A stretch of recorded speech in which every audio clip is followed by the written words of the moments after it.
Welcome to Fiction Audiobooks. If you enjoy the content, like and subscribing would be greatly appreciated. If you have any recommendations for novels, comment below. Please join my Patreon at https://www.patreon.com/fictionaudiobook. Chapter 209, One Step from Evolution. With the Gyarados retreating, the dark clouds in the sky, now without a Pokémon to sustain them, quickly began to disperse. Perhaps because it had rained enough already, after the clouds dissolved, the sun emerged, painting a vibrant rainbow over the beach. But none of this mattered to Cain at the moment. Now that Ghastly was about to evolve, it wasn't the right place for it, and besides, he had some preparations for Ghastly's evolution that he couldn't carry out there. Ghastly, hold on a bit longer, keep steady, evolve when we get back, Cain said to the black orb, unsure if Ghastly could hear him. Kiki. Kek. Ghastly responded, indicating that it could hold on a bit longer. Cain returned Ghastly to its Pokeball and quickly headed to the Pokémon Center. As he passed Officer Jenny and the others, he stopped briefly and said, "Officer Jenny, I have something very important to do. I'm staying at the Pokémon Center, my name is Cain." With that, without looking back, he ran toward the Pokémon Center. Officer Jenny wasn't bothered, as she saw Ghastly's condition, it was clearly on the verge of evolving. Cain was probably taking it to the Pokémon Center so the evolution process would be safer and free from interruptions. As for finding Cain later to distribute the mission rewards, knowing his name, with Officer Jenny's skills, it wouldn't be difficult to locate him at the Pokémon Center. Fortunately, Vermilion City's Pokémon Center wasn't far from the beach, and with Cain's excellent physical condition, it didn't take him long to arrive. After passing the security check, he headed straight to his room. Once inside, he locked the door and released all his Pokémon. When all the Pokémon appeared, Slowpoke used telepathy to explain Ghastly's situation to the others. Upon learning that Ghastly was about to evolve, all the Pokémon took a defensive stance. Cain waved his hand, indicating they didn't need to be so tense. After all, they were in a Pokémon Center, one of the League's strongholds, and generally, there wouldn't be any issues. Besides, if someone was powerful enough to cause trouble there, Cain wouldn't have any chance to stop them. Not to mention that Team Rocket had a strong presence in Vermilion City, no one would dare attack the League under their watchful eye.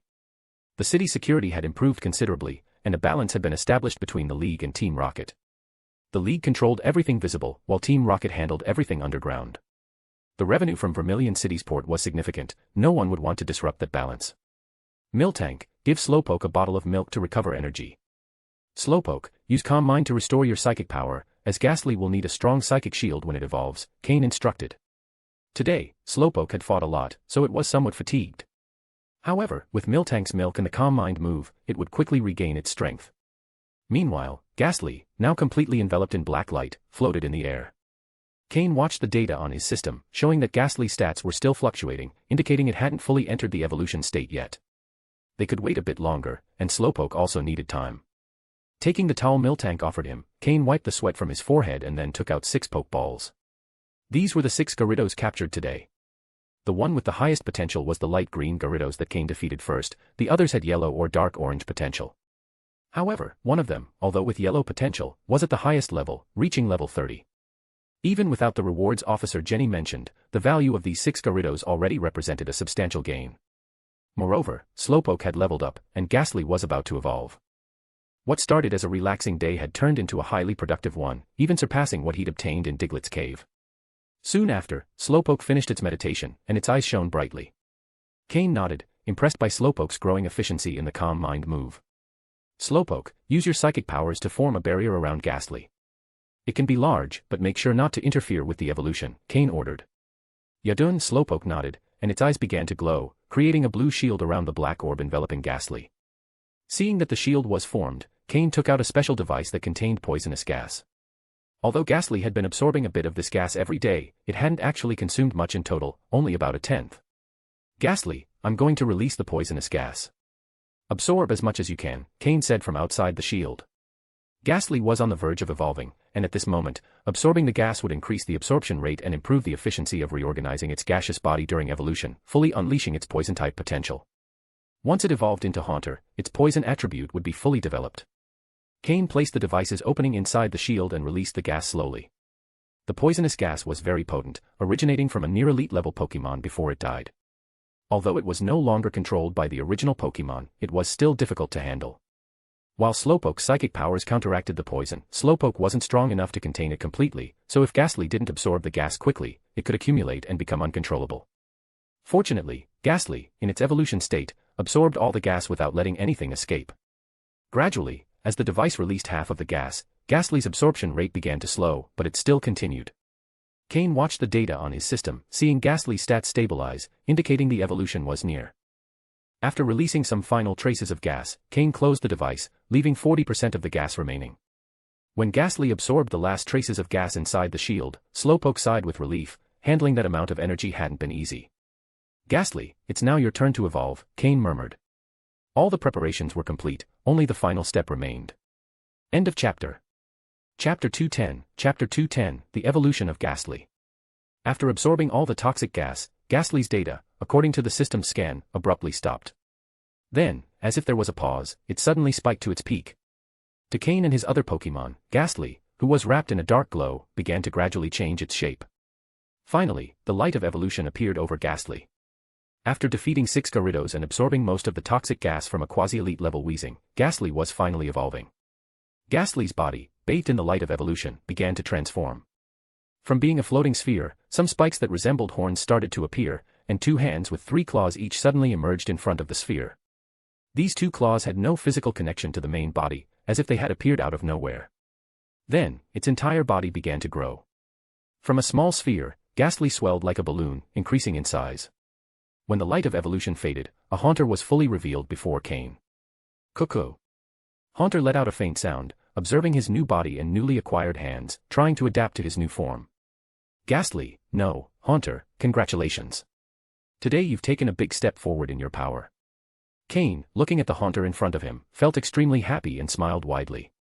Although Haunter was not much different in size from other Haunters, his color was noticeably more purple than usual, indicating that his poison type had developed effectively. Haunter was Cain's first Pokémon to evolve, and the other Pokémon, who had been watching attentively, looked at him with great envy. Evolution has always been a longed-for goal for Pokémon. Seeing one of their companions evolve first, they couldn't help but feel a deep envy. Especially Skorupi, whose eyes sparkled intensely, almost with little stars reflected in them. Haunter's evolution was also a validation of Cain's progress as a trainer. Although his strength had already far surpassed that of a beginner-level league trainer, he was still a bit away from being an intermediate-level trainer. However, with Haunter's evolution, Cain was one step closer to that goal. It could be said that Cain was now at the potential level of an intermediate trainer. He only needed Haunter or any of his Pokémon to improve a bit more, and being an intermediate trainer would be within reach. In the Pokémon League, an intermediate-level trainer is equivalent to a captain in Team Rocket, while an advanced trainer is comparable to an officer in the organization. However, the officer position in Team Rocket encompasses a wide range of abilities, meaning that, generally speaking, a regular officer is comparable to an advanced league trainer, while senior officers are comparable to quasi-elite league trainers. When a quasi-elite level trainer advances a bit more in their power, they reach the level of an elite level trainer. Generally, an elite level trainer in Team Rocket holds the position of elite officer, a rank between senior officer and executive, with much greater authority than that of a regular senior officer. In summary, in Team Rocket, when a member becomes an officer, they truly reach middle management within the organization, and when they reach the elite level, they already have one foot in upper management, only a step away from becoming an executive.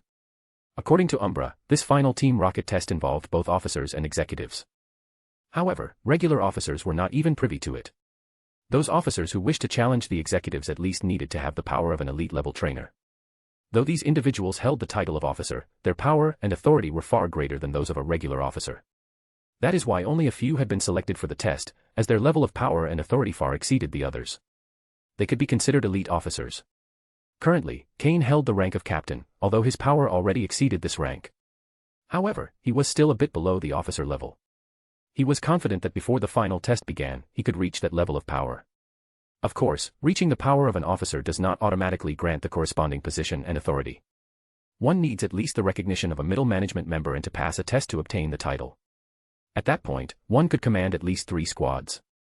However, if a high-ranking figure in Team Rocket, such as Umbra, intervened, some procedures, like the test, could be skipped. Returning to the topic, now that Haunter had successfully evolved, Cain, through the system, was able to obtain his data. There was only one detail that surprised Cain. Pokémon, Haunter, quasi-light blue. Gender, male. Level. Type, Ghost plus Poison. Ability, Levitate. Held item, none. Egg moves, Fire Punch, Scary Face, Haze. Basic moves, Hypnosis, Lick, Spite, Mean Look, Curse, Nightshade, Confuse Ray, Sucker Punch. Learned moves, Rest, Shadow Ball, Psychic, Skill Swap, Snore. TM moves, Protect, Hidden Power, Grass, Sleep Talk. There weren't many significant changes, but what surprised Cain was the appearance of a new color classification, Quasi-Light Blue. In his previous life, Cain had never seen or heard of a Pokémon with a Quasi-Light Blue classification. System, what does this Quasi-Light Blue mean? Cain asked the system directly. Since Haunter originally had a dark green classification, but by absorbing a large amount of extremely potent toxic gas, his poison-type talent increased considerably. However, this improvement still hasn't reached the level to break the dark green classification, so the system has temporarily classified it as Quasi-Light Blue. The system responded in its mechanical voice. Quasi-Light Blue. Due to the large increase in his poison-type talent, but without yet reaching the full Light Blue classification, the system temporarily classified him as Quasi-Light Blue. In any case, even if it's Quasi-Light Blue, he's still at the blue level. Haunter's evolution not only brought an increase in his power, but his classification change also significantly contributed to his growth. This was something Cain hadn't expected. Although he noticed an increase in Ghastly's leveling speed while using the toxic gas, he never imagined that using it during evolution would improve his classification in this way. Cain began considering whether, in the future, he should use items with special energies during the evolutions of all his Pokémon to improve their classification and optimize their potential. This could be an interesting possibility to explore. End of chapter. Chapter 211, Chapter 211, Officer Jenny's Visit. After Haunter's evolution, his overall strength increased significantly, and along with the improvement in his potential, he was no longer behind any of Cain's other Pokémon. Moreover, after evolving, Haunter had already developed his Poison-type talent. It was just a matter of teaching him a few Poison-type moves for this talent to fully manifest. Ghastly's evolution into Haunter not only meant an improvement in his physical condition but also in his form. For instance, with the 2 hands he now possessed, Haunter could learn more physical moves, like Poison Jab. This move, which is both poison-type and physical, would allow Haunter to have a better balance in his attacks. The moves Cain had bought on the black market had not yet been used, as the timing hadn't been right. For a Pokémon to learn moves using TMs, a learning device is needed. There are many learning devices at Pokémon centers, but if Cain were to use them with all the TMs he owns, it would undoubtedly attract attention. Also, although the Pokémon Center learning devices require a League ID card to be swiped to use them, and it is not explicitly stated that they register data, only a fool would trust that the League doesn't keep that information in its central database. Although Cain's system can block data registration on the learning devices, using them in front of the Pokémon Center staff without displaying data would be too suspicious. For this reason, Cain decided not to use the TMs at the Pokémon Center. Instead, he preferred to pay on the black market for his Pokémon to learn the moves. However, some of his Pokémon, like Slowpoke and Miltank, could use the learning devices at the Pokémon Center, but Cain thought it wasn't urgent and preferred for all his Pokémon to learn together in the future. All of Cain's Pokémon returned to normal after Haunter's evolution, and Haunter began getting used to his new body. Apart from having 2 hands and a larger size, there weren't many other changes. Regarding Haunter's new quality, the system informed Cain that if Haunter absorbed the remaining 40% of the poisonous gas, his potential would stabilize at light blue. However, if he stopped absorbing it for a while, it could drop back to his previous quality. After chatting with his Pokémon for a while, someone knocked on Cain's room door. After returning all his Pokémon to their Pokeballs, Cain opened the door and saw Officer Jenny, who had fought the Gyarados on the beach. Cain kindly invited her in. Once inside, Officer Jenny looked around for a moment, checking the environment, but found nothing unusual, just a standard Pokémon Center room. Noticing Cain watching her, Officer Jenny smiled apologetically. "Sorry, it's a professional habit, don't take it the wrong way." Cain invited her to sit and offered her a glass of water, smiling as he said, "No worries, I completely understand." Officer Jenny, being a direct and efficient person, took a bank card out of her pocket and placed it on the table. "This is the reward for your participation in the Level 2 emergency mission. It's 200,000 in cash, I hope you don't find it too little." She knew that for a trainer of Cain's level, 200,000 wasn't a significant amount, but it was the most she had been able to gather, considering the number of trainers who participated in the battle. Although Cain had done most of the work, everyone had seen it, and she couldn't simply give all the money to Cain without distributing some to the others. In fact, part of those 200,000 came from Officer Jenny's own reward, which she decided to give to Cain. Cain was surprised, he hadn't expected to receive so much. Knowing the League, he thought they'd give him 100,000 at most. It was clear that Officer Jenny had added something from her own pocket. However, Cain didn't mention it. After all, money is money, regardless of where it comes from, and he pocketed it without hesitation. It's more than enough, thank you very much, Cain said, though his actions showed that he had no reservations about it. Officer Jenny, seeing how Cain pocketed the card without hesitation, couldn't help but smile with slight irony but quickly regained her composure. Well, my task here is done. I won't take up any more of your time. I'll be off. Now that Cain had accepted the card, Officer Jenny no longer felt indebted and considered everything settled. As she left, Officer Jenny said, I believe your name is Cain, right? Thank you for your help. I hope we meet again in the future. With that, she closed the door and left. Cain, looking at the closed door, smiled with a peculiar expression and murmured, meet again. I'm sure we will. Officer Jenny didn't ask what Cain would do with the Gyarados, and Cain didn't reveal his plans. They seemed to have a tacit understanding. Some league trainers sell captured Pokémon to make money. Not all have the support of large families, so selling Pokémon from time to time is a way to obtain resources.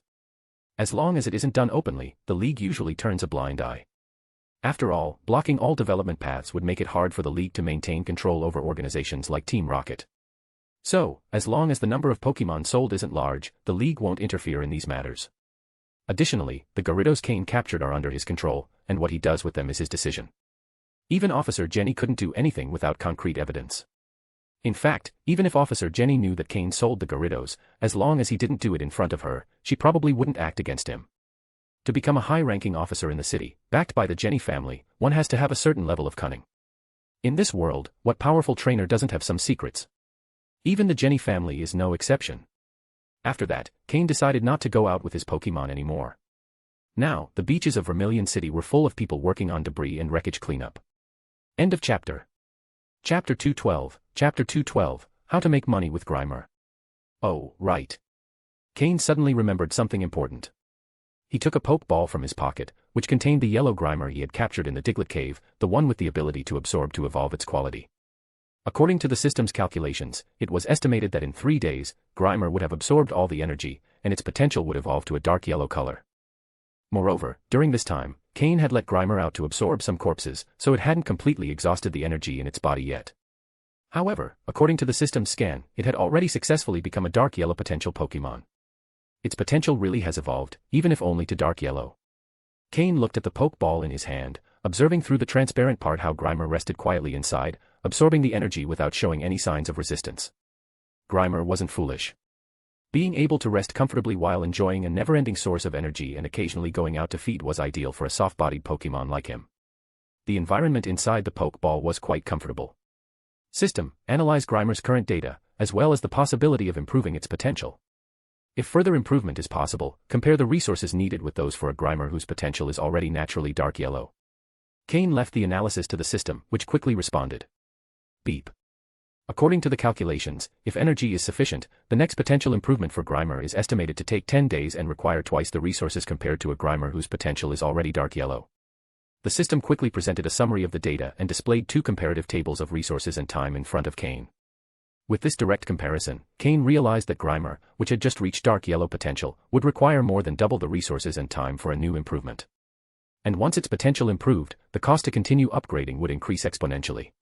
This meant that, theoretically, Grimer had unlimited potential to improve, but the cost would be astronomical. Cain didn't even want to imagine what that would entail. Perhaps if one eliminated all the Pokémon in a region and let Grimer absorb their bodies over hundreds of years, it could reach blue potential. However, this only applied to a Grimer whose initial potential was yellow or even lower. If its initial potential were higher, it might be feasible. For example, if he captured a Grimer with dark green potential and provided it with a large number of Pokémon corpses along with plenty of time, it might evolve to blue potential. But the time and resources needed for this process didn't appeal to Cain. Therefore, it was more convenient to capture several Grimer with yellow or dark yellow potential, let them absorb energy to evolve into a Grimer with light green or even dark green potential. This would be much more cost-effective in terms of time and resources. He could make a good amount of money. A dark green potential Pokémon is considered elite in the Pokémon world, and its price would be several times higher than a green potential Pokémon. After all, battles often leave behind wild Pokémon corpses, so it would be an efficient use of those resources and a way to earn extra money without affecting his normal activities. Cain thought he had found a pretty effective way to make money without impacting his daily routine. Whenever he had Pokémon corpses, he'd give them to Grimer. When he didn't, Grimer would just fast for a few days. After all, his endurance was impressive, he could go weeks without eating with no problem. Cain decided that his initial goal for Grimer would be to reach light green potential, and additionally, he wanted it to be a Grimer that hadn't previously improved its potential. Then, he planned to go to the Vermilion City black market to buy several Grimer with green potential and, after some training time, evolve them to dark green potential. This increase in value was something even Cain found tempting. A dark green potential Pokémon, regardless of species, would be valued at over $1 million Poké. If it were also a rare species, the price could reach several million. The higher a hunter's level, the greater their earnings. Selling $1 million Pokémon to the Hunter Association also grants 1 million reward points, which dramatically increases purchasing power. And while the Hunter Association buys Pokémon at twice their price, they won't be at a loss. In fact, the association buys Pokémon at a slightly below market price, around 80%, which is still a good offer for most people. The Hunter Association holds major auctions from time to time, inviting millionaires from the Pokémon World. These millionaires compete with each other, causing a Pokémon's price to multiply several times. They buy at 80% of the market price and then sell at or above the standard price, gaining substantial profits. After all, there are more Pokémon buyers than sellers. Sometimes, the association uses these deals to gain favor with powerful trainers, which brings additional benefits. In the evening, Cain prepared to go to the Vermilion City black market to see if the Hunter Association had Grimer with the characteristics he was looking for, and also take the opportunity to register the Gyarados he had captured as part of a mission. Remember that Gyarados is one of the most sought-after Pokémon on the Hunter Association's mission list, so its price tends to be high due to the high demand. Additionally, if he had the chance, Cain also wanted to find a learning device so his Pokémon could learn the moves he had bought last time. Now that Haunter had developed his Poison-type skill, learning the move Toxic would diversify his combat style. With the time he had left, Cain rented a training field at the Pokémon Center. He chose one of the most secluded areas and released Haunter. Kakik. Haunter happily emerged, spinning around Cain. He had just evolved, but his personality was still that of a mischievous Ghastly, which made Cain smile. Alright, Haunter. Now that you've evolved, it's no longer enough to just train your body. You need to get familiar with it, especially with the 2 extra hands that will become one of your main attack weapons. You need to learn to use them well, Cain said. Kakik. Haunter listened to Cain and calmed down, looking at his new hands, moving them clumsily. For Haunter, it was a strange feeling. He suddenly had a new pair of limbs, and he used them with ease, as if he had always known how. There's still some time left. Do you see those weights over there? I want you to do 1,000 lifts before eating. End of chapter. Chapter 213, Chapter 213, Disheartened Murkrow. After Haunter's training ended, Cain made him return to his shadow. Then, he reserved a private room in the Pokémon Center cafeteria and enjoyed a large meal with his Pokémon, especially Slowpoke, who had worked all day and was eating almost as much as Miltank. During the meal, Miltank looked at Slowpoke in surprise, as if wondering, since when do you eat this much? Slowpoke simply replied with a sound and continued eating, which, in turn, increased Miltank's appetite. Due to these 2 big eaters, Cain's meal cost almost twice as much as usual. After dinner, Cain discreetly headed to Vermilion City's black market. Strictly speaking, Vermilion City is one of the cities under Team Rocket's control.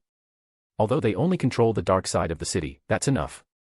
After all, one of the 3 top executives is the Vermilion City gym leader. Therefore, Vermilion City's black market is also under Team Rocket's control, and as one of Team Rocket's business partners, the Hunter Guild enjoys a very high position here. Cain was wearing a black cloak, almost identical to the one he wore before, and Murkrow was perched on his shoulder. However, for some reason, Murkrow didn't seem to be in a good mood. Despite looking imposing on Cain's shoulder, the latter, who knew him better than anyone, understood what he was really feeling. Murkrow, every Pokémon has its own role, and you've done yours in the best possible way. It's just that there haven't been suitable battles for you recently, which is why you feel this way. Cain understood that Murkrow had always taken on the role of older brother in the team, looking after the other Pokémon. However, as he watched the other Pokémon surpass him one by one, Murkrow began to feel a bit uneasy. Slowpoke, who was once his equal, had now completely surpassed him. If it weren't for the Dark-type advantage, he probably wouldn't be able to beat him in a fight. Sneasel, who joined the team later, initially didn't get along with Murkrow, but after several attempts by the latter to befriend him, both Pokémon now got along well. After all, they were both dark types and could share many things. Sneasel also understood Murkrow's feelings and respected his dedication to the team. However, Murkrow couldn't deny that Sneasel was stronger than him. Even after gaining a level during the battle in Diglett Cave, reaching level 24, the gap between him and Sneasel hadn't closed, as Sneasel had mastered 3 Ice-type moves and improved his synchronization with Cain. All of that was fine, as both Slowpoke and Sneasel were originally stronger. But now, Ghastly had evolved into Haunter and reached level 25, surpassing him in power. Additionally, Haunter had also developed his Poison-type attribute under Cain's guidance, meaning that Murkrow could no longer beat him in a battle.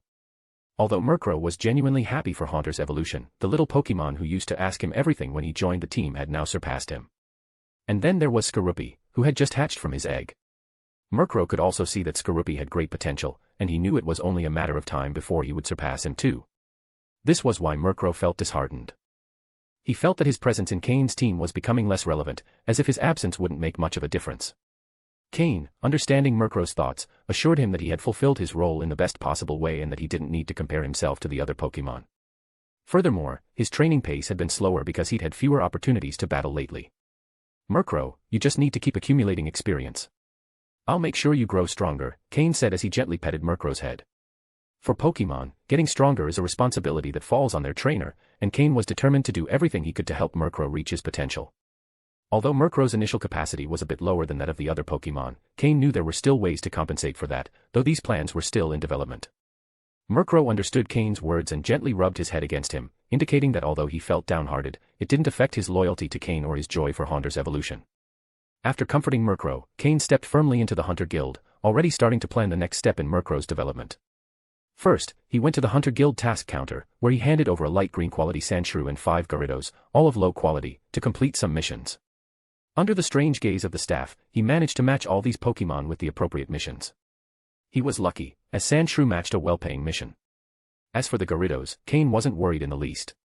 This highly coveted Pokémon sold for high prices, even if its quality wasn't the best. And so it was, the purchase price for the light green quality Sandshrew was 300,000 Pokédollars, while each low quality Gyarados sold for 250,000 Pokédollars, only 50,000 less than Sandshrew. Of course, level was also an important factor, as all the Gyarados were above level 25, while Sandshrew was only a little over level 10. That was a big difference. The 5 low quality Gyarados earned him a total of 1 million Pokédollars and 1 million points from the Hunter Guild. The higher quality Gyarados sold for 350,000 Pokédollars, surpassing even the purchase price of the Sandshrew. This shows how popular Gyarados is in the market. As for the light green quality Gyarados, Cain decided not to sell it immediately. Considering he would soon spend a long time traveling by sea, Cain thought that, in case of an accident, although Slowpoke and Fearow could help him move a certain distance, neither of them could do so for very long. If the distance were too great, neither Slowpoke nor Fearow could carry Cain safely. After all, there were many wild Pokémon in both the water and the air, so battles would be inevitable. However, if he had a Gyarados, the situation would be completely different. So, although this Gyarados only had light green quality, Cain didn't plan to keep it as his own Pokémon. He would only use it temporarily and then sell it once he arrived in Slateport City. He wouldn't lose much money in the process. End of chapter. Chapter 214, Chapter 214, Buying Grimer. This is how Cain's fishing trip, originally meant for relaxation, ended with him being recruited to resist a group of Gyarados, ultimately earning 1.55 million, not counting the light green quality Gyarados. That Gyarados is worth at least 500,000 Pokédollars, so Cain made over 2 million on this trip, going from almost being out of money to a more comfortable financial situation. As expected, no matter what happens, strength is always the most important thing. Once you have strength, you can earn more money. Now Cain has a total of 3.5 million hunter points. He only needs to earn 1.5 million more to be promoted to a 3-star hunter, which will allow him to make money even faster.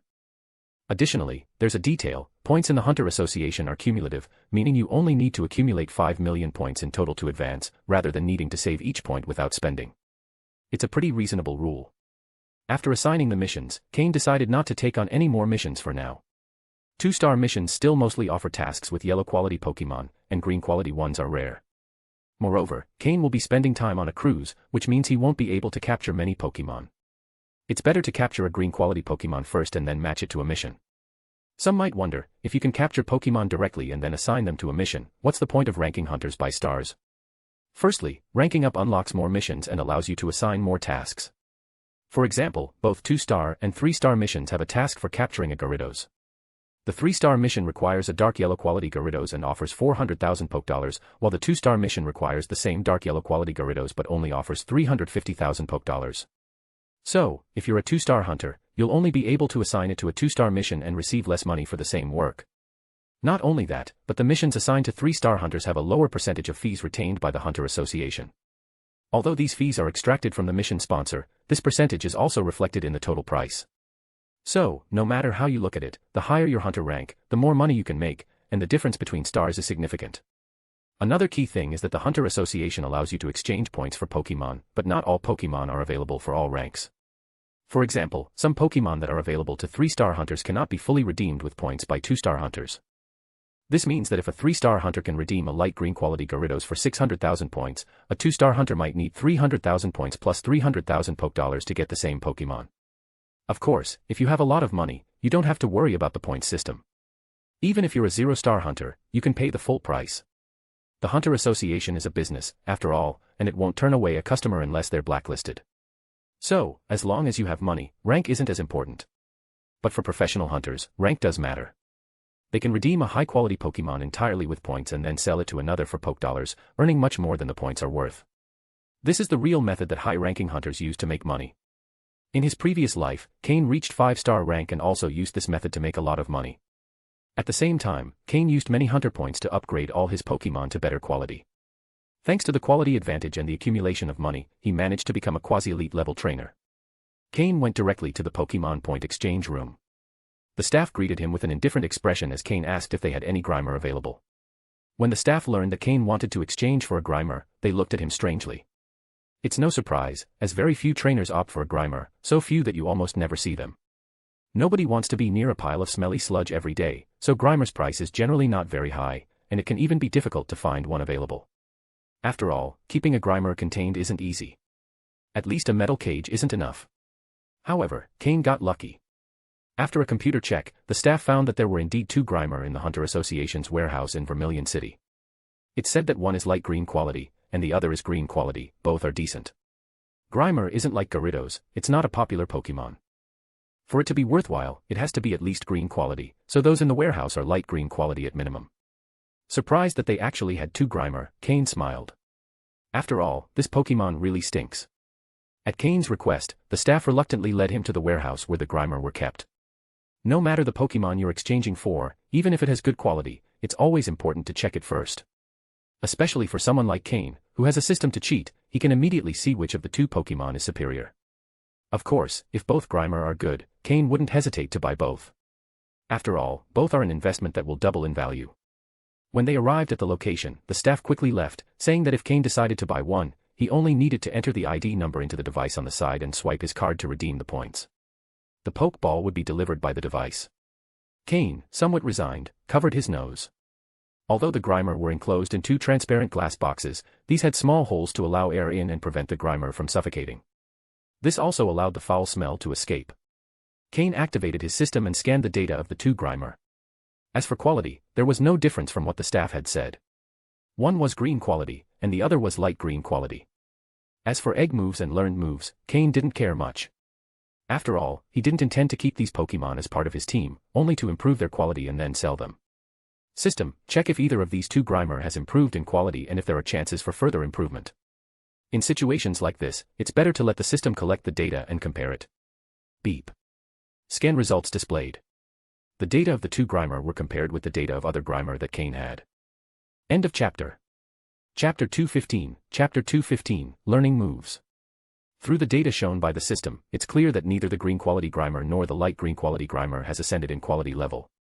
In other words, as long as resources are sufficient, blue quality is possible, and the time required is almost 10 times less than that needed to raise a yellow quality Grimer to blue quality.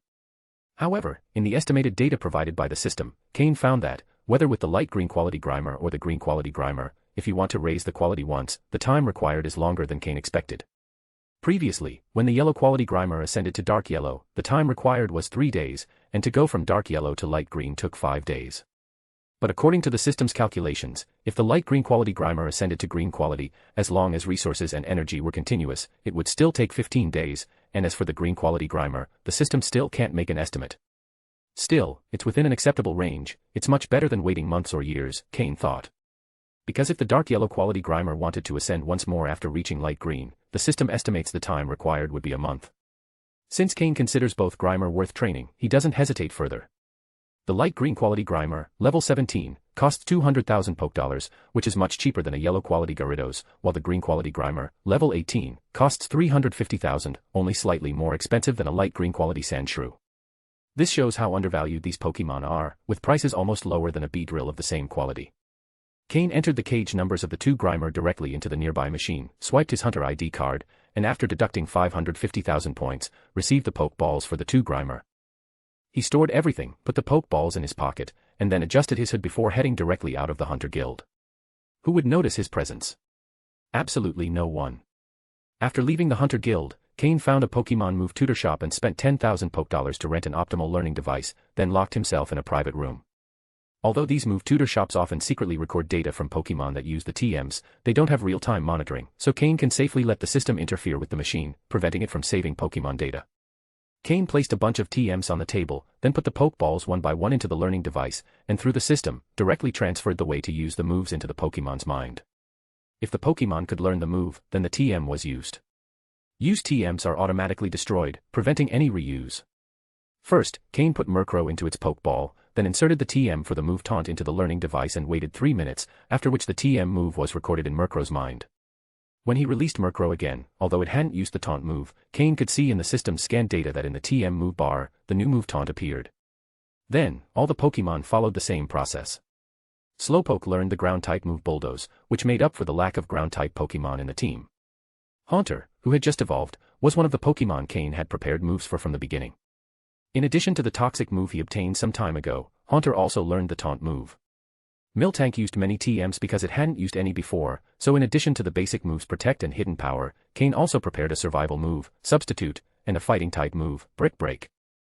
Then there's Sneasel, who, like Miltank, hadn't used TMs before, so it also learned Protect and Hidden Power, along with a Fighting-type move, Low Sweep, and a Dark-type move, Dark Pulse. All are pretty useful moves. Finally, there's Skorupi, the lower-level Pokemon. Originally, Cain planned for Skorupi to learn the Poison-type move Poison Jab, but considering that Skorupi hasn't fully developed its Poison-type attribute, even if it learned Poison Jab, it wouldn't be very effective. So, after thinking it over, Cain decided to give the Poison Jab move to Haunter. Originally, Ghastly couldn't learn the Poison Jab move, but after evolving into Haunter and gaining a pair of hands, Haunter can learn that move. Additionally, although Haunter hasn't fully developed its Poison-type attribute, its toxicity already has some effect, so learning the Poison Jab move offers a better cost-benefit ratio. As for Skorupi, given its lower level, Cain decided to buy it moves later. Thus, Skorupi used the TMs for the moves, Protect, Hidden Power, and Taunt.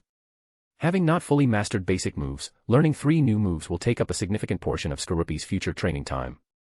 So far, all of Cain's main combat Pokemon have learned the staple moves, Protect and Hidden Power. Additionally, each one has learned useful combat moves which, once mastered, should significantly improve their performance in future battles. However, it is still unknown what attribute the Hidden Power move is for the Pokemon that just learned it. Only after using it for the first time will it be known. Cain put all the Pokeballs on his waist, and his left hand finally left the learning device. Now, the learning device can record Pokemon data again, and there will be no trace of its use on this occasion. After using all the TMs, Cain had completed the 2 main objectives of his visit to the black market. After that, he walked around the black market as usual, got rid of pesky followers, and then left. Upon returning to Vermilion City, he didn't stay outside long, as it wasn't early. Cain headed straight for the Pokemon Center. Tomorrow at 10 in the morning is the departure time for the luxury cruise, the SSN. A long journey by sea, even on the SSN, doesn't guarantee absolute safety. Although Cain has Slowpoke and Fearow, he can't guarantee there won't be problems. After all, Slowpoke is not the ideal type of Pokemon for transporting people on long sea journeys, so it's necessary to tame that Gyarados he left behind. Although the light green quality Gyarados doesn't meet Cain's requirements, if used purely as a means of transport, it's more than enough, even somewhat luxurious. After all, Cain's flying mount, Fearow, is yellow quality. End of chapter. Chapter 216, Chapter 216, Tail Cutting Technique. Once again, he rented a training field at the Pokemon Center. It was already night, but thanks to the adequate lighting, there were still quite a few people training their Pokemon on the field. Cain found a secluded training field and released the Pokeball containing Gyarados. Since capturing it, Cain had only provided basic treatment to keep it alive, without giving it much more attention. As a result, when it came out again, its physical and mental condition was not good at all. In fact, it was extremely poor, even worse than Cain had expected, due to the fury it had experienced during the day. Slowpoke stood beside Cain, calmly observing the severely weakened Gyarados, with a blue glow in its eyes. If an experienced psychic were present, they would sense that the psychic power within Slowpoke was flowing strongly. Then, Haunter, who always hid in Cain's shadow, appeared beside Slowpoke, mockingly looking at the scarred Gyarados with its triangular eyes.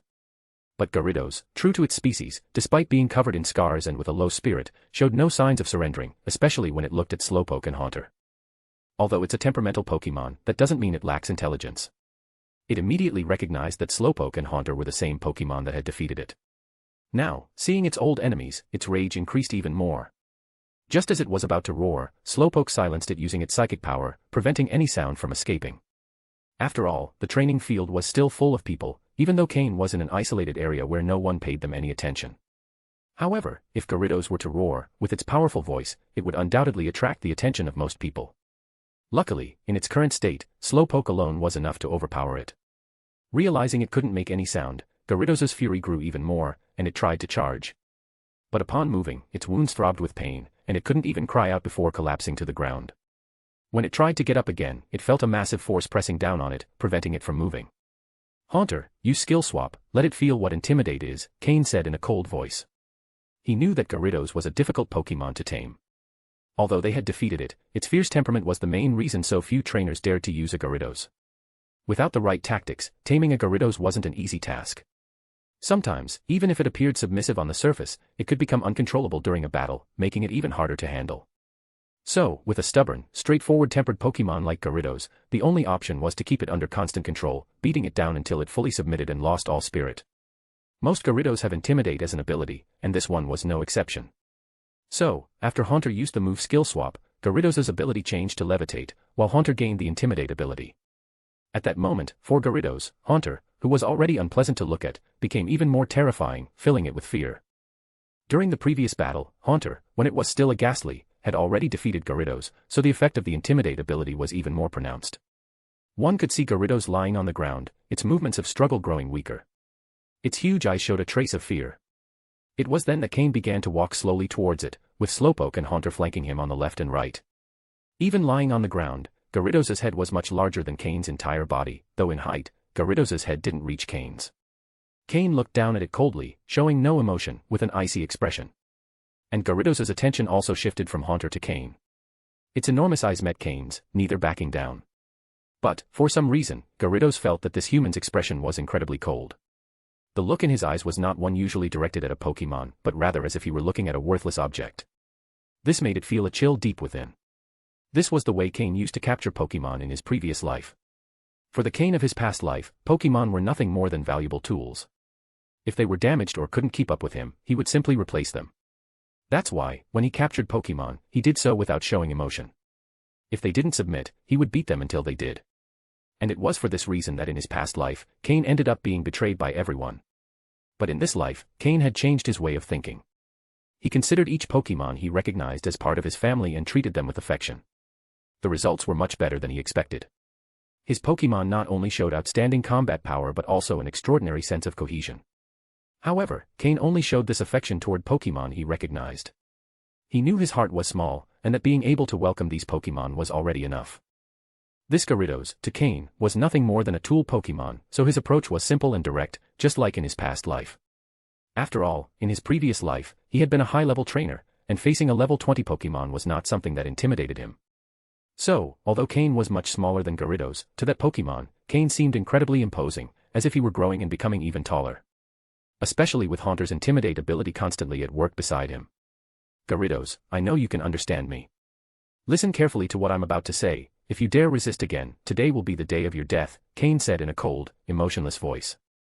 For some reason, when Gyarados looked into Cain's eyes and heard his words, it stopped struggling, though a trace of rebellion still remained in its enormous eyes. Cain nodded to himself. This Gyarados had a bit more courage than some of the cowards he'd captured in his past life. "It doesn't matter if you accept it or not, during the day, it was me who defeated you. If it weren't for my mercy, you would already be dead. As the victor, I have the right to order you to do whatever I want." Saying this, Cain lifted his foot and firmly planted it on Gyarados' head. When Gyarados saw Cain's action and wanted to resist, Cain shouted sternly, "If you move, I'll cut off your tail first and then throw you back into the sea." Immediately, Gyarados stopped moving. The tail. If Cain had threatened to kill it, it probably wouldn't have been afraid, but by mentioning cutting off its tail and then tossing it into the sea, Gyarados realized that this would mean becoming the laughingstock of all Gyarados. It would probably never be able to return to its group, as a tailless Gyarados would have no face to see its companions. Most importantly, Gyarados had something very important in its tail. Was Cain referring to that something when he talked about cutting off its tail? End of chapter. Chapter 217, Chapter 217, First Talks on Mega Evolution. Finally, under the pressure of Cain, Slowpoke, and Haunter, Gyarados chose to surrender. It's unclear if this was due to Cain's threat to cut off its tail, but the fact remains that in the end, Gyarados obeyed and allowed Cain to stand on its head. Additionally, Cain had Slowpoke use its psychic power to sense Gyarados' inner state and discovered that, aside from fear and terror, there was no intention of rebelling. After temporarily subduing Gyarados, Cain returned with his Pokémon to the Pokémon Center and headed to his room to rest. They would set sail the next day. That night, Slowpoke and Haunter went over the experiences and techniques they had learned in battles against various Gyarados. Other Pokémon followed their usual training routines before going to sleep. The next morning, after completing his morning training and having a quick breakfast at the Pokémon Center, Cain headed to Vermilion City's port. Although the departure time was set for 10 o'clock, the SSN allowed boarding from 7 a.m. With a large number of passengers, many of whom were traveling as families, time was needed to stow luggage and find rooms. When Cain arrived at the port, people were already boarding the ship. With his ticket for a luxury suite, Cain was treated as a distinguished guest, and although he didn't carry many belongings, several attendants respectfully escorted him to his room. Though the SSN is known for its high prices, few can afford a luxury suite, which costs hundreds of thousands. Once he dismissed the attendants, Cain toured the entire room. Yes, he toured it. The room was extremely spacious, with a total area of 300 square meters, including a large bedroom and living room, and the remaining space was dedicated to an indoor training field. This training field was made of special materials capable of withstanding moderately strong attacks. However, as a precaution, there was a monitoring device that would trigger a red light if the power of attacks reached 70% of the allowed limit. Although breaking the field wouldn't cause the ship to sink, any damage would result in exorbitant compensation, beyond the reach of most people. After inspecting all the facilities, Cain was quite satisfied with the room. Although the price was high, it matched the value of what it offered. As a precaution, he asked Haunter to check the room for possible dangers. Although it was unlikely that a prestigious ship like the SSN would risk damaging its reputation, Cain preferred to be safe. After thoroughly inspecting every corner and wall, Haunter confirmed that the room was free of issues. Satisfied, Cain summoned all his Pokémon. Of course, he didn't release Pokémon like Mook or Gyarados in the room. Mook could make the room uninhabitable, and although the room was large enough for Gyarados, it would only be able to lie down without moving, which was less comfortable than staying in its Pokeball. Additionally, these Pokémon weren't considered Cain's companions but rather useful tools. Cain sank into the living room sofa, feeling his body sink into the softness of the furniture. He watched his Pokémon playing and showed a relaxed smile. It's been a month and a half since I returned to this world, and now I have 6 main Pokémon, all with great potential. Cain watched Skorupi and Sneasel, who were playing together, and noted that these two were the highest quality among his current Pokémon. Although Haunter had evolved and its quality was close to light blue, it still needed to absorb the remaining poison gas to stabilize. When that happened, Cain would have 3 light blue quality Pokémon, which would greatly enhance his future power. Additionally, though Slowpoke had a dark green quality, its talent in psychic powers was exceptional. Cain remembered how Sabrina had tried to take Slowpoke, claiming that he couldn't unlock its true potential, but she could. This suggested that Slowpoke had hidden potential that Cain had yet to unlock. Lastly, Murkrow, though of green quality, wouldn't be discarded as in his past life. Cain knew that a Pokémon's quality could improve, and when Murkrow evolved with the right Dusk Stone, its quality could rival the others. Acquiring a superior quality Dusk Stone wouldn't be easy, but it wasn't impossible either. Cain planned to approach Stephen Stone, the young heir of the Devon Corporation, to help him find a superior quality Dusk Stone. The Devon Corporation, a giant that even the League respects, could be a crucial key for Cain. Additionally, Stephen, an avid stone collector, might have the Dusk Stone that Cain needed. With his knowledge and resources, Cain was confident he could obtain it. Cain also had another advantage, knowledge about Mega Evolution. Although he didn't plan to share it for now, he could eventually use this information to negotiate with Stephen. After all, Metagross can also Mega Evolve. However, Cain preferred not to use this resource until he had collected some Mega Stones himself. End of chapter. Chapter 218, Chapter 218, Setting Sail. There's still a solution for Murkrow's quality, but as for Miltank, to be honest, Cain feels a bit worried. Miltank was an impulsive acquisition in this life, originally intended only to provide milk for Skorupi and the other Pokémon, as well as to help recover energy after battles. However, Miltank was soon accepted by the Pokémon, and her effort was recognized by Cain. Though Miltank only has a light green quality, Cain included her on his main battle Pokémon list. While Miltank is primarily designated for a support role and isn't expected to make major contributions in battle, sometimes it's inevitable for her to face certain opponents. Right now, the gap with other Pokémon doesn't seem that wide, but as levels rise and Cain's Pokémon continue to grow in strength, the difference will widen. Miltank might not think much of this, but as a Pokémon acknowledged by Cain, he won't allow her to fall behind. However, Miltank doesn't have the ability to evolve, and Cain doesn't know of any special items that could increase her potential, which leaves him a bit concerned. Cain asked Steven to sell the exclusive mid-level Pokeblock to Whitney's family, hoping they might find a way to improve Miltank's quality. Cain doesn't have the solution, but the Miltank Ranch, home to thousands of Miltank, might have one, as long as the cost isn't too high. Steven promised to give an answer within 3 days, and with him mediating, there might be a chance. For now, this is the only solution Cain has come up with. Setting this issue aside for now, as Cain's Pokemon grow stronger, the differences between them also become more pronounced. Slowpoke, Sneasel, and Haunter are essentially Cain's first team of Pokemon, followed by Murkrow and Miltank, with Murkrow being much stronger than Miltank. Skorupi is still in the growth phase, so its strength doesn't impact Cain's overall team. Cain's overall strength now surpasses that of a Team Rocket soldier, though it's still somewhat below that of a captain. So Cain has 2 ways to increase his strength. One is to concentrate resources on developing one or several first-team Pokemon, while still training the others, but with greater focus on the first team. The other option is balanced development, treating all Pokemon equally. In truth, Cain leans toward the first method, but considering his Pokemon's opinions, he hasn't rushed to make a final decision. However, one thing is certain, since Cain is traveling under a league identity, he will likely spend 1 month of the next 6 weeks with that identity. Even without prioritizing Pokemon training, their growth speed will vary. For example, if Cain travels with Slowpoke, it's likely to be the first Pokemon to fight against opponents. Slowpoke will grow faster than other Pokemon. But with a focus on resources, Slowpoke will grow even faster and could surpass other Pokemon by a step. The benefits are clear. Slowpoke will become a symbol of Cain's league identity, and as Slowpoke improves, Cain can fight for more resources for his Pokemon, accelerating their growth. This is a clear example of how the growth of some can drive the growth of others. Moreover, this is a situation Cain cannot avoid. Using the league identity means it's best to use Murkrow and Sneasel as little as possible. Unless he decides to abandon his league identity when he rises within Team Rocket, after holding onto it for a long time. Since Slowpoke's growth is inevitable, Cain will adjust resources to make it the strongest for now. Cain stood up and communicated all his ideas to his Pokemon. All of the Pokemon accepted his decision without objection.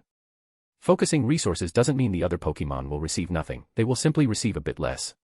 The Pokemon also have a broad view and understand that the growth of one Pokemon can bring many benefits to them all. As for Slowpoke, any opposition would have no effect. So, with unanimous agreement between the trainer and Pokemon, Slowpoke will focus on improving, striving to obtain more resources. When Cain and his Pokemon made their decision, the SSN finally began to set sail. With announcements echoing repeatedly, the massive and luxurious SSN began its journey toward Sinnoh's coastal city, with a stop in Slateport City in the Hoenn region, Cain's destination city. After setting sail, Cain left his room with Slowpoke and headed to the deck. It was Cain's first time traveling on such a large ship, and the view from the deck was said to be impressive. Guided by the signs, Cain made his way through the ship's complex paths and reached the deck. Today's weather was very sunny, likely because the rain summoned by the Gyarados the previous day had cleared many clouds from the sky. Now the sun was high, and the sky was clear. When Cain reached the deck, there were quite a few people. Many were dressed in elegant tailcoats and dresses, under large umbrellas, holding wine glasses while chatting animatedly. There were also many people dressed more casually, clearly distant from the wealthy, gathered in small groups, chatting among themselves. Of course, some were alone, leaning on the railing, gazing at the distant sea. Both the wealthy and the commoners could be seen with various Pokemon. The reason the SSN is so large is that it's primarily designed for trainers, whether common or from notable families. Moreover, the SSN has many public facilities for trainers, with dozens of training and battle areas available. Nearly every day, these are packed, so reservations are necessary if you wish to use them. Of course, luxury suite passengers like Cain have their own indoor gym. But for battles, they may need to use the public facilities. Cain and Slowpoke reached the front of the deck, feeling the sea breeze and the warmth of the morning sun. Breathing in the salty sea air, Cain felt as if he were submerged in the ocean water. The ship moved quickly, but given its massive size, the journey was very smooth. Standing at the bow, Cain felt no shaking, even as the waves crashed against the ship. End of chapter.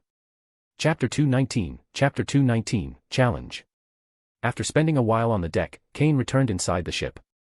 No matter how beautiful the scenery outside, with the sea wind blowing like that, a person can't endure it for too long, at the very least, their mouth will dry up. Upon returning inside, he grabbed a free bottle of mineral water, opened it, and took a few sips, easing the dryness in his mouth somewhat. As Cain drank, a young man of around 17 or 18, wearing gold-rimmed glasses and looking scholarly, approached. He slightly adjusted his glasses on the bridge of his nose and, smiling, said, "Hello, my name is Takuya, Imura Takuya. I'm a trainer too. Are you interested in a Pokemon battle?" Hearing his words, Cain was slightly surprised. Since his rebirth, this was the first Pokemon battle challenge someone had issued him. Judging by his appearance, the other person didn't seem to be a commoner. At the very least, he was a member of a minor family. It's rare for a family member to challenge a commoner to a battle. It's worth noting that in the Pokémon world, family bonds are very strong, especially in some up-and-coming families that look down on commoner trainers, forgetting that they themselves once started as commoner trainers. However, when it comes to those old, powerful families, they tend to be very cultivated. Even if they're dealing with commoner trainers, they won't show obvious disdain. After all, it's unwise to underestimate young, impoverished people. Cain glanced at him briefly and, out of the corner of his eye, noticed two youths not far behind him, leaning together and pointing at Cain and the young men in glasses, with mocking expressions on their faces. "Sorry, I'm not interested at the moment," Cain said, taking another sip of mineral water before walking away without paying further attention. He wasn't here to play with kids. Cain's words left him frozen in place. As a family member, challenging a commoner trainer was, in his view, an act of great courtesy. Shouldn't commoner trainers accept enthusiastically? Wasn't that the attitude expected of them? As Cain passed by the two who were about to laugh at his expense, he noticed that their faces had also stiffened. A slight smile appeared on his lips. They were nothing more than pampered kids. Did they really think having a few Pokémon and spending a bit of resources on them made them powerful? "Wait a moment, have a Pokémon battle with me. Whether you win or lose, I'll give you a good reward," said Takuya, who, recovering from Cain's rejection, ran up to him, grabbed his clothing, and raised his voice, losing all his earlier refined demeanor. His loud voice drew the attention of others, and slowly, people began to gather around them. Cain gently released Takuya's hand from his clothing, turned, and looked at him with indifference. "All right, if I win, I want a TM for the move Flamethrower." The mere request for a Flamethrower TM, worth tens of thousands, surprised the crowd around them. Even on the SSN, where people have some money, not everyone can afford such a valuable item. Cain's demand stunned Imura Takuya. It was true he had some money, but not enough to waste it recklessly. However, he couldn't back out now. After all, he was the one who mentioned rewards, and Cain simply asked for what he wanted. Originally, Takuya just wanted to impress his friends by showing off the Pokémon he'd recently bought, challenging a random commoner trainer to boast after winning. But he hadn't expected Cain to refuse him at first. Wouldn't he lose face as a family member if he didn't accept the challenge? Those two idiots would probably mock him for weeks for being rejected by a commoner trainer. So he ran up to Cain, stopped him, and promised a decent reward regardless of the outcome. In his mind, he thought that, at worst, he'd only have to spend a few thousand Pokédollars, and any commoner trainer would be thrilled even if they lost. But Cain wasn't playing by the usual rules. He asked for a Flamethrower TM. Takuya didn't have that TM, but he'd heard his father mention it, saying it cost at least 80 or 90,000 Pokédollars and was very hard to obtain. As more people gathered around, pointing and whispering, Takuya, who initially just wanted to show off, found himself in an awkward position. He wanted to agree, but he didn't have the Flamethrower TM or enough money. As the glances and murmurs around him increased, Takuya, who had only wanted to flaunt his skills, became more and more uncomfortable. Suddenly, an idea occurred to him. If Cain wanted the Flamethrower TM, Takuya would ask for something Cain couldn't provide, forcing him to abandon the challenge, thus letting Takuya off the hook. "If I win, I want your Slowpoke," said Takuya, who hadn't paid much attention to Cain's Slowpoke at first, but upon closer look, noticed that its color was different from that of regular Slowpoke. The possibility immediately came to mind: could it be an alternate-colored Pokémon? Also known as a shiny Pokémon. He couldn't imagine that a commoner trainer could have a shiny Pokémon. At that moment, Takuya stopped considering rejecting the challenge and firmly demanded that if Cain lost, he'd have to hand over his Slowpoke. If he managed to take that Slowpoke, none of his friends would dare compare themselves to him.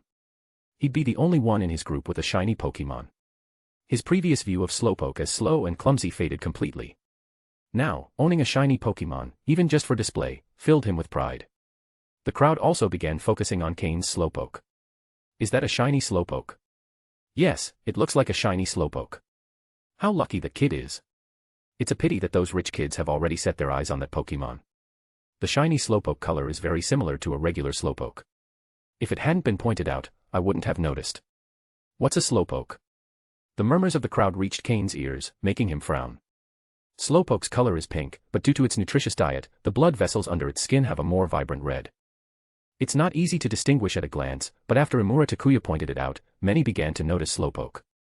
Now, not only Takuya, but many surrounding the scene showed signs of greed. End of chapter. Chapter 220, Chapter 220, Preparing for Battle. Cain observed the young men in front of him, named Takuya Imamura, for a moment before smiling and saying, "All right, but first I want to see your TM for the move Flamethrower." At the same time, a cold spark flashed in his eyes. If they weren't on a ship, Cain might have lost his composure upon seeing someone coveting his Pokémon. Hearing Cain's acceptance, Takuya Imamura immediately felt delighted, not considering at all whether he had a 100% chance of defeating Cain. He was just an ordinary trainer. How many resources could he possibly have to train his Pokémon? Besides, his jacket was that of a beginner-level trainer, which indicated that, at best, his level was also that of a beginner trainer. He himself had already defeated several beginner-level trainers, and, moreover, this time he had a new Pokémon with a certain type advantage. He was determined to take the risk. In the Trainer League, attire is an important symbol. If you're at a beginner trainer level, you wouldn't wear a regular trainer's clothes, and if you're at an intermediate trainer level, you wouldn't wear beginner attire. It's a matter of prestige. The stronger you are, the more respect you get according to the level of your clothing. The opposite is also true. A beginner trainer wouldn't wear intermediate level attire, as if they did and challenged someone, they'd end up being ridiculed for their arrogance if they lost. Therefore, a trainer's clothing generally reflects their level. In Cain's case, although he hasn't reached the intermediate trainer level, he's much stronger than the average beginner trainer. At the very least, if Cain fought 10 beginner-level trainers from the league in the wild, he could beat them all. If the battle were indoors, he could defeat at least 3, without taking any damage. Cain wore the league's beginner trainer attire simply for convenience. At the very least, with the clothing, the chances of a police officer stopping him on the street were nearly zero, as long as he didn't look too suspicious. Takuya Imamura, realizing he didn't have the TM for Flamethrower, felt distressed. He knew this was an opportunity to obtain a shiny Pokémon. If he missed it, he would surely regret it later. He immediately started searching for his 2 friends, finally finding them in a corner of the crowd. "Wait a moment, I'll be right back," he said quickly as he went to fetch them, leading them to a secluded corner. At that moment, an elderly man dressed in simple, even somewhat worn clothes, with completely white hair and thick bottle-bottom glasses, approached Cain and spoke to him in a low voice. "Young man, this isn't right for you.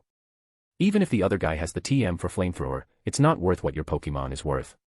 Besides, they're kids from wealthy families, you should leave before they come back. Go back to your room and hide. You just have to wait until the ship reaches port." Although his voice was low, Cain sensed that the old man had a lot of energy, but he was intentionally speaking in a low tone so no one else would hear. "I see your Slowpoke is well trained. It must have been eating at least advanced level Pokeblocks, with many other nutritional supplements. You're not lacking in money, so it would be better to avoid trouble and leave. Listen to this old man," the elder added before Cain could respond. Cain was surprised, as the elder had accurately identified that Slowpoke was consuming advanced level Pokeblocks. For someone who appeared to be a civilian, using intermediate level Pokeblocks would already be a luxury. The elder even noted that Slowpoke had been consuming other supplements, which was true. Cain had given it Miltank milk, nothing more. An elder with this kind of knowledge could only be a Slowpoke researcher, knowing so much about them that he could determine its diet just by observing it. However, Cain was more inclined to believe that this elder was at least an advanced breeder, and not only that, but one with a lot of experience. Otherwise, he wouldn't have such a sharp eye. But an advanced breeder dressed so poorly. Aren't breeders supposed to be wealthy? As these thoughts crossed Cain's mind in an instant, he set aside his curiosity and smiled, saying, "Don't worry, sir. He's no match for me. I need that TM." Cain had already planned to buy a Flamethrower TM for Slowpoke, but he couldn't do it before due to a lack of money. Now, a fool had come to offer it. Why was he so sure Takuya Imamura wouldn't be a match for him? Because when he passed by Takuya earlier, Cain used his system to scan the data of the Pokémon in Takuya's Pokeball and confirm its level. It was an electric-type Pokémon, so Takuya thought that with it, he'd have a sure win against Slowpoke. However, Cain knew that while Slowpoke is a water-type, it's also a psychic-type, and he had a strategy prepared against electric-type Pokémon. In general, type advantages often determine victory, but it also depends on the trainer's skill. If both trainers are at the same level and their Pokémon are equally trained, then yes, the type advantage could be decisive. But that doesn't apply when facing a spoiled young man who only relies on resources. Ah. The elder sighed upon hearing Cain's response. He knew he wouldn't be able to persuade him. He looked at Cain once more, and seeing the confidence in his eyes, he seemed to remember someone he knew. He was stunned for a few seconds, and when Cain looked back at him, the elder shook his head slightly and walked away from the crowd. He was no longer interested in watching the battle. He had advised Cain out of professional habit. Cain watched the elder walk away, frowning, with dark thoughts crossing his eyes. Just as the elder turned around, Cain instinctively used his system to scan the data of the 3 Pokémon in the elder's Pokeballs. That elder was definitely an advanced breeder. And one with extraordinary strength. This he knew from the Pokémon the elder carried with him. End of chapter. Chapter 221, Chapter 221, The Terrifying Elder. What did Cain see through the system a moment ago? An Aerodactyl at level 78, along with other Pokémon with levels between 60 and 70. What does this mean? It means that the elder who had just spoken is at least an elite 4-level trainer, and not a newcomer, but an experienced veteran. However, by his attire, he looked like a typical village grandfather. He probably didn't want to attract attention, so Cain decided to act as if he knew nothing. He shook his head and stopped thinking about it for now. Regardless, this elder was someone not to be provoked. If an opportunity presented itself, Cain could try to build a good relationship with him. Shortly after, Takuya Imamura, who had left dragging his 2 friends, returned to the group. He looked quite pained as he pulled out 3 bank cards and placed them in front of Cain. Here's 1 million poke dollars. It's more than enough to buy the flamethrower TM. I won't argue about the difference. It's a matter of pride, Takuya said with a grand air, though he couldn't hide the pained expression on his face. To borrow that much money from his 2 friends, he had to promise them plenty of benefits. In total, the value of those benefits was much higher than the amount he had borrowed. Cain looked at him with a sarcastic smile and said, "My slowpoke is worth much more than that money. Don't try to act magnanimous, who are you trying to impress?" Takuya, overwhelmed by Cain's response, was left speechless, his face reddening, unsure of how to reply. Finally, he exclaimed, "Let's go to the battlefield." Hearing his words, many of those watching couldn't help but show expressions of disdain. Cain said nothing more and headed directly to the public battlefield. As they moved, many people interested in the spectacle followed them to the battlefield. Along the way, more people joined, and by the time they arrived, the field was surrounded by a growing crowd. The interest was high because the stakes were quite large, attracting onlookers. The public battlefield had a referee designated by the cruise ship. He stood on a high platform outside the field, holding 2 flags and wearing a red whistle around his neck. After explaining all the rules, the referee instructed both to place their bets on the corresponding sides of the judges' table. Takuya placed 3 nameless league bank cards, while Cain placed Slowpoke's Super Ball on the other side of the table. Slowpoke had no objections to this, it trusted Cain completely and had confidence in its own fighting ability. Cain was so sure that even if he lost, he wouldn't hand over Slowpoke. In the worst case, he'd have Slowpoke use teleport, and they'd both leave the ship immediately. With Gyarados as a means of sea transportation, returning to Vermilion City wouldn't be a problem as long as nothing unexpected happened. As for leaving a bad reputation, he didn't care. After all, it would only be an accusation of not paying a bet, something Cain wasn't worried about at all. If necessary, he would simply change his identity in the league. After all, he hadn't invested much in his current identity. Besides, Cain had already scanned the data of Takuya Imamura's Pokémon. With his level of combat, Takuya had no chance against him. "Go, Raichu!" Takuya shouted, throwing his Pokeball to summon the Pokémon he would use in battle. Pokémon, Raichu, light green. Gender, female. Level. Type, electric. Ability, static. Held item, none. Egg moves, double slap, charge. Basic moves, tail whip, thunder shock, growl, play nice, quick attack, electro ball, thunder wave, feint, double team, thunderbolt. Learned moves, snore, knock off. TM moves, none. Takuya wasn't foolish, he was confident in his victory because he had his newly acquired Raichu, hoping to show off in front of his friends. Originally, he just wanted a battle where he could crush his opponent to demonstrate the strength of his Pokémon, and by extension, his own strength. However, he didn't know that Cain already knew he planned to use Raichu. This Raichu's level was only 25. Although it was fully evolved, it was clear that it hadn't fully developed its potential as a Pikachu. This forced evolution might even have reduced its quality. It's likely that this Raichu had green potential as a Pikachu, but by forcing its evolution, possibly with a low-quality Thunderstone, not only did it fail to increase its strength, but its potential was also reduced. Forced evolution is a way of wasting a Pokémon's potential. That's one of the reasons why Cain has yet to evolve Murkrow. Its potential hasn't fully developed, and evolving it now would harm its future growth. Pokémon like this are usually bought cheaply by stores and then sold to wealthy but uninformed trainers, who think they've found a great deal. Takuya was exactly one of those trainers. Although he came from a family of trainers, his position within it was not very high, as he had 3 older brothers who outperformed him. When he saw Raichu and how cheap it was, he couldn't resist buying it. In his mind, a fully evolved Raichu, at just the cost of a Thunderstone, was a steal. So when Cain saw the Pokeball on Takuya Imamura's belt, he already knew what to expect from him. A Raichu ruined by forced evolution, and a trainer without the skill to direct it, relying solely on type advantage. For Cain, defeating him would be like crushing a fly. "Slowpoke, when you go up, use Calm Mind immediately," Cain ordered calmly. Slowpoke also saw its opponent. Pokémon have a keen sense of detecting the strength of their rivals, especially those with combat experience. Upon seeing Raichu, Slowpoke couldn't help but show slight disdain. At first, it thought its opponent would be strong, but it turned out to be only at that level. However, after following Cain, Slowpoke had developed good habits. It wouldn't underestimate any opponent and would always stay alert in battle.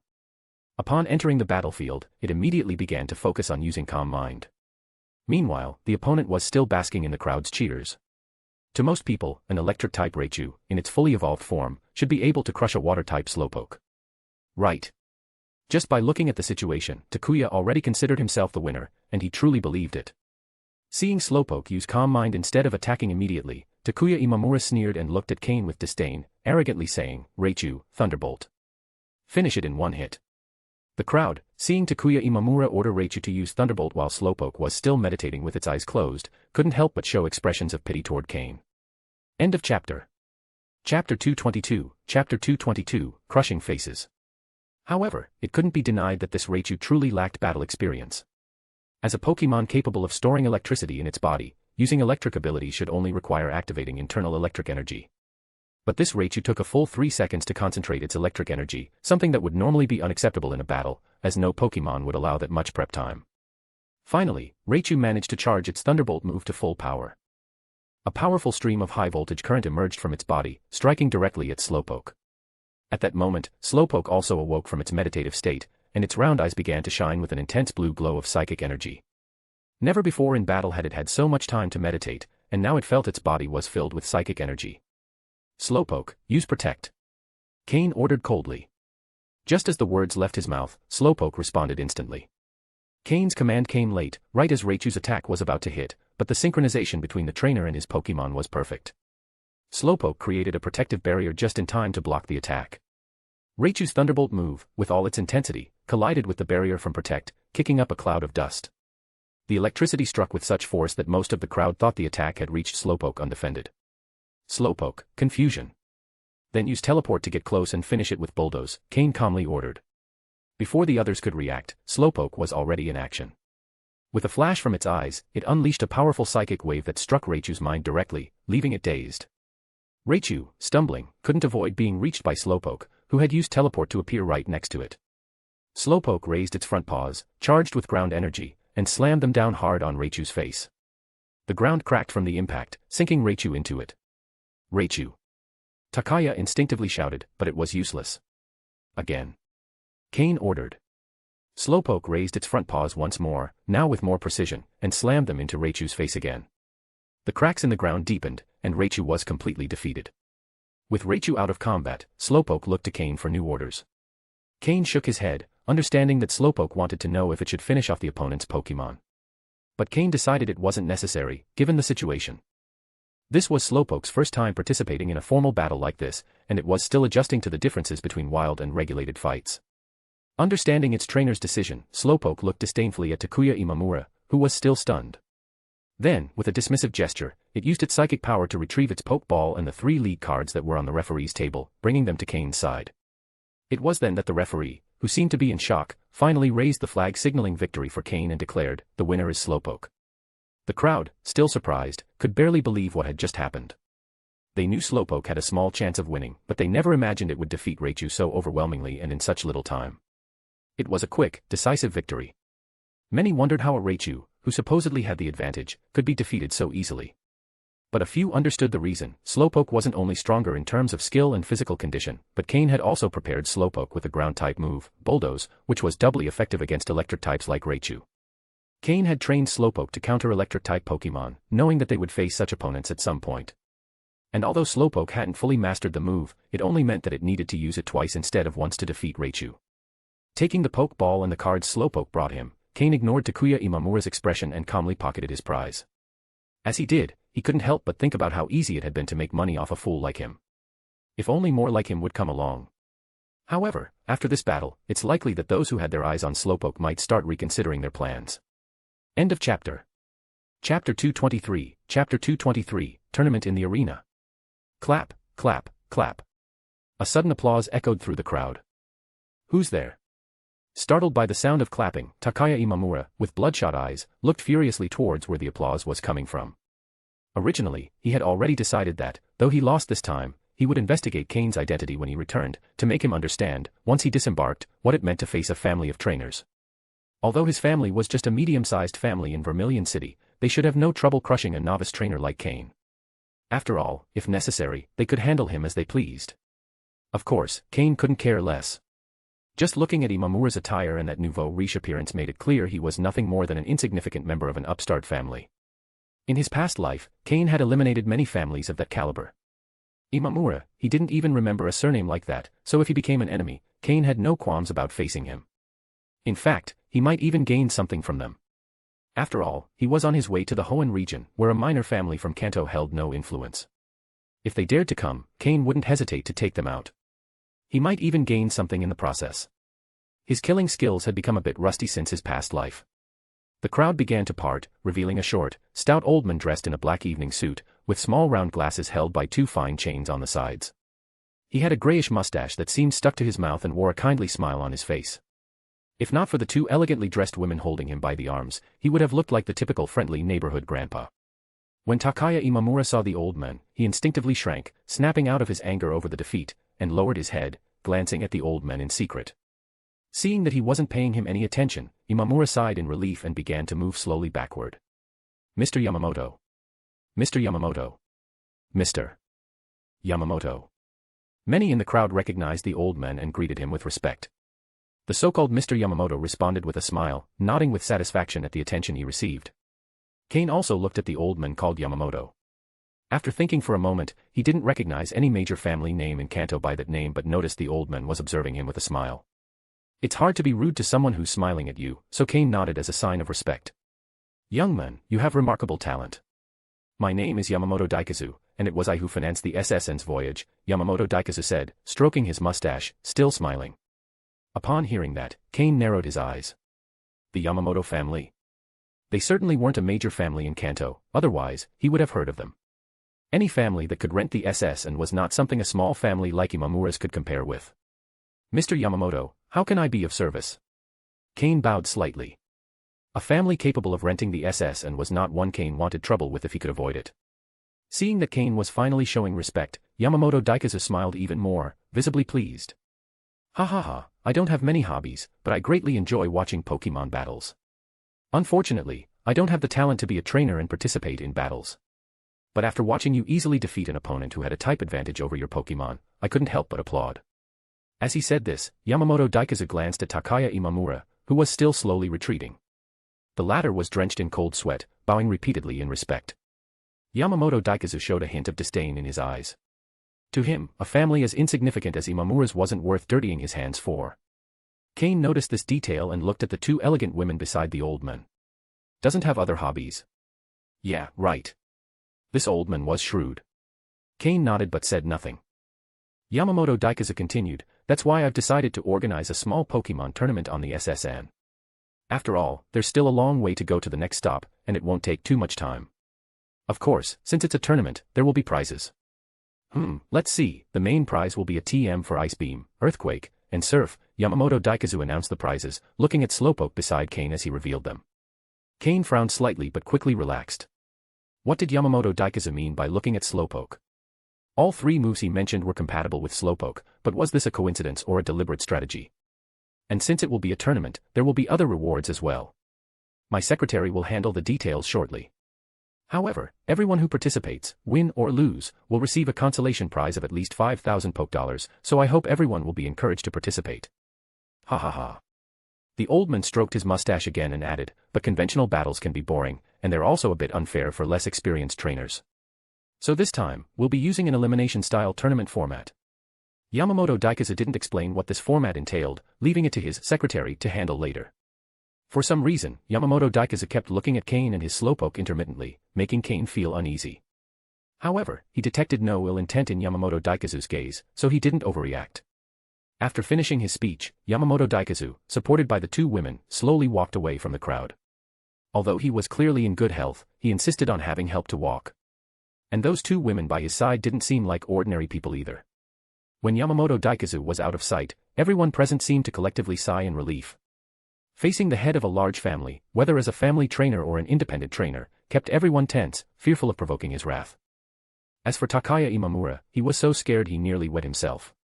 Now, he wasn't even thinking about revenge on Cain, he was only worried if he had left a bad impression on Yamamoto Daikazu and whether he would take retaliatory action. For someone of Yamamoto Daikazu's level, eliminating a family like Imamura's would require no effort. Just by mentioning his displeasure in casual conversation, there would be plenty of people willing to destroy the Imamura family to win his favor. Although no one knew what he was thinking, the discussions in the crowd began to pick up.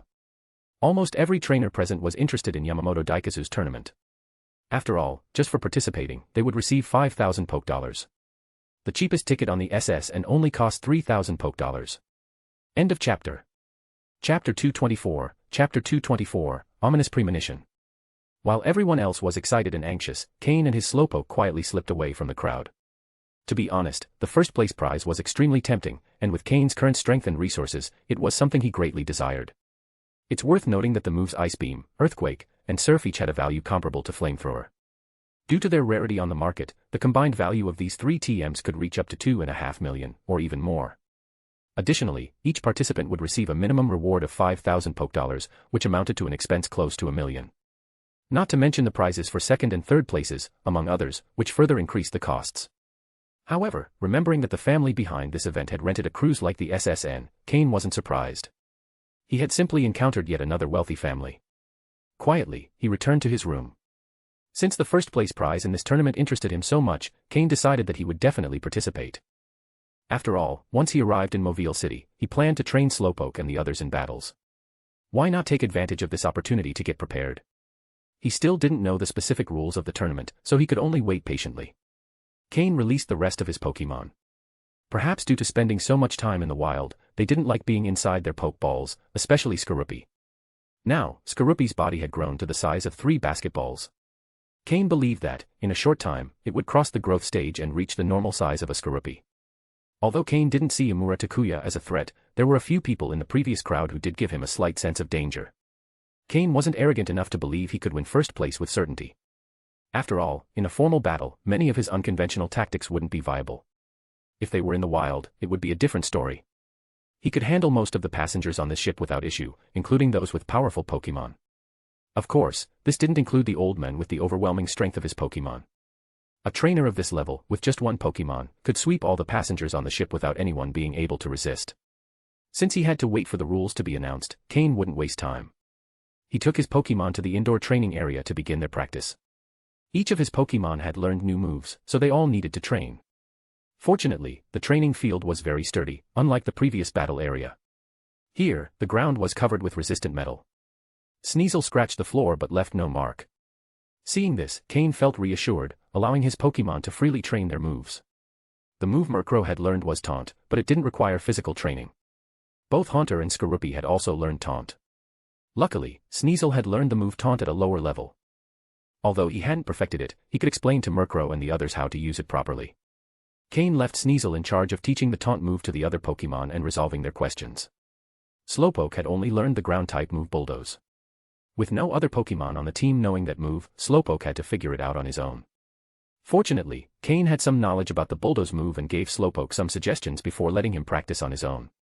Bulldoze was an area move that could inflict damage within a certain range and reduce the opponent's speed, making it very useful. Since Cain's team didn't have many effective moves against electric-type Pokémon, the Bulldoze move was essential. Haunter had learned Poison-type moves, Toxic and Poison Jab. It only needed to activate the poisonous energy in its body to make good use of them. The rest was just practice until mastering these skills. Cain again asked Slowpoke to create a psychic energy field for Haunter, allowing it to absorb 2 more threads of poisonous gas. Now, Haunter could absorb the poisonous gas at a much faster rate. Cain believed it wouldn't take long before it absorbed it completely, thus stabilizing its potential at a higher level. Miltank could also be a key Pokémon in the tournament since it was unknown how many Pokémon each person would be allowed to use, so Cain had to be prepared for everything. Of course, the ideal scenario would be for Slowpoke to be able to defeat all opponents on its own. But regardless of whether Miltank participated or not, it needed to train its moves. Miltank had learned the move Brick Break, and it could train alongside Sneasel, who was practicing the move Low Sweep. The training field had a single target for combat moves. Miltank attacked the upper part while Sneasel attacked the lower part, complementing each other. As for Skorupi, it continued focusing on mastering its basic moves. Since it entered its growth stage, not much time had passed, but it had learned many moves. However, it still had a long way to go to master them. So, besides strengthening its body, Skorupi had to concentrate on perfecting its basic skills. Once all his Pokémon were training, Cain sat on the ground, preparing to train his psychic abilities. However, as soon as he sat down, his right eyelid began to twitch. Cain frowned. According to an old saying on Earth, the left eye jumps for fortune, the right for misfortune. Although it was just a joke, for some reason, Cain felt a bad premonition. Ever since he became a psychic, he hadn't fully mastered his abilities, but he seemed to have gained an inexplicable ability. It was like an animal instinct, a sharp intuition. Cain had always relied on his intuition to survive in the wild.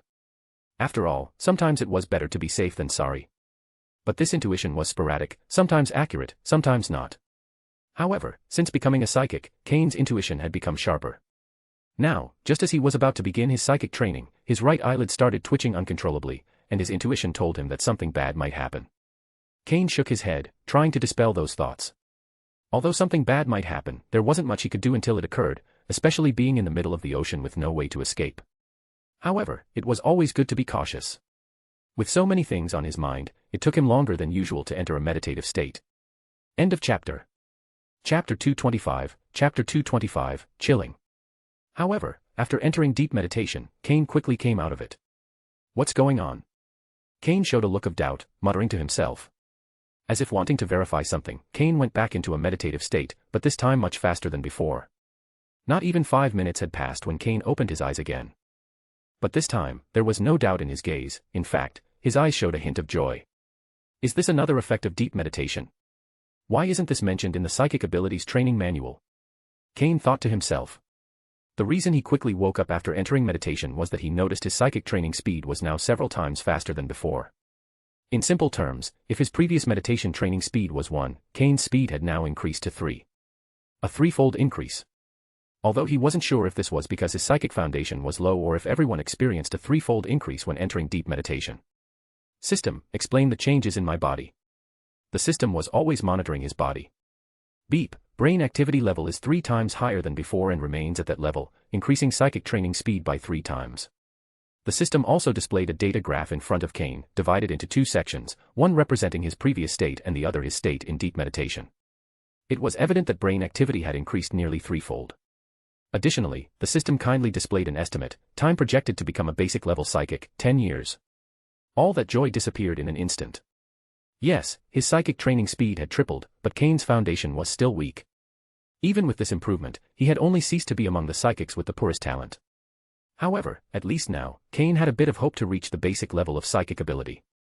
10 years. Cain was now 15, so in 10 years, he'd be 25. 25 years old is still young for a trainer, and by then, he could use telepathy. After giving himself a little boost of confidence, Cain went back into meditation. 3 quiet hours passed, and then the SS and filled with noise again. Yamamoto's secretary finally published the tournament's content and rules. On every screen aboard the vessel, the tournament rules and prizes were displayed in a loop. It could be said they were organizing the tournament with great fanfare. Cain also sat in his room, watching the large TV screen in front of him, where the rewards for each position were shown one by one. First place, TMs of the moves, Ice Beam, Earthquake, and Surf. Second place, TM of the move Flamethrower. Third place, 300,000 Poke Dollars.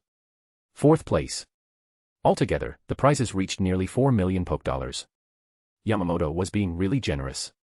Any trainer who placed in the top 8 would receive a prize valued at least 50,000 Poke Dollars. Additionally, so that everyone could battle without worry, Yamamoto had opened the SSN's Pokemon treatment room, and all treatment costs would be free. All this was to ensure they could witness an exciting battle.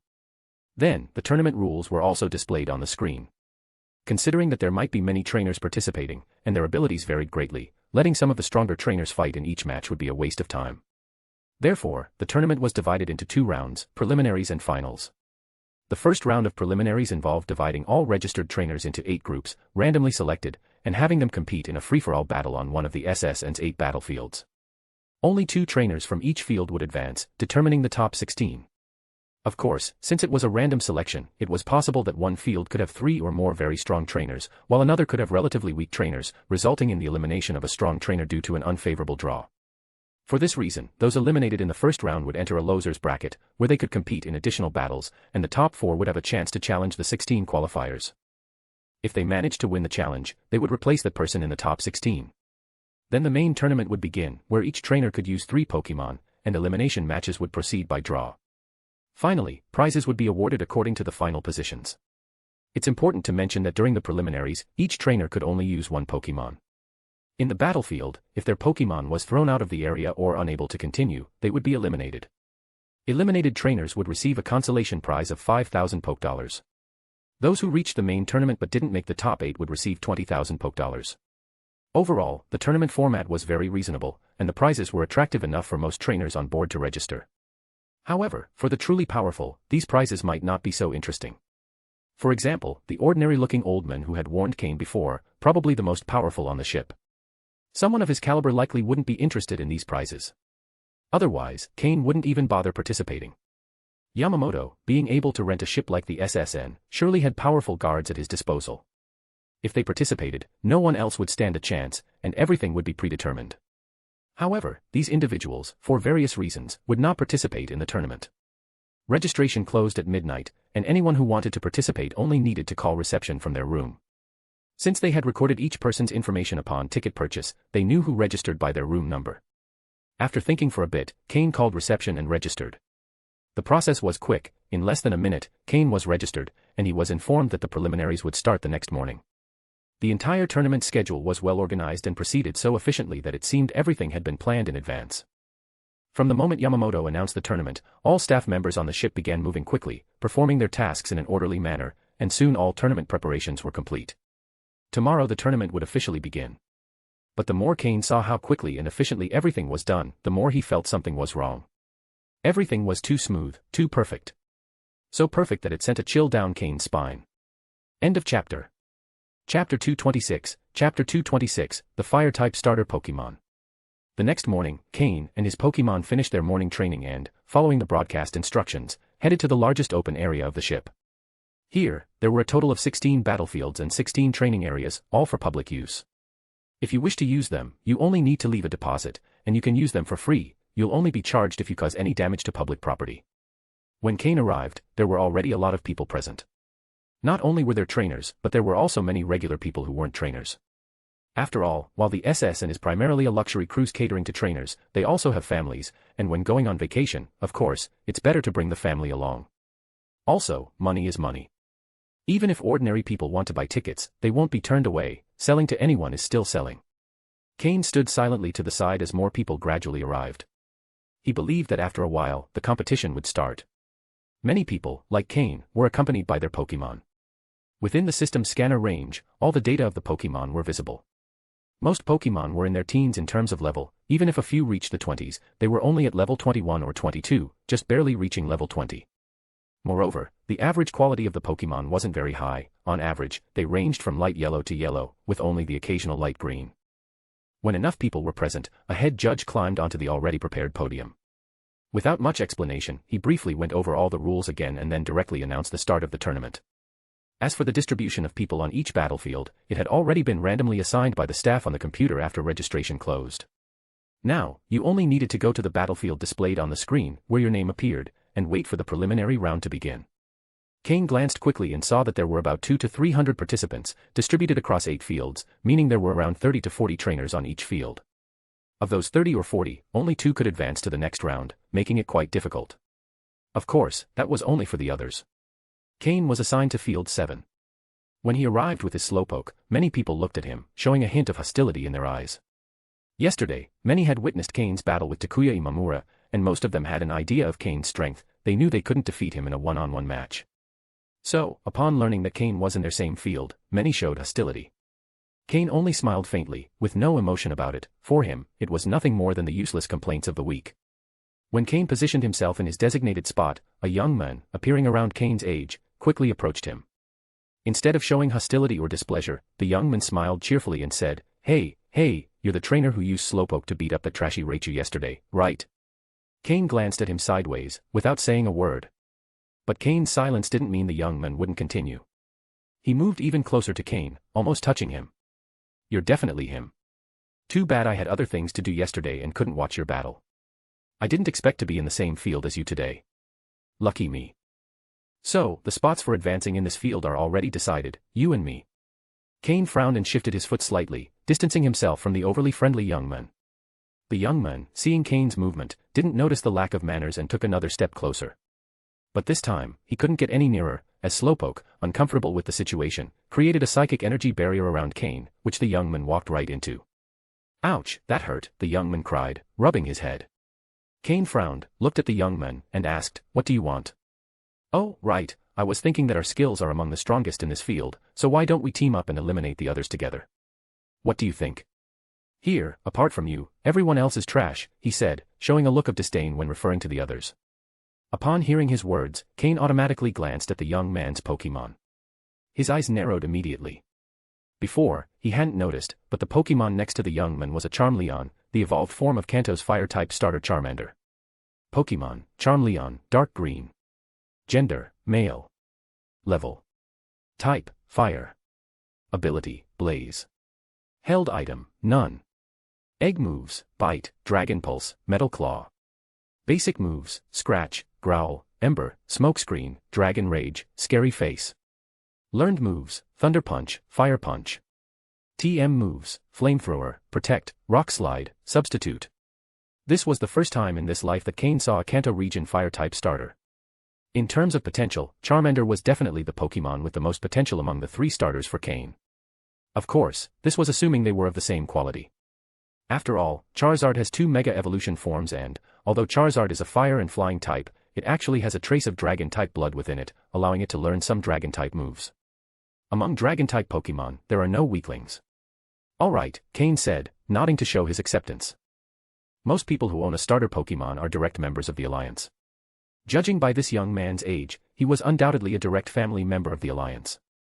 Moreover, his Pokémon was indeed one of the strongest on this battlefield, so teaming up to eliminate the others wasn't impossible. After all, for Cain, fighting anyone was the same. This time, it was the young man who was stunned. Hearing Cain's clear and affirmative response, he was first surprised, then delighted, and laughed, saying, "Ha ha ha, I knew you had a good eye. Very well. If we join forces, together we'll crush everyone." But no matter what the young man said or thought as he tried to get closer to Cain, Slowpoke's psychic energy barrier did not disappear. Suddenly, the young man slapped his forehead and said, "I forgot to introduce myself. My name is Jean, I'm from Viridian City in Kanto, and this is my first journey." He then extended his hand, looking at Cain sincerely. To him, Cain's easy acceptance to fight alongside him meant that Cain trusted his strength and character. So, for someone who trusted him so much, Jean also showed great trust, directly revealing his personal information. Cain extended his hand, shaking his, and calmly said, "Cain." End of chapter. Chapter 227, Chapter 227, Attracting Hatred. After shaking hands with Cain, Jean was very excited and wanted to hug him. But Cain stepped back, and Jean once again bumped into the psychic barrier created by Slowpoke. Jean looked at Slowpoke with a resentful expression, then at Cain, who maintained a calm face. Jean realized it had been a fantasy to think Cain would hug him, thus marking the beginning of a legend. Before Jean could continue complaining, the referee announced that all participants were present and that Pokémon should enter the battlefield. The battlefield was rocky, which for Cain was neither a great advantage nor a disadvantage. The Pokémon were alert, watching their opponents, some had already allied beforehand to eliminate the others. Cain and Jean fell into this category, with Jin's Charmeleon positioning himself next to Slowpoke to show his support. Many trainers wanted to attack Cain's Slowpoke first, knowing it was a formidable opponent. However, Jin's Charmeleon stood next to Slowpoke, deterring many of them. Slowpoke looked at Charmeleon and then at Cain, and after receiving Cain's approval, decided not to blast Charmeleon away with his water gun move. Since Slowpoke had been with Cain, no unfamiliar Pokémon had come this close to him. His battle instinct almost led him to use water gun, but he held back. With the sound of the referee's whistle, the free-for-all battle began immediately. "Slowpoke, use calm mind," ordered Cain. "Cain, how do you want to handle this? Shall we go together, or?" Jean asked confidently. "Half for each of us," Cain replied. "All right." Charmeleon charged onto the field, fiercely attacking the Pokémon in combat. Jean, remaining calm, directed him in a low but clear voice, which Charmeleon instantly obeyed. This impressed Cain, who now saw Jean in a new light. "Slowpoke, let's go too. Teleport, then bulldoze, and finally use confusion to throw them out of the field," said Cain. "Yatten," Slowpoke responded. Slowpoke teleported to the center of the Pokémon in battle, and although he hadn't fully mastered the bulldoze move, he had improved a lot. Slowpoke's sudden appearance startled the other Pokémon and their trainers. Having not challenged Slowpoke initially, many were trying to eliminate the weaker ones first. But now, Slowpoke had become everyone's target, and the trainers quickly directed their Pokémon toward him. However, Slowpoke paid them no attention. Earth-type energy was already focused in his front paws, and by striking the ground, he caused the rocky field to crack, disrupting the movements of the other Pokémon and leaving them staggering. Slowpoke didn't stop there. After using Calm Mind, his psychic power increased, and he unleashed confusion at full strength. Pokémon flew through the air, tracing beautiful arcs as they exited the battlefield. The trainers watched helplessly as their Pokémon were thrown by an invisible force. Although they all knew Slowpoke was responsible, they could do nothing. Fortunately, the eliminated Pokémon were unharmed, they were simply disqualified for leaving the field. Because of this, the trainers didn't hold much resentment toward Cain. In fact, some admired his strategy. Ha ha ha. I knew you were a person with good judgment. Charmeleon, we need to work harder. Jean exclaimed upon seeing Slowpoke sweep through the field like an autumn wind, easily eliminating the others. Roar. Charmeleon responded with a cry, attacking with even more ferocity. Cain trusted Slowpoke, so after his initial command, he let him handle the field freely. Meanwhile, he observed Jin's Charmeleon. Charmeleon was well trained, although he had some deficiencies, they weren't significant. He used his moves with ease, defeating opponents with a single strike or quickly throwing them off the field. Noticing this, some attempted to team up to face Slowpoke and Charmeleon. However, their Pokémon barely surpassed level 20 and had no real battle experience, so they couldn't withstand Pokémon of Slowpoke's caliber. Moreover, Slowpoke didn't need to defeat or injure them, he simply used his psychic powers to throw them out of the field. As more Pokémon flew through the air, the spectators gathered, intrigued. Seeing it was the same Slowpoke that defeated Takaya Imamura the day before, many showed looks of understanding. To them, Slowpoke was being even more careful than the previous day, merely throwing the others out without using his full strength. They believed Cain had ordered him to hold back since healing a Pokémon isn't easy. Slowpoke's consideration contrasted with Charmeleon's brutality, which eliminated opponents with a single strike. Thus, the eliminated trainers directed their resentment toward Jean, even those who were thrown by Slowpoke. When the last Pokémon was defeated by Charmeleon, he returned, panting, to Jin's side, who quickly took out a medium-level Pokeblock to feed him. It was then that Jean noticed many looking at him with hostility, and he became alarmed. Cain, why are they looking at me like that? I wasn't the only one who eliminated them, was I? Jean asked in a low voice as he approached Cain. Cain simply looked away and stepped aside, thinking to himself, with such a fierce Charmeleon, if you don't attract the hatred, who will? Immediately, all the hostile gazes focused even more on Jean. If looks could kill, or at least strike, Jean would already be a battered man. End of chapter. Chapter 228, Chapter 228, Strengthening Bonds. The battlefield where Cain and his team were stationed was the first to finish their fight.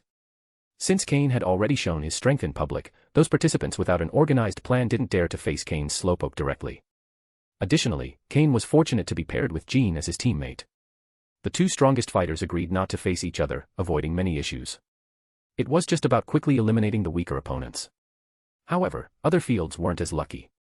On one of the fields, the two strongest fighters clashed from the start, and both ended up injured, allowing others to seize the opportunity. Regardless, it wasn't too much of an issue. As long as they had enough strength, even in the losers bracket, they could become one of the 16 finalists, it would just be a bit more complicated. When all the battles on the fields concluded, the 16 finalists were temporarily established. In total, the process took only about 2 hours, which meant that Cain and Jean waited for over an hour. Perhaps due to good prior preparation, there were no cases of severely injured Pokémon.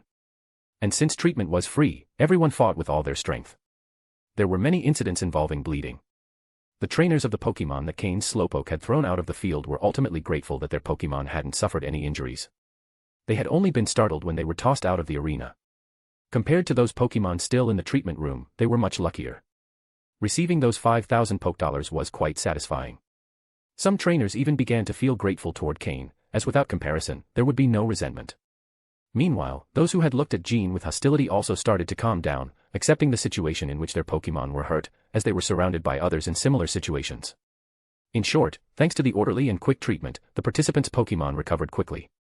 At that moment, the head referee announced that the 16 finalist trainers had been decided. In the afternoon, the losers bracket would be held, where 4 trainers would be chosen to have a chance to challenge the 16 finalists. This led many who were defeated in the strong matchups to prepare to reclaim their spots. On the other hand, those who had reached the 16 finalists through luck couldn't help but wipe the sweat from their brows, well aware of their situation. The good news was that, even if they were eliminated, they'd earn 20,000 Pokédollars, far more than the 5,000 earned by others. When Cain learned the result, he returned to his room with his Slowpoke. Jean wanted to accompany him, but was blocked by a psychic barrier created by Slowpoke 5 meters away. Eventually, he abandoned the idea with a look of disappointment. He only thought that Cain still didn't know him well enough and that he'd need to be even friendlier in the future. Cain didn't know what Jean was thinking, but if he had, he would probably feel quite uncomfortable. People who got too close too quickly were the ones who made him most uneasy. Besides, Jean had no ill intentions. Cain wasn't the type to eliminate someone simply because they annoyed him, he only eliminated those who tried to harm him or damage his interests. Even if he were to eliminate Jean, it wouldn't bring Cain many benefits and could cause him problems. It's not easy to eliminate a member of the League's main faction, especially in such a crowded place. Of course, Cain had no plans to kill him. Jin's warmth was uncomfortable, so in the future, whenever Jean got close, he'd just have Slowpoke create a psychic barrier. On the way back to his room, Cain passed by the ship's dining area and saw a familiar figure. After hesitating a bit, he decided to approach. That familiar figure was the old man who had warned him yesterday. Although he hadn't managed to persuade Cain, his intentions were good. Upon getting closer, he saw that the old man was wearing the same worn clothes. In one hand, he held a cup of tea, and in the other, a newspaper, with a calm expression. On the SSN, dressing like that was quite unusual. Many people passing by looked at him with disdain. If not for the pokeballs on his belt, someone probably would have insulted him by now. But the old man didn't seem to pay attention, he simply enjoyed his tea and newspaper as if nothing around him mattered. Even when Cain approached, the old man showed no reaction until he was very close. The old man lowered his newspaper, adjusted his glasses, and upon seeing Cain, smiled. "Ah, it's you. Do you need something, young man?" he asked. His voice was clear and strong now that he didn't have to speak softly. Cain smiled and said, "I just wanted to thank you, sir, for your warning yesterday." Hearing this, the old man waved his hand. "Yesterday, as an old man, I worried unnecessarily. I saw such a well-trained Pokémon and feared that those rich kids would take it from you. I didn't think that someone capable of raising such an excellent Pokémon would also have great combat skills." Saying this, he looked a bit embarrassed. Yesterday had indeed been unnecessary, the trainer possessed extraordinary skill and didn't need to worry about being defeated. "Anyway, sir, I want to thank you. Thanks to you, I won yesterday's battle. Allow me to treat you to lunch. It's almost lunchtime." The old man looked at Cain in surprise, then glanced at the Slowpoke at his side. He seemed to understand something and, laughing, responded. "Ha ha ha. Very well, I'll accept your invitation." Then he carefully folded his newspaper and placed it in his pocket. He finished his tea in one gulp and called the waiter. "Waiter, bring me the menu." He didn't seem the least bit concerned about being the guest. When the waiter brought the menu, he opened it directly to the end and ordered all the most expensive dishes. The waiter looked at him with doubt, wondering if he could pay, but the old man smiled and pointed at Cain. "Don't look at me, this young man will pay." Cain didn't flinch, nodded at the waiter, and handed him a bank card.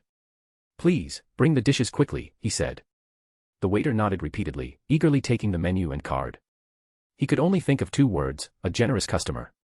The old man had ordered food totaling 30,000 poke dollars. Cain smiled and refilled the old man's teacup, then sat obediently to the side. The old man, pleased with Cain's attitude, nodded in satisfaction and then asked, "Tell me, what do you need?" End of chapter. Chapter 229, Chapter 229, Shining Stone.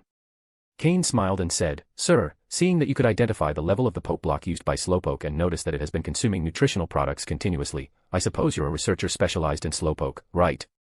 Upon hearing this, the old man was surprised.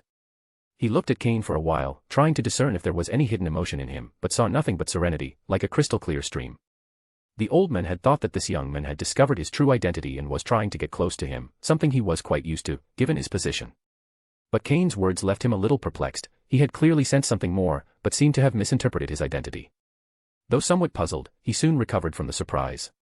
He realized he had rushed to conclusions, and now this young trainer, who seemed to be of beginner class, was inviting him to a banquet. This made him feel as if he were taking advantage of his age. If Cain had really guessed his identity correctly, it wouldn't matter, he would let him pay, and in the end, give him some sort of reward, thus balancing any potential favor for the well-intentioned advice from yesterday.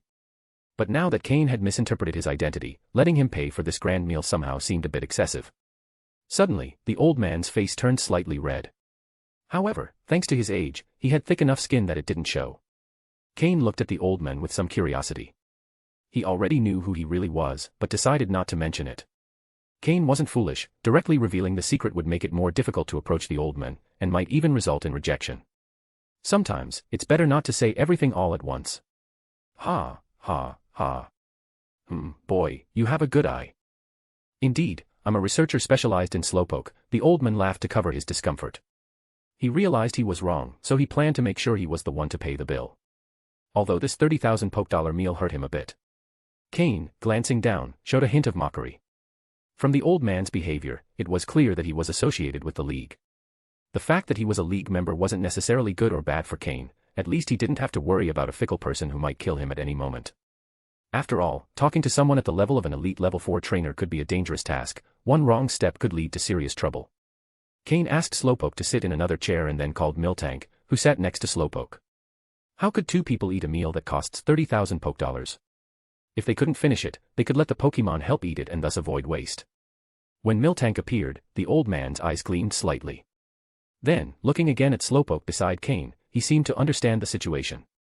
He thought that the nutritional supplement for Slowpoke was actually Miltank's milk, which was quite a smart choice. And Cain, who let Slowpoke and Miltank sit in the chair, showed no discomfort but rather a slight approval. In this era, not many people treated Pokemon as friends. So, sir, I'd like to ask you some questions, Cain said humbly after the Pokemon had sat down. Ask, replied the old man, taking a sip of tea with a relaxed air.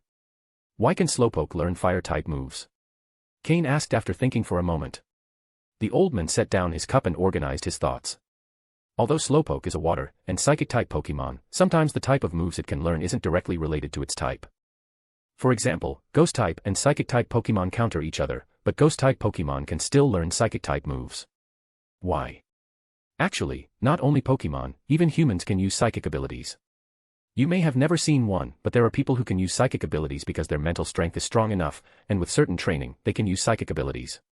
In the same way, although Slowpoke is a water-type Pokemon, it's extremely sensitive to different types of energy. If it can use Psychic-type moves, it means its mental power is actually quite strong. So, although it appears slow and distracted, it's actually a great master in disguise. A great mental strength gives them control over energy that surpasses many other Pokemon, so it's not surprising that it can learn Fire-type moves. The old man gave a long explanation, demonstrating his extensive knowledge about many Pokemon. Without such studies, he wouldn't have been able to create high-level Pokeblocks. Cain remained thoughtful. In truth, he had never thoroughly researched these things. He knew that Slowpoke could learn Fire-type moves, but didn't exactly understand why. And the system didn't offer a detailed explanation on these topics either. For him, it was only necessary to know how to use the moves, why those moves existed wasn't his priority. But the old man's words made him ponder. If Slowpoke can only learn certain Fire-type moves like Sunny Day, Flamethrower, and Fire Blast, does it mean that if its control is strong enough, it could also learn other Fire-type moves? Then, driven by curiosity, he asked, so, how can you increase a Slowpoke's psychic power? If a Slowpoke has very weak psychic power from the start, is there a way to improve it quickly? This question doesn't only apply to Slowpoke, many Psychic-type Pokemon face the same problem. It's a more general question, how to quickly improve psychic abilities. The old man took some time to think, sipping his tea several times before answering. I haven't researched much on how to quickly improve psychic abilities, but... He hesitated a little, then continued, but, I've heard that some Psychic-type Pokemon can form a kind of stone in their brain called a Shining Stone. However, Pokemon that can form the Shining Stone are extremely rare, and there doesn't seem to be a clear pattern. There might be a very low-level Psychic-type Pokemon that has it, and an elite-level Psychic-type Pokemon that doesn't. Anything is possible. Of course, this is just something I've heard, I've never seen it, so don't take it as a certainty. Shining Stone. Upon hearing this, Cain recalled that when the system analyzed conditions for rapidly improving psychic abilities, it had mentioned an item called the Shining Stone, but the system didn't provide further details about it. End of chapter. Chapter 230, Steven's Call. In his previous life, Cain had defeated many Psychic-type Pokemon, but he had never seen anything called a Shining Stone. Although, it could also be because he'd never opened their heads to look, after all, he didn't know such a thing existed, and doing so would be rather gruesome. Moreover, since the system had no data on this, even if it had detected something during a scan, it would have considered it a normal component and not raised any alerts. While Cain was lost in thought, the dishes he had ordered began arriving one after another. During the meal, he didn't ask the old man any more questions, they just chatted about everyday matters. Through the conversation, Cain discovered that the old man's surname was Matsuda, although he didn't know his full name. He shared his last name just so Cain would stop calling him sir all the time. Old Matsuda thoroughly enjoyed the meal, probably because it was quite expensive. Although he planned to pay, he realized toward the end that Cain had already paid with his bank card from the beginning, which made him feel a bit embarrassed. But everyone was so focused on eating that no one noticed. Especially Slowpoke and Miltank, who were big eaters. Cain had brought them out to avoid wasting the excess food, so they ate with great enthusiasm. Old Matsuda, being older and having a smaller appetite, didn't eat much, but seeing Slowpoke and Miltank enjoying the meal made him feel satisfied. After finishing the meal, old Matsuda prepared to leave. As he stood up, he hesitated for a moment and finally said to Cain, "Be careful." It seemed he wanted to make up for the embarrassment he'd felt earlier. After all, he believed that Cain was just an amateur trainer interested in Slowpoke and hadn't discovered his true identity. Since he felt a bit guilty for taking advantage of Cain, he offered him some advice to be cautious. But he didn't explain what he meant by "be careful." When Cain wanted to ask, the old man had already waved his hand and disappeared down the hall. Be careful. It seems he knows something. This journey on the SSN won't be so simple, Cain thought as he returned to his room and sat on the couch, lost in thought. He had sensed something strange on the ship before, but he couldn't pinpoint exactly what it was. The warnings from his psychic intuition and old Matsuda's comment confirmed that there was definitely danger. The sailors. Suddenly, Cain thought of something, and a sudden realization struck him. Since boarding the ship, Cain hadn't seen a single sailor. Although sailors generally didn't appear much in the cabins, as they spent most of their time at their posts or on the bridge, one should have seen a few at least a couple of times. However, so far, Cain hadn't seen any trace of them. Of course, it could also be because he had stayed in his room most of the time and hadn't gone out much. But, considering all the circumstances, the SSN journey was becoming increasingly strange. Even Yamamoto himself, the man who introduced himself, was quite suspicious. However, at this moment, Cain couldn't do much. If something really happened, at least he had the ability to escape. If all else failed, he could always turn to old Matsuda. With his level as an elite level 4 trainer, no one could stop him. Cain had appeared in front of him several times, so he could ask for his help if it came to that. People from the Pokémon League are usually like that, indecisive and overly compassionate. In the afternoon, the losers round would take place, which had nothing to do with Cain. He decided to train his Pokémon in his room. Meanwhile, he attempted to meditate, although his worries made it difficult to enter a meditative state. Midway through meditation, his phone began to ring. Cain took it out and saw it was a message from Steven, asking him to call via video conference if he had time. Fortunately, the luxury suite on the SSN was equipped with a special video phone, as well as various teleportation devices. Cain let his Pokémon continue training on their own and went to the video phone to dial Steven's number. Almost instantly, the call connected, and Steven appeared on the screen. "Hello, Cain. Long time no see," Steven said with a smile. From the background behind Steven, it seemed he was still at home. Cain smiled and replied, "It hasn't been that long. How's everything? Have you gotten any results from what we discussed?" Steven, realizing it hadn't actually been very long, chuckled to hide his awkwardness, then adopted a serious expression and said, "There's no issue. They're willing to buy your recipe for poke blocks, but you didn't give me your specific conditions, so I just mentioned that you wanted to negotiate without going into details." Cain nodded. At the time, he'd thought of messaging Steven his conditions, but he had forgotten. "I'd like to exchange the recipe for a method to improve the quality of a Miltank. As you know, I have a Miltank, but when I captured it, its quality was somewhat mediocre, so I want to improve its quality and potential. But since there are few Miltank available on the market, I thought I could trade my recipe for a method from them." Steven frowned and said, "That condition will be a bit complicated. You must know that methods to improve Pokemon quality are quite secret. I'm afraid your Pokeblock recipe isn't worth that much. There are many methods to improve a Pokemon's quality, but most of the time they're accidental improvements. Finding a reliable method that works consistently is difficult, it requires hundreds or even thousands of experiments to be validated." "I know. In any case, I want to exchange my recipe for a method to improve Miltank's quality. Also, I'm willing to sign a confidentiality agreement not to disclose the method. If necessary, I can offer more in return," Cain said, rubbing his temples. The Miltank market was practically monopolized by Whitney's family. Even if the method to improve Miltank's quality was leaked, it wouldn't have much impact on their business, and Cain was practically giving them his recipe without asking for much in return. Steven knew that Cain was right, but when it came to a family secret, even if the impact of its disclosure was minimal, the question of principles was different.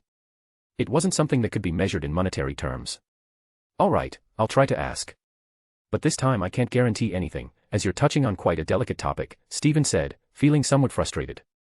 Even though his family was more powerful than the Miltank Ranch family, he couldn't push them on this matter without creating controversy. He might even be accused of using his influence to pressure other families, which would be a significant political issue. Steven began to wonder if he'd made the right choice in agreeing to help Cain with this. End of chapter. Chapter 231, the danger begins to manifest. Afterward, Cain and Steven continued exchanging information on various topics, mostly related to Pokémon. Although Steven's strength far exceeded Cain's, in terms of knowledge, Cain surpassed him by far. Therefore, during their conversations, it was mostly Cain who explained things while Steven listened like a student. If someone saw this situation, they would probably be quite surprised. After all, this is the young heir of the Devon Corporation. Not to mention that if he mastered all the vast knowledge of the corporation, not even 10 Cains could compare to him. But Cain has the system, and when things get tough, he can always consult the system's database. So, it would be unusual for Steven to surpass Cain. However, as the future heir of the Devon Corporation, Steven is no ignorant. In fact, he has many unique ideas that gave Cain a new perspective, showing him that some things could be understood in different ways. After all, Cain had been a human on Earth. Even though he had already lived 2 lives in the Pokémon world, he still retained some fixed ideas from his life on Earth, whereas Steven, being native to the Pokémon world, had a somewhat different way of thinking. What he shared was truly characteristic of the place. Especially when they talked about stones, Steven got very excited, almost as if he wanted to have a long conversation with Cain. He discovered that Cain also knew a lot about different types of stones. If it weren't for the fact that they were separated by a video call, Steven would probably have served Cain a cup of coffee to keep chatting all night. What Steven didn't know is that Cain, to keep up with all the information about stones, almost had to review all the system's data. Who knows why someone who would be a future league champion knew so much about stones, even more than about Pokémon. Cain took the opportunity to ask Steven indirectly if he had any superior quality dusk stones. Unfortunately, Steven was more interested in unknown stones, so he hadn't specifically gathered evolutionary stones. He didn't have a superior quality dusk stone in his collection. Cain asked him to keep an eye out and, if he found one, to let him know.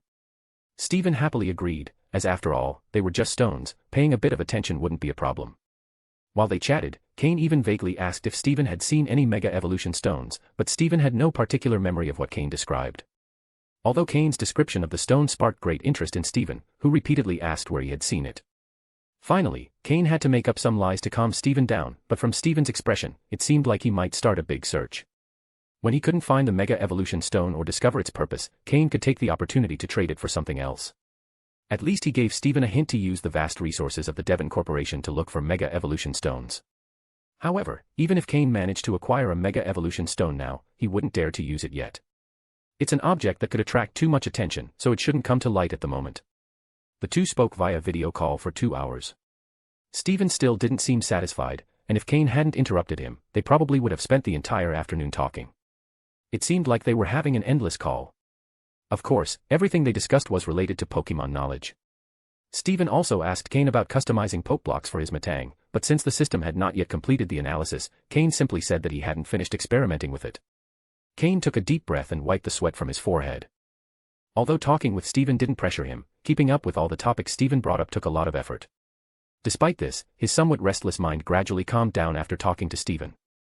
No matter what might happen on the SSN, Cain knew he had to stay calm, and he was at least sure he could escape if things got dangerous. However, to be safer, Cain decided to be prepared in advance. Soon, the afternoon passed quickly, as the Pokémon continued training according to a plan. The most noticeable progress was with Haunter. Its poison type, which had already been developed, was now complemented by very characteristic moves of that type, greatly improving its control over poison-type energy. Additionally, Cain occasionally allowed it to absorb the poison gas. Only about 20% of the gas remained in the special container. The poison gas contained a large amount of energy, and if Haunter managed to absorb it all, aside from being able to improve its quality to the highest possible level, it would likely also gain another level. Even though it wasn't as fast as when it was ghastly, the effect was still quite good. After dinner, Cain left his room and found a bathroom. He had Slowpoke set a teleportation coordinate and then returned to the room. He changed clothes and also put on a new face mask. Then, with Slowpoke's help, he teleported back. He opened the bathroom window, and together with Slowpoke, they jumped directly out. At that moment, in the highest room of the SSN, Yamamoto held a wine glass, looking seriously at the video call in front of him. Everything has started as planned. When do you intend to come? Yamamoto asked, taking a sip from his wine glass. On the video call, only darkness was visible. If it weren't for the device's blinking light, anyone would have thought there was no communication. After a moment, a hoarse voice replied, "Wait a bit longer. I think someone from the League has infiltrated. Be careful." Upon hearing this, Yamamoto's hand holding the glass paused for a moment. Then he brought it to his lips again, this time taking a big gulp of wine. Someone from the League. What a hassle. Can't they deal with their own internal rats first? They always find out everything. The interlocutor remained silent for a moment before changing the subject. Is the material this time good? Not bad, some things surprised me. And by the way, could you be more efficient with your work? I'm tired of having to clean up your messes. If this continues, there will be no more cooperation, Yamamoto said, with a fierce expression and eyes full of murderous intent. Don't try to challenge our limits. After this time, we will probably hide for a while. We just hope you continue to develop properly, replied the hoarse voice, emphasizing the words, develop properly. Ha! You don't need to worry about us. But doesn't your leader intend to come in person? They always send the usual ones. End of chapter. Chapter 232, Chapter 232, Locating the Island. Jumping out of the window, just before hitting the surface of the sea, Slowpoke used its psychic powers to suspend them above the water. Cain took out a regular poke ball and threw it. A large Gyarados appeared in the sea. Gyarados, who had been trapped in the poke ball for quite some time, finally returned to the ocean and, upon emerging, wanted to roar to release his frustration. Although he lived comfortably in the poke ball, with food and rest, so much so that he nearly gained weight. But he is the king of the sea. Did that human really treat him as if he were a pig? So, just as he came out, he wanted to roar at the sky. Quiet. But before he could roar, a cold, sharp voice interrupted him. He immediately felt a chill run down his body and obediently made no sound. He looked silently at Cain, who, in his eyes, seemed like a demonic figure. Although he was so small, why did his voice have such authority? Cain and Slowpoke slowly flew toward Gyarados' head. After they were settled, Cain said calmly, make less noise, first, let's move away from the cruise. He tapped his foot lightly, indicating that he could move. After receiving Cain's order, Gyarados obediently leaned down and began to swim slowly through the sea. Because he didn't dare to make noise, his movement speed was not fast. Swimming in the opposite direction of the cruise, Gyarados carried Cain toward unknown waters. What Cain didn't know was that his movements were being observed by an old man on the upper deck of the cruise.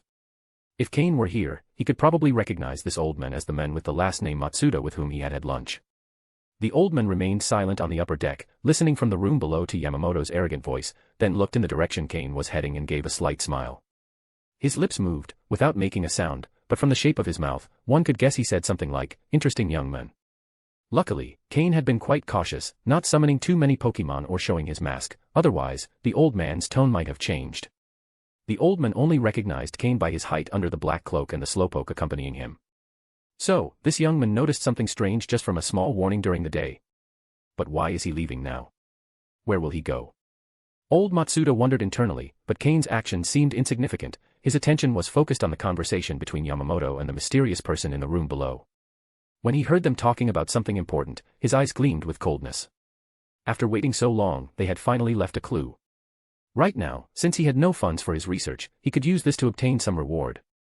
After Cain and the others moved a bit away, Gyarados received Cain's order to sail at full speed. Immediately, the freed Gyarados moved his body and began to speed through the ocean. It had been a long time since he had swum so freely in the sea. Some wild Pokémon, sensing the vibrations in the water, began to approach. Realizing other Pokémon were approaching, Gyarados released his Intimidate ability, causing many Pokémon to flee in terror at the pressure. Even the stronger Pokémon, upon seeing Gyarados' silhouette, quickly fled as well. Although some Pokémon were stronger than Gyarados, they didn't dare to provoke him. After a brief look, they simply turned around and returned to their territory. Everyone knew that Gyarados often appeared in groups, and even though they saw only one, provoking a whole group would be trouble. Gyarados is not like Beedrill. When they appear in groups, they are truly terrifying. Feeling the fear of the other Pokémon toward him, Gyarados felt much more at ease. He had been trapped in the Pokeball for so long that he almost considered himself a pig. Returning to the sea allowed him to feel his power as king of the ocean again. Casting a furtive glance at Cain and Slowpoke on his head, and seeing that they showed no expression, Gyarados felt he couldn't hold back. Opening his mouth again and noticing that the person and Pokémon on his head were not paying attention to his behavior, he finally let out a loud roar. Roar. The roar lasted a whole minute, and after roaring, Gyarados felt completely relaxed. It had been a long wait, but he finally could roar. What a relief. Suddenly, Gyarados stiffened a little because he felt the gaze of the person on his head, who had an intimidating presence, focus on him again. With slight fear, Gyarados put in more effort and increased his speed. Only when the person on his head looked away did Gyarados breathe a sigh of relief and concentrate on swimming. Cain looked into the distance. He had no intention of having Gyarados take him back to Vermilion City. He had already been sailing for a whole day, and the SS and was not slow. If they tried to swim back, they would lose a lot of time. But while sailing aboard the SS Anne, Cain noticed they passed a small island. He decided to leave a psychic marker there with Slowpoke. If anything happened on the SS Anne, he could have Slowpoke teleport him immediately, thus avoiding being stranded in the sea without a course. That's why, taking advantage of the darkness, he had Gyarados take him to the island. Cain had already decided that, if he had the chance, he would leave a psychic marker each time he passed an island. So, no matter when an incident might occur, he wouldn't have to wander blindly in the sea. Initially, upon confirming the danger, Cain had considered leaving directly. Waiting for the next cruise at Vermilion City didn't matter. But that would take up too much time, and at the moment, time was the most valuable thing to him. Another important point was that Cain was very interested in the 3 moves for first place. If he could obtain those 3 moves, Slowpoke's attack power would increase by 30%. Cain looked at the island, growing larger in the distance, and murmured, "It's better if there are no incidents and we reach Hoenn safely." But he knew that was impossible. A powerful League trainer was already on the ship, and he had personally heard them warn to be cautious. So, there was a 90% chance something would happen during this trip. The island seemed close, but Gyarados took 20 minutes swimming at full speed before reaching it. Exhausted after swimming at full speed, Gyarados was breathing heavily. This effort had worn out even his stamina. Cain threw some mid-level energy Pokeblocks to Gyarados to help him regain strength and then returned him to his Pokeball. End of chapter. Chapter 233, Chapter 233, Early Preparations. This island, both from afar and up close, is very small, with only a few trees and no signs of life. Cain and Slowpoke didn't stay long, allowing Slowpoke to set a psychic teleportation coordinate on the spot. "Slowpoke, can you do it?" Cain asked after Slowpoke finished setting the coordinate. "Yatin." Slowpoke nodded, indicating there was no problem. Cain placed his hand on Slowpoke's back, channeling his small amount of psychic energy to communicate with Slowpoke's psychic abilities. This would make using teleport a bit easier on Slowpoke's energy. Slowpoke's body began to glow with a soft blue light, enveloping both Cain and himself. After a sudden increase in light, they instantly disappeared from the spot. Cain and Slowpoke reappeared in the cabin of the ship. Cain was confident that his actions had gone unnoticed by others. Due to the considerable distance, Slowpoke was somewhat fatigued after using teleport. After drinking a glass of Miltank milk, Slowpoke entered a meditative state. Cain took off his clothes and released all his Pokémon. They had been training all afternoon, and sometimes even sparred with each other, as certain moves couldn't be effectively trained alone, like the move Taunt. Overall, the day's training had been quite effective. This time, Cain didn't give them evening massages or ask them to continue training. Instead, he asked them to gather around him. Once Slowpoke recovered, he sat down next to Cain. Cain petted Slowpoke's head and said, "Slowpoke, create a psychic barrier and wrap us all in it." Upon hearing this, Slowpoke activated his psychic power, enveloping Cain and all the Pokémon with a barrier. Cain took out a small glass bottle from his ring, containing a milky white liquid. It was the geocentric cleansing milk he had obtained on Challenge Island. Although he had sold half of the elixir, keeping about 200 drops, Cain didn't regret having done so. Although he had earned a lot of money, he did it out of necessity, otherwise, he would never have chosen to sell it. Carefully, he opened the bottle, and a fresh aroma filled the psychic barrier, without escaping. As they inhaled the scent, all the Pokémon felt their fatigue melt away, instantly revitalized. They all looked expectantly at the small bottle in Cain's hands. Murkrow and Slowpoke already knew about the geocentric cleansing milk, but the other Pokémon did not. "This is the geocentric cleansing milk. Although you can't fully utilize its effects, it's very effective in healing any internal injuries or hidden damage in your bodies," Cain explained. Although his Pokémon didn't show signs of internal injuries, some of these could be difficult to detect, even with League technology. However, consuming the geocentric cleansing milk could greatly prevent these issues from emerging. This was especially true for Pokémon like Sneasel, who had lived and fought alone for a long time. He likely had some injuries or scars that hadn't fully healed, some of which might be hard to detect or treat. Cain administered 2 drops of geocentric cleansing milk to each of his Pokémon, then asked them to go to sleep. The milk would begin to work slowly in their bodies throughout the night. Even Haunter could benefit, as the milk was essentially a concentrated form of energy. That night, except for Haunter, who was on watch, all the other Pokémon quickly fell asleep, allowing their bodies to naturally absorb the milk's benefits. The next morning. With an amused smile, Cain watched as his Pokémon lined up to go to the bathroom, showing signs of discomfort. The scene made him laugh a lot. That day marked the start of the tournament's final phase, but first, the original 16 qualifiers had to face the 4 who had made it through the losers round. Due to time constraints, battles began as soon as Cain received notification of his turn. Why didn't they wait for Cain? Because no one had challenged him. Once the judge was present and both the challenger and challenged were on the field, the battle began.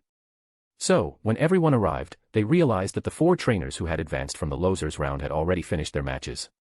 Many were disappointed to have missed those exciting battles. Of the 4 trainers who emerged from the losers round, 3 managed to defeat the original qualifiers. This showed that if one had enough strength, they could advance, even if they hadn't won in the first round. Soon, the final phase officially began. Due to the reduced number of participants, it was decided to use a single battlefield for all matches, as they had the whole day. Cain was drawn to fight in the afternoon, so he had no battles in the morning. While among the crowd, Cain noticed a guy looking around, searching for someone. It was Jean, with whom he had previously cooperated to draw others' attention. Upon seeing Cain, Jean ran toward him, visibly excited, but Slowpoke stopped him half a meter away. Jean had his match in the morning, but since he wasn't up in the first round, he had been looking for Cain the whole time. Finding him, he wanted to give him an enthusiastic hug, but Slowpoke stopped him. With a resigned look, Jean glanced at Cain, who pretended not to see him, calmly watching the battle on the field. Realizing Cain was ignoring him, Jean gave up and joined him to watch the match. Once he focused on the fight, Jean completely forgot about Cain's presence, showing how much he enjoyed battles.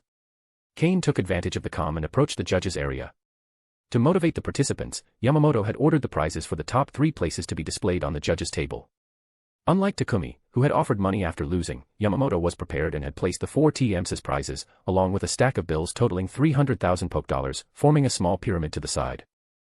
The shiny cash pyramid was even more eye-catching than the 4 TMs. Although most transactions were made with cards nowadays, seeing such a large amount of cash was still quite impressive. Cain and Slowpoke stealthily approached the judges' table, where Slowpoke left a new psychic teleportation coordinate, then returned to Jin's side without him noticing.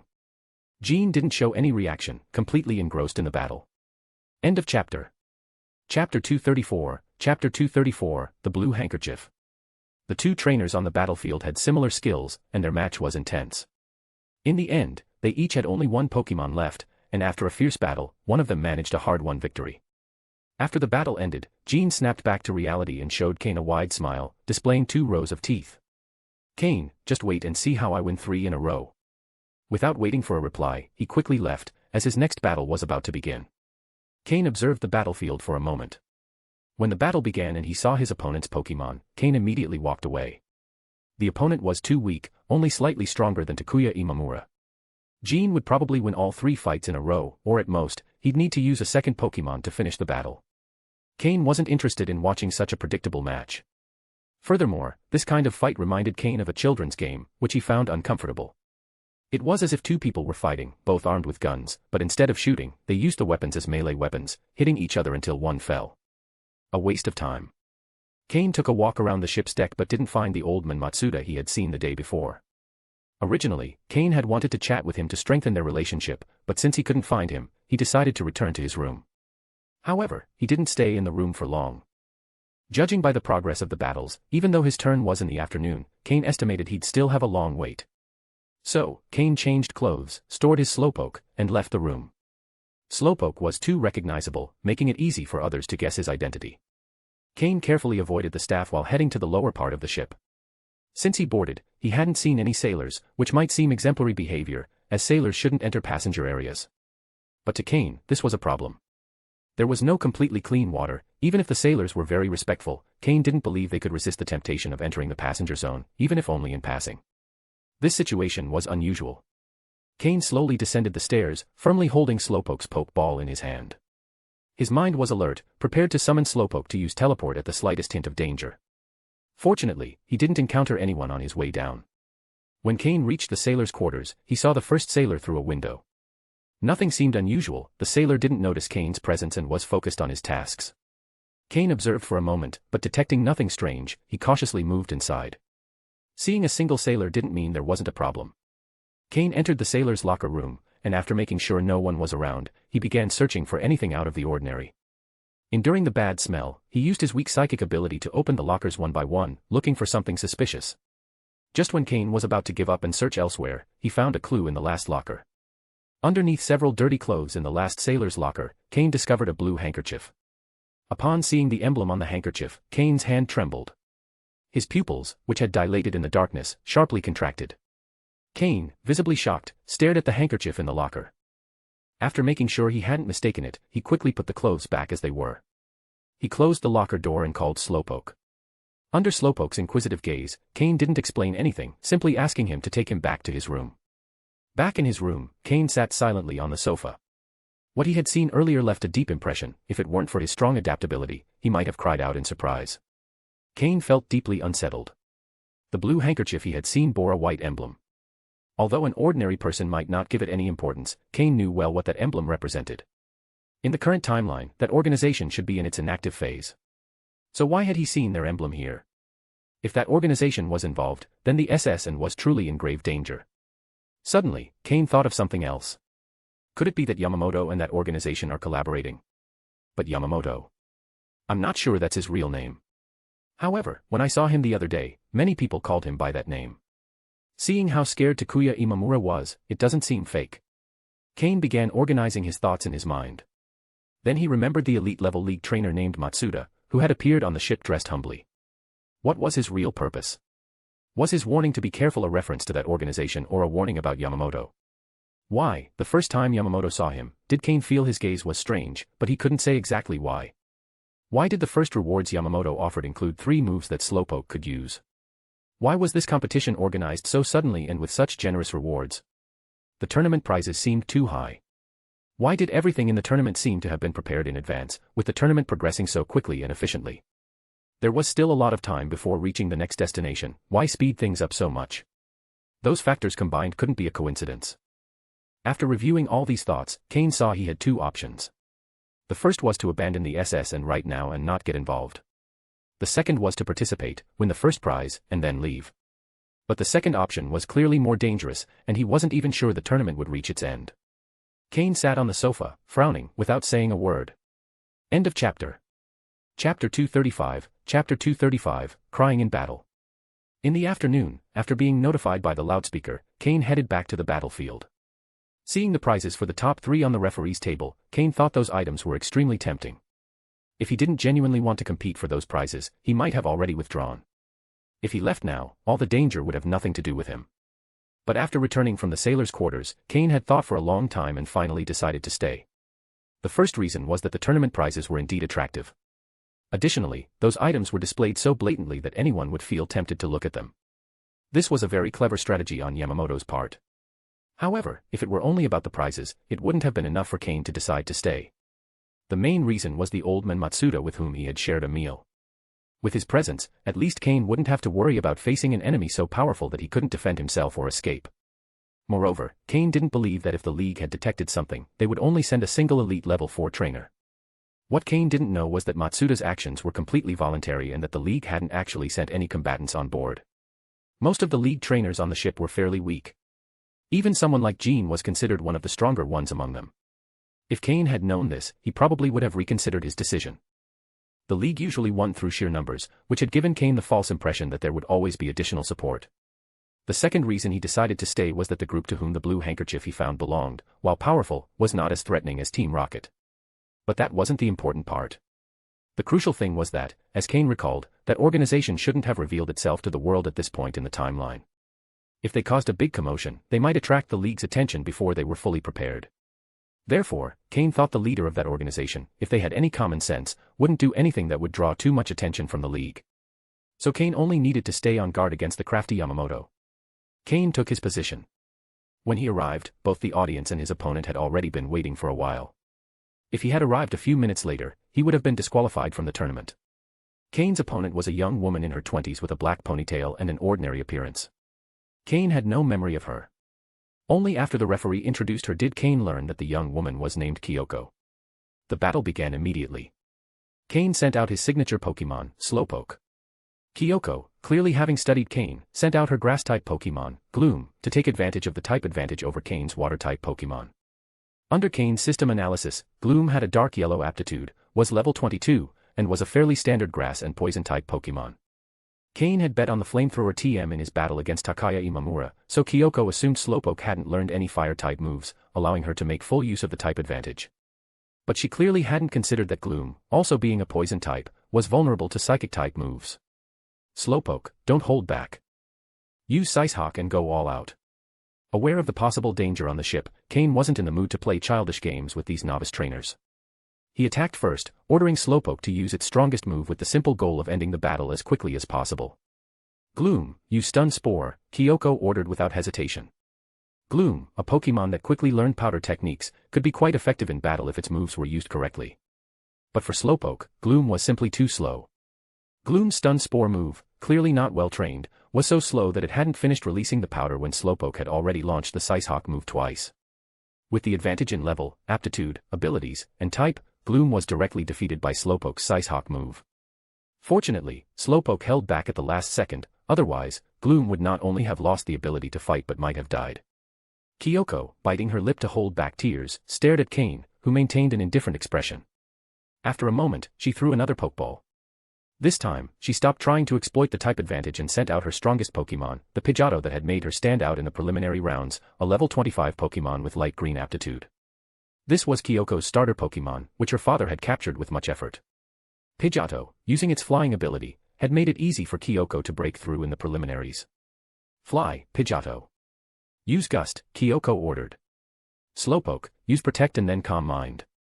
Both Pokémon had no type advantage over the other, meaning the outcome would be decided by pure skill. Pidgeotto, being Kyoko's starter Pokémon, had a much faster skill execution speed than Gloom. Pidgeotto quickly formed a tornado in front of its wings and launched it towards Slowpoke, enveloping it. Slowpoke, without moving, used the Protect move to block the attack and then entered a meditative state with the Calm Mind move. Having practiced this move a lot, Slowpoke executed it perfectly, protecting itself and meditating almost simultaneously. When it finished meditating, Slowpoke opened its eyes. Slowpoke, let's finish this quickly. Use Sicehawk, then Water Gun with confusion, take it down. Slowpoke's eyes glowed, and just when Pidgeotto thought its attack had been effective, it was quickly struck by Slowpoke's Sicehawk move. Then, the Water Gun move powered by the confusion move hit it, increasing both its power and speed. Dazed by the Sicehawk move, Pidgeotto started to fall, being struck by the Water Gun move before reaching the ground. Pidgeotto. Hang in there. Use Gust. Kyoko shouted, tears in her eyes as she looked at her fallen Pidgeotto. Slowpoke, finish it. Teleport and use Headbutt.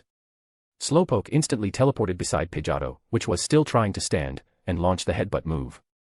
Boom. The ground sank under the impact, leaving Pidgeotto incapacitated in the crater. Slowpoke teleported back next to Cain, looking coldly at Kyoko while waiting for her to send out another Pokémon. Too weak, simply too weak. That was Cain's first impression. Seeing how other trainers fought so fervently, but when it came to his turn, the opponents seemed too weak. These trainers who had never experienced a real battle, who had no clear direction in training their Pokémon, simply didn't awaken his desire to fight. With tear-filled eyes, Kyoko picked up her Pidgeotto. Looking at Cain, who showed no sign of offering comfort, she finally broke down in tears. End of chapter. Chapter 236, Chapter 236, a made-up story. It's not that she had never lost before, but she had never been defeated so quickly. In other battles, it usually took dozens of commands, going back and forth to determine the winner. Even if the power difference was significant, she had never been treated so ruthlessly. When facing a girl, most trainers tend to be a bit more lenient. Unfortunately, her opponent was Cain. Kyoko, the girl, began to cry, and the people around her became a bit agitated, murmuring amongst themselves. Cain felt a bit uncomfortable, but he showed no reaction, simply indicating that he was patiently waiting for Kyoko to send out her next Pokémon. But after a while, Kyoko made no further move and just stood there, crying. The referee, feeling somewhat awkward, frowned and asked, Kyoko, please send out your third Pokémon. Kyoko looked up at the referee, then glanced at Cain with her red eyes, biting her lips to hold back her tears. Her whole body trembled as if she were receiving an electric shock. Finally, she couldn't hold it in and began to wipe her tears with her hands. In a choked voice, she said, I forfeit. And without looking back, she ran off. Upon hearing that Kyoko was surrendering, Cain, along with his Slowpoke, immediately left, leaving behind a crowd in heated discussion. The conversation centered around how Cain had made a girl cry, but eventually, it shifted to commenting on the significant age difference between Kyoko and Cain. In the end, everyone was impressed by Cain's strength. As Cain left, he caught a glimpse of the prizes on the referee's table out of the corner of his eye. Although they were in plain sight, Cain noticed that some people were secretly watching over them. Yamamoto had likely assigned his men to prevent anyone from attempting to steal the prizes. Surely, there were many who would be willing to take the risk. Before returning to his room, Cain looked for the old man Matsuda. To his surprise, he found him in the dining area, reading the newspaper. Cain approached, determined to start a conversation. Matsuda, upon seeing him, was a bit surprised. He thought Cain had already left the ship, but now he realized that Cain had returned after that night. However, Matsuda had spent the whole night on the ship's deck and hadn't seen Cain return with his Gyarados. So, seeing the Slowpoke beside Cain, he understood a little of the situation. "Why aren't you in the competition and instead come to chat with this old man?" Matsuda said, taking a sip of tea. Cain smiled and sat beside him. "I came to learn from you. I'm still not very skilled at raising Slowpoke." Matsuda glanced at Cain's Slowpoke. "Your Slowpoke is very well trained, it doesn't seem like the work of a beginner." His words carried an implied meaning. "Hee, I just spent quite a bit of money on high-quality poke blocks," Cain replied, pretending not to understand the implication and taking a seat next to him. "I heard you have a lot of experience with Slowpoke. I wanted to know if there's anything particular in their poke block diet, or how I could use poke blocks to enhance growth efficiency." Thus, the conversation turned to different methods of making and using poke blocks. The old man Matsuda set his newspaper aside and observed Cain for a moment before taking a sip of tea and beginning to share his knowledge about Slowpoke feeding and care. He had spent considerable time researching Slowpoke and its evolution, Slowbro, so he knew a lot about their habits and daily routines. Cain also shared some of his own experiences in raising Slowpoke, which pleasantly surprised Matsuda. Cain even hinted that he knew how to make poke blocks.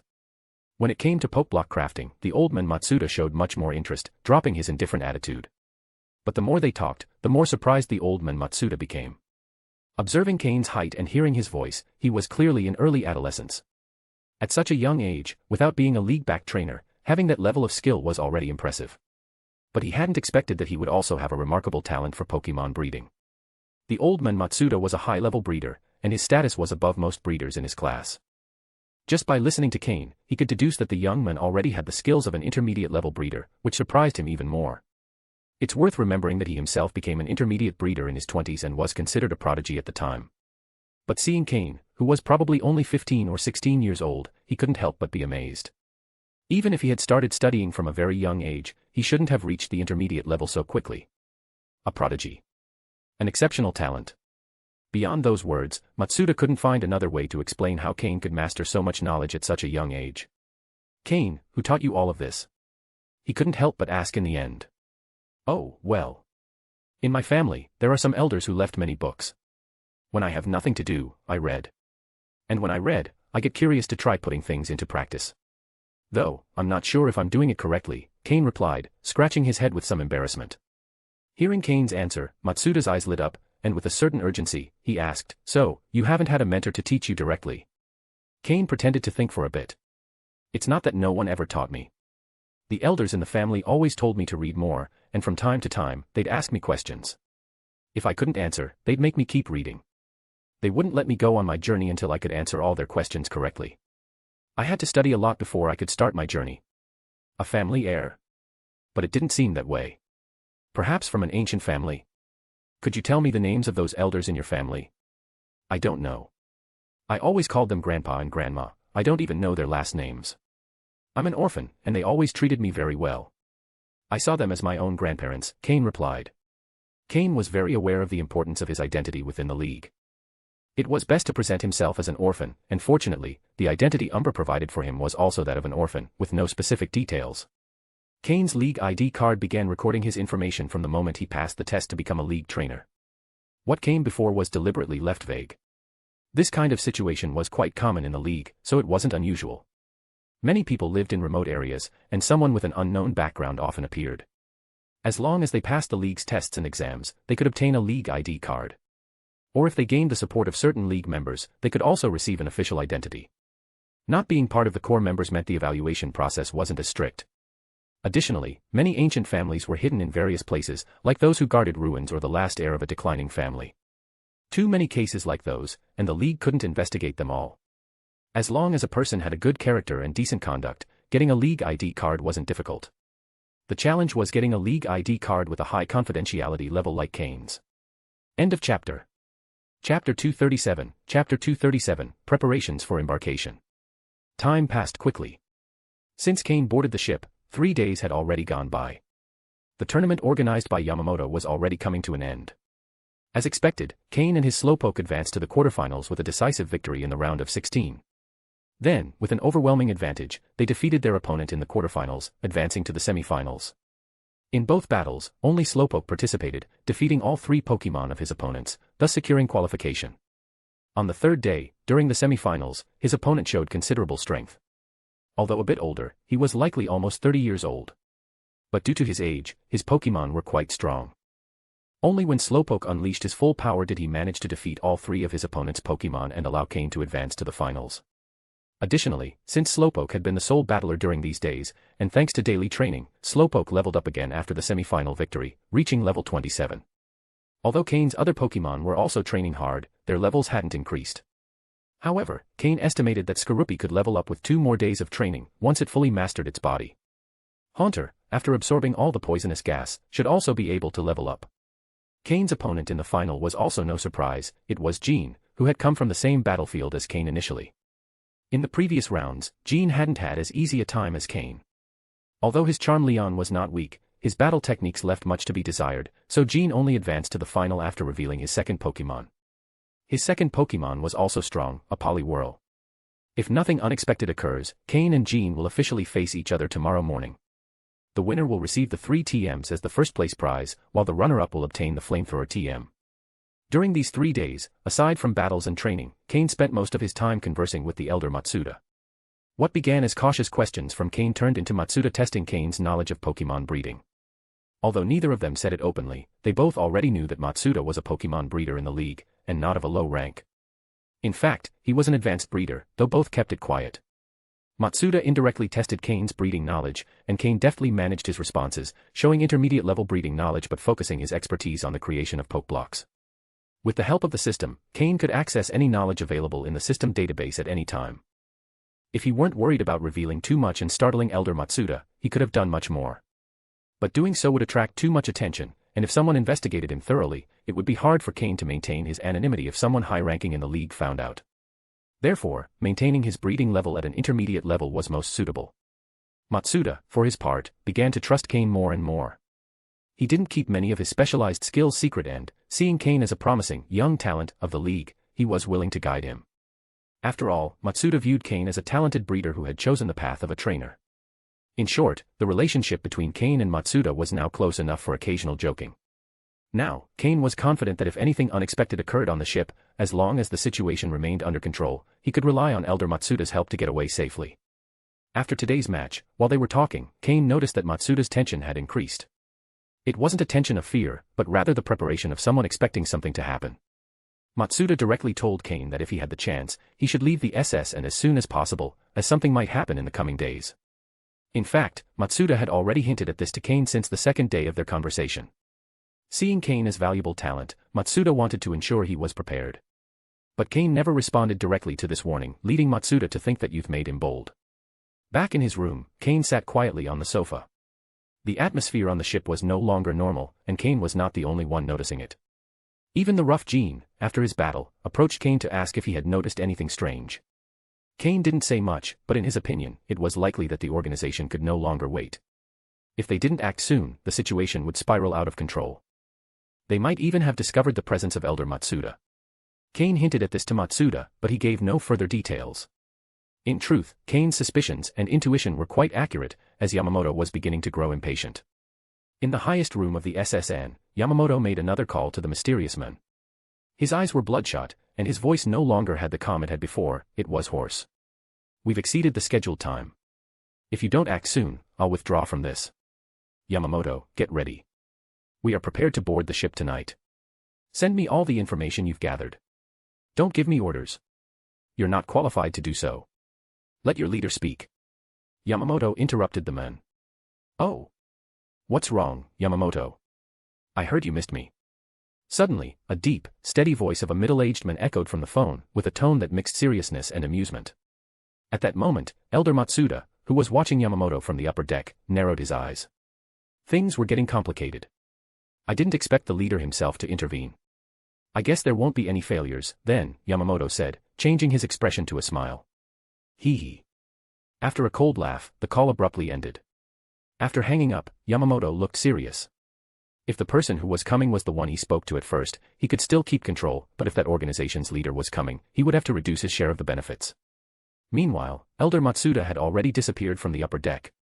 He began searching the ship for Cain to warn him to leave immediately, or it would be too late. However, even though they had spoken many times, he still didn't know exactly where Cain was staying. End of chapter. Chapter 238, Chapter 238, The Situation Complicates. Out at sea, a submarine suddenly surfaced silently next to the SSN. A group of dark figures emerged from the submarine and, with the help of their Pokémon, boarded the SSN. In the sailors' room on the lowest level of the SSN, the sailors quickly removed their uniforms and put on blue and white clothing, with a blue bandana on their heads. Then, they lined up neatly in the room, awaiting their commander's arrival. Suddenly, the SSN came to a complete stop, and many passengers woke up immediately. What happened? Why did the ship stop? At that moment, Cain was sitting calmly on the sofa, sensing the commotion caused by the ship's stop. Have they arrived? Cain murmured quietly. He quickly changed clothes and put on a black coat. In truth, it would be wisest to leave immediately, but Cain had left a psychic marker with his slowpoke at the prize platform. Originally, there was always someone watching over it, but with the movement of this mysterious group, Cain wasn't sure if Yamamoto's men would still be concerned about those prizes, which were insignificant to them. If there was still surveillance, Cain wouldn't waste time and would leave immediately with his slowpoke. But if security was relaxed, he wouldn't mind claiming the prizes that were rightfully his. However, Cain wasn't foolish and didn't rush out immediately. Going now would draw too much attention. Cain smashed the room's fire alarm with his fist. Immediately, alarms started sounding throughout the SS and in the hallways and rooms. Passengers, already puzzled by the ship's stop, quickly left their rooms, and those still deeply asleep were awakened by the noise. Realizing it was a fire alarm, they quickly got dressed and ran out of their rooms. The SSN became chaotic. On the upper deck, Yamamoto's face was grim. He knew perfectly well that the group he had allied with had begun boarding the ship, and once they were all in position, they would be able to take control of the situation smoothly. But the fire alarm ruined his plans. Crack! He threw his glass to the ground forcefully and took 4 pokeballs from the drawer, attaching them to his belt. With an angry shout over the wireless phone he was holding, he ordered, "Attack! Leave no one alive, capture everyone." Then, accompanied by 2 bodyguards and the woman who always followed him, he left his room. However, upon exiting, he found someone blocking his way. If Cain had been there, he would have recognized him as the elder Matsuda, with whom he had been conversing over the past few days. But now, the elder Matsuda no longer wore his usual friendly expression, he was frowning at him. Coldly, he said, "So, you've finally allied with Team Aqua." Yamamoto was shocked to see the elder Matsuda. He had seen him several times on the ship's surveillance cameras, but due to his ordinary appearance and humble behavior, he hadn't paid much attention to him. Cain left his room along with his slowpoke. Now, both the hallways and decks were in complete chaos. Cain wasn't the only one who had noticed the strange situation on the SSN. Some passengers had also sensed the unusual atmosphere, and when the alarm sounded, they ran straight to the ship's security room. A ship as large as the SS and has league staff responsible for security. They are the ship's safety guarantee. But, to their surprise, Yamamoto had taken control of the security room from the start, replacing all staff with his own men. Others, like Cain, attempted to take advantage of the chaos to seize the tournament prizes. Money and prizes sparked people's greed. There was no shortage of those who decided to take the risk. When Cain made his way around the crowd and reached the battle room, he saw that many people were already there. However, many lay on the ground clutching their stomachs, clearly injured by attacks. Their Pokémon lay beside them, unable to keep fighting. Some were still frantically fleeing, only to be immediately met by members of Team Aqua, dressed in blue and white uniforms. Despite being mentally prepared, Cain was surprised to see them. Team Aqua. In the future, one of the 2 major dark powers in the Hoenn region. The other, an equally notorious group, is Team Magma. Both teams, as their names suggest, have a fierce rivalry. Otherwise, they would have already unified Hoenn's underworld. This demonstrates Team Aqua's power. But why did Team Aqua appear here? It shouldn't yet be time for their appearance. Don't they fear being relentlessly pursued by the League for openly attacking the SSN? Yamamoto had likely allied with Team Aqua, but then, how did he expect to continue operating in the League as the head of a major family? Cain didn't understand, but seeing that Team Aqua had already taken over the battle room, he knew he wouldn't be able to obtain the prizes. If the situation wasn't favorable, Cain wouldn't insist. He turned around and started to head back. Boom.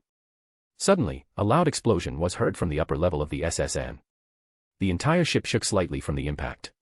Matsuda was on his Aerodactyl, looking down coldly at Yamamoto and his 2 Pokémon. The previous explosion had been caused by Aerodactyl's Hyper Beam, which had knocked back Houndoom and Crawdaunt, Yamamoto's Pokémon. Yamamoto had recently reached Elite 4 level with the help of Team Aqua. But in front of a veteran like Matsuda, who was also an expert breeder, the power difference was immense. Even with a type advantage, Yamamoto's Pokémon couldn't withstand Aerodactyl's power. "So you reached Elite 4 and already think you're invincible," Matsuda murmured coldly. He had no respect for an Elite 4 level trainer like Yamamoto. But just as Matsuda commanded Aerodactyl to attack again, a purple shadow suddenly rose from below, aiming its attack at him. Matsuda had no choice but to order Aerodactyl to dodge. A Crobat had been the attacker, and it was clear it possessed the strength of an Elite 4-level Pokémon, much stronger than Yamamoto's Pokémon. Matsuda narrowed his eyes, watching as a figure slowly ascended the stairs. A Maitayana walked beside him. With Matsuda's experience as an expert breeder, he could immediately tell that Maitayana was also at the Elite 4 level. This meant that Aerodactyl now had to face 4 Elite 4-level Pokémon. "Boss," Yamamoto murmured, hesitating for a moment before speaking. The newcomer cast a glance at Yamamoto, and a flash of murderous intent crossed his eyes.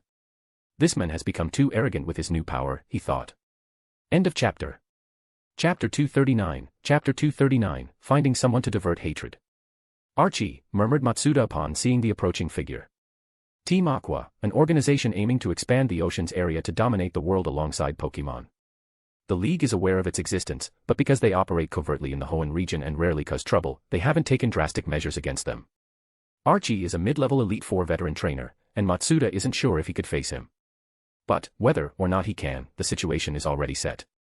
The League has detected nothing unusual on the SSN, everything he is doing is on his own. By chance, he discovered something strange in Yamamoto and, since he needed funds to continue his experiments, decided not to report it to the League. He planned to capture Yamamoto when he committed an act against the League, securing a good reward. Besides, he had some valuable items he needed to buy in Hoenn, so he took the opportunity to achieve both goals. In his mind, Yamamoto was merely a quasi-elite 4-level trainer, someone he could capture easily. But upon facing him recently, he found out that Yamamoto had already reached the initial Elite 4 level. Despite this, Matsuda was still confident he could capture Yamamoto. He knew Yamamoto had allied forces and considered that the newcomers might be powerful, but he assumed they would, at most, be at the initial or mid-Elite 4 level. Matsuda admits he underestimated the situation. Although he already called the League, which will arrive in an hour, by then Team Aqua could have taken what they wanted from the ship and captured most of the passengers. "Archie, can't you hold back any longer?" Matsuda asked aloud. "Hee, it's not that we're impatient," Archie replied sarcastically. "This is just a favor we're doing." "Right, Yamamoto." Yamamoto hesitated for a moment but finally nodded respectfully. "Yes, boss." The Team Aqua leader, Archie, is a seasoned Elite 4-level trainer, and he had 3 executives at a similar level to Yamamoto. Although one of them contacted him before, today it seemed Archie had decided to intervene personally, leaving his executives at the base. Archie's confrontational attitude made things even more complicated. Team Aqua's base has always been at sea, and finding its exact location is nearly impossible unless the League decides to dedicate significant resources and time to the search. Suddenly, Cain's figure came to Matsuda's mind. "I hope that boy can escape," Matsuda thought. Originally, when Cain didn't flee immediately, Matsuda hadn't said anything because he thought that if things got complicated, he could easily protect him. But now, the situation had spiraled out of control. Meanwhile, Cain silently watched Team Aqua members from the shadows. After boarding the ship, under the command of what seemed to be a leader, they quickly took control of the SSN. Many sailors, already part of Team Aqua under Yamamoto's explicit or implicit orders, began to subdue those loyal to the ship's captain. Then, from the lower decks up, Team Aqua members started joining those who came up from the submarine, capturing everyone they encountered. Cain was hiding in the upper stands of the battlefield, watching as they captured one person after another. A Team Aqua member held a stack of documents, checking each person against the list. If someone matched the information, they were separated and guarded by a specific group. Cain noticed a pattern: those who stood out in the tournament organized by Yamamoto were selected. Could they be trying to recruit promising trainers, take them to Team Aqua's base, and brainwash them into joining? Cain thought. The chosen ones didn't seem to be people of high rank, most were common trainers. Those from influential families weren't touched, even if they were skilled. Clearly, they didn't want to incur those families' wrath so soon. A few families might not be a threat, but if they united and pressured the League would have to act, at least to eliminate some Team Aqua members and provide an answer to those families. However, if they only capture common trainers, the League will merely make a few token moves and then abandon the case. After all, the Hoenn region isn't entirely under the League's control. In this region, many forces are intertwined, and the League cannot afford to lose its influence with rash decisions. This is why Team Aqua operates with such impunity. If this is the case, Jean shouldn't be in trouble, at least he has a guaranteed status as a League-affiliated trainer. Though he might be an exception, given his skill, capturing him alone wouldn't prompt the League to take drastic action. It all depends on whether Jean is promising enough for Team Aqua to take the risk. Cain, barely able to look after himself, didn't worry about Jean, even though Jean might consider Cain a close acquaintance. Something doesn't add up. If they're only after a few trainers, it doesn't justify Team Aqua mobilizing so many resources. The old Matsuda still hasn't appeared, which means they're keeping him at bay. In our conversations, Matsuda hinted at his disdain for Yamamoto, indicating that the opponent is weaker than Matsuda. So, whoever is holding him off must be an Elite 4 level Team Aqua trainer. Team Aqua isn't like Team Rocket, they're still in their infiltration phase and don't have as many Elite 4 level trainers. Matsuda is a veteran Elite 4 level trainer, at least of initial or mid-level. To hold him off, the opponent must be at least mid-level. Could Archie be directly involved? The more Cain thought, the more likely it seemed, suggesting that they sought more than just some common trainers on the ship. Perhaps these trainers were only a distraction. That means they could also be looking for a very valuable item. Or, maybe they haven't taken it yet, waiting for the Elite 4 trainers' battle to end to secure success before retrieving it. If so, there's still a chance to act. Cain's eyes sparkled with determination, abandoning his initial idea of giving up. Yamamoto isn't the type to entrust a valuable item to others. He probably has it in his room or even carries it himself. But now, the Elite 4 trainers are fighting on the upper deck. Going directly would be suicide. I need someone to draw attention first. Cain murmured as a plan began forming in his mind. End of chapter. Chapter 240, Another Millionaire. Midnight.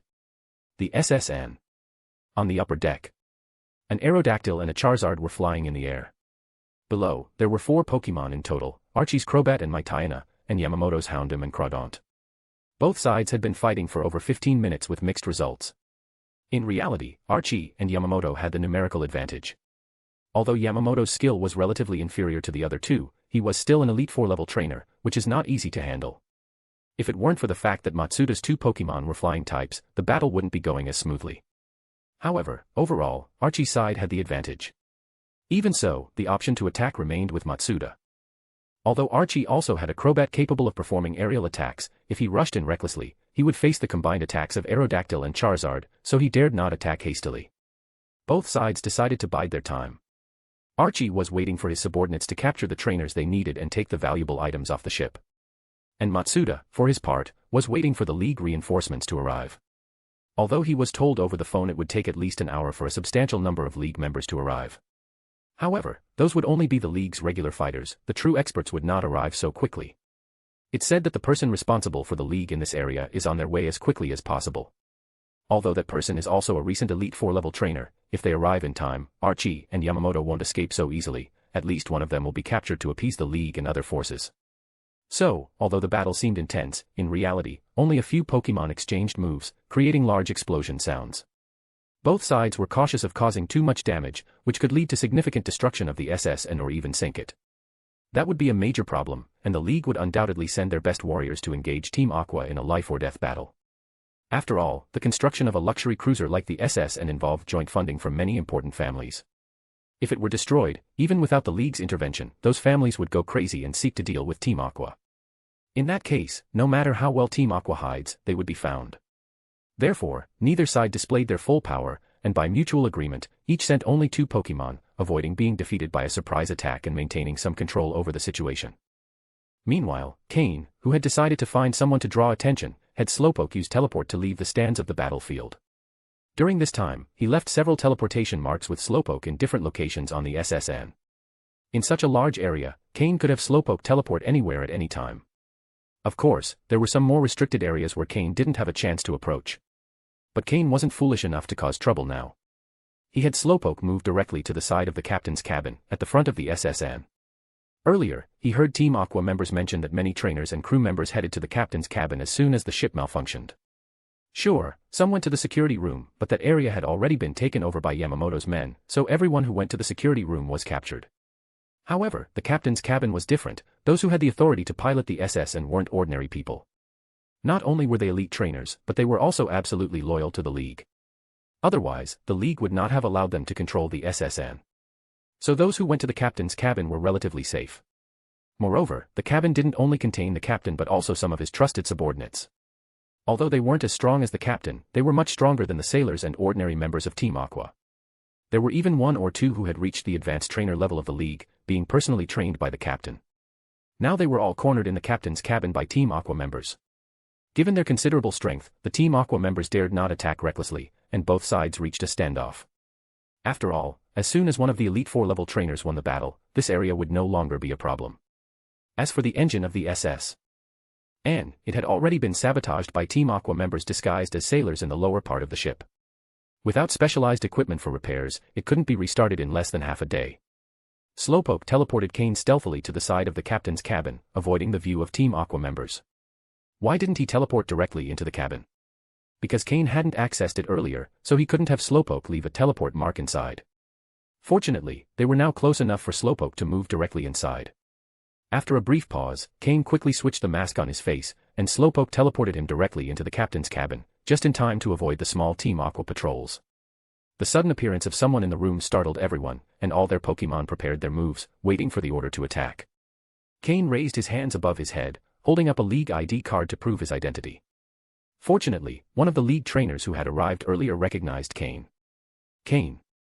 So good to see you're safe. Suddenly, a familiar voice sounded, and a figure quickly ran towards Cain. Bang. A sound of bones colliding against the wall echoed. The person who ran toward Cain was none other than the ever-friendly Jean.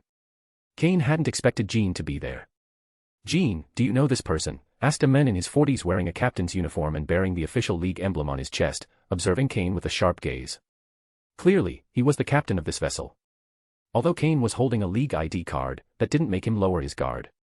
Jean quickly got up from the floor, threw a glance at Slowpoke, who pretended not to know what had happened, and, rubbing his forehead with a grimace, said, "Yes, uncle, this is Cain, the one I told you about.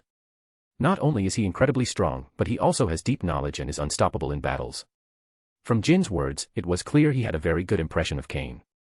What surprised Cain was that this man, who was clearly the captain of the SSN, turned out to be Jin's uncle. Could he be another millionaire? End of chapter. Chapter 241, Chapter 241, Tactical Planning. Upon hearing Jin's words, the captain observed Cain a little more closely, but he still couldn't figure anything out. He signaled the sailors around him to calm their Pokémon. Once the Pokémon around him adopted a less aggressive stance, Cain finally sighed in relief. These Pokémon were not low-level. If they suddenly attacked, Slowpoke might not be able to get him out of there safely. However, Cain kept his hand on Slowpoke's back, not letting go. "Captain, I have a way to get us out of here. Staying in this place isn't a solution. Nearly all the ship's passengers have been captured. One of Team Aqua's objectives could be those talented civilian trainers," Cain said after organizing his thoughts. Right now, Yamamoto and the Elite Four level experts of Team Aqua are being held back by the Alliance's Elite Four experts. If the captain can lead a counterattack, it's not impossible to win this battle. Also, I still don't know what Team Aqua is after, but I estimate that if it's not in Yamamoto's room, it's on his person. Cain shared all his speculations. The captain listened to Cain's words with a frown, especially when he mentioned that the passengers had been captured. As the captain of the SSN, he was responsible for each of the passengers. However, with Team Aqua's attack, he and his team were trapped here while the passengers were captured. He had the strength of an elite-level trainer, only one step away from Elite Four level, and could have gotten out directly. However, without knowing the outside situation, he couldn't act recklessly. After all, many passengers were also seeking help in the captain's room, so he was responsible for them as well. "How can you prove what you're saying?" the captain asked after a brief silence, staring intently at Cain. Any sign of suspicious behavior from Cain, and he would detain him immediately. Cain looked directly at the captain and responded calmly, "Captain, with your strength, you could surely protect yourself. If any of what I say is false, you could go out and report it to the Alliance, and I wouldn't survive in the Alliance after that. I can't prove what I'm saying right now, it all depends on your judgment. But at least, the Alliance Elite Four expert who is still fighting above is someone I know. Perhaps you saw us on the security cameras. We used to sit together to eat and drink tea. Does this help you trust me a bit more?" Indeed, when Cain ate with the old man Matsuda, they didn't hide at all, fully exposing themselves to the cameras on the SSN. If anyone had paid attention, they might have seen it. The captain signaled a sailor to check the camera recordings. Most of the time, we were at the dining table. "Focus on the dining room cameras," Cain suggested. Cain had no objections to the captain's caution. At times like these, being careful was crucial. If Cain were an infiltrator from Team Aqua, they would indeed be in danger. As for identifying Old Man Matsuda, the captain had probably seen him on the external cameras when the powerful trainers began to fight and caused large disturbances. After a moment, the sailor returned to the captain and whispered something in his ear. The captain's expression softened gradually. Earlier, his concern was that Cain could be a Team Aqua spy, but upon learning that Cain knew the Alliance expert fighting outside, he lowered his guard a bit. After all, not everyone can be recognized by an Elite Four expert, and someone like that wouldn't stab others in the back. Once Cain's identity was verified, he was considered a passenger on the SSN, and to the captain, every passenger was someone he had to protect. Only, these passengers had very varied skills. "I'm sorry, I'm the captain, and I have to be responsible for everyone in this room," the captain said with a touch of apology. Cain quickly brushed off the captain's gesture of apology and waved his hand, saying, "Captain, there's no need to apologize, it's what you must do." This gesture earned the approval of most of the sailors. To them, the captain was like a father, and the way Cain respected him made them accept him. "So, little brother Cain, what idea do you have? Can your slowpoke take us all?" asked the captain, unable to hold back after apologizing. After all, the ship's passengers were suffering, and as captain, it was hard to shirk responsibility for what was happening to them. Cain nodded. "Slowpoke can't take everyone at once, but he can do it in several rounds. Also, before coming here, I had Slowpoke leave a mark in a temporarily safe place. If we go now, there will basically be no safety issues." The captain's spirits lifted. "Could you take these passengers to the lifeboats first, so they can leave the SSN?" "Captain, to be honest, I don't support the passengers leaving first. We don't know if there are more enemy ships at sea, leaving recklessly would be dangerous. Also, if everyone in the captain's room disappears, the remaining guards might disperse. We must remember that a large portion of Team Aqua's forces is here. If we can keep them here, it would be better to let them stay here." The captain pondered Cain's words, while the others remained silent, relying on the captain. "What's your suggestion, then?" the captain asked after some thought. "My suggestion is to leave some people to distract Team Aqua outside, at least to ensure they stay here. We can dress some up as the captain and sailors, and make noise to make them believe they're still inside. Since they fear the captain, they probably won't dare to enter. It's more likely that they'll stay at a standoff, which would keep those inside safe. As for the captain and the sailors, I suggest they dress as passengers and attack Yamamoto's room. They might find something important there, or they could attack the area where Team Aqua is holding the passengers. However, my suggestion is to attack Yamamoto's room first, as there will likely be fewer people there. The Elite Four experts are fighting there, so there should be few Team Aqua members left. If we attack what they're trying to protect, and if there's something valuable in Yamamoto's room, they'll surely send reinforcements. At that point, we can attack the passenger area, increasing our chances of success." Cain laid out his entire plan. Of course, this wasn't an ideal scenario, if everything went smoothly. However, Cain didn't share all his thoughts. End of chapter. Chapter 242, Chapter 242, the action begins. Aboard the SSN. In a secluded bathroom.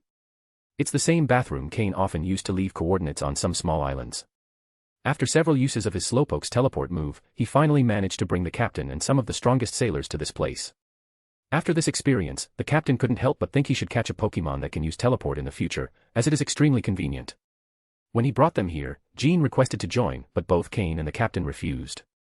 In the end, Jean had no choice but to put on the captain's uniform and wander around the command cabin to distract the enemies.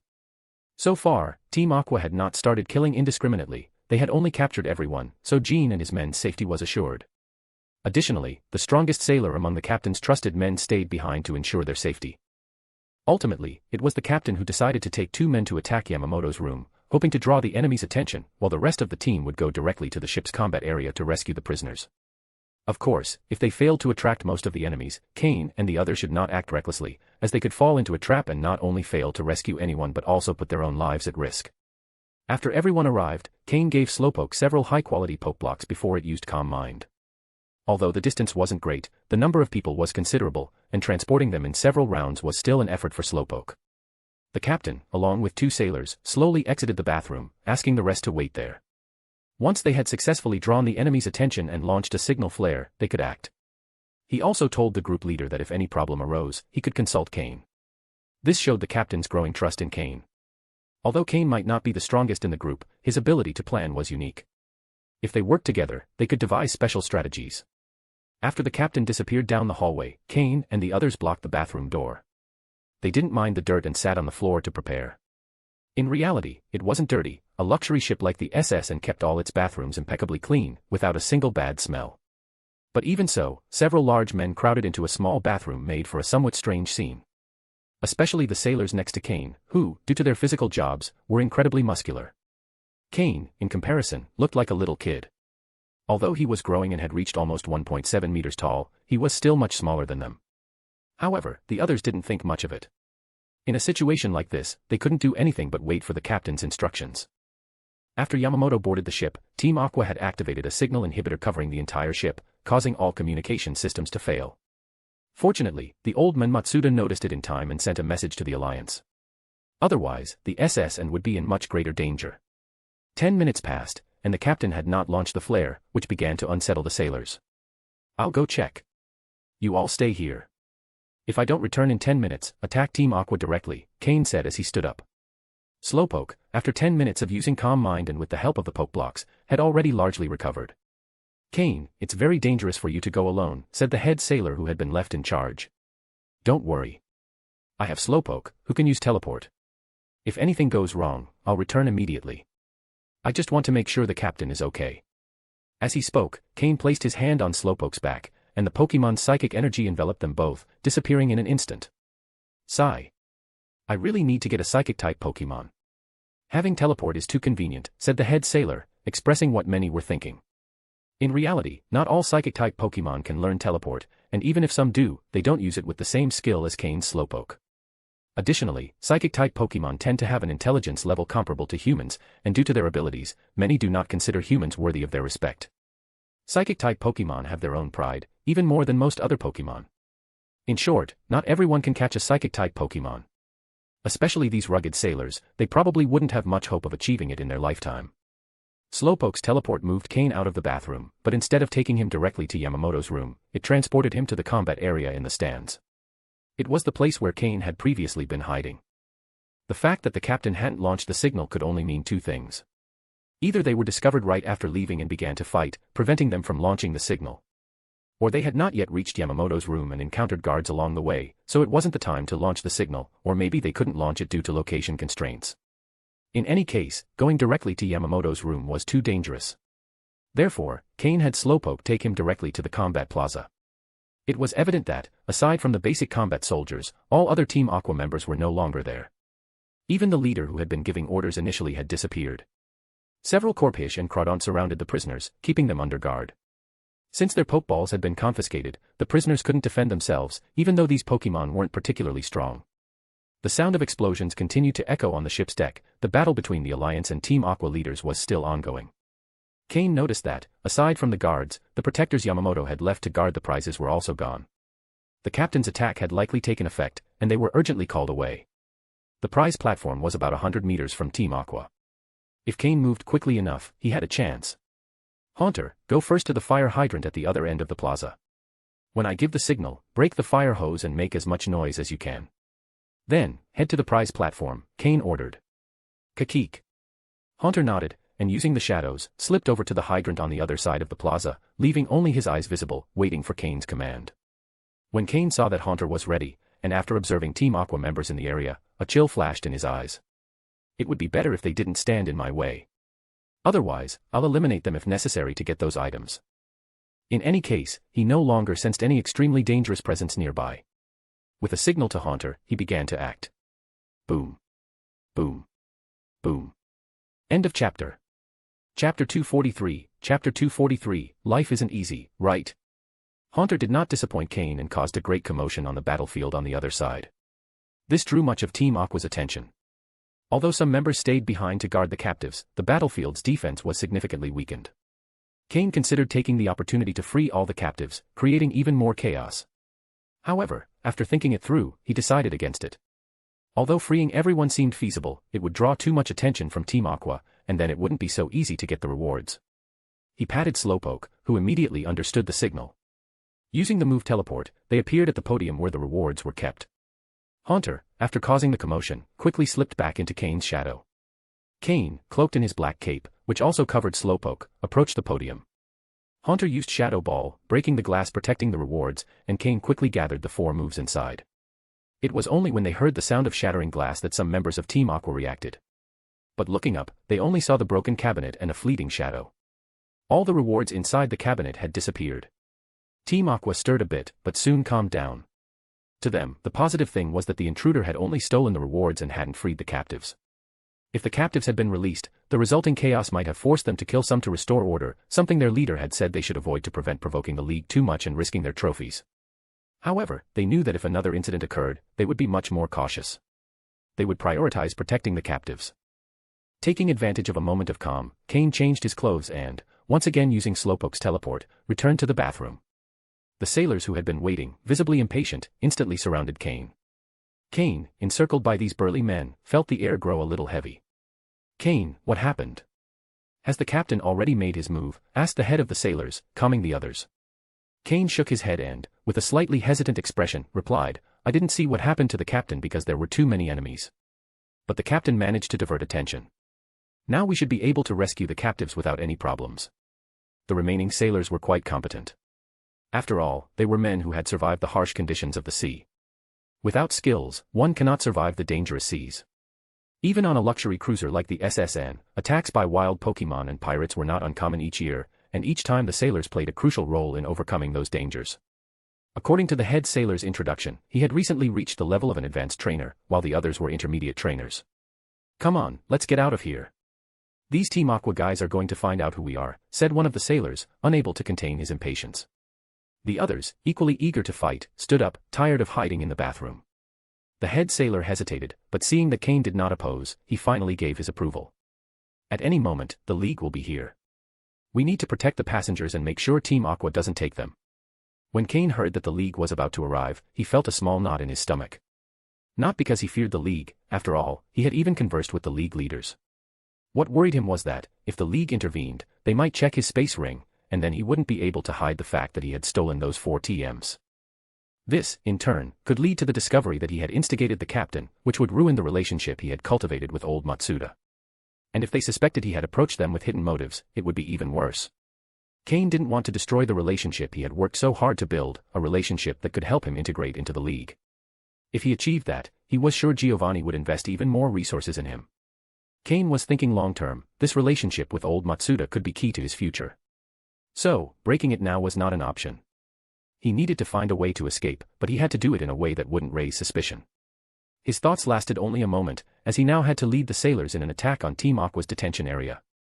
The hallways were nearly empty of Team Aqua members, some were guarding the prisoners, others in the submarines, and others had been drawn away by the captain. Cain knew that the Team Aqua grunts weren't too strong. He hadn't seen anyone above the level of an advanced trainer, so even if they couldn't free everyone, they could save some. With that determination, the sailors, led by their chief, charged straight into the battlefield. Cain, however, did not follow immediately. Instead, he reappeared on the observation platform. End of chapter. Chapter 244, Chapter 244, A Look of Adoration.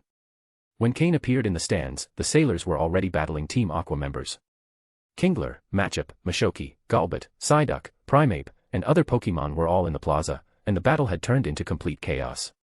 In addition to the first mate fighting directly against Team Aqua's temporary captain, the other sailors did not split up into different fronts but instead faced Team Aqua's combatants together. Because the sailors were accustomed to fighting in chaotic battles against pirates, and after so much time together, their teamwork was far better than that of the Team Aqua members. Although Team Aqua had a numerical advantage, the sailors managed to stand their ground.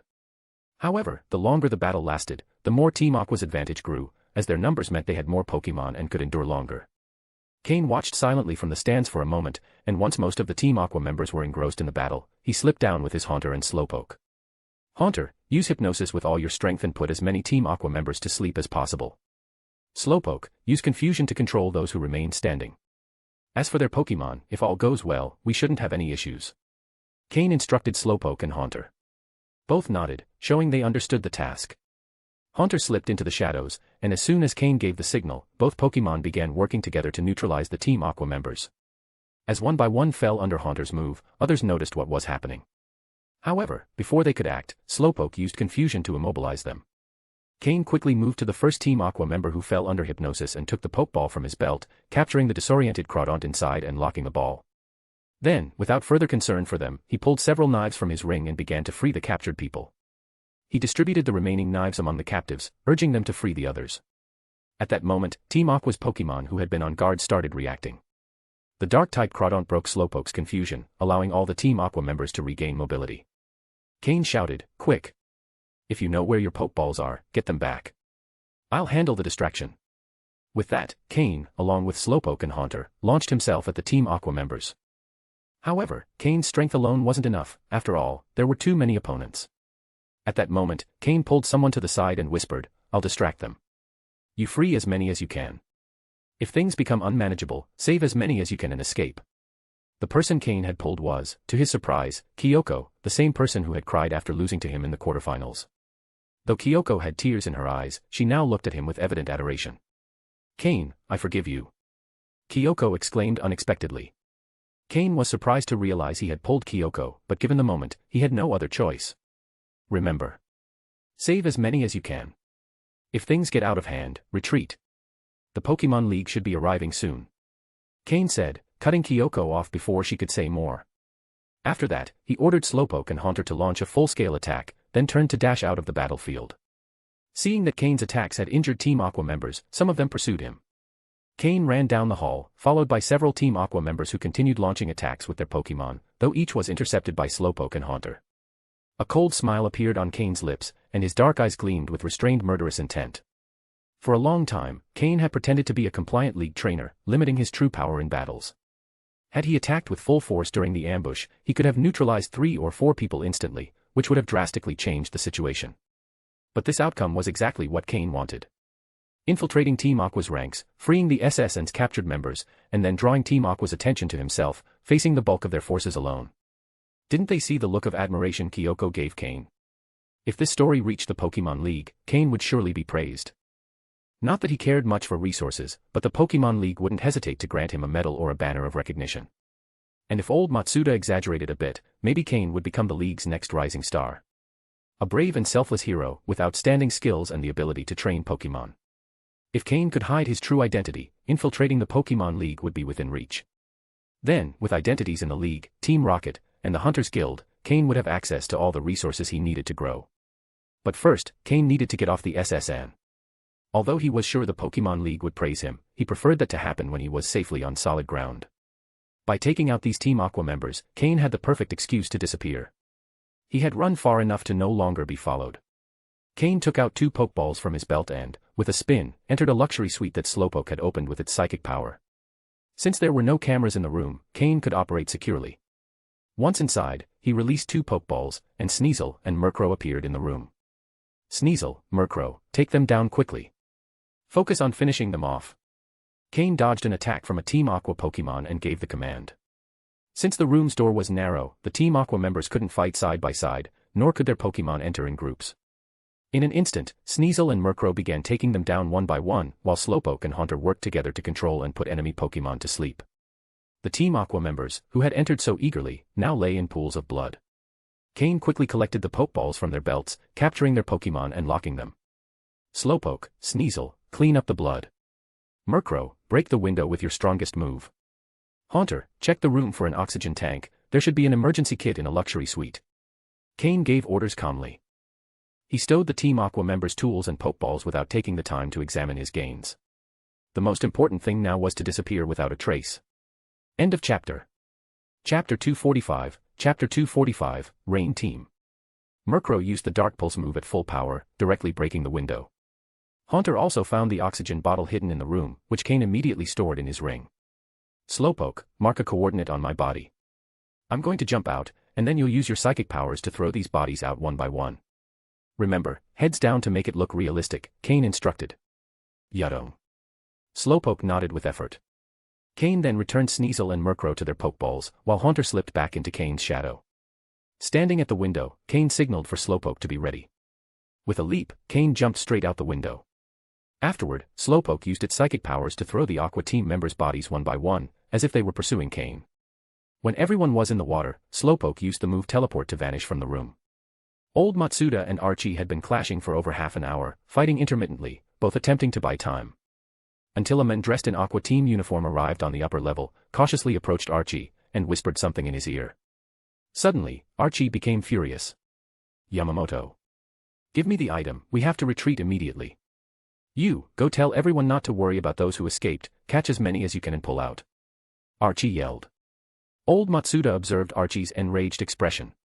Although he didn't know the reason, he understood that Archie was starting to grow desperate. With a cold smile, old Matsuda ordered Aerodactyl and Charizard to attack at full strength, initiating a true battle. Since the enemy planned to retreat, old Matsuda only needed to hold them off without worrying about the reason for their retreat. Leader. If I retreat now, I fear I'll never be able to return to the League, Yamamoto said, hesitant, without immediately fetching what Archie needed. Archie, withstanding old Matsuda's fierce attack, narrowed his eyes and slowly moved his right hand to his belt, a cold glint flashing in his eyes without attempting to hide it. Yamamoto immediately felt his hair stand on end, sensing imminent death. He quickly forced a nervous laugh and said, leader, it was just a slip. What you need is most important, what you need. Saying this, he wiped the sweat from his forehead and hurriedly ran towards the room. His clothes were completely soaked, clinging to his body from sweat. After a moment, Yamamoto returned with a silver briefcase in hand, handing it to Archie. Archie took the case, and though he was still furious, the joy on his face was undeniable. You don't have to go back to the league anymore. Your family isn't of much importance anyway. This time, come with me to Aqua Team's base. Soon, we'll reveal ourselves to the world. Yamamoto nodded, feeling deeply affected. He had invested great effort in growing his family from a minor third-rate clan to a first-rate one, spending countless resources. Now, being told he had to abandon it all, how could it not pain him? Not to mention that his family's current funds would be enough to train several elite-level trainers. That was his foundation, but now he could only give it up. In the future, he'd likely have to settle for Aqua Team without knowing when he could return to the league.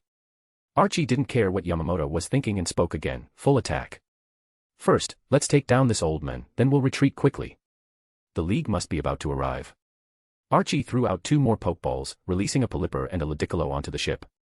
With Pelipper's appearance, a gentle rain began to fall, and soon, the drizzle turned into a downpour.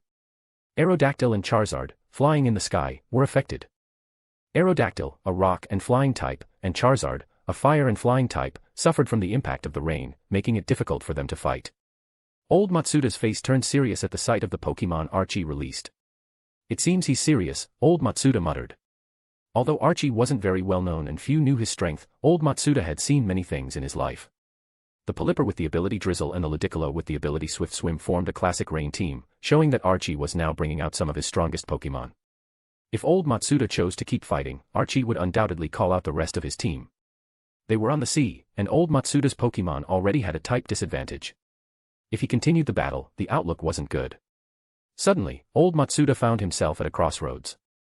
Should he keep holding them off? After jumping out the window, Cain saw the bodies of Aqua Team members being thrown into the water one by one, as if they were in pursuit of him. In reality, no one was paying attention to Cain at that moment, and the ship's security cameras didn't capture the entire scene. But Cain did this to be sure. Once in the water, Cain quickly took out the oxygen tank from his ring and placed the respirator in his mouth, taking a deep breath. Then, a ripple in the water revealed that Slowpoke had appeared beside Cain. Cain grabbed onto Slowpoke's shoulder, signaling for it to move him out of the area. Shortly after Cain fell into the water, it started to rain, but for him, already in the water, it made little difference. After Slowpoke moved him a certain distance, Cain slightly surfaced and saw old Matsuda and Archie in combat. In the torrential rain, Ludicolo moved quickly in the water, nearly invisible. Meanwhile, old Matsuda could only hold his ground by using his advantage in the air. Finally, when he couldn't hold back any longer, he released another Pokémon. A Lapras landed in the water, facing Archie's Pelipper. Although old Matsuda managed to maintain a standstill, he was starting to struggle. It wasn't that old Matsuda was no match for Archie, rather, Archie was fighting without concern for the SSN, while old Matsuda had to protect the ship. Furthermore, Archie's Pokémon were strategically organized, with support from Yamamoto's team. Old Matsuda had only brought 3 Pokémon, thinking they would be enough, but Archie had appeared suddenly. This is troublesome, I can't hold out much longer. If I had known, I would have brought all my old friends.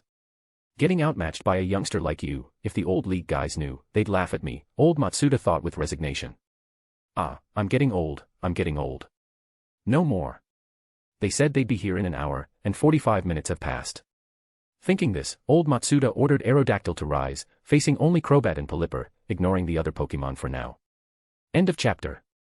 Chapter 246, Chapter 246, Cain's disappearance. Cain observed the situation for a moment before submerging himself back into the water. Knowing old Matsuda's strength, he knew that even if he couldn't win, he could escape without trouble. The important thing was to see if he could delay Aqua Team's retreat. Cain had Slowpoke guide him a bit farther, noticing that the number of Pokémon around him was increasing. He decided to summon Gyarados, instructing it to stay underwater and not surface. This was what Gyarados did best, swimming below the surface was its specialty. Cain asked Slowpoke to locate the nearest psychic coordinates. Gyarados swam quickly, facing no major threats in the sea. On the deck of the SSN, old Matsuda and Archie continued their battle at full force for 5 minutes, until Pokémon League reinforcements arrived, an Elite 4 level expert. However, their arrival was too late. Aqua Team members had already boarded the submarine. Some of the ship's passengers were even captured by them. If it weren't for Cain's interference, they likely would have captured more people. The League expert, aware of his responsibility, launched a fierce attack. But, as he had just reached Elite 4 level, he was no match for someone like Archie. He only managed to separate Yamamoto from the fight with Matsuda, but couldn't alter the course of the battle. When Aqua Team's submarine disappeared underwater, Archie and Yamamoto also leapt into the water, laughing. Their Pokémon followed them and were returned to their Pokeballs as they hit the water. Once underwater, Archie summoned Sharpedo, and with reinforced gloves and oxygen tanks, they quickly vanished into the sea. Neither old Matsuda nor the newly arrived League expert had any way to stop them. Although Matsuda had a water-type Lapras, it was only a Pokémon from his second team. The main Pokémon he had brought along for this occasion were Aerodactyl and Charizard, but neither could fight underwater. The newly arrived expert found himself in an awkward position. He had the means to pursue them, but knew that facing Archie and Yamamoto would be suicidal. He stood no chance of defeating them. Humph. Matsuda looked at the League expert with frustration and let out a snort. He had managed to keep 2 Elite 4 level trainers at bay, and if reinforcements had arrived a bit earlier, he wouldn't have had to do much. Even if they had just eliminated the Aqua Team soldiers, he would have been able to fight freely. At the very least, he would have caught Yamamoto. But now, a group of trainers had been captured by Aqua Team, and he wasn't sure if Cain was among them. Matsuda turned and walked away, saying nothing to the League expert, who could not express his frustration. 20 minutes later, the League reinforcements arrived, albeit slightly late. They were also reprimanded by Matsuda, who was furious with himself for not bringing enough Pokémon and for being outmatched by a younger opponent. Furthermore, the fact that Aqua Team had captured several trainers only worsened his anger. He considered all this a great disgrace. His mood worsened when, upon reviewing the list of missing persons, he found out that Cain was among them. Just as Matsuda was about to unleash his anger on the unfortunate League expert, the ship's captain approached. Mr. Matsuda, is this Cain a young man around 15 or 16, accompanied by an unusually colored slowpoke? The captain asked cautiously. Matsuda looked at him, trying to contain his anger. He had considered taking Cain as his apprentice due to his exceptional talent. Training such a youth would have given him great prestige among his old friends, who always boasted about their own apprentices. But now, with Cain's disappearance, all his plans had fallen apart. Have you seen him? If it's him, yes, I've seen him. Here's the story. The captain proceeded to recount how Cain had entered the control room, presented various plans, and then helped prepare the crew for the situation. Later, the first officer and others rescued by Cain, including Kyoko, appeared. Though Matsuda showed no pressure, knowing he was in front of an Elite 4 expert, everyone was a bit nervous as they recounted the details of what happened. Finally, Cain told us he would draw the attention of the villains, giving us more time to rescue others and retrieve our Pokeballs.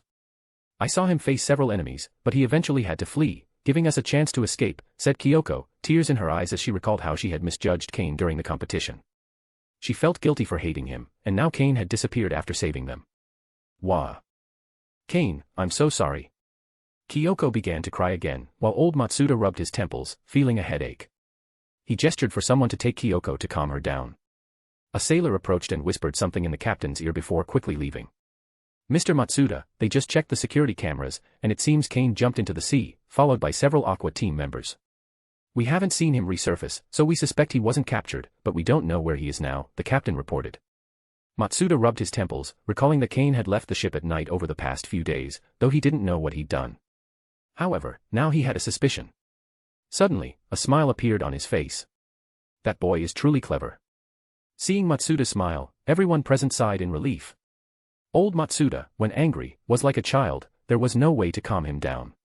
Hey, you, later send someone to search the nearby islands to see if they find him. And also notify the coastal cities and ships in the area.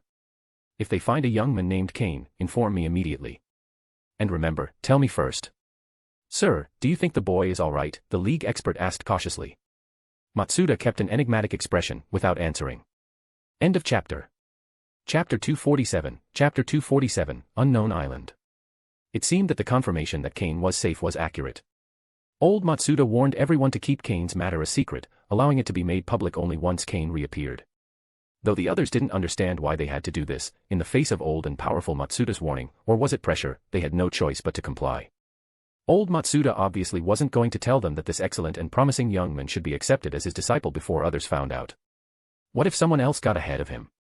With Cain's talent, he would only need a bit of training to pass the intermediate breeder exam. After about 7 or 8 years of training, he might even become an advanced breeder.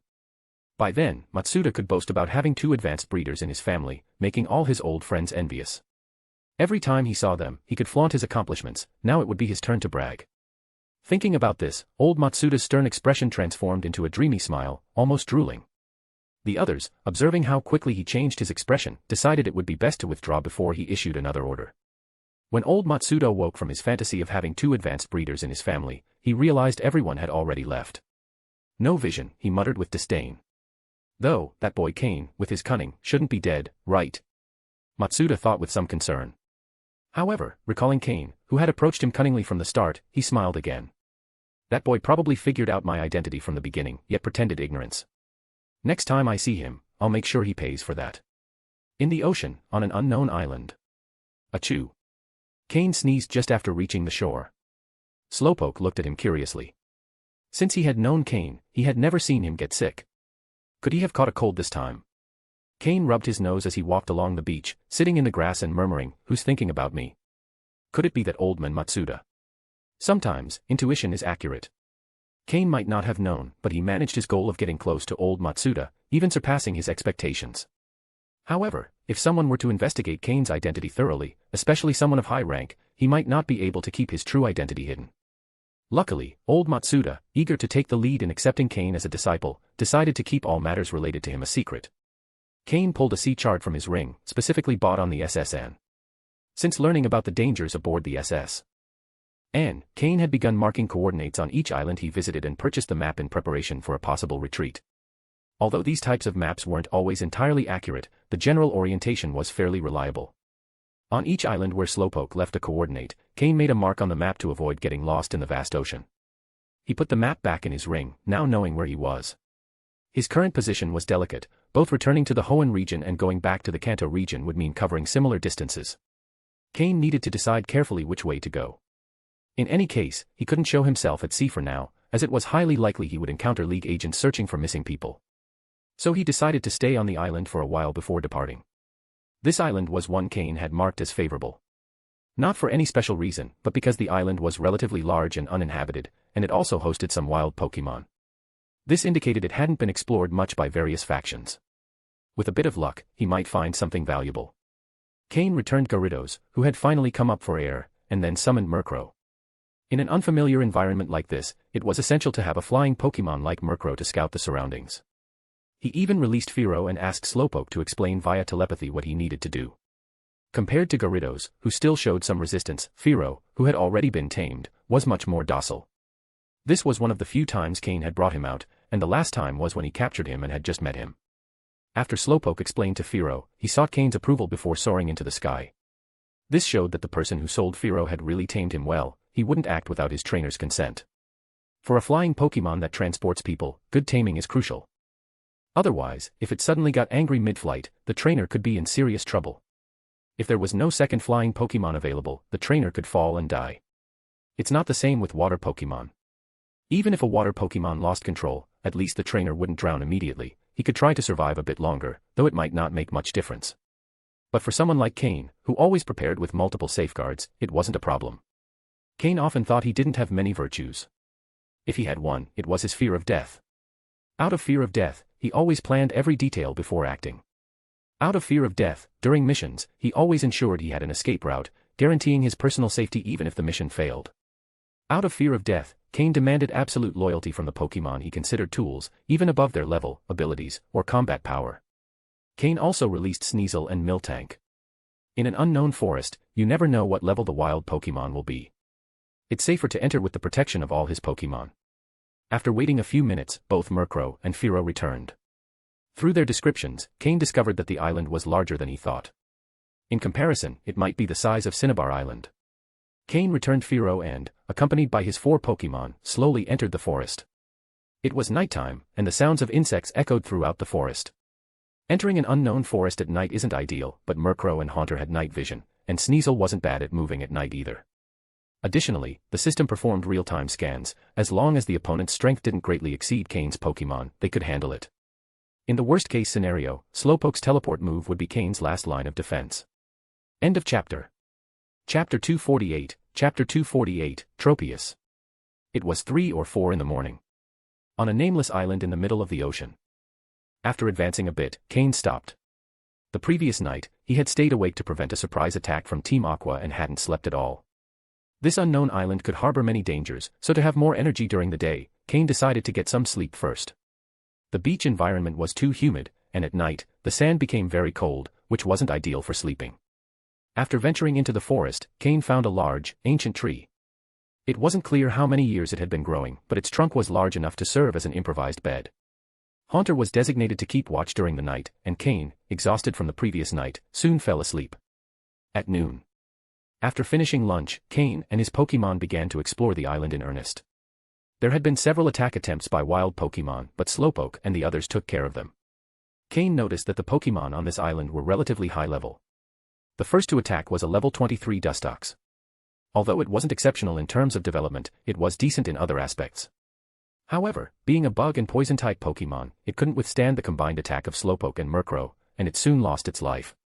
Then, Cain threw the Dustox's body to one of the green-quality Grimer he had bought in Vermilion City. These green-quality Grimer were at a lower level than Dustox, so the energy within it was quite substantial for them. Also, since Cain had bought them, they hadn't eaten anything, and they even seemed to have shrunk a bit. As Cain delved deeper into the island, he realized that all the Pokémon he encountered were native to the Hoenn region. Since the island was located between the Kanto and Hoenn regions, it was possible to find Pokémon from both regions. However, so far, Cain had only encountered Hoenn Pokémon on this island. Most of the Pokémon he'd seen were Dustox, Botifley, Swellow, and Wingull. There were a few other types of Pokémon, but most belonged to these species. Although the island wasn't very large, it took Cain the whole day to explore it. He discovered that the Pokémon on the island were mostly at levels above 20, and in some larger groups, there were even Pokémon at level 30 or higher. For instance, in the forest on the southern end of the island, there was a group of Seedot and Nuzleaf, led by a level 35 Shiftry. To Cain's surprise, Shiftry is a Pokémon that needs a leaf stone to evolve. Could this mean there were leaf stones on the island? On the western side of the island, there was a small hill, where a large group of Shroomish lived. Their leaders were two Breloom, a male at level 34 and a female at level 33. The Breloom group and the Shiftry group were the two strongest forces on the island, and they seemed to be at odds with each other, in a state of hostility. In the northern part of the island was the territory of the Dustox, and in the eastern part, the Beautiflies. Although both groups descended from the same species, they despised each other and were in constant conflict. Cain had entered the island at the border between the Botifley and Dustox territories, which was why he had encountered both Pokémon at the same time. Otherwise, he wouldn't have found Dustox in Botifley territory. These two Pokémon were natural enemies, like Beedrill and Butterfree. This place turned out to be a perfect training site. Not only were there no other humans to interrupt, but the wild Pokémon were high level, which was ideal for training Cain's Pokémon. For this reason, although he had initially planned to leave if he didn't find anything interesting, he decided to stay on the island for a while. After all, he had already planned to survive in the wild for a while, so he could start here. As for heading to the Hoenn region, Cain was in no rush. These high-level wild Pokémon provided considerable experience for his Pokémon. Cain also discovered that there was a freshwater lake in the center of the island. Many of the island's Pokémon had likely survived thanks to this lake. So he decided to set up a small camp by the lake. Just as Cain was about to start building his camp, a large shadow covered the sky above him. If it hadn't been for the quick reaction of his Pokémon, who used the move Protect to block the impact, Cain might have been in serious danger. Finally, thanks to Slowpoke's teleport move, Cain and his Pokémon managed to escape. Back on the beach where he had initially landed, Cain used seawater to wash the mud and dirt from his face and body. I didn't expect such a powerful Tropius to be on this island, Cain said, with a grim expression. The appearance of the Tropius had been so sudden that, if it weren't for Slowpoke, things could have gone very badly. At the moment the shadow appeared, Cain instinctively used his system to obtain data on the Tropius. Pokémon, Tropius, light green. Gender, male. Level. Type, grass plus flying.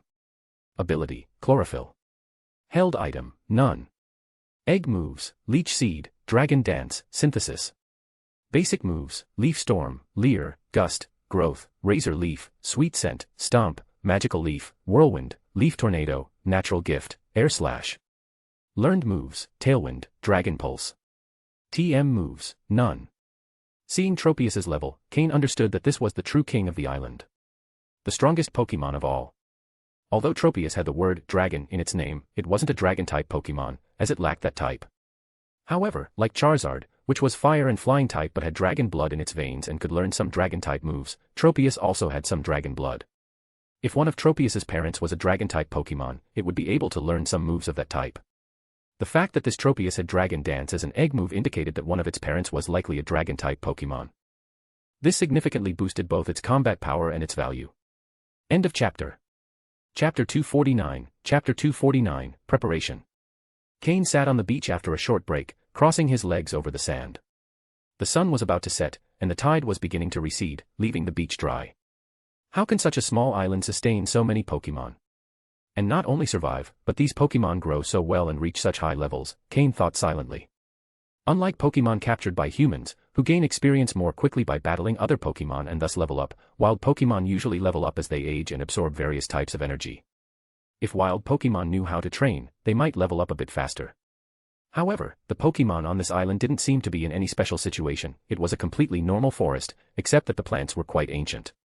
There was nothing particularly special about this place, but the levels of the Pokémon here didn't seem to match reality. There was even a level 40 Tropius in the center of the island. Though not a true dragon-type Pokémon, it was still a formidable opponent. In fact, Cain was considering taking complete control of the island. If he managed to defeat all the Pokémon, his own Pokémon's levels could increase significantly. Even, as unrealistic as it may sound, if he could capture that Tropius, he wouldn't need to keep using Fearow as his airborne transport. Cain had only used Fearow a few times, but to be honest, he found it a bit ugly.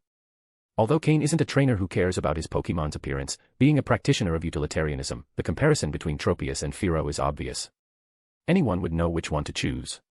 The most important thing is that if Cain had both Tropius and Gyarados as mounts, he would look incredibly impressive while flying or sailing. Just thinking about it felt grand. Cain patted himself on the head, scolding himself for having such fanciful thoughts.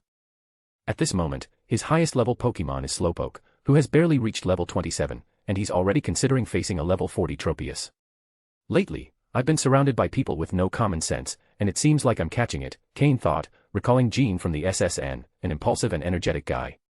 At first, Cain wondered how someone like Jean, without the luck of being the protagonist like Ash, managed to survive. In the end, he discovered that Jean had an uncle who was the captain of the SSN, making him a junior officer. Cain slowly stood up, brushing the sand off his body, murmuring, I originally thought about setting up camp in the center of the island, but it seems the Botifley territory is safer. Although the island is mostly populated by 4 types of Pokémon, that doesn't mean there aren't others. Without other Pokémon, the ecosystem would be unbalanced. There are just fewer of them, not in the same numbers as the main groups. Additionally, each group allows other Pokémon to enter, except when it comes to rival groups. When Cain and Slowpoke entered the Botifley territory, they weren't much bothered. Botifley didn't pay attention to Cain and his Pokémon. Only other wild Pokémon, who had never seen a human before, launched the first attack. However, they were all defeated by Slowpoke and Murkrow, losing their lives. Even their bodies were devoured by Grimer, turning into nutrients. Leaning against a large tree, Cain took tools from his ring, and with the help of his Pokémon, he quickly set up a small camp. The tent was next to an old tree, sturdy enough to withstand the wind. Slowpoke and Miltank also prepared the campfire and food. The recently released Skorupi had calmed down a lot. As a bug-type Pokémon, he could sense other Pokémon of his type and realized that there were too many stronger Pokémon on the island, which led him to restrain his mischievous behavior. Cain's Pokémon, who had spent long hours in daily training on the SSN, had now reached a higher level of mastery over their moves, urgently needing some battles to test their progress. Moreover, the prolonged training had brought their bodies to a state of limit, and a few intense battles would help them level up. The aroma of roasted meat spread through the forest, attracting many wild Pokémon to watch. Some, unable to resist the temptation, attacked, but were defeated by Murkrow and the others, leaving several powerful Pokémon bodies on the ground. With this display of strength, many other Pokémon decided not to cause trouble. As the sun set, the campfire became the only light source in the forest. The Pokémon sat around the fire, enjoying the delicious roasted meat. For them, this life, where they could always be outside with their trainer, is what they love most.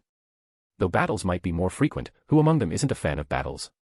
After dinner, the Pokémon played around the campfire. Slowpoke and Miltank played with Skorupi, while Sneasel and Murkrow trained together, discussing combat techniques and move usage. Sneasel had just learned the move Dark Pulse but still had a lot to master, whereas Murkrow had learned that move a while ago and, under Cain's guidance, had mastered it quite well, though not completely. But Murkrow still had enough skill to teach Sneasel. On the other hand, Sneasel also handled the move Taunt well, and Murkrow asked him about using that move. The two Pokémon trained each other, quickly developing a strong bond. Although Sneasel is stronger in battle than Murkrow, in terms of Dark-type skills, Murkrow is superior. After all, Sneasel's greatest talent lies in the Ice type. Meanwhile, Haunter didn't join the group. He stayed close to Cain, faithfully performing his role as a guardian. Although Cain allowed him to join the others, Haunter refused, considering his duty to be protecting Cain. Unable to convince him, Cain let him be, as he knew that in the wild, danger could arise at any moment, and having Haunter nearby guaranteed his safety. After watching his Pokémon play for a while, Cain fell into deep thought. He was determined to thoroughly explore this island and help his Pokémon level up. After days of training, they had accumulated enough experience and only needed a few more battles to achieve it. Cain soon set his sights on one of the island's 4 major groups, the Dustox group. End of chapter. Chapter 250, Chapter 250, Energy Crystal.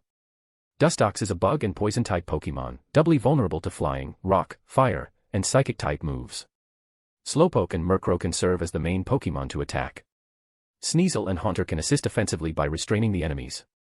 As for Skorupi, the level of the Pokémon here is too high for it, so it's not very suitable for it to participate in the battle.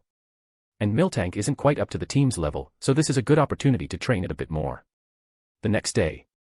On an unnamed island. Cain led his Pokémon into Dustox territory. The Dustox aren't as easy to handle as Botifley. Cain was attacked as soon as he entered. Additionally, the Dustox forest is filled with fine dust everywhere. If you accidentally inhale too much, you can become paralyzed, poisoned, or fall asleep. At that moment, you would become food for the Dustox. After defeating some Dustox acting as guards around the area, Cain finally formally entered the Dustox forest. As they went deeper, numerous pale white cocoons could be seen on tree branches, in bushes, and even directly on the ground. There were so many that it was impossible to count them. Although these cocoons look very similar to the ones in the Botifley forest, there are slight differences in color. The cocoons in the Botifley forest are called Silcoon, while those in the Dustox forest are called Cascoon. Though both evolved from Wurmple, due to differences in their personality values, the evolutionary path differs. Additionally, along the way, Cain encountered more Wurmple than anything else. In these giant trees, every leaf has tiny bite marks. The sunlight filtering through these small holes, already divided by the leaves, creates spots of light on the ground covered with dry leaves. It resembles a star-filled night sky, countless and dense.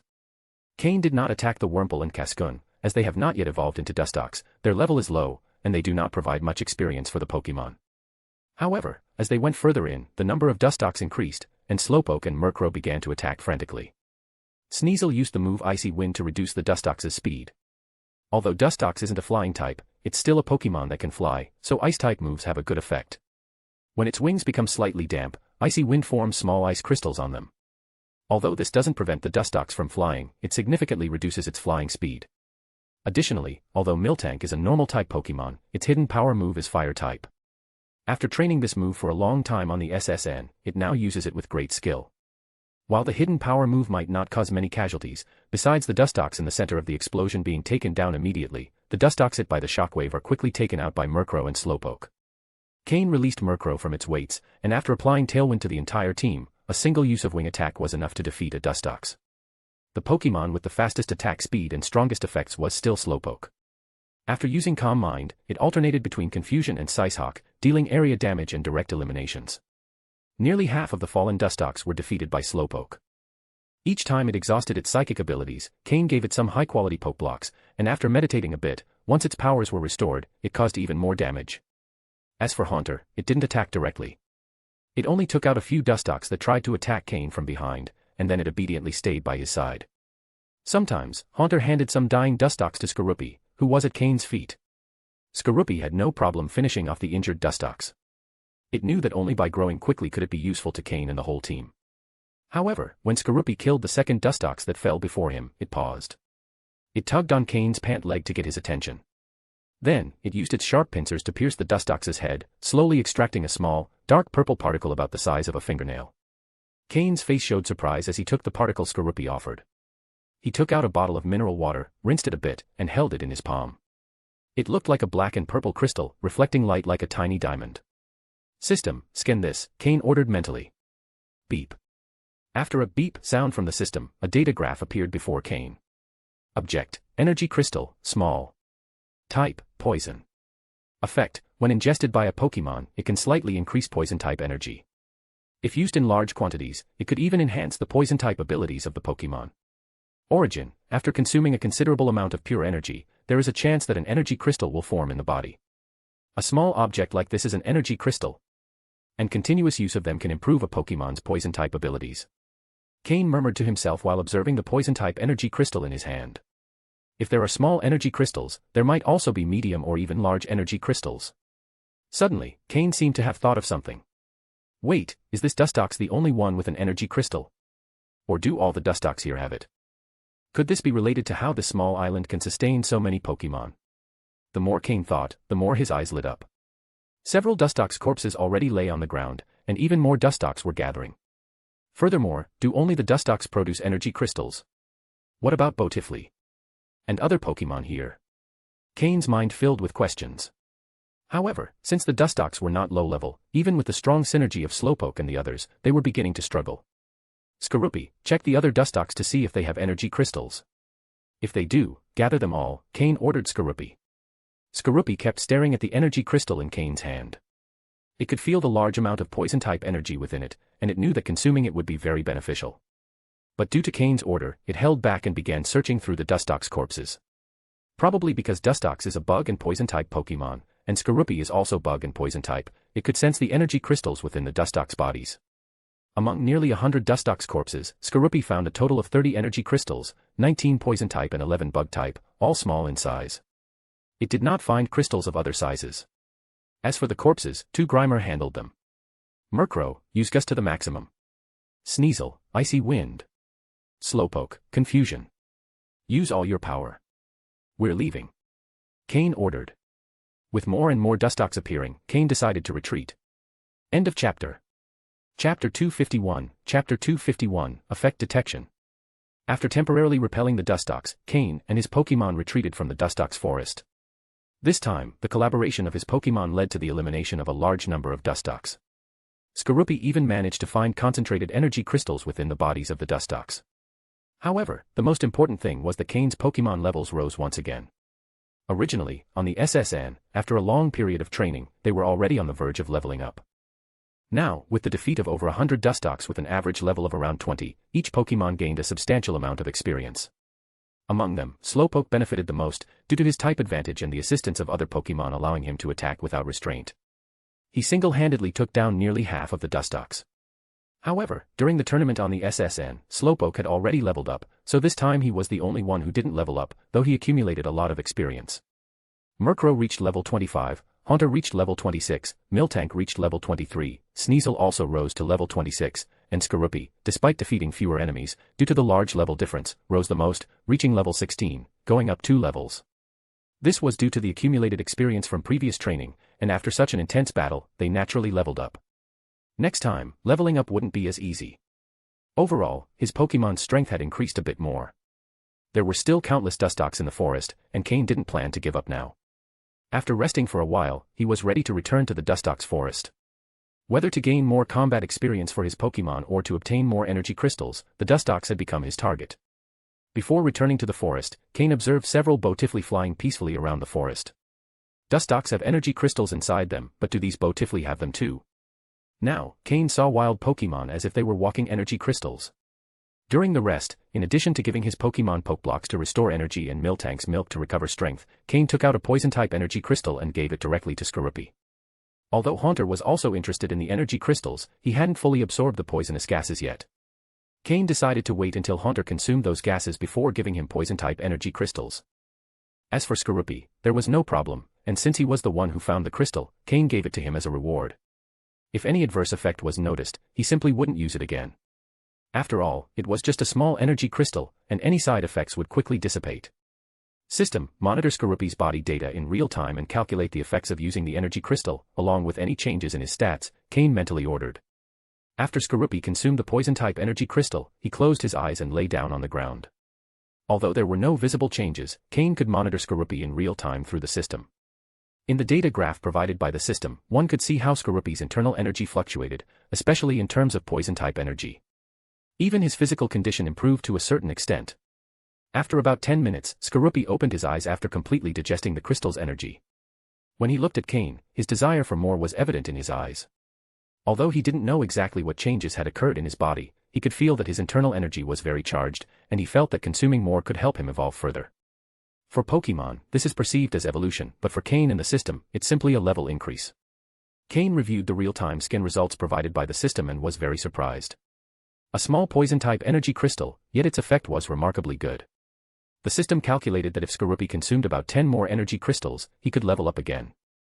Although Skorupi was relatively low level and needed less energy, it couldn't be ignored that he had just leveled up. Could energy crystals help accelerate a Pokémon's growth? Moreover, it seemed there were more benefits. After consuming the poison-type energy crystal, Skorupi's total amount of poison-type energy had increased slightly. The increase wasn't very noticeable, Skorupi probably didn't even realize it, but the system captured it perfectly. Could this energy crystal enhance a Pokémon's abilities to a certain degree? However, the improvement was quite small. For Skorupi, he would need to consume around 10,000 crystals to improve his poison-type talent. This assumed he wouldn't develop resistance to the crystal and that the amount of energy would increase evenly with each crystal consumed. Cain also wondered what would happen if a Pokémon of a different type consumed an energy crystal that didn't match its type. But he wasn't willing to experiment with his own Pokémon. Also, as far as he knew, not all wild Pokémon had energy crystals, so each one he found was valuable and should be used with caution. As he explored the island further, Cain's interest in it grew. Since the wild Pokémon on the island were quite high level and provided considerable experience, he decided to continue exploring with the aim of collecting more energy crystals. If he found any Pokémon with good potential, he might even capture it. However, he didn't know when he might return to the human world, and capturing too many Pokémon could become a burden in terms of food. Therefore, Cain decided he would only consider Pokémon with at least a light green potential. After resting for half an hour, and with the help of Miltank's milk to recover energy, his Pokémon were back to full strength. However, it couldn't be denied that the powders in the Dustox forest were very annoying. But Miltank, as the team's support, turned out to be very reliable. Her Heal Bell move was already well trained. Although she wasn't fully proficient, in non-urgent situations, her effectiveness was quite good. This was one of the main reasons Cain could take his Pokémon directly into the Dustox nest. They didn't have to worry about the interference of Dustox powder, allowing them to attack freely. However, Cain noticed that in each battle, he felt that a large protective shield was missing at the front and that his Pokémon's safety wasn't fully guaranteed. End of chapter. Chapter 252, Chapter 252, Can't be provoked, can't be provoked. After resting, Cain ventured back into the Dustox forest with his Pokémon. However, this time, after entering, they were abruptly expelled in less than 30 minutes. Due to the ferocity with which they had previously defeated so many Dustox, the experts of the Dustox group retaliated. 2 relatively high-level Dustox appeared, one at level 30 and the other at level 31. If it had only been those two, Cain's Pokémon, although of lower levels, would have had a fighting chance. Even though these Dustox had high levels, their abilities weren't all that impressive, and as long as it wasn't a one-on-one fight, they had a chance. However, in addition to those 2 high-level Dustox, there was an overwhelming number of common Dustox, which was what really worried Cain, forcing him to retreat again. These 2 Dustox were certainly not the strongest in the group. If Cain managed to defeat them, it was likely the true leader would emerge to confront them. It seems I'll have to play exterminator on this little island, Cain murmured to himself as he looked at the Dustox forest. There are so many Pokémon and so few natural predators. If this continues, the island won't be able to sustain it. In that case, the Pokémon that can't dive or fly will likely go extinct. With this justification, Cain reassured himself, determined to rid the island of excess Pokémon.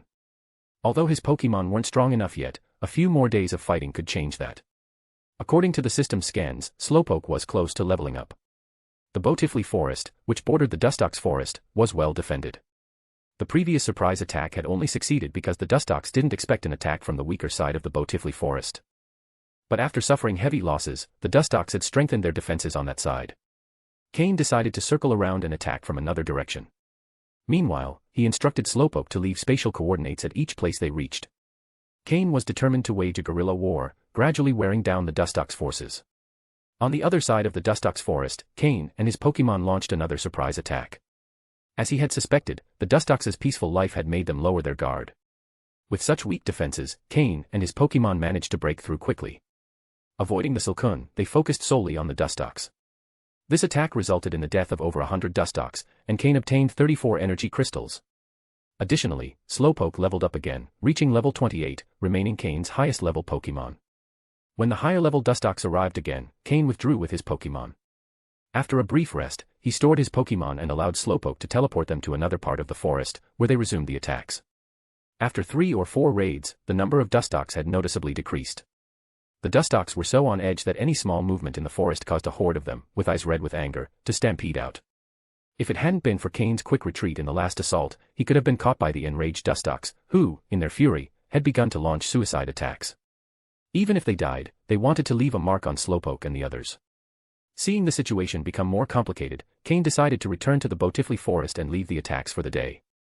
Not only were the Dustox agitated, but Slowpoke and the other Pokémon were also showing signs of physical and mental fatigue. Despite the constant help of Miltank's milk and the timely supply of advanced Pokeblocks, the prolonged fighting had left them mentally exhausted. Cain knew that if they continued fighting, they could suffer irreversible damage to their bodies, so he chose to retreat. In any case, he had never planned to wipe out the massive group of Dustox in a single day. However, the lower-level Dustox nearby had been almost entirely wiped out by Cain and his Pokémon. The remaining Dustox had an average level of 23 or 24, making them harder to defeat. That day, Cain collected a total of 121 small energy crystals. As for medium-sized crystals, he found none. The rate of obtaining energy crystals was about 1/3, which meant Cain and his Pokémon had defeated around 300 Dustox in one day. No wonder the dense shadow of Dustox in the sky had noticeably dispersed. Moreover, throughout the day, Cain didn't capture a single Dustox. It wasn't that there weren't any decent quality Dustox, but in such a chaotic battle, it was hard to hold back. A moment's inattention could lead to the disbandment of the entire team.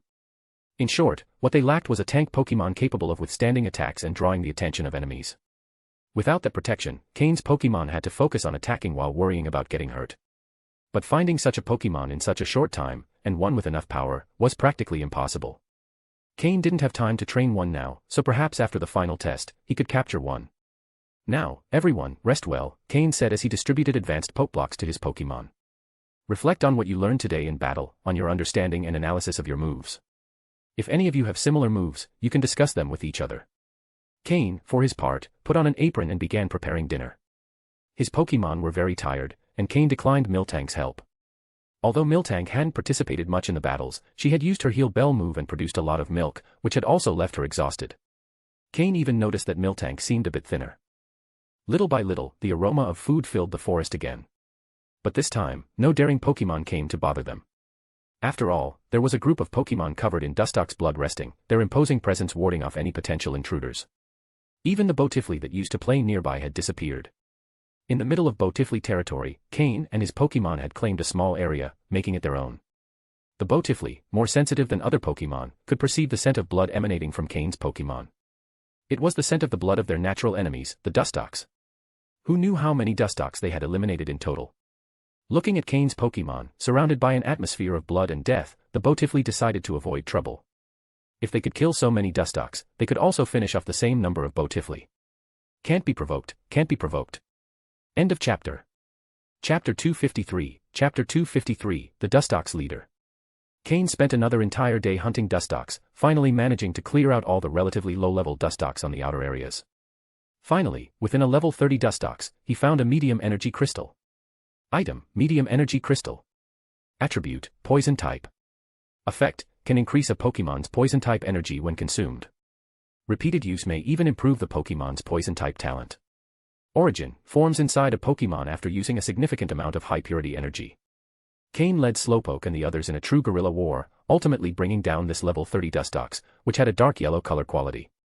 The number of Dustox in the forest decreased drastically. To protect their territory, they had to disperse their forces. This gave Cain the opportunity he needed. In each previous battle, when a level 30 Dustox appeared, Cain would retreat with his Pokémon. This led the Dustox to believe that as long as a level 30 Dustox was present, Cain wouldn't dare to attack again. But reality was quite different.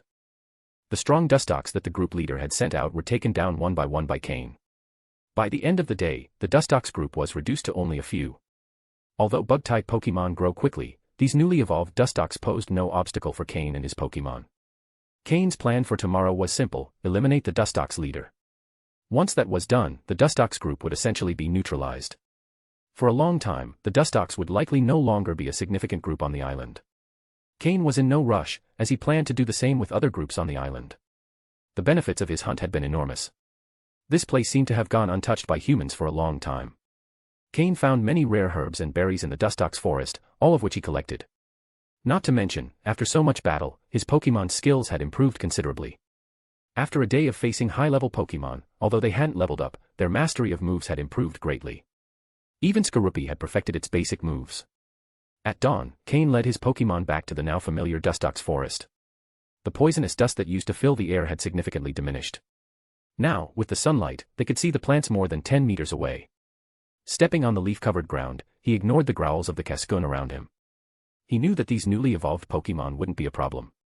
Their levels were too low, and the experience they gave was negligible. Instead of spending energy on them, Cain preferred to reserve himself for the fight against the Dustox leader. Upon reaching the center of the forest, Cain saw that the Dustox leader was already waiting for him. After the past few days of fighting, the leader had understood what Cain intended to do: exterminate their entire Dustox group. Or at least, eliminate all the current Dustox, as he didn't seem to have any intention of attacking the Cascoon. This relieved the leader somewhat, as even if she died, new Dustox would soon appear in the forest. Bug-type Pokémon grow quickly. It seems you already know we're going to fight. You even sent away the Dustox with potential to keep them out of this, right? Cain said with a smile, looking at the solitary Dustox leader. It was true, of the entire group, only the leader remained to face Cain. The young, promising Dustox had been sent away. During these days of battle, the leader had noticed that Cain didn't pay much attention to low-level Dustox but targeted the strongest ones. The leader understood that Cain was simply gathering experience for his Pokémon. A spark of admiration shone in the Dustox leader's eyes. She had reached her position after years of life and training, relying on her talent and skills. Cain's Pokémon were young but powerful, clearly cultivated with care. What would have happened if she had been raised the same way? The Dustox leader didn't dare to imagine it. But as the leader of her group, even if she admired Cain's strength, she couldn't allow someone who was massacring her people to go on. The pride of a leader didn't allow her to surrender to anyone. Cain observed the Dustox leader, whose aura of power was unmistakable. For the first time, he could see her full stats. Pokémon, Dustox, green. Gender, female. Level. Type, bug/poison. Ability, compound eyes. Equipped item, leadership, able to improve a Pokémon's aptitude by a small level. Egg moves, none. Basic moves, gust, confusion, poison powder, moonlight, Venoshock, Psybeam, silver wind, light screen, whirlwind, toxic. Learned moves, bug bite, signal beam, snore. TM moves, none. Leadership. So this Dustox has that special trait. Cain paused at the leadership ability listed in Dustox's stats. He remembered the first time he'd seen this ability in his current life was on the test island when he faced the group of Beedrill. The leader of the Beedrill also had leadership. Leadership is a very special trait, exclusive to group leaders. It cannot be obtained simply by defeating the Pokémon who possesses it. This item has the ability to improve a Pokémon's aptitude by a small level, which means the Dustox leader may have originally had a light green aptitude. The Pokémon World is fair. Bug-type Pokémon have a fast growth and reproduction rate, but their growth potential and lifespan are limited. This makes them both desirable and less popular. Bug-type Pokémon tend to form groups, increasing the chances of one with leadership appearing. Cain thought for a moment, what would happen if I captured a Pokémon with leadership? Originally, on the test island, he had wanted to try it, but circumstances hadn't allowed it. Now, perhaps, he had an opportunity. However, considering Dustox's level, Cain decided to postpone this idea. If you survive the battle, I'll capture you and see what happens. If not, I'm very sorry. Cain told the Dustox leader, regardless of whether she understood. End of chapter. Chapter 254, Chapter 254, Fairy-type moves. Cain didn't capture a single Dustox while taking down the entire group of these Pokémon. One reason was that the combat situation didn't allow him enough energy to capture Pokémon. Another reason was that Dustox's growth potential isn't very high, even lower than Beedrill's. At least Beedrill can Mega Evolve, right? Therefore, Dustox's resale value isn't very high. Of course, if we're talking about the Dustox leader, that's a different story. A level 34 Dustox with green potential has combat abilities that honestly surpass all of Cain's Pokémon. However, Cain wouldn't be so naive as to let a single Pokémon face that Dustox in a one-on-one fight. Slowpoke, use Calm Mind. Murkrow, use Tailwind to increase speed. Sneasel, use Hone Claws. Haunter, use Toxic. For Pokémon against the Dustox leader. With the right strategy and coordination, they might have a chance. Upon hearing the command, Slowpoke closed its eyes and sat on the ground, trusting its companions to prevent Dustox from disturbing it while it meditated. Murkrow flapped its wings, and a gentle air current surrounded all the Pokémon, activating the speed-boosting effect of Tailwind on the whole team. Sneasel stayed in position, watching Dustox closely as its claws sharpened, emitting a piercing sound. Ready to react, Sneasel wouldn't hesitate to strike if Dustox made a move. Haunter, laughing eerily, vanished into the shadows and appeared next to Dustox, forming a sphere filled with poisonous energy in its hands. Any Pokémon that touched that sphere would become poisoned. Haunter's poison had been developed and refined under Cain's direction, making its toxic effect even more devastating. Although Dustox is a poison type, and therefore resistant to poison-type moves, Haunter's toxic move has a lingering effect. The longer the battle drags on, the greater the pressure on Dustox. When Cain and his Pokémon defeated the first Dustox level 30 or higher, it was thanks to Haunter's toxic move, which wore down the enemy slowly. However, the Dustox leader was clearly different from the other Dustox Cain had faced previously. Sensing Haunter's move, the Dustox leader gently flapped her green wings and dodged Haunter's toxic. After evading the attack, the Dustox leader mirrored the move, quickly forming a sphere of toxic energy. Cain remained unfazed and gave orders calmly. Murkrow, use Snatch, then Wing Attack. Sneasel, use Taunt. Slowpoke, use Size Hawk. Haunter, move in and use Poison Jab. Murkrow's prankster ability allowed it to use status moves at an incredible speed. While it couldn't directly snatch Dustox's toxic move, it did manage to interrupt its execution. Then, Sneasel rushed forward, using Taunt and preventing Dustox from using support moves. Enraged, the Dustox leader beat her wings powerfully, creating two small gusts of wind. One sent Sneasel flying, and the other headed towards Slowpoke, sensing it as the biggest threat. At that moment, Slowpoke, having finished using Calm Mind, teleported to evade Dustox's gust. Then, its eyes glowed with a blue flash as a powerful psychic wave struck Dustox. Haunter also approached Dustox quickly, and along with Slowpoke's Sicehawk, its hands, charged with the strongest poison it could generate, hit Dustox directly. The Dustox leader let out a cry of pain. Her green wings began to glow with a faint purple shine. She was poisoned. However, Dustox was also a Pokémon capable of using Psychic-type moves.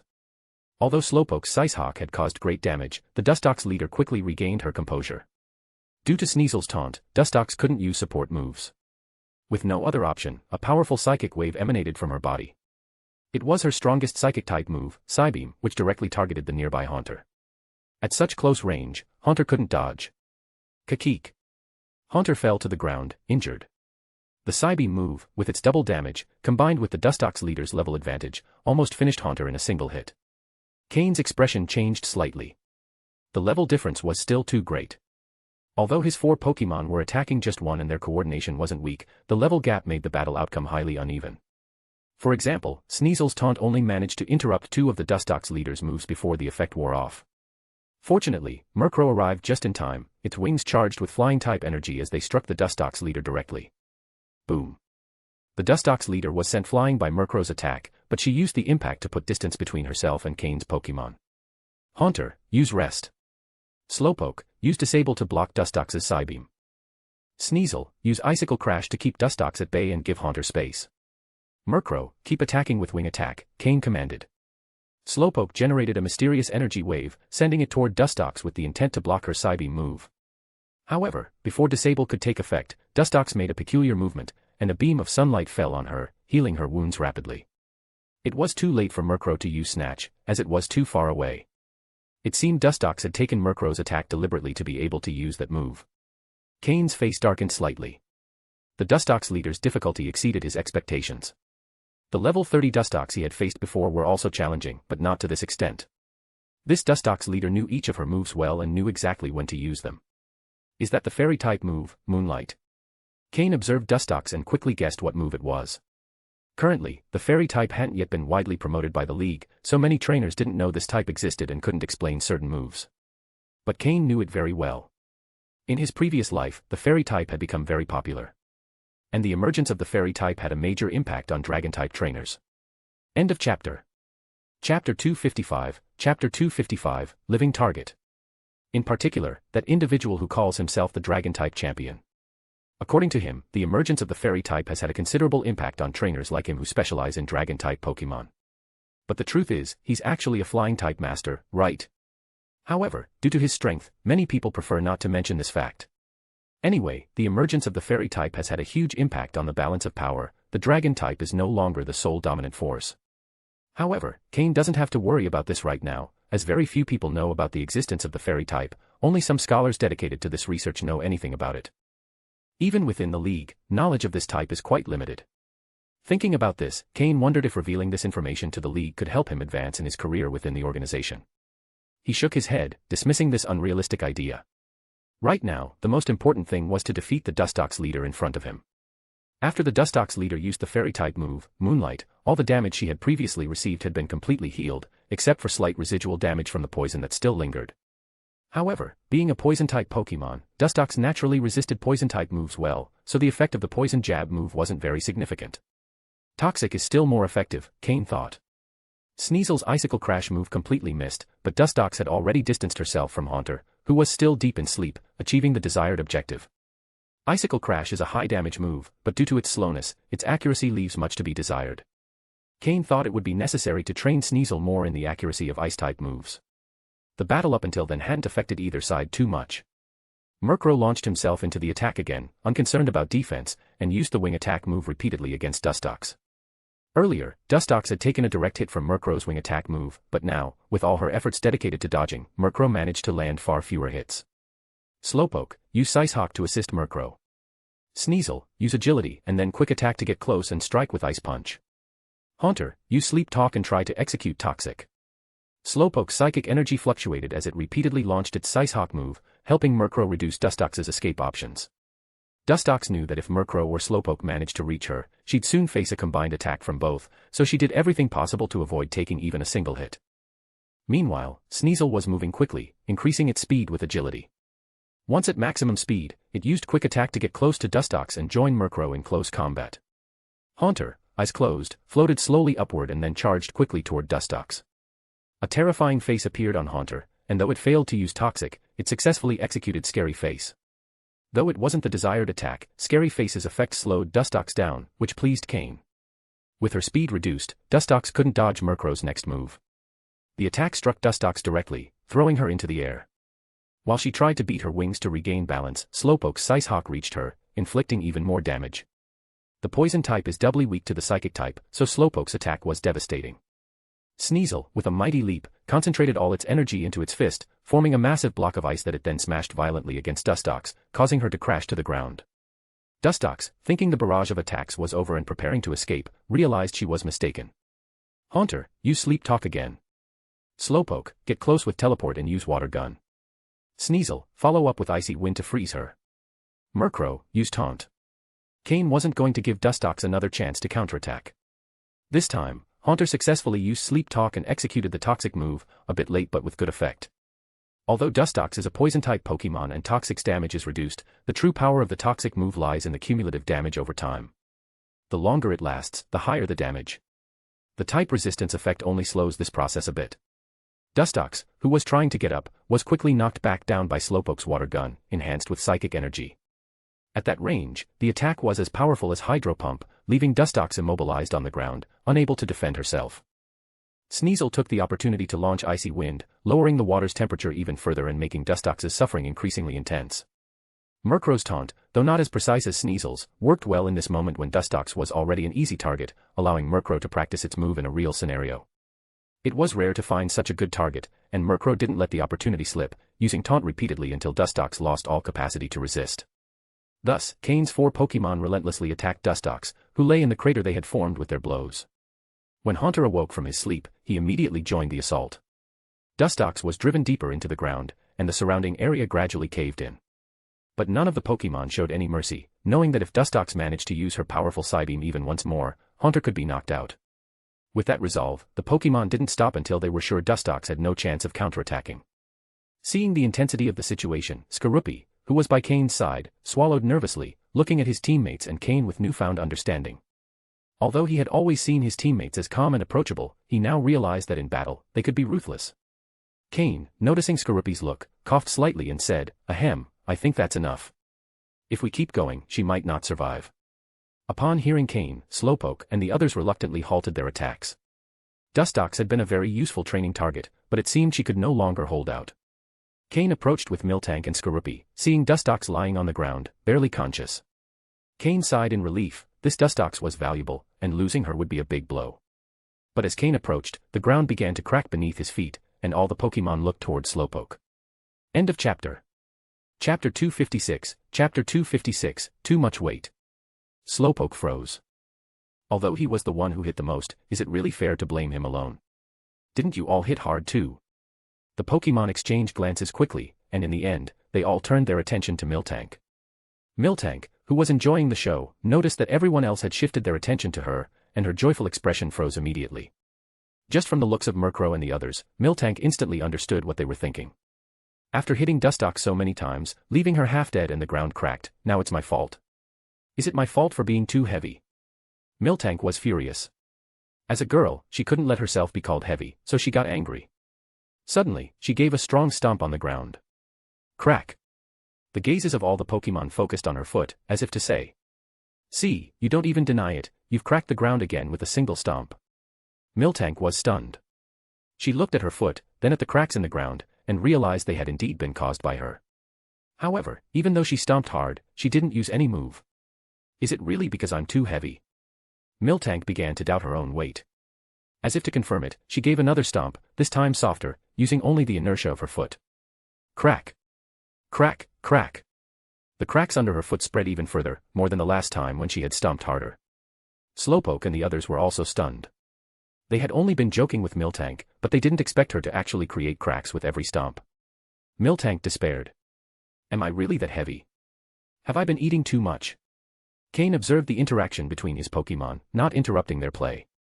However, he couldn't hide the smile forming on his lips. Taking out a Pokeball, he threw it into the crater, capturing the Dustox leader inside. Then, he patted Miltank's head, feeling the little horns sticking out gently from her head. It's okay, enough joking. Miltank, you're not heavy at all. Your weight is perfect just as it is, he said with a smile.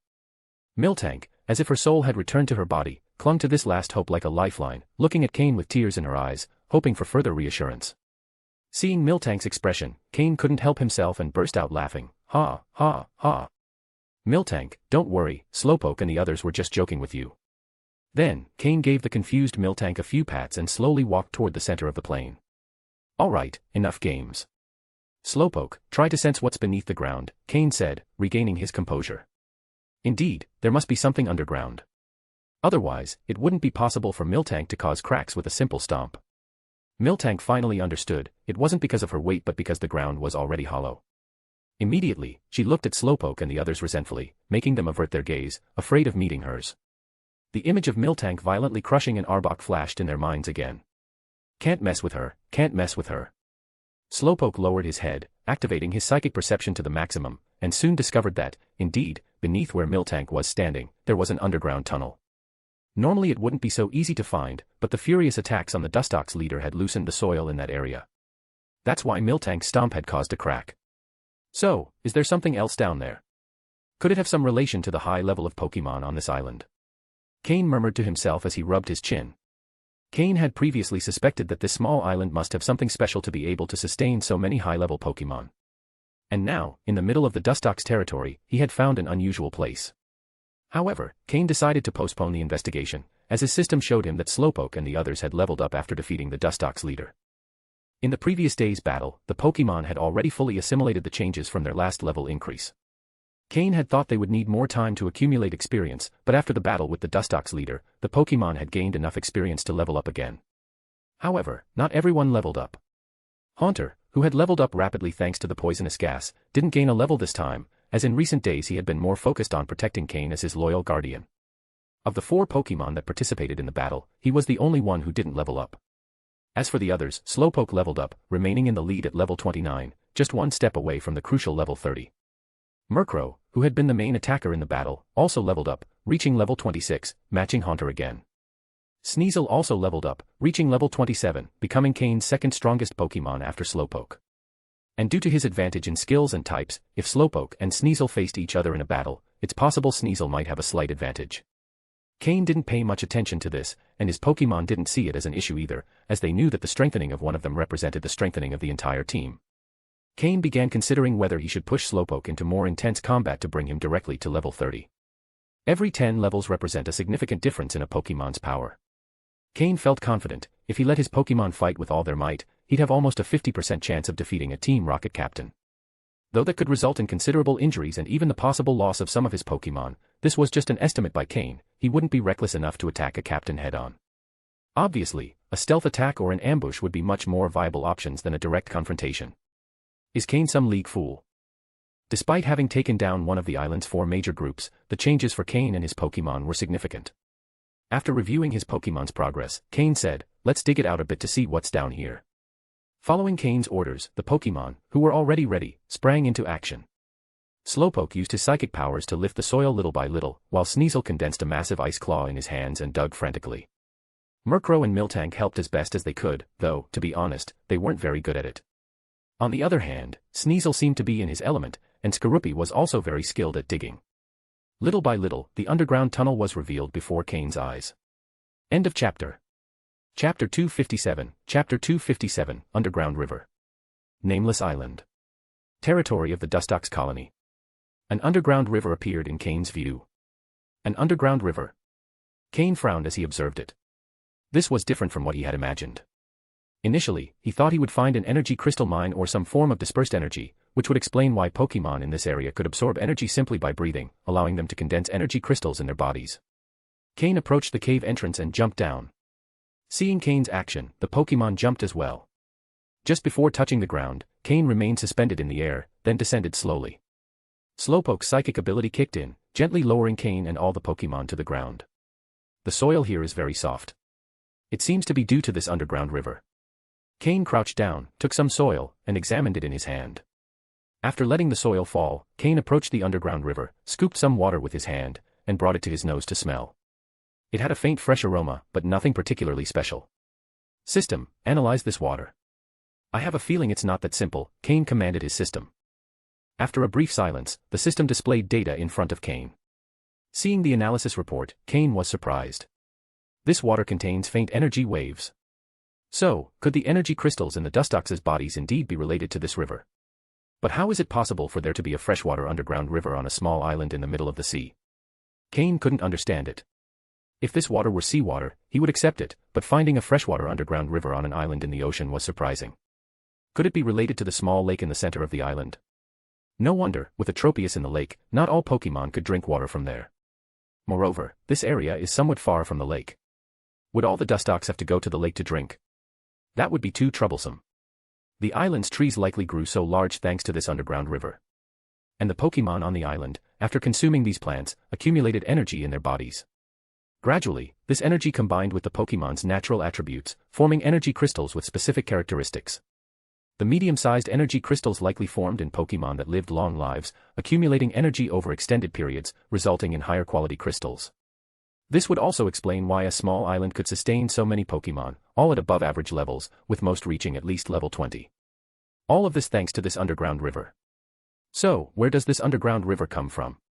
Why does it contain energy?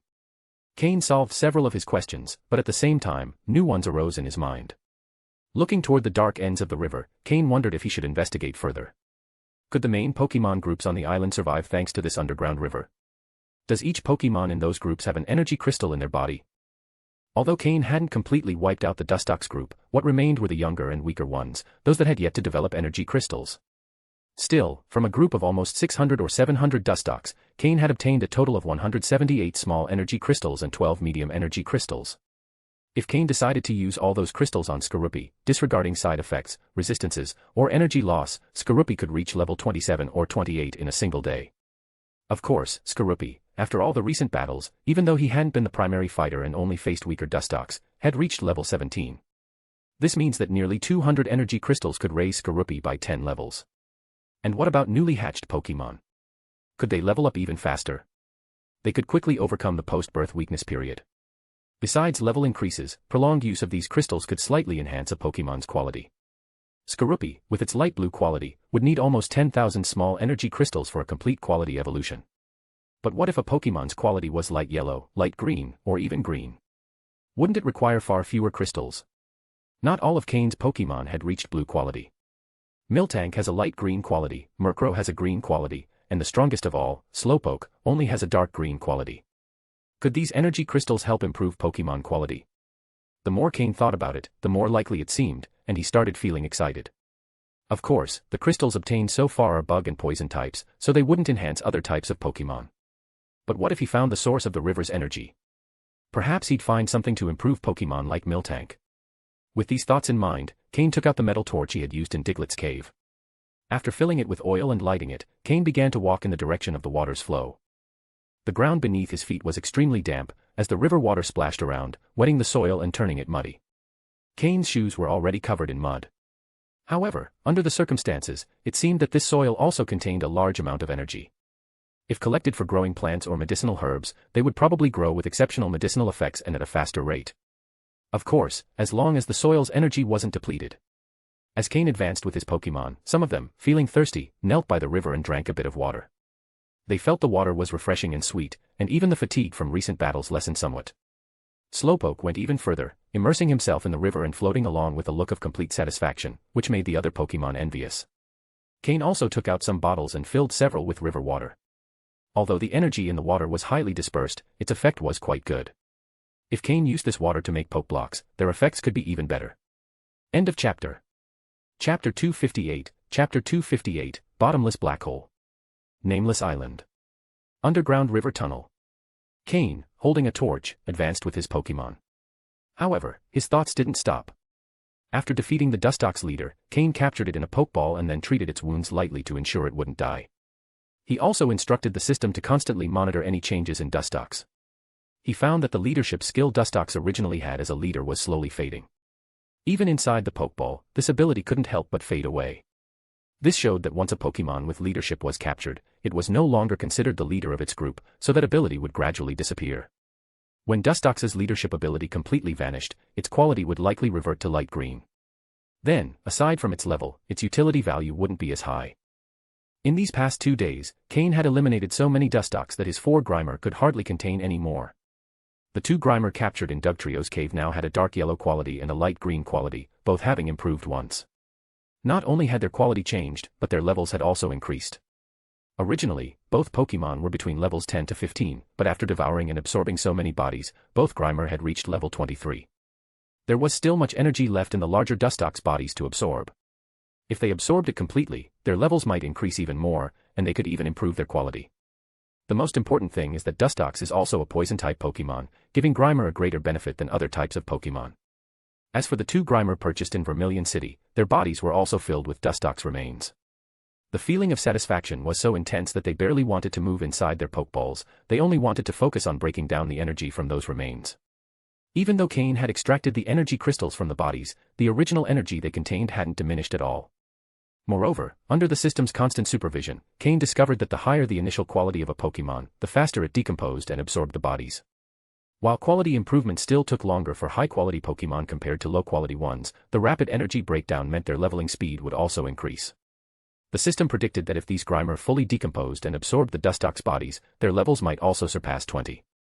The higher the quality of a Grimer, the greater its efficiency in using dispersed energy. Once all these Grimer have grown, whether to assign them to his subordinates or to sell them, both would be good uses. At the very least, after Grimer evolves into Mook, its combat capacity won't be weak. Furthermore, if he formed a team with a line of Mook of such high quality, their combat power would be quite impressive. Cain set those thoughts aside and focused on the present. After all, the wild Pokémon bodies didn't have much use for him, so he preferred to leave them as nutrients for his Grimer. He had been walking for nearly 2 hours, but the path showed no change. The underground river continued to flow endlessly. Slowpoke had already left the river and was now slowly floating beside Cain, using its psychic powers.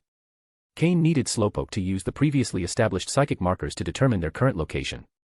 Slowpoke informed Cain that they were now very close to the small lake in the center of the island.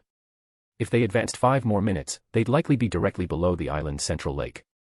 Of course, if there was such a thing as below the lake. Perhaps the small lake in the island's center was connected to this underground river. With a slight feeling of unease, Cain and his group advanced 5 more minutes. Then they witnessed a very strange scene. They had indeed arrived just below the central lake. They could even see the scenery above the lake without any obstruction. Because what Cain had in front of him was a central lake suspended in the air over the underground river, without any layer of soil or rock as he had imagined. There was nothing, just a thin membrane holding the central lake in the air. And in the center of the membrane, where the water was highest, there was a small hole, about the width of a finger. Directly below the hole was a deep, bottomless black hole, from which the water of the underground river flowed slowly, endlessly. Was the water flowing upward? Looking closer, Cain realized that the water in the hole below the central lake wasn't flowing downward from the lake, but rather a jet of water was shooting from the black hole below, straight into the hole in the central lake. Did the central lake's water also come from this black hole? Cain was astonished. What was beneath this black hole? He extended a hand and touched the membrane below the central lake, feeling its coolness and softness. With a gentle push, the membrane moved upward. Was there really no soil beneath the central lake? As Cain marveled, he saw some aquatic Pokémon living in the central lake. They were rare Pokémon, difficult to see under normal circumstances. It seemed they couldn't see Cain, as they remained still on the other side of the membrane, feeding on small organisms within it. Cain also noticed that as they fed, these fish stirred up the mud in the water. This meant that not only did the central lake have no visible bottom, but there was actually mud on top of the membrane, though it wasn't visible from below. Cain was perplexed. What kind of phenomenon was this? Who could have created something like this? Suppressing his amazement, Cain directed his attention to the underground black hole. It was unfathomable, completely dark, showing no signs of life. Cain tried tossing a stone inside, only to find that it simply bounced off an invisible membrane, never falling in. Instead, it was carried away by the underground river's water. Was there also a membrane over this black hole? Could it be that he couldn't see what was below, but from below, they could clearly see what was above? What was down there? Pokémon? Humans? Or something else? A legendary Pokémon? Cain had no way of knowing. However, with his current power, even if he knew, he probably couldn't obtain it. If someone had the capability to create this, they wouldn't be an ordinary human, and if it were a Pokémon, it wouldn't be a common one, like Zapdos or Articuno, but a legendary Pokémon, a unique one with divine powers. That was Cain's assumption, though probably not all legendary Pokémon would have this ability. Or perhaps it could be the work of a human. Cain didn't rule out that possibility. It seemed that, with his current strength, he was far from uncovering this small island's true secret. Shaking his head, Cain decided to abandon his investigation of this underground river for now. He would have to wait until he was strong enough to return and explore further. At the very least, he should find out what phenomenon had created all this. Just as Cain prepared to leave, Slowpoke tugged at his pant leg. End of chapter. Chapter 259, Chapter 259, I will become the island's owner. Slowpoke could be seen using its psychic powers to make several energy gems, each the size of a fist, float in front of Cain. Is this such a large energy gem? Cain looked in amazement at the energy gems, each almost as big as his fist. According to the system scan, these energy gems weren't exactly high quality.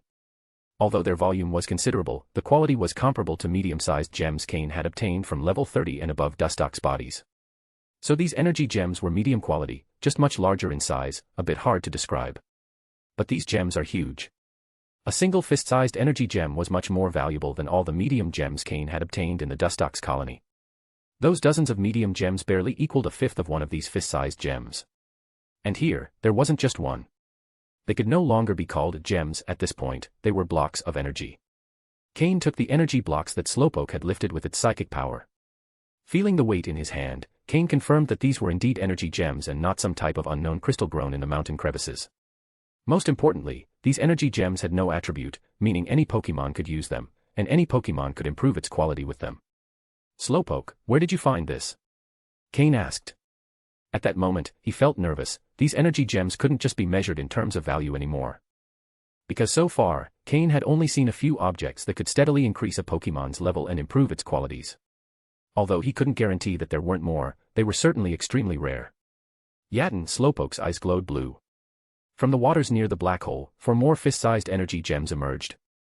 As a psychic-type Pokémon, Slowpoke was much more sensitive to energy fluctuations around it than any other Pokémon. And these attribute-free energy blocks weren't detectable by other Pokémon. After receiving 4 more fist-sized energy blocks, Cain stored them all in his bag. When he looked back at Slowpoke, he saw it shake its head, indicating there were no more left. These energy gems likely formed from the energy escaping the black hole, accumulating at its outlet and eventually forming these medium-sized energy blocks. It could have taken years to accumulate such an amount. This time, Cain had collected a total of 16 fist-sized energy blocks and 1 smaller one. It could be said it was a very abundant reward. And the accumulation of these energy gems could be the greatest wealth amassed on the island in a long time. The next time he wanted to find energy gems of this size, he wouldn't know how many years he'd have to wait. Just the fact that he couldn't investigate what was below the black hole, and that dispersed energy could form medium-sized gems after a long accumulation, made Cain believe there might be even larger gems down there. I can only wait until I'm stronger to investigate this more thoroughly. However, the secret of this island must remain hidden, Cain thought, considering the most critical problem. This island isn't unknown to everyone, it's marked on sea charts, though due to its size, it doesn't even have a name. But if someone, like Cain, were curious about this island, it wouldn't be impossible for them to discover this hidden place. Therefore, it was previously just a symbolic matter to clear the Pokémon from the island, but now it's something I must do, Cain said, a cold look in his eyes. To prevent others from discovering the black hole's secret, it's enough for them not to know about the existence of the energy gems. Eliminate all the Pokémon that have been on the island for a long time and collect the energy gems in their bodies. That way, even if someone manages to reach the island and take down the Pokémon, they won't know these Pokémon contained energy gems, nor will they discover what lies underground. When he's strong enough, he'll be able to return with people and completely claim the island until he uncovers the secret beneath the black hole. It seems that before long, he will at least become the island's owner. End of chapter. Chapter 260, Chapter 260, Capturing Tropius. When Cain exited the entrance of the underground tunnel in the Dustox territory, the sun had already disappeared from the sky, and a bright full moon hung on the western horizon. Cain had his Pokémon block the entrance of the underground tunnel with dirt and cover it all with a thick layer of leaves before truly leaving. After Cain and his Pokémon left, the weaker Dustox began to slowly return to the area. Originally, there had been a crowd of Dustox covering the sky, but now only a few dozen were scattered. Fortunately, they hadn't eliminated the Cascoon as well, so, over time, this place would return to being the Dustox territory. 8 days later. On the surface of the sea near the nameless island, a huge Tropius was swiftly crossing the surface of the sea, creating waves in the water. A young man dressed in somewhat worn clothes was riding on Tropius' back, with his feet seemingly glued to the surface. No matter how hard the wind blew, they couldn't be shaken loose. Next to the young man was a pink Pokémon that emitted a soft blue glow. This Pokémon, always alert, never left the young man's side. The Tropius was enormous, standing almost 3 meters tall, not counting its full height with its head held high. It had 3 enormous palm leaf-shaped wings on its back, which, when flapped, could generate a powerful gale, creating waves in the sea. It also wore a helmet-like structure made of 3 tree-like leaves on its head, which protected it from the wind during flight, preventing the gusts from affecting its vision. Hanging from its jaw were a bunch of yellow bananas, one of its distinctive features. Indeed, this Tropius was the one Cain had found on the first day he arrived at the island, and it was at level 40. And the young man on its back was Cain, who had been living on the nameless island for 8 days and had cleared out the 4 large Pokémon groups on the island. The Pokémon beside him was Slowpoke, which had now reached level 32. With its psychic abilities, it had become even stronger. Cain sat slowly. Although he looked very elegant sitting on Tropius' back, he felt his long hair blowing into his eyes with the wind. With his right hand petting Slowpoke's back and his left rubbing Tropius' back, he felt the pleasant warmth of Tropius and recalled the experiences of the last 8 days. After leaving the forest of Dustox that night, Cain planned to clear out all the high-level Pokémon on the island to prevent the next visitor from discovering the island's secret. The highest-level Pokémon on the island were concentrated in the 4 large groups. Oh, at that time, there were only 3 large groups. Cain first focused on the Shroomish group. Since Breloom is a grass and fighting type, it is 4 times weak to flying type moves and 2 times weak to poison, fire, psychic, ice, and fairy types. Cain's Pokémon had a nearly absolute advantage over Shroomish. Even the unevolved Shroomish, which are grass type, are vulnerable to flying, poison, bug, fire, and ice types.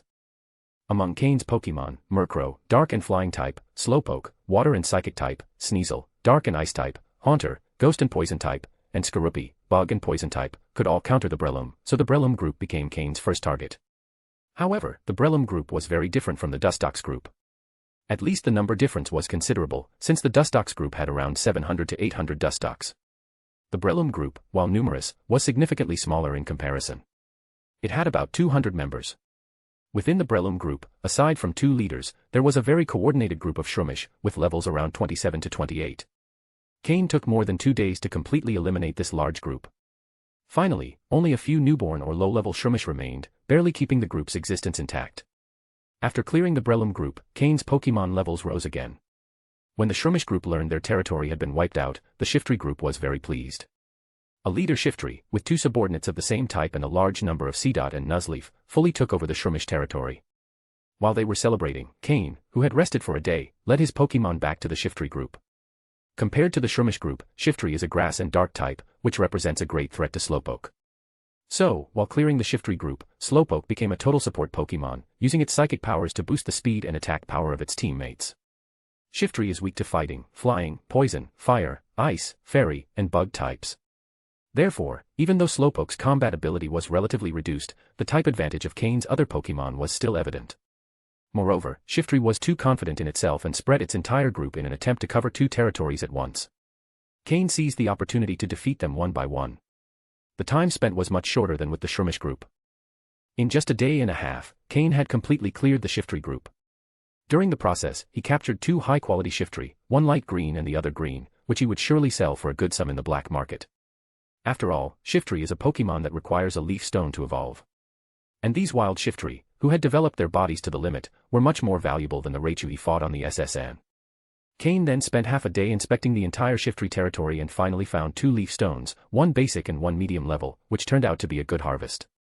If it weren't for not wanting to waste too much time, he could have found more, but it didn't really matter much to Cain.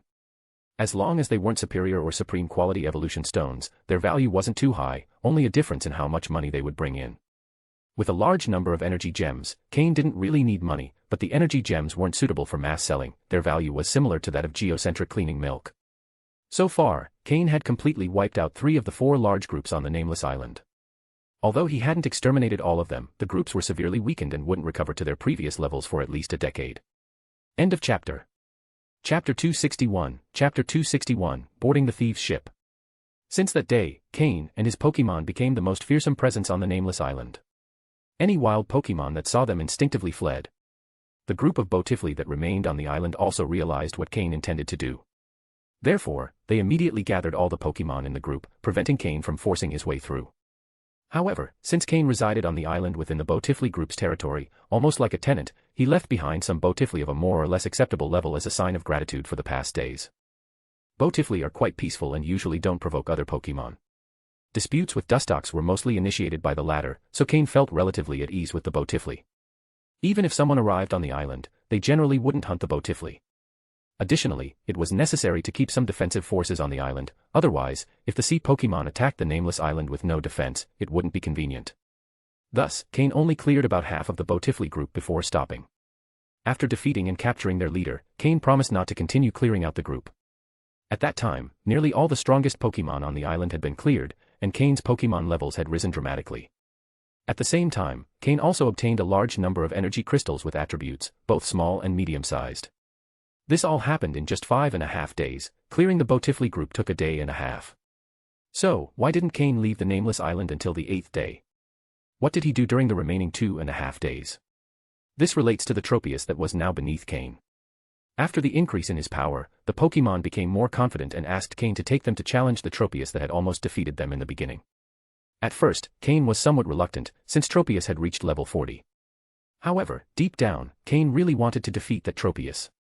So, during the remaining 2 days, Cain and his Pokémon engaged in a series of battles against Tropius. Tropius, being a grass and flying type Pokémon, is vulnerable to flying, poison, rock, and fire types, and 4 times more vulnerable to ice type moves. Thus, in terms of type, Cain's Pokémon had a certain advantage. But the level difference was significant. Even with 5 Pokémon attacking together, they couldn't defeat the enormous Tropius. The first challenge resulted in a complete defeat for Cain. If Slowpoke hadn't used the teleport move to quickly escape with the Pokémon, they would have likely suffered serious damage. Tropius is a kind-hearted Pokémon, especially the one on the Nameless Island. Since no wild Pokémon dared challenge it, its character had become even gentler. If Cain and his team hadn't attacked, it would have simply expelled Slowpoke without intending to kill. But this gave Slowpoke and the others an opportunity. After the first defeat, they didn't get discouraged. On the contrary, thanks to their strong recovery abilities, after recovering, they challenged Tropius again. The result was obvious, they failed again.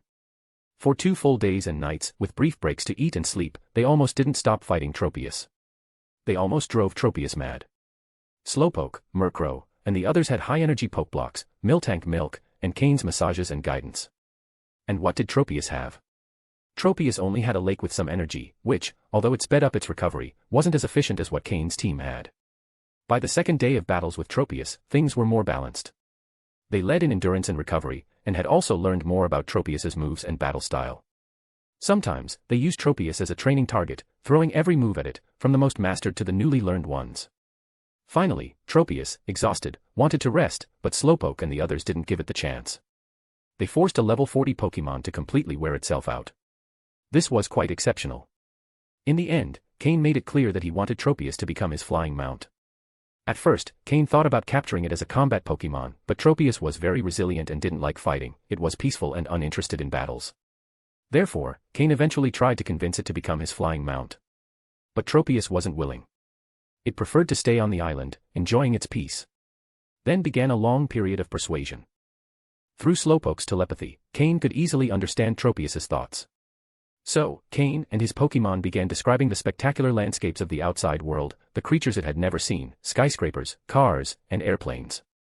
Although Tropius showed some curiosity, it firmly refused to go with Cain. With Tropius, a Pokémon with a calm temperament, Cain couldn't use aggressive tactics like with Gyarados. Otherwise, even if he captured it forcefully, Cain wouldn't dare fly with it. Who could guarantee safety in such a situation? Somewhat discouraged, Cain prepared the last dinner for his Pokémon by the lake. He planned to leave the nameless island the next day. Tropius would remain as the temporary guardian of the island. But unexpectedly, when the aroma of the roasted meat spread, Tropius, intrigued, tried a bite and became excited immediately. Being an herbivorous Pokémon, its teeth didn't allow it to chew raw meat, but cooked meat was different. It could chew it lightly and swallow it directly. Cain's roasting technique was excellent, and after trying it once, Tropius wanted more. Seeing this, Cain and his Pokémon quickly understood. They began to tell Tropius about all the delicacies in the outside world and promised that, if it agreed to be Cain's flying mount, they would take it to try all the food in the Pokémon world. Then, Tropius felt tempted. With roasted meat as a lure, Tropius, who had initially been determined, gave in to the food. Finally, it agreed to be Cain's Pokémon and promised to take him on its flights, but asked Cain not to involve it in battles unless absolutely necessary, as it didn't like them. Cain smiled and accepted. After boarding the thieves' ship, where could it escape to? End of chapter. Chapter 262, Chapter 262, The Growth of the Pokémon. This is how we arrived at the previous scene, where Tropius was carrying Cain, following the direction indicated on the nautical map, heading towards the Hoenn region.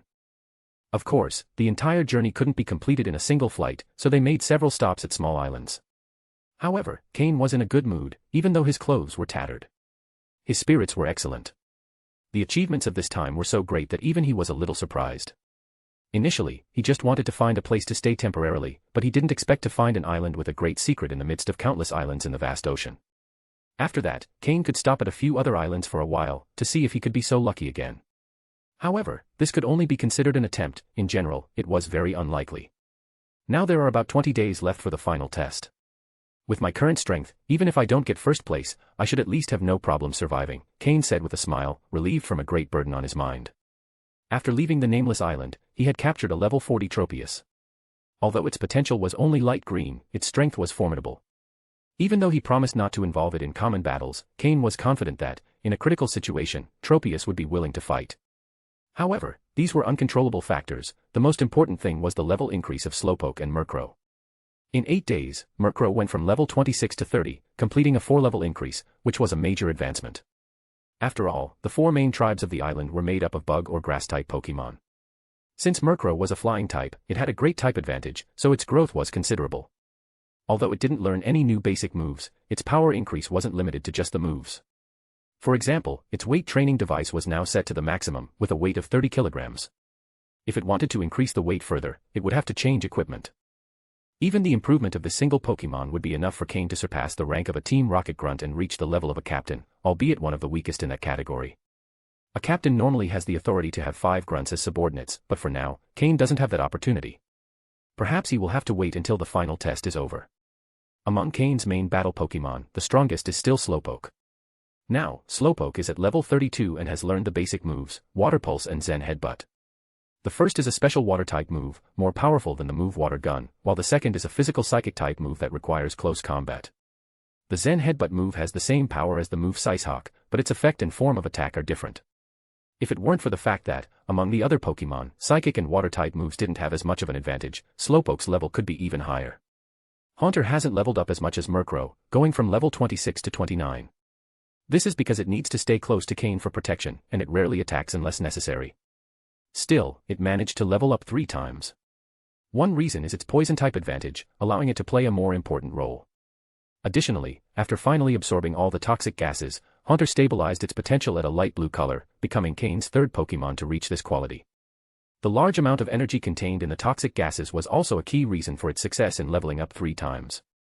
Then there is Miltank, which is primarily used as a support Pokémon.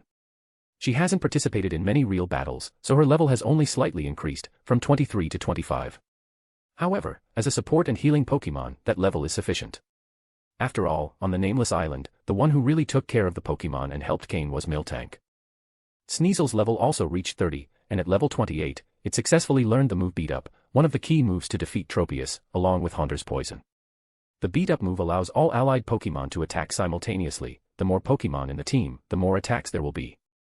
Thus, Sneasel played a crucial role in defeating Tropius. Of course, it's not just about the moves learned, the level increase is also evident. Since they faced many grass-type Pokémon, Sneasel's Ice-type moves dealt double damage to grass-type Pokémon, especially against Tropius, where the damage was 4 times greater. Therefore, Sneasel's skill in Ice-type moves improved quickly.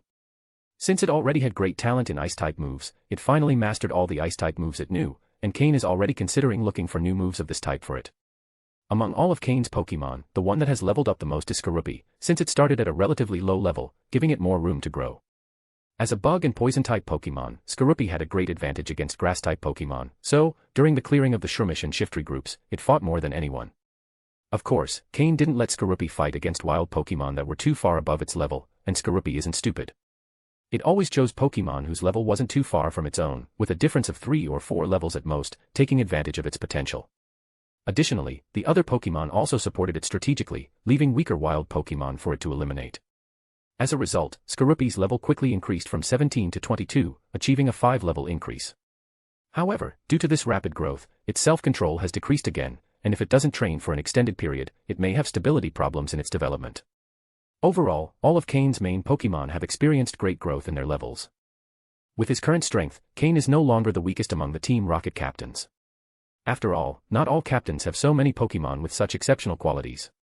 Some captains even have Pokémon with yellow or even dark yellow qualities. The higher the level, the more obvious the difference in qualities. If they were to fight in an unrestricted battle against Cain, he could probably defeat them directly. The combat experience of a quasi-elite trainer and the existence of his system are not mere embellishments. End of chapter. Chapter 263, Chapter 263, Dragon-type Trainer. Cain, on the Nameless Island, had obtained a total of 16 medium-sized energy crystals, about the size of a fist, and one slightly smaller, about half a fist, along with a total of 345 small energy crystals of different attributes. Among them were 95 bug-type energy crystals and 66 poison-type ones. These small energy crystals were especially useful for Skorupi, as he had the lowest level at the moment. Cain was sitting on Tropius's back, enjoying the sea breeze whistling around him, feeling lighter and more relaxed. Suddenly, moved by a playful impulse, Cain took out his Gyarados' Pokeball and tossed it straight into the water. A large Pokémon appeared on the ocean's surface. Ruhar. Upon surfacing, Gyarados realized he was in the middle of the vast ocean, with northwest other Pokémon, or place to settle around him. Even that human who always frightened him was nowhere in sight, and immediately, his masculine pride flared up again, roaring endlessly. "I see you're feeling quite comfortable, huh?" Gyarados' roar stopped immediately, and his large eyes began to dart around nervously.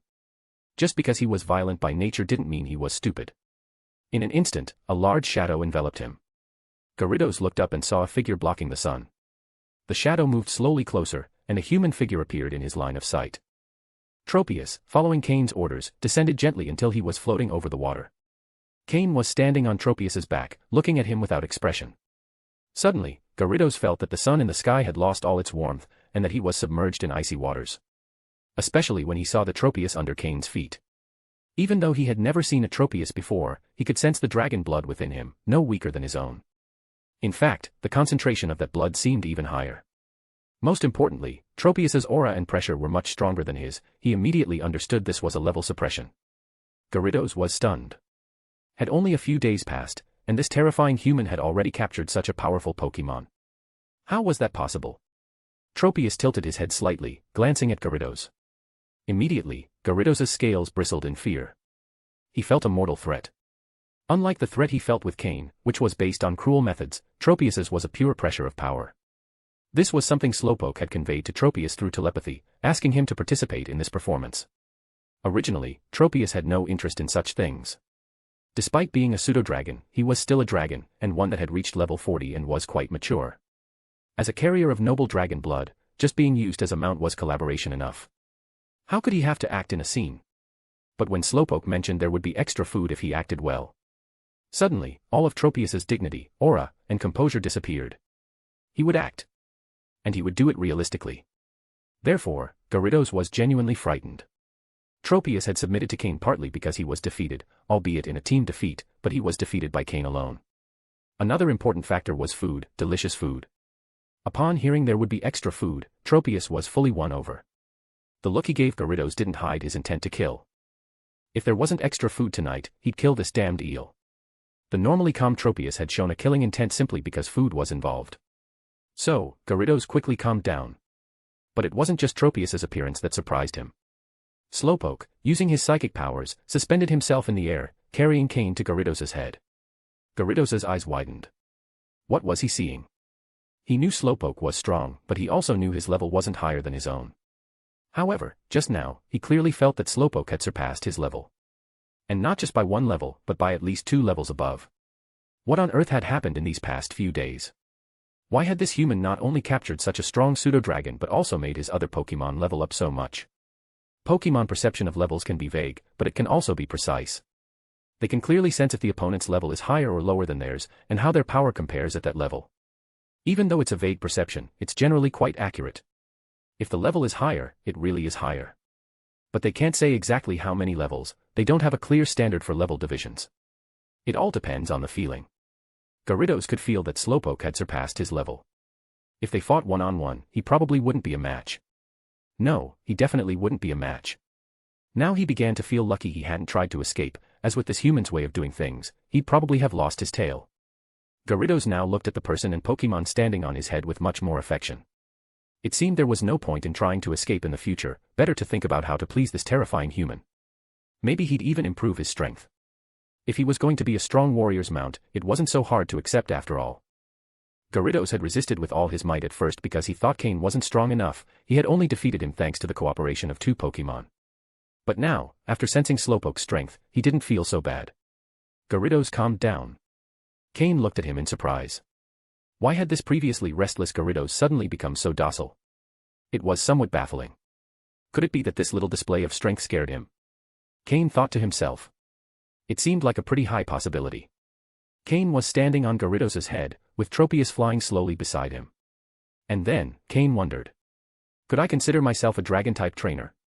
Look, Gyarados, Tropius, aren't they both dragons? That dragon-type champion, Lance, seems to have a similar situation. Aside from his dragonite, isn't he pretty similar to me? Maybe I really could. End of chapter. Chapter 264, Chapter 264, Arrival in Hoenn. 3 days later. On the sea's surface, 10 kilometers off the coast of Slateport City in the Hoenn region. A Tropius was flapping its wings rapidly. With the chlorophyll ability, Tropius could increase its flight speed by at least 20% in sunny conditions. The brighter and hotter the sun, the faster it flew. Cain, alternating between Tropius and Gyarados, rested on a few small islands along the way. Finally, after 3 days, he arrived in Slateport City in the Hoenn region. On the beach, some people who were enjoying the area saw a Tropius approaching quickly from the horizon through binoculars. This drew the attention of more people, who stopped what they were doing and started watching. Look. What's that Pokémon? It's flying over the sea and seems to be heading toward us, a young woman exclaimed. It's quite large and flying very fast. I don't know what kind of Pokémon it is. It's a Tropius, said someone with more Pokémon knowledge. It looks like there's a person on that Tropius's back. That's impressive. To capture a Tropius of that size, they must be a strong trainer. We'd better call the police. We don't know if this person is friendly, said someone more cautious, quickly taking out their phone to dial Hoenn's emergency number. The League took public safety very seriously, and just a few minutes after the call, a police motorcycle arrived at the beach, ridden by Officer Jenny, accompanied by her Manectric. In the Kanto and Johto regions, Officer Jenny typically used Growlithe and Arcanine, but in Hoenn, their usual Pokémon were Electrike and Manectric. Who called the police? Asked Officer Jenny, frowning as she walked across the sand in her boots. If there wasn't a real emergency, making false calls could have serious consequences. I did, Officer Jenny. Look, there's a Tropius flying toward us over the sea, responded a middle-aged man, raising his hand. He was familiar with Officer Jenny, and although she looked serious, he knew she was kind. Hearing this, Officer Jenny looked out at the sea and saw a small black dot getting bigger. Without a telescope, it would have been hard to notice. She used her special binoculars and clearly saw the Tropius flying quickly over the sea, along with a human on its back. She couldn't quite make out their face. Officer Jenny's binoculars were military-grade and could estimate the size and speed of objects. When she saw the size and flight speed of the Tropius, her expression shifted slightly. It was a very powerful Tropius. If this person didn't have good intentions, she wasn't sure she could stop them on her own. She took her communicator and requested backup from nearby officers. When the crowd saw Officer Jenny calling for reinforcements, everyone was surprised. Did even she need help? People began to step back a little, but instead of leaving, more people gathered, forming a semicircle. When Cain, riding his Tropius, approached the beach, he was a bit puzzled. Were they preparing to capture him? Then his expression changed slightly. Could it be that the conversation he had with old Matsuda on the SSN had led him to thoroughly investigate his identity? Could this setup be for his arrest? Cain grew serious. Although the possibility was low, if it existed, he didn't want to take the risk. Luckily, the people there didn't seem that strong. If he had to flee, he was confident he could do so. After 3 days under the sun, Cain looked a bit disheveled. He also hadn't showered or changed clothes in a while, so he looked similar to a beggar. However, it was still clear he was wearing a league trainer's uniform. Noticing this, Officer Jenny didn't call for further reinforcements. She simply ordered her officers to disperse the crowd and clear an area of the beach. Although the crowd stepped back a bit, more people kept arriving, forming a semicircle. Tropius's speed was high, and he soon landed on the beach. The palm leaves of his wings stirred up the sand. Cain patted Tropius's neck, indicating for him to land. After several days together, Tropius had been won over by Cain's roasted meat. Not only the meat, but also the poke blocks, filled with nutrients and flavor, had become his new favorite food. Even though they were mid-level poke blocks, to Tropius, who had never tried them before, they were a delicacy. Sensing Cain's order, Tropius obediently landed. Everyone could see Cain and Slowpoke. Slowpoke used telekinesis to help Cain down from Tropius's back. Cain took out some poke blocks from his pocket, gave them to Tropius, and patted his head as a gesture of thanks. After doing this, he looked at Officer Jenny. "Officer Jenny, is there a problem?" he asked, his voice a bit hoarse from being at sea for so long. Noticing Cain's uniform, Officer Jenny relaxed a bit. Giving a polite bow, she said, "Hello, trainer. Due to regulations, I need to see your league ID." Cain took out his league ID card and handed it to her. Officer Jenny scanned it, and all of Cain's data appeared on the screen. Even his past activities were recorded in detail, including his involvement in the Garridos Beach incident in Vermilion City, where he helped local police calm down the rampaging Garridos. After reviewing the details, Officer Jenny's face turned more serious. Noticing her expression, Cain also grew alert, moving his hand to his waist.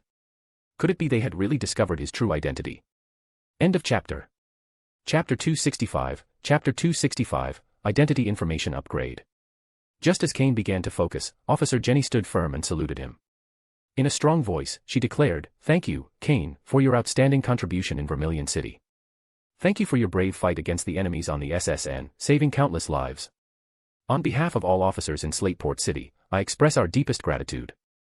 After she spoke, the officers behind Officer Jenny also stood firm and saluted Cain with serious expressions. The spectators watching began to murmur among themselves, dropping their expectant attitude. Although Matsuda had blocked information about Cain, news of what happened on the SSN had already spread across all League regions. Although specific details of Cain's actions weren't recorded, his identity card had a note stating, "Made a significant contribution on the SSN. If encountered, immediately notify the following number, XXXXXX." After saluting, Officer Jenny took out a special League communicator, entered the number, and sent a message indicating Cain's presence in Slateport City. She thought that would conclude her task, but the response arrived almost immediately, "Keep Cain in Slateport City. This is an order." And after that, there were no further details. Officer Jenny smiled resignedly.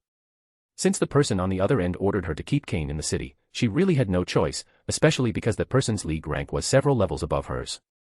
Could this be someone from the higher ranks of the League, she thought to herself. Looking up, she saw Cain watching her with a curious expression.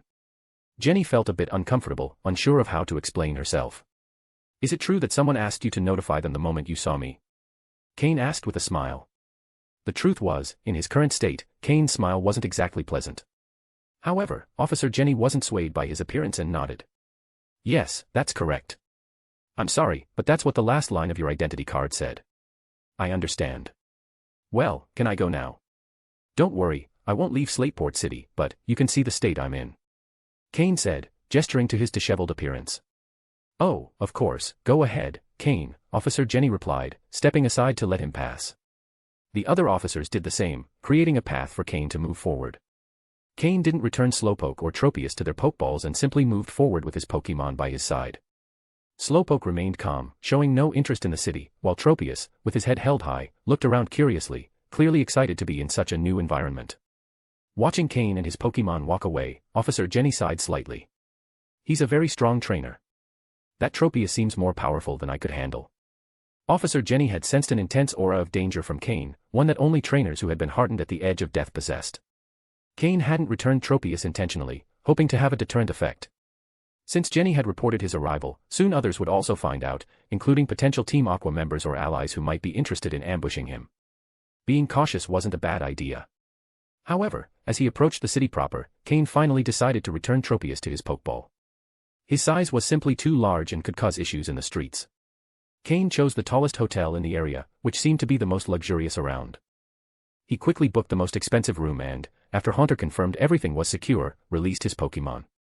Since it was a luxury suite, it even surpassed the luxury room on the SSN. With a height of nearly 5 meters, even Tropius could be comfortable, as long as he didn't fully extend his neck. Instead of going straight to shower, Cain took out a communicator marked with the Team Rocket emblem.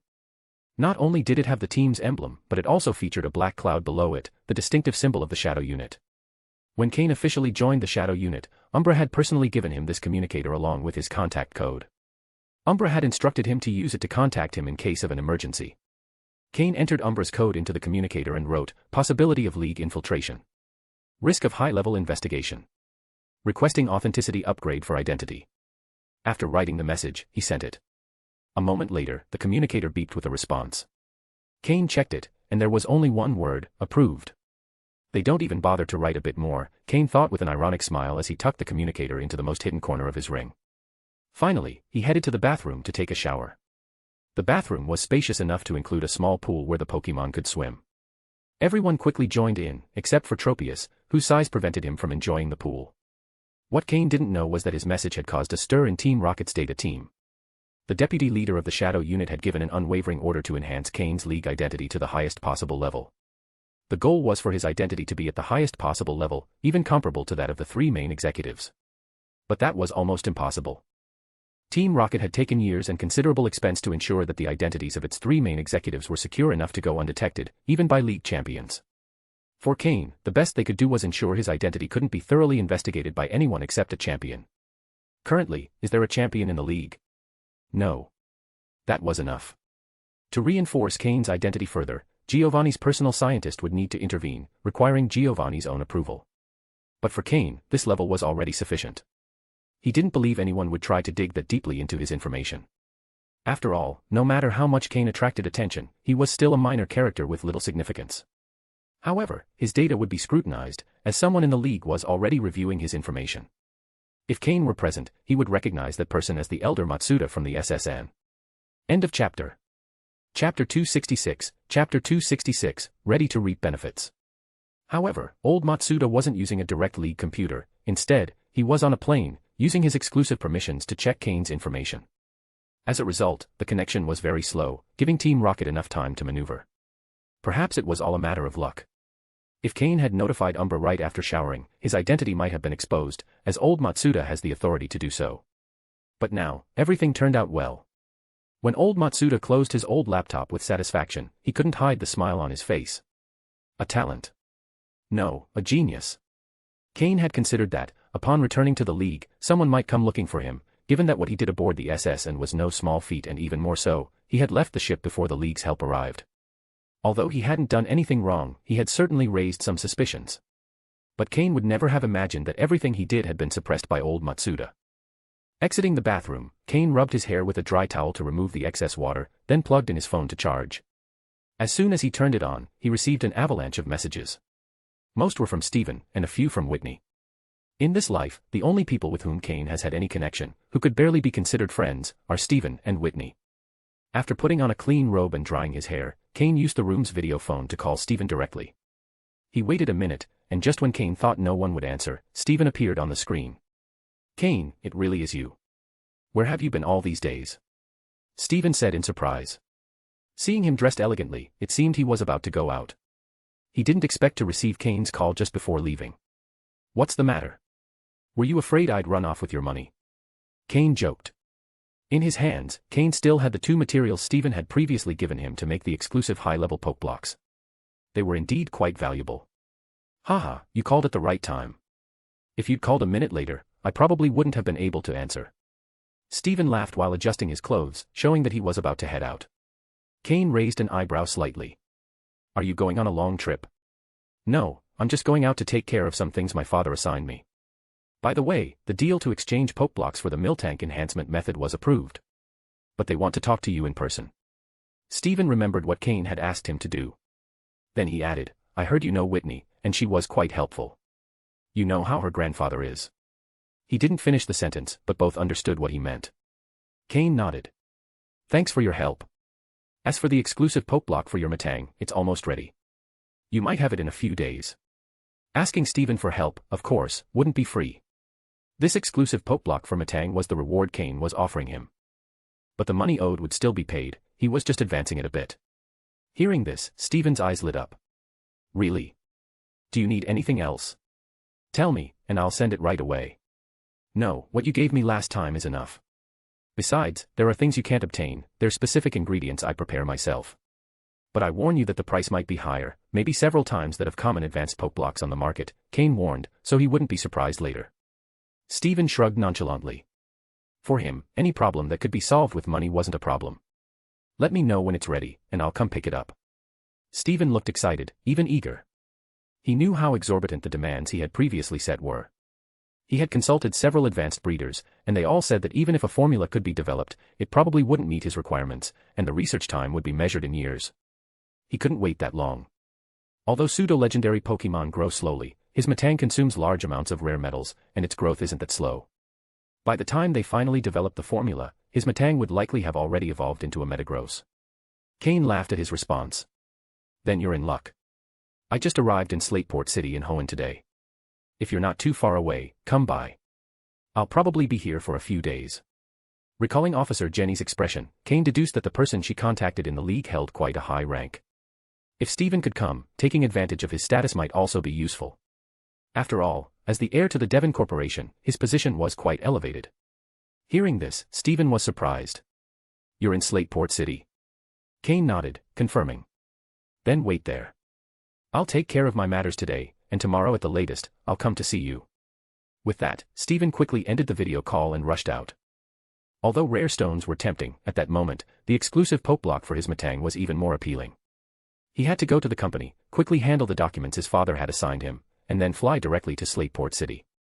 As the heir to the Devon Corporation, although he wasn't required to manage the company, he had to learn certain essentials and become familiar with administrative management. It wasn't an easy task. He had to learn about both business and Pokémon breeding, and still manage to become a champion, which was truly admirable. Of course, the financial support from the Devon Corporation was also vital. After finishing the call with Stephen, Cain didn't directly call Whitney. Wearing his robe, he had no problem speaking with Stephen since they were both men, but with Whitney, it was different. He sent her a short message assuring her that nothing had happened, then set his phone aside. From Cain's perspective, Whitney no longer held much value. As friends, it was enough to notify her briefly. Stephen still had a higher value. Reclining on the soft bed, after more than 10 days at sea, even Cain was exhausted. Despite it being daytime, nothing prevented him from getting a good sleep. He planned to use the time to prepare the poke blocks for Stephen, as some of his own Pokémon were also about to run out. All of this needed to be taken care of. But the reward from his time at sea, not counting the energy crystals, just capturing some Pokémon would already be worth a considerable sum. There would be no issues in buying more materials. Additionally, he could take advantage of Stephen.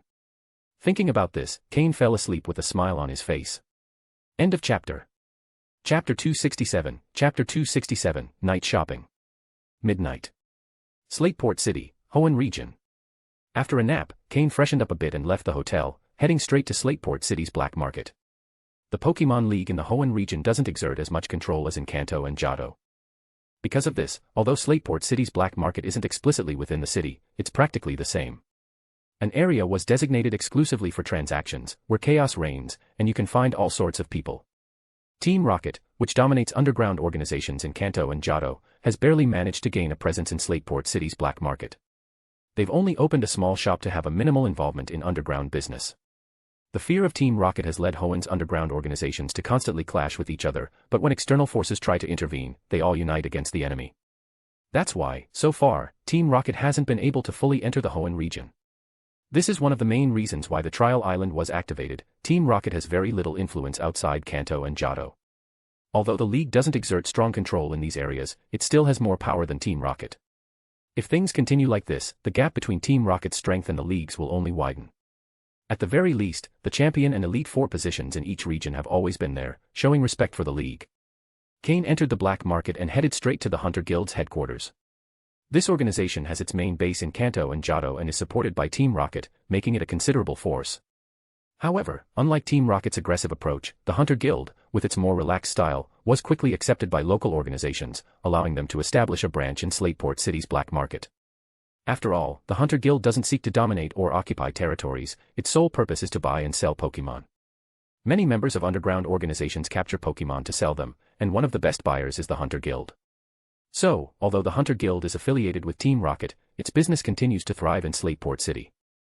Cain sold all the Pokémon he had captured on the unknown island directly, 2 Shiftry, an Alpha Dustox, an Alpha Botifley, and 2 high-quality Shroomish.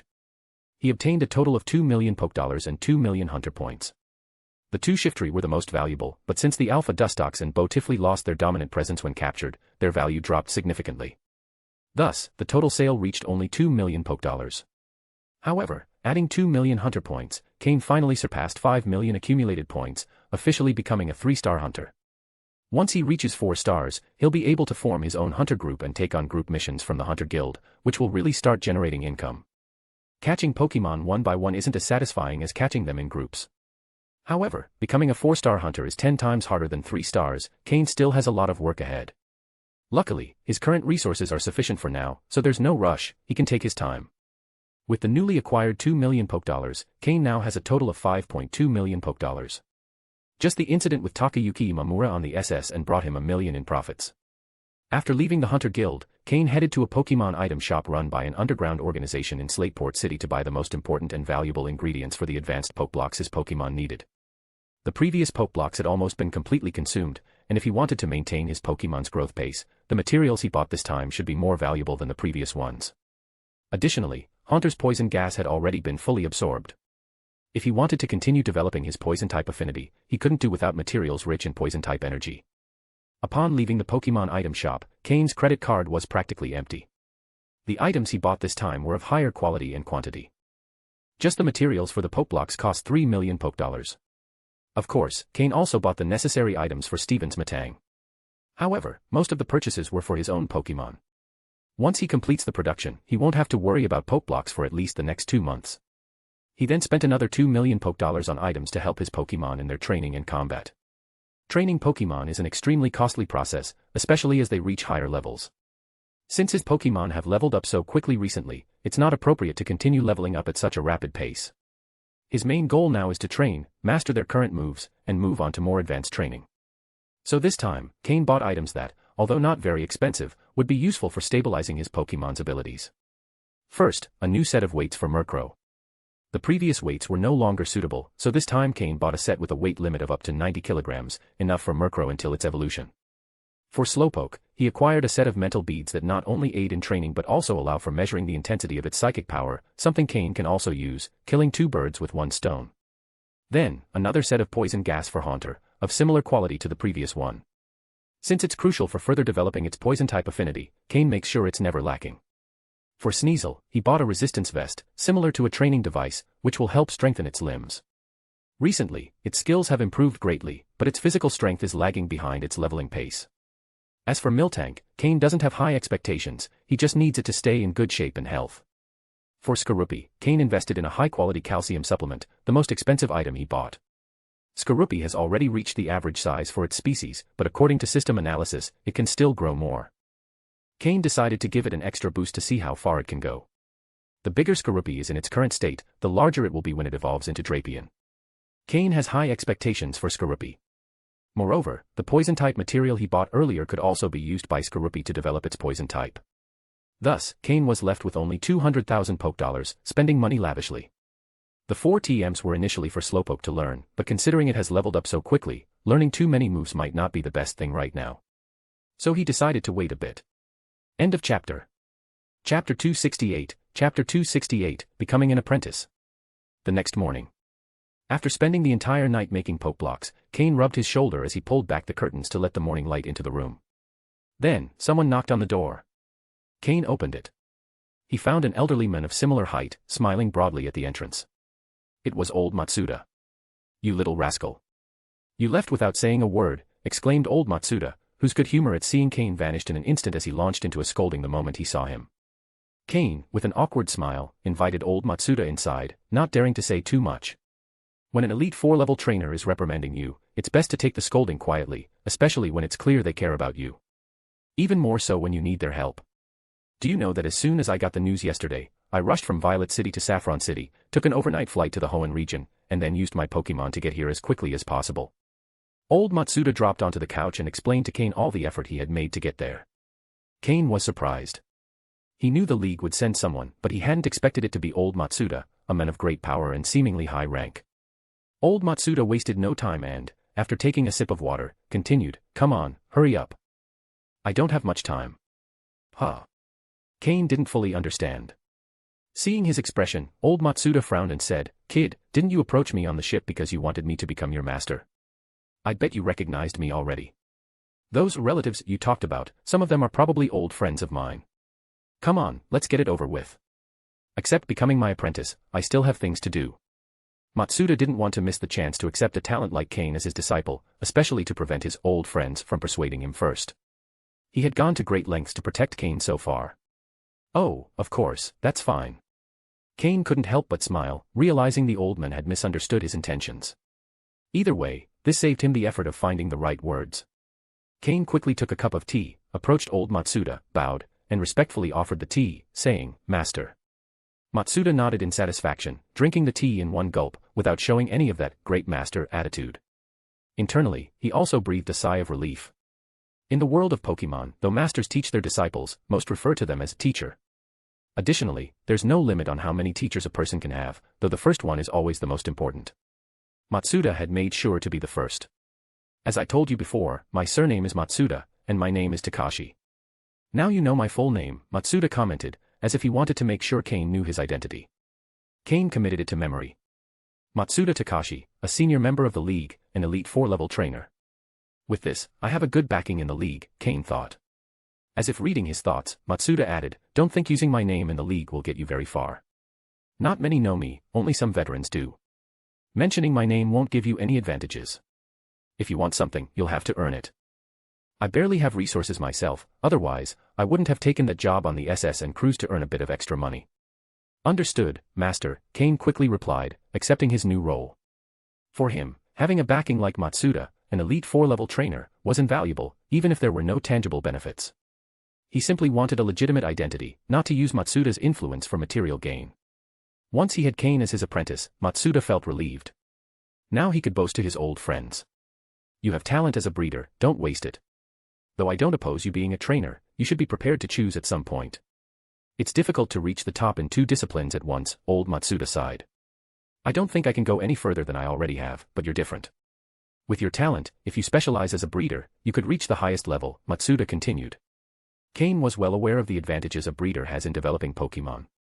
For others, this choice might be difficult, but for him, with the help of the system providing the necessary data, there was no time lost. However, he couldn't explain this openly. Seeing Cain's look, Matsuda could only sigh.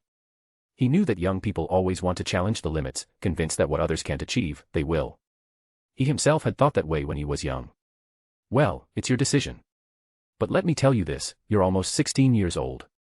If you don't become an elite-level trainer before 20, give up that idea and focus on being a breeder." Matsuda offered his advice sincerely. Cain agreed. He was almost 16, with 4 years ahead. If, with all the system's help, he couldn't reach elite level in that time, then he'd better abandon being a trainer.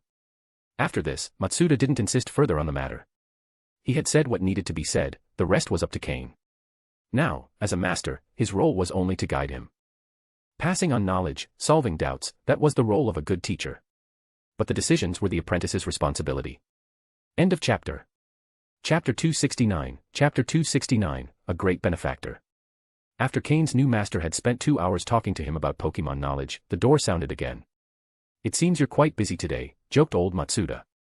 Now that he had accepted Cain as his apprentice, he felt relieved, as if he could already see the envious, jealous looks of his old friends. Cain smiled and opened the door, finding Stephen, dressed in a formal suit, standing straight at the threshold. His impeccable behavior made his education and refinement evident. Stephen. Hearing the door, Cain already knew who it was, so he didn't hesitate to invite him in. When Stephen saw the person sitting on the couch, his expression immediately turned solemn. He approached Cain's master and bowed respectfully. Stephen Stone greets Master Matsuda. Old Matsuda, upon hearing the door open, already knew who it was. He smiled and waved his hand. The kid from the stone family, not bad, not bad. Nodding in satisfaction, old Matsuda was delighted to see that his new disciple was getting along well with Stephen. The heir of the Devon Corporation, with his talent and skills, needed no introduction. They say like attracts like, and those who gather with geniuses tend to be geniuses themselves. At old Matsuda's words, Stephen smiled slightly and nodded humbly. Old Matsuda and his father were friends, and as a young man in the presence of an elder, he had to show due respect. Besides, old Matsuda wasn't just a powerful elite 4-level trainer but also a distinguished breeder, either title commanded respect. Well, it's best that you young people keep talking. I must be going, I still have experiments to finish, said old Matsuda, standing up. Cain, remember what I told you, your talent shouldn't be wasted, he added before leaving. Yes, master, Cain replied respectfully. Observing Cain's attitude, old Matsuda could only shake his head. Although Cain responded quickly, it was clear he didn't plan to follow his advice to the letter. Having been young once himself, he could understand and decided not to insist further, disappearing down the hallway. Once he closed the door, Cain let out a sigh of relief, wiping a bit of sweat from his forehead. Wow, what pressure. Then he saw Stephen looking at him with curiosity, walking around him as if he wanted to get to know him again. Cain, the older relative you talked about, wouldn't happen to be Master Matsuda? Stephen asked with a sly smile. Cain gave him a look that could only be understood but not explained, then shook his head, dropping onto the couch. Seeing Cain's expression, Stephen seemed to understand immediately. It's him, isn't it? Of course, only Master Matsuda, one of the League's old-timers, could have made that rare poke block recipe. My father used to talk about him. However, a few years ago, he disappeared from the scene, and it turns out you found him here, Stephen continued, convinced he'd uncovered the truth. Cain maintained a discreet smile, saying nothing. This was all Stephen's assumption, right? Then he pulled an elegantly designed box of poke blocks from his ring and pushed it to the edge of the table. Here are the poke blocks you requested, though there's a small difference from what you asked. They can't completely prevent Matang from gaining weight, but they minimize that gain as much as possible. Additionally, all the nutrients necessary for its growth are fully covered, and the effect might even be better. Cain felt a bit pained.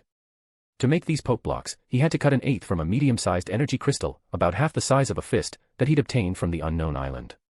How could the effect not be good? Hearing this, Stephen's eyes lit up immediately. He took out a poke ball and summoned his Matang. Cain reflexively scanned the data of this Matang. When he saw Matang's level, his eyes sparkled with surprise. No wonder the rich were like this. In such a short time, Matang's level had gone from 30 to 35. Stephen truly had skills, Matang had leveled up so quickly and without side effects. Clearly, his move training hadn't been neglected. Stephen didn't hold back, he opened the box, took out a poke block, and gave it to Matang. Seeing Matang's satisfied expression, Stephen grinned broadly and gave Cain a thumbs up. Cain, you're amazing. Come on, tell me, how much do I owe you for this? Cain waved his hand, but before he could speak, Stephen continued. Don't refuse, you know I'm not short on money. We're friends, but some things must be paid for. Who wants to refuse? Didn't you see I was trying to speak, and you interrupted me? Do you think being a big benefactor is amazing? Cain rolled his eyes and replied, I wasn't trying to be polite. I was just saying that if we can avoid using money, it's even better. Besides, you also helped me sell the poke block recipe, and I haven't even thanked you yet. No. I haven't sold your poke block recipe yet. But you're right, talking about money could harm the friendship. So tell me, what do you want? If I have it, I'll give it to you. If possible, I'd like a high-quality dusk stone, or a sharp claw in excellent condition, or a king's rock. Well, the king's rock is a bit pricey, so I can pay you the difference. The dusk stone and sharp claw are easier to find, one is needed for Murkrow's evolution, and the other for Sneasel. But the king's rock is necessary for Slowpoke to evolve into Slowking. Although Slowpoke hasn't yet decided its evolutionary path, as a trainer, Cain wanted to let Slowpoke choose whether to become a Slowbro or a Slowking. But regardless of the choice, it's always good to be prepared. Well, I can try to find a high-quality dusk stone, that shouldn't be difficult. The sharp claw isn't a problem either, but the king's rock is a bit more complicated, Stephen mused. But I can keep an eye out and let you know when I get it. However, even the high-quality dusk stone and sharp claw don't fully compensate for all the cost. Is there anything else you need? Let's leave out the king's rock for now. Stephen wasn't new to this and quickly calculated the value. As the heir of the Devon Corporation, he was well aware of relative values. Cain nodded, and after thinking for a moment, he said, if possible, I'd like an Aaron. This benefactor offered, not accepting would be disrespectful. End of chapter. Chapter 270, there's a mine at home. Hearing Cain's words, Stephen was stunned. Aaron. This Pokémon is exclusive to the Hoenn region, but even in Hoenn, it's a very rare species. However, that's only true for others. For Stephen, it doesn't make much difference. He immediately laughed. Ha ha ha, that's easy. My family has a mine, filled with all kinds of Steel-type Pokémon. Anytime you want, I'll take you there, and you can see if you can find what you're looking for. Not only Aaron, whatever you like, you can get it for free. Cain raised an eyebrow. A mine. All Steel-type Pokémon. Even Beldum. Does he really have a mine at home? Stephen's laughter stopped suddenly, and with a slight hint of embarrassment, he said, yes, but as for Beldum, I'm not sure I have the authorization for that, you know. Ha ha ha, I was just joking with you. I can't afford to raise a Pokémon like Beldum. It's not something you manage with just one, Cain said, laughing. He just wanted to tease Stephen, not really intending to ask. But who would have thought that Stephen would take him seriously? With a serious expression, he looked at Cain and said, Cain, if you really want it, I can talk to my father. With his connection to old Matsuda. No, I really was joking. I can't handle a Beldum. Even Aaron, I can't take care of it now, I just wanted to reserve one in advance, Cain quickly replied, waving his hands. The reason he wanted Aaron was because, during his time on the Nameless Island, he realized that his team really lacked a tank Pokémon with high defense and HP, and Aaron was the one that best suited his needs among the Pokémon he could get. After all, the Stephen in front of him is the future Steel-type champion. In the future, he'll have a very powerful Agron. Right now, it's probably only in its Laren form, or it might have already evolved into Agron. All right, whenever you need it, just call me.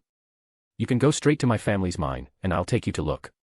Although there aren't as many Pokémon as in the Safari Zone, when it comes to Steel types, we have plenty. Hearing Stephen mention the Safari Zone, Cain's heart skipped a beat. Are there a few Dratini in the Safari Zone?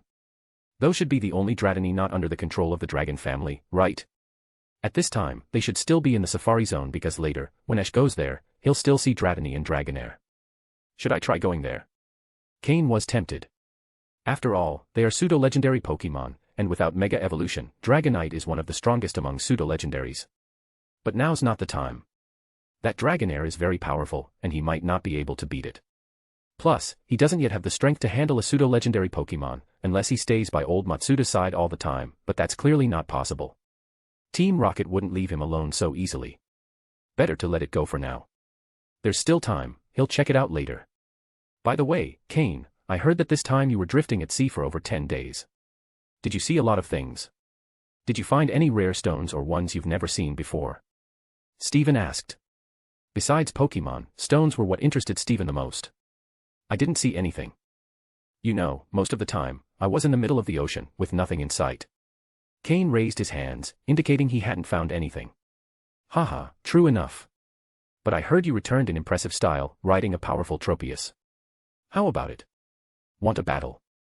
Hearing this, Cain could only smile wryly. Tropius wasn't weak, but currently, he had no synchronization with it, and besides, Tropius didn't enjoy battles. He couldn't force it, right? As for his other Pokémon, like Slowpoke, there's a power difference with Stephen. No need to mention that Cain can't do anything against Stephen's Metang. Is that Stephen's strongest Pokémon? I don't think so. For Metang to evolve into Metagross, it needs 2 Metang. Could this Metang be Stephen's strongest? Besides, Stephen doesn't only have Metang, he also has Agron and Skarmory, which are very powerful Pokémon. Not now. I know there's a power difference between us. Some other time. Next time I go to your mine, we'll have a battle, Cain replied. Stephen looked at Cain in surprise, not because Cain had noticed that Stephen was currently stronger, but because Cain had the confidence that next time, he could fight him, which wasn't easy. Stephen had always been the strongest among his peers. His confidence as a trainer was absolute, and Cain, a few years younger than him, thinks he could fight him next time. Stephen didn't say anything, assuming Cain thought this Metang was his strongest Pokémon, and agreed with a smile, all right. What are your plans after this? Stephen asked. Today, he hadn't finished his work, but he couldn't resist coming over. I'm going to disappear again for a while, to train. But before that, I'll probably go to Mobile City to train my Pokémon. Mobile City. It's a good place, full of trainers ready to battle. In that case, I have to go back to Rustboro City anyway. Why don't I accompany you to Mobile City and then return to Rustboro City? Won't I be taking up your time? Cain asked, doubtful. Stephen made a casual gesture. It doesn't matter, there are always more things to do. Let's consider it a little break. I'll probably spend the rest of my life in that kind of routine. Better to enjoy myself now, or I'll regret it later. Cain couldn't help but smile at this. Many people would want Stephen's life, but for Stephen, it has no appeal. But the responsibility he bears doesn't allow him to walk away, so he can only do what he wants before fully taking over. Even Stephen's father, the elders of the Stone family, and the Devon Corporation's top management have accepted this. Because, in their view, Stephen is an exceptional heir. Even in his spare time, he's managed to become an outstanding trainer, and he's never neglected the studies necessary for company matters. The term genius couldn't be more appropriate. Compared to Stephen, Cain really isn't that close. Only, with his advantages, Cain not only possesses the experience of a quasi-elite trainer but also an incredibly powerful system. So it seems Cain is more or less equal to Stephen. End of chapter. Chapter 271, Chapter 271, Growing Closer. In the afternoon. Above Route 110, the road from Slateport City to Mobile City. Atropius and a Skarmory flew openly in the sky. They were Cain and Stephen, who had agreed to go to Mobile City together. Originally, Stephen had planned to ride on Cain's Tropius. After all, until now, Stephen had never ridden a Tropius. Although Tropius is a Pokémon from the Hoenn region, it's not common and is only found in coastal areas. But Stephen, a rock lover, often ventured into mountains and forests, so he rarely saw a Tropius. Even when he did, he had no interest in capturing it since his true love was Steel-type Pokémon. This time, however, he was curious to try it, and Cain agreed. But when they reached Tropius, it was adamant about not letting Stephen ride it. Even when Cain promised it an extra meal, Tropius still refused. As a minor dragon-type Pokémon, it had its dignity. It agreed to be Cain's flying Pokémon because Cain had defeated it in battle. But to Tropius, Stephen was a stranger, and the way Stephen looked at it made it uncomfortable. So, in the end, Stephen had to use his Skarmory. Not that Skarmory was bad or slow. But seeing Cain comfortably seated on Tropius's back, with plenty of space, while he had to scrunch up on Skarmory's back. Skarmory's shell was a bit rough. Why did he feel so petty? On the other hand, when Cain saw Stephen's Skarmory, he was glad he hadn't agreed to battle him. Pokémon, Skarmory, Blue. Gender, Male. Level. Type, Steel plus Flying. Ability, Keen Eye. Held item, Metal Coat. Egg moves, Drill Peck, Stealth Rock, Endure, Whirlwind.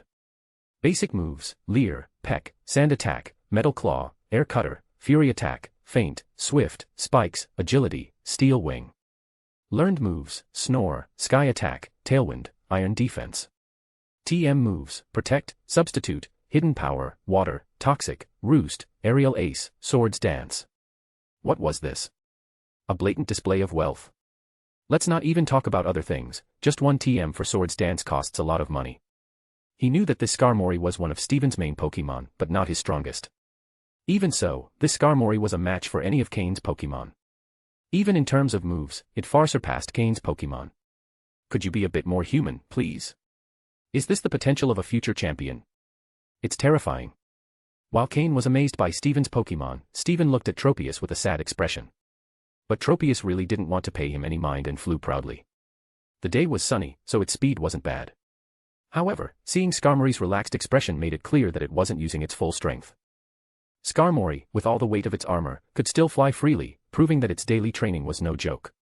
Plus, it was carrying a metal coat as a held item, making it even heavier. Cain was already regretting mentioning that he wanted to battle Stephen next time they met. Wouldn't it be a massacre? It seemed that if he really wanted to have an equal conversation with Stephen in terms of power, he couldn't avoid training his Pokémon. At the same time, Cain already had a plan to improve his Pokémon's moves. When he was on the unknown island, he had the system analyze how to use the medium-sized energy crystals he had obtained more efficiently and without side effects. Before reaching Slateport City, he already had the results. But he hadn't had a chance to apply them yet, since he'd been away this whole time. Once in Mobile City, Cain would begin testing ways to improve his Pokémon's moves.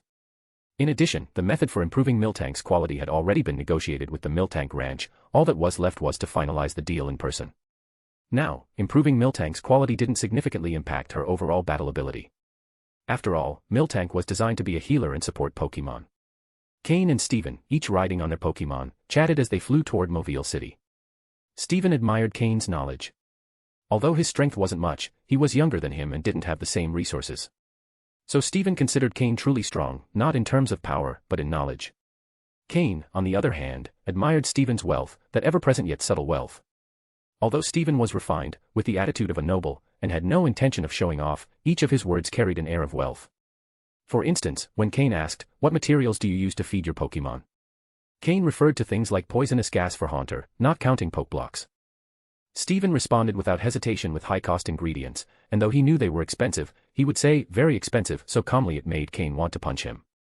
Unintended boasting is the deadliest. In fact, only with Cain did Steven speak this way. Normally, he was very polite with others. Seemingly friendly, but actually keeping them at a distance. Steven was a proud person, whether it was due to his lineage, his combat skill, or his personal talent. His pride wasn't outward but rather an inner pride. He had an innate presence of leadership. But with Cain, Steven truly considered him a friend, so he spoke without reserve. In his view, as a disciple of Master Matsuda, a prodigious Pokémon breeder, with advanced knowledge of Pokémon, even if his combat skills were a bit weak, Cain was young, which was understandable. Therefore, Steven believed that Cain had the skill and the right to be his friend, which is why he spoke openly with him. As the saying goes, like attracts like. Only geniuses have the right to be friends with other geniuses. Otherwise, if you don't understand what the other person is talking about, how could you be friends? Stop dreaming. As they conversed, it was clear they were growing closer and closer. Although Cain initially approached Steven with a specific purpose and a slight intention to take advantage, he couldn't deny that he now considered Steven a friend. That type of friendship where, even if they became enemies, it would always be a true friendship. A friendship where, if they were on the same team, they could become true friends. However, time flew by, and the outline of Mobile City began to appear on the horizon for both of them. End of chapter. Chapter 272, Chapter 272, The Mansion. Mobile City. Cain and Steven parted ways on the outskirts of Mobile City. Steven would return to Rustboro City to continue with pending matters, while Cain would stay in Mobile City to help his Pokémon get used to the new bodies they had acquired after quickly leveling up. Mobile City has a prime location in the Hoenn region, it's practically in the center. For this reason, its transportation is very advanced. Although it's not the most developed city in Hoenn, it's one of the largest. Additionally, due to the popularity of Pokémon battles in this area, many trainers from different places gather here, and in the battle areas around the city, you can always see trainers engaging in battles. Mobile City is known as the City of Radiant Joy because colorful and spectacular moves are often seen. Furthermore, battles are conducted in a friendly manner, where victory or defeat isn't the most important thing, the main point is that Pokémon and humans enjoy their time together. Upon arriving in Mobile City, Cain didn't head straight to the Pokémon Center in the city center or to the famous battle arena. Instead, he looked for a trustworthy real estate agency to rent a mansion on the city's outskirts. Cain had come to Mobile City primarily for battles, but not only for that. His original plan included survival in the wild and Pokémon battles as ways to level up his Pokémon. However, due to his Pokémon's rapid level increases, it wasn't advisable to engage in battles immediately. What he needed was to help them stabilize first. Once his Pokémon fully mastered their bodies and moves, he would be ready to start battling. Thanks to a significant investment, the agency quickly found him a mansion with a small house but a large plot of land, costing Cain 100,000 Pokédollars to rent for 1 month. In less than a month, Cain would have to participate in Team Rocket's final test. Would he be able to advance quickly? Everything depended on this time. With the eager-to-please real estate agent, Cain arrived at the mansion where he would probably stay for about 15 days. The house wasn't large, it was a small, 2-story chalet with all the necessary comforts. On the second floor, there was a spacious bedroom and a living room, those were the only 2 rooms on the entire floor, so it was quite roomy.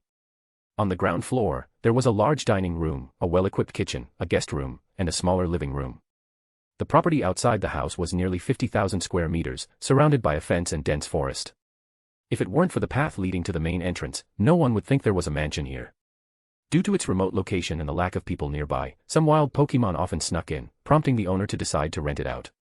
It obviously wasn't easy to find a buyer, however, thanks to the agency's negotiations, a 1-month lease agreement was accepted. On the property, there were fruit trees and a lawn covered in grass that hadn't been mowed in a long time, so it had grown wild, with many weeds. But for Cain, who was used to living in nature, this wasn't a problem. What surprised him most was finding a large pool at the mansion. Although the water seemed unchanged for a while, the real estate agent assured him the pool's water system worked perfectly and only needed a change of water to be usable. Cain was very satisfied with the property. If he were staying longer than a month, he would even consider buying it as a permanent residence. A place so isolated and peaceful, surrounded by nature, was the ideal setting for Cain, as he wouldn't have to worry about keeping any secrets. Without hesitation, he paid the 100,000 Pokédollars immediately and asked the agent to leave. It was time to start the final push for the ultimate test. Cain released Slowpoke, Haunter, and Miltank. As for the other Pokémon, he would let them out once he was sure there was no danger. First, as usual, Haunter inspected the entire house to ensure there were no surveillance cameras or similar devices. Slowpoke inspected the lawn and pool to check for any issues. Meanwhile, Cain took Miltank inside the house to start preparing dinner for the Pokémon. Currently, under Cain's influence, Miltank had become a master of cooking. She knew all the ingredients and preparation methods well, and with just a glance from Cain, she knew exactly what he wanted. It could be said that she was now his personal assistant. When Haunter and Slowpoke confirmed that the mansion was in perfect condition and the environment was safe, Cain released all his Pokémon except for Mook.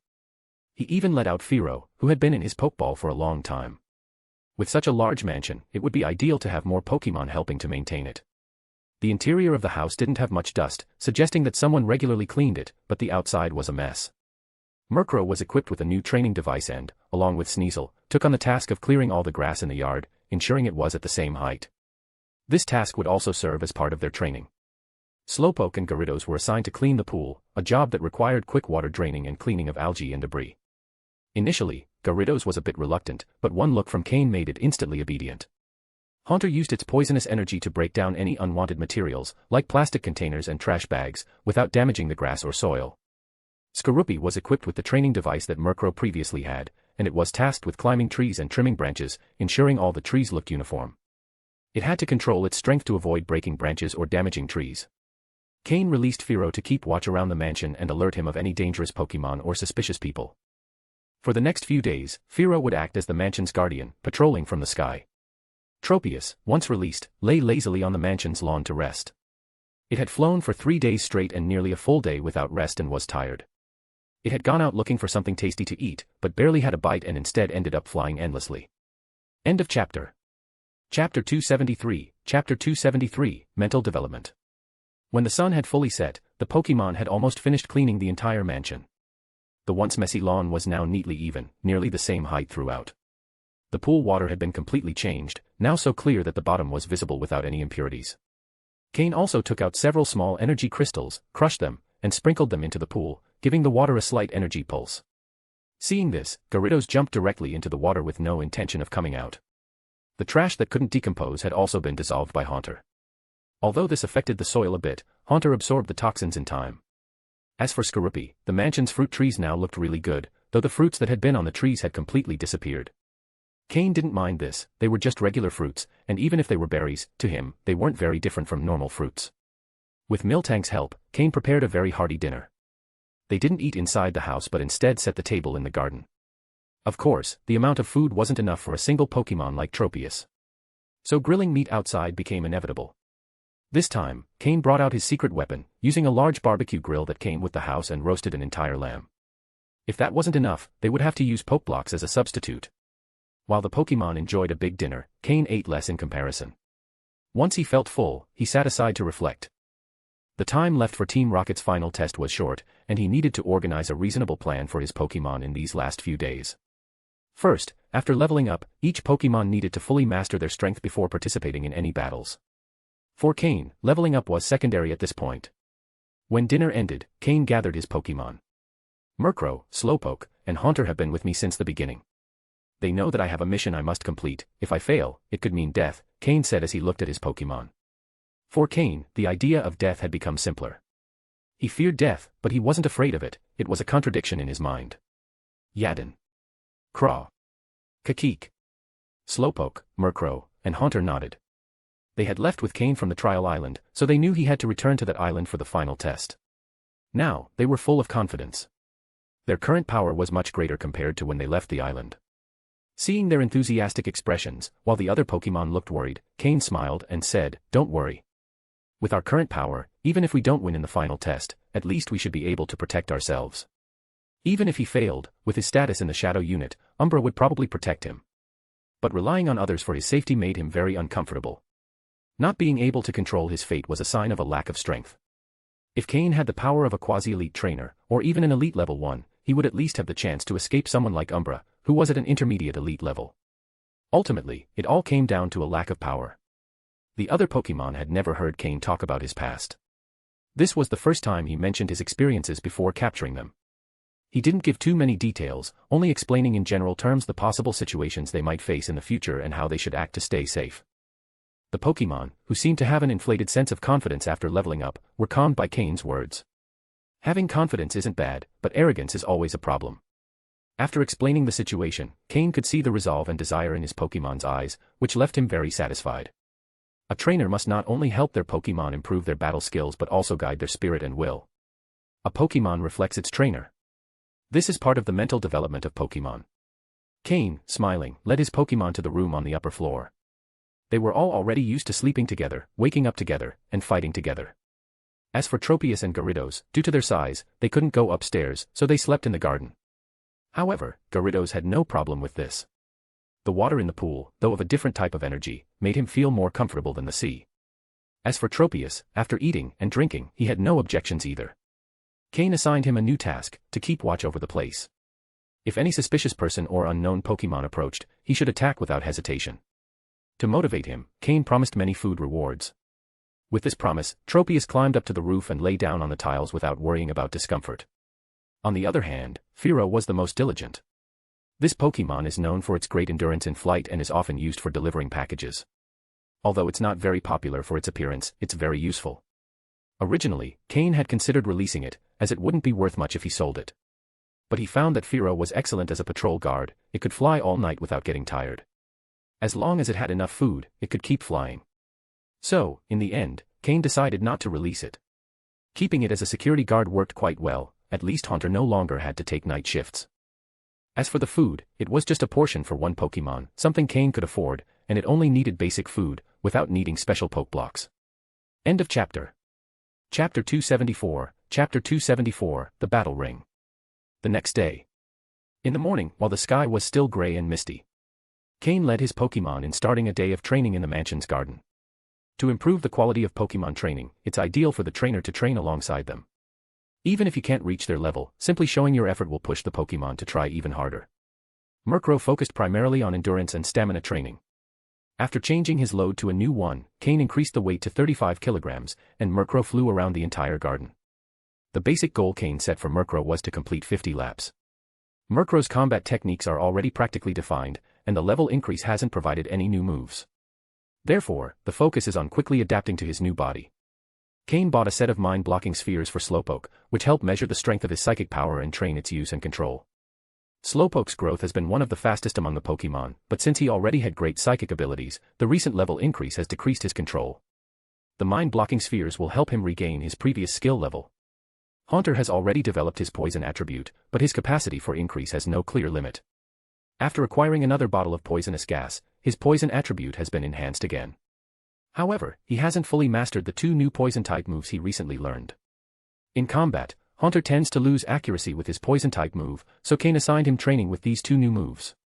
Cain dug a hole in the garden for Haunter to train his poison control, regulating the amount he releases and ensuring he can retrieve it afterward. Sneasel's ice attribute is improving, but Cain noticed that during recent battles, he still lacks precision and speed in executing certain moves. Sneasel's training goal is to increase the hit rate of his ice-type moves without reducing their power. Cain bought a large bottle of calcium for Skorupi, with the intention that, while still growing, he can absorb these nutrients and surpass his growth limit. Now Skorupi must take 2 calcium tablets 3 times a day, a routine that Cain assigned to Miltank to supervise. Additionally, when Cain arrived in Mobile City yesterday, he used a black market learning machine to teach Slowpoke the move Flamethrower and Sneasel the move Ice Beam. Both moves are compatible with Slowpoke, but they are not easy to learn quickly. Therefore, Cain prioritized Flamethrower, as his team lacks fire-type moves, a significant weakness. Although Slowpoke is a water-type and can learn Flamethrower, it will be more difficult for him than a water- or psychic-type move. Cain has set Slowpoke the goal of mastering Flamethrower in the coming days. Given Sneasel's great talent in Ice-type energy, Ice Beam is the most efficient choice for him. Now, that move is incorporated into his training. Except for the utility Pokémon and Miltank, Cain has set clear goals for each. After last night's talk, no Pokémon dared to slack off, all were determined to meet the daily goals Cain set for them. Cain's plan is for his Pokémon to get used to their recent improvements before participating in battles at Mobile City's battle ring for one last push. 7 days later. Training is exhausting and monotonous work. But during this final stretch of time, none of the Pokémon have relaxed. After 7 days, Cain feels that his Pokémon have fully mastered their bodies and moves, marking the end of this training period. With the level increase, the Pokémon's combat power has now reached the standards. During these 7 days, even though the levels didn't increase, combat strength has significantly improved. If Murkrow, Slowpoke, Haunter, and Sneasel were to face Tropius together now, it wouldn't be necessary to fight multiple times to beat him, they could dominate him without any problem. This shows that level isn't the most important thing. Only when the body and moves adapt to the level reached can real progress be claimed. Early today, after breakfast, Cain headed to the battle ring in Mobile City. This place is quite well known in the city, frequented by citizens and high-status individuals. Here, Pokémon battles are held 24 hours a day. There are 8 areas, divided into 8 battle rings, and anyone can enter the ring to fight by paying 10,000 Poké-dollars. Winning also comes with a reward. Rewards accumulate with each victory. For example, a person who wins their first battle can receive a reward of 20,000 Poké-dollars. That person can choose to leave the ring and claim their prize or continue and defend the ring. Afterward, they can accept challenges without rest. The more they win, the greater the reward. Winning twice grants a reward of 40,000 Poké-dollars, adding up to 60,000. Winning 3 times adds 60,000 to the pool, accumulating to 90,000. Upon reaching 10 consecutive victories, regardless of whether they continue or not, they can claim all accumulated prizes. The total would be 1,100,000 Poké-dollars. Of course, if you lose before reaching 10 victories, you receive nothing from the pool. After 10 consecutive victories, if you decide to continue, you advance to the next level of difficulty. Each ring has 8 levels of difficulty, and every time you reach 10 consecutive victories, you level up. Additionally, the base rewards differ for each ring. For example, in the first ring, the base reward is 20,000 Poké-dollars, increasing with each victory. In the second level, the base reward is 30,000, increasing progressively from there. And so on for the other levels. End of chapter. Chapter 275, Chapter 275, Joker. That's why many trainers from different regions gather here. The reward system here is so special that it's unique in the entire Pokémon world. Not only are the rewards generous, but many trainers use the level they've reached in this arena as a standard to brag about. Maybe it's not as evident elsewhere, but in Mobile City, many trainers, when meeting friends, will say, "Today I reached level such and such in the arena, and after winning several rounds, I was finally defeated." This is very similar to a level-based game that Cain used to play when he was on Earth. Basically, it works like a ranking system. Winning 8 rounds at the first level of the arena would be equivalent to earning a certain amount of points on a specific leaderboard. Moreover, not all trainers here are from the league. Many of them belong to underground organizations or other groups.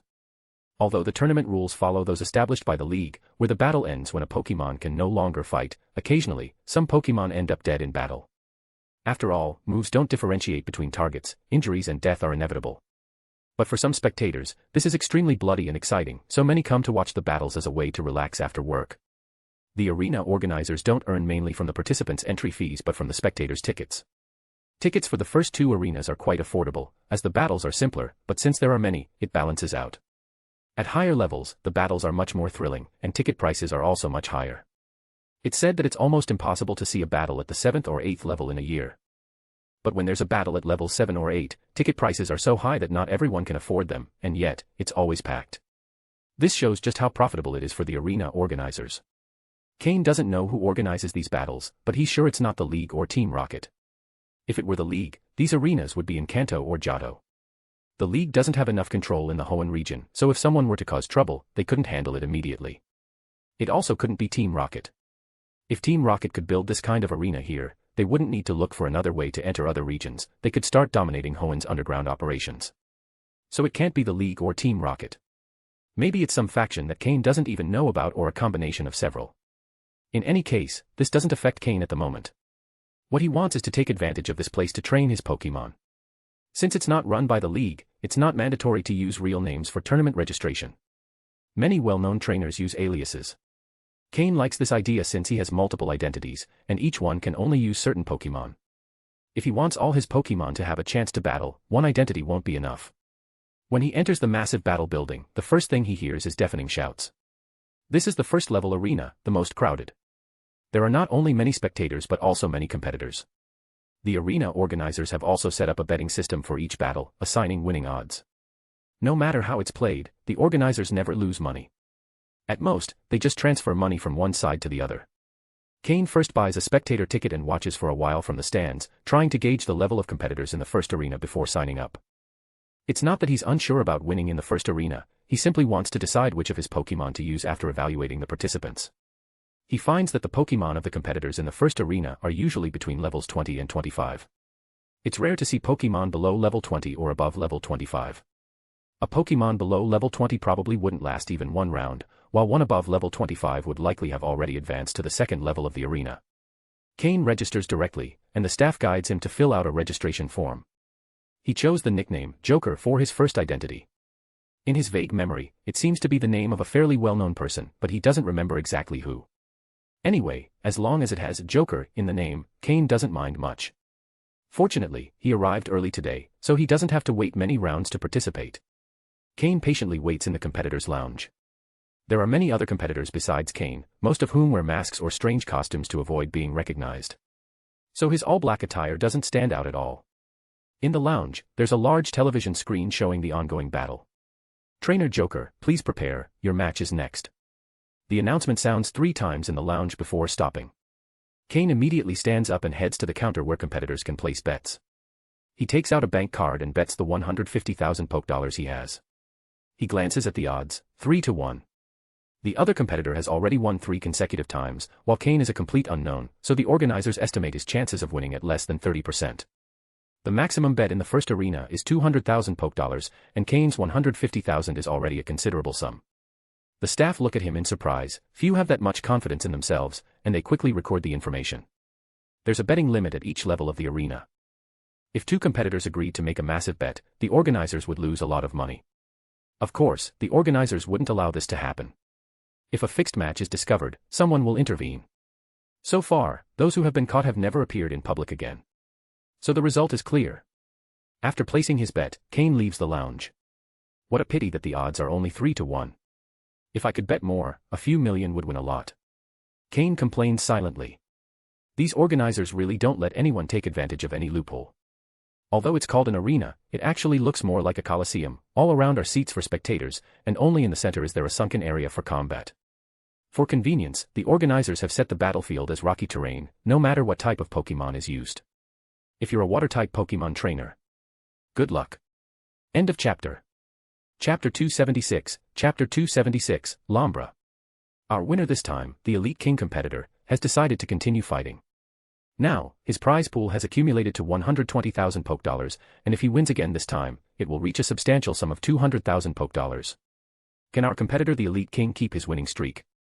Let's wait and see. A presenter in flamboyant attire stood in the center of the battlefield, loudly announcing the generous prize pool amount. Announcing the prize pool amount so directly not only stirs up the participants' passion but also excites the audience. This helps attract more participants for the arena battles. Elite King. Elite King. Elite King. Elite King. Amid the crowd's cheers, a person wearing a hip-hop style mask waved, clearly enjoying all the attention. Cain, waiting at the entrance platform, although he had already commented once before, couldn't help but make a sarcastic comment again upon hearing the crowd's cheers. Elite King. Does he think he's the king of elite trainers? Do people now pick names so brazenly? As Cain continued with his remarks, he heard the presenter say, "So, let's give a warm welcome to our next challenger, Blue Peacock." Boo. When the name Blue Peacock was announced, the crowd erupted in boos. Blue Peacock. In the Pokémon world, the name Peacock refers to a bird resembling a rooster, a blue rooster. Just by the name alone, it doesn't sound strong. What name is more intimidating than Joker? Cain, hidden under a long black cloak, slowly walked to one side of the field. Will competitor Joker, who has won 3 consecutive times, maintain his winning streak, or will challenger Blue Peacock defeat him and become the new arena champion? Let's see the battle.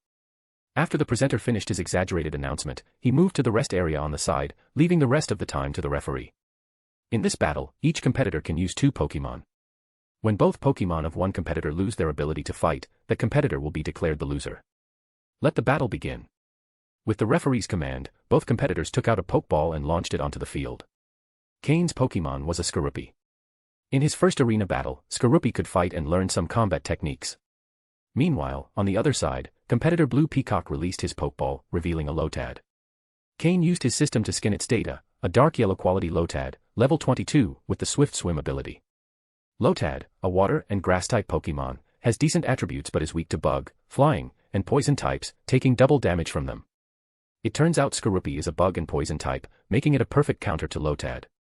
Competitor Blue Peacock on the other side clearly didn't recognize Skorupi as a Pokémon, as he showed no reaction upon seeing it and instead remained confident. Lotad's Swift Swim ability could be useful on a rainy day, but in this sunny weather, it practically has no effect. Skorupi, use agility. A raspy voice came from under Cain's black hood. This was Skorupi's first one-on-one battle between Pokémon and trainers.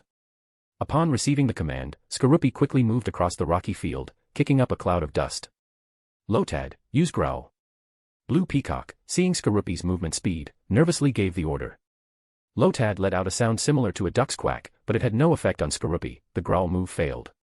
Skorupi, use Bug Bite and then Poison Tail. Cain didn't let the circumstances affect him. The fact that Skorupi wasn't affected was normal, otherwise, all his training would have been in vain. Skorupi's eyes showed excitement. It had been a long time since it had a battle. These past few days had been filled with intense training, both in physical abilities and techniques. According to Cain, it had trained enough.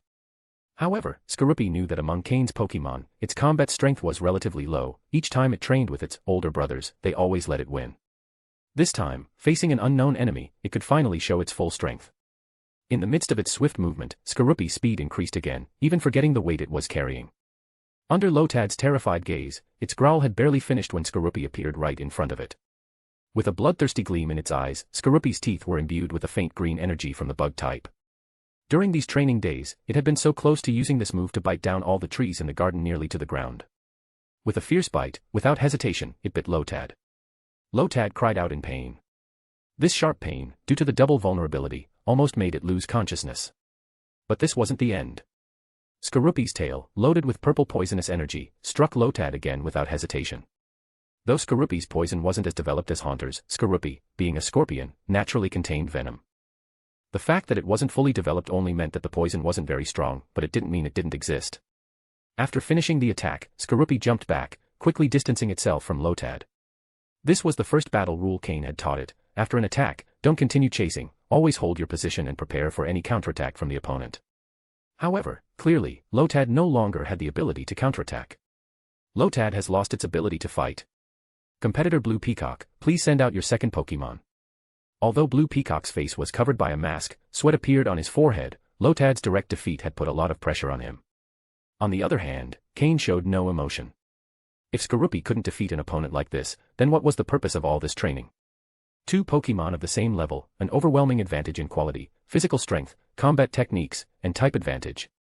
In this battle, even without his guidance, Skorupi could win. From the stands, cheers began for Cain. These spectators are like this, they support whoever seems stronger. Before Cain won, they were also cheering for others. Seeing Cain's Skorupi defeat Lotad so easily, they started to realize the strength of the Joker competitor. After returning Lotad to its Pokeball, Blue Peacock gritted his teeth and took another Pokeball from his waist. He's arrogant, not stupid. He had already guessed that he probably wouldn't make it this time and that the prize pool money probably wouldn't be his. This time, he sent out a level 21 Gloom, whose combat power was even lower than Lotad's and also vulnerable to Skorupi's type. End of chapter. Chapter 277, Chapter 277, Sniper. Skorupi, use Quick Attack and Bug Bite. Remember what I taught you before, the sniper technique. Cain, upon seeing Gloom, lost all desire to fight. However, this didn't affect Skorupi's enthusiasm for the battle in the slightest. Skorupi kicked up another cloud of dust on the rocky field, speeding toward Gloom even faster than before. Before Blue Peacock could issue a command, Skorupi, with lightning speed, bit Gloom's body. This time, Skorupi targeted a weak spot on Gloom, hitting a critical point directly. The sniper ability activated. By hitting a critical point, the power increased to 2.25 times, taking down Gloom in a single blow, leaving it on the ground with no fighting capacity. Gloom has lost its fighting ability. Therefore, the winner is the challenger, competitor Joker. The referee raised the flag in his hand, announcing the outcome of the match. Upon hearing the referee's voice, the previously silent stadium filled with cheers. Many spectators continued to shout, "Joker! Joker! Joker!" Meanwhile, Blue Peacock, withdrawing in disappointment, had already become a blurry background, slowly disappearing from the field. Skorupi returned to Cain's side, bouncing with joy. Cain knelt down, patted Skorupi's back encouragingly, and then discreetly took out a high-energy Pokeblock, feeding Skorupi. Skorupi wasn't too tired, he had only spent some energy, and his overall state was even better than at the beginning. Clearly, he was just warming up. Well done, Skorupi. Remember the feeling from just a moment ago. Before attacking, always observe the opponent's movements, find their weak spot, and strike hard. Always try for a deadly hit. If you can't bring the opponent down in one hit, retreat immediately and wait for the right moment, Cain whispered to Skorupi, giving him combat advice. The main purpose of coming here was also to improve the Pokémon's combat skills, not to win money or level up. Of course, earning a little extra money while training in combat techniques wasn't a bad thing either. This battle's prize awarded Cain 20,000 poke dollars, but this was only a small part. The majority of the prize came from the bets Cain had placed on himself, 150,000 poke dollars, which tripled, resulting in 450,000 poke dollars. At that moment, the announcer appeared on the field. Ha ha ha, let's congratulate competitor Joker for becoming the new champion of this round. Right now, the accumulated prize amount is 20,000 poke dollars. If he continues the challenge, the next time it will be 40,000 poke dollars. Hearing this, the audience began cheering again. To Cain, 20,000 poke dollars might seem like an insignificant amount, but for many in the audience, it was equivalent to 1 or even 2 months of salary. That amount had already sparked the festive spirit in their hearts. Continue, keep fighting. Let the prize accumulate more and more, only to lose it all in one go. They enjoyed seeing each competitor lose all the prize money and showing that face full of regret. They loved seeing those who couldn't obtain such an amount. If we can't have it, neither should you. So, please, continue. Keep fighting. Then, competitor Joker, will you decide to end the competition now and take the prize, or will you continue competing, with the chance to win even more in the next match? The announcer exaggerated his movements as he asked. At the same time, uniform chants echoed from the stands. Continue. Continue. Continue. Continue. Cain, undeterred by the spectators, gave the answer they most desired. Cain only wanted to train his Pokémon. This was just the first battle, and he couldn't abandon it for such a small amount of money. Besides, this was only the first stage. There was no way a competitor would appear who could make Cain withdraw. Hearing Cain's decision to continue, the chants of Joker resounded once more from the stands. Very well. Competitor Joker has decided to continue. Let's welcome our next challenger, Ryu. A young man without a disguise and with his identity openly displayed slowly walked toward the opposite side of Cain. This was a competitor who openly showed his identity. However, this time the battle had no suspense. Cain defeated his opponent once more, and Skorupi once again achieved a streak of 2 consecutive victories. But in this battle, Skorupi was hit by an opponent's attack for the first time. It was because he was overly confident that he could defeat the opponent in a single blow, but he failed to hit the critical point, and the sniper ability didn't activate, so he couldn't dodge in time and took a hit. Although the damage wasn't severe, Cain scolded Skorupi. This type of battle, similar to a gamble, was never what Cain advocated. Cain knew that Skorupi had the capacity to defeat the opponent in a single blow, but Skorupi still couldn't effectively identify the opponent's weak points. His current battle strategy was to attack once and immediately retreat, whether or not the opponent was defeated. Unless Cain gave the order to continue attacking, he had to retreat immediately. After being scolded by Cain, Skorupi understood that he had been arrogant. Defeating his opponent so easily repeatedly had slightly inflated his confidence. Fortunately, this mistake provided Cain with an opportunity to teach. It's better to correct mistakes now than to make them in the final trial. His Pokémon spent a lot of time training, often fighting in groups against a single opponent or in group battles, and hadn't had much experience in one-on-one battles. This was also why Cain was determined to participate in these battles following league rules. Quickly identifying his Pokémon's mistakes and correcting them is one of a trainer's responsibilities. After this mistake and Cain's scolding, Skorupi became much more focused on each match. Although he was still excited, he no longer underestimated his opponents. With each attack, unless Cain said otherwise, Skorupi would retreat immediately by instinct. This combat tactic allowed him to avoid many attacks. Thanks to the strength of a single Pokémon, Cain managed to defeat consecutive opponents, winning more matches and accumulating more and more prize money. Soon, Cain had won 9 consecutive matches, and the audience was going wild, chanting Joker frenetically. Although it's not rare to see someone win 10 consecutive matches, it remains a significant achievement, and many in the audience had never seen a 10-match winning streak. Because many, upon reaching a certain number of battles, choose to pause temporarily. That is, they can choose to continue on another occasion, but Cain wasn't stopping. He continued fighting without rest, using only one Pokémon, defeating 9 consecutive opponents, achieving an astounding 18 victories with just one Pokémon. No wonder the audience was so frenzied. Today might be a day they'll never forget. End of chapter. Chapter 278, Chapter 278, Duel of 9 Wins. Now, let's cheer for our player, Joker. His personal prize pool has reached 900,000 poke dollars. With just one more win, he could earn an additional prize of 200,000 poke dollars in one go, totaling 1,100,000 poke dollars. The host, with the microphone in hand and veins bulging in his neck, displayed his professionalism as a presenter. Joker. Joker. Joker. Cheers filled the stadium. 1,100,000 poke dollars, a sum many would never earn in their entire lives. But now, the person on stage had been winning again and again and only needed one more victory to secure 1,100,000 poke dollars. As for ending now and taking the 900,000 poke dollars without further complications, nobody even wanted to suggest it. What they wanted to see was a streak of 10 consecutive victories, not for it to end now. And besides, that amount of money stirred envy. Although they were shouting encouragement for Joker, deep down, they hoped the next opponent would be stronger and wouldn't let him take a single poke dollar. It was the typical thought of, if I can't have it, neither should you. Meanwhile, in a large office behind the tournament stage, a few people were holding glasses and watching Joker's battlefield, listening to the crowd's cheers. One of them spoke, another lucky kid. What do you think? Should we have a little fun? Play what? Haven't you seen he's been using Skorupi from the start? He probably has more Pokemon, and Skorupi might be the weakest. But we can't just let him walk away with the 1,100,000 poke dollars prize, can we? Although that amount isn't much, if it happens, we'll lose a lot today in ticket sales. Bah, we just need to send a strong opponent against him. Right now, where would we find someone appropriate? Even if someone defeats him, that person might also end up with 10 consecutive wins. The people sitting on the sofa and at the table shared their opinions, but the one sitting in the boss's chair seemed detached from the conversation, swirling his wine glass with an indifferent expression. They all turned their attention to him, waiting for his opinion. As if only just noticing their gazes, he brought the wine glass to his nose to smell it, then took a small sip, smiling. It wasn't clear if it was due to the taste of the wine or because he'd found a solution.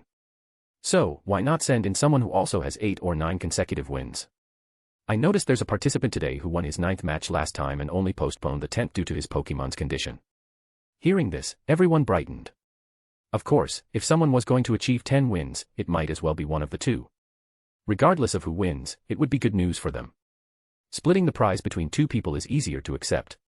They were only in charge of managing the tournament for the forces they represented, but they couldn't interfere too much in the matches.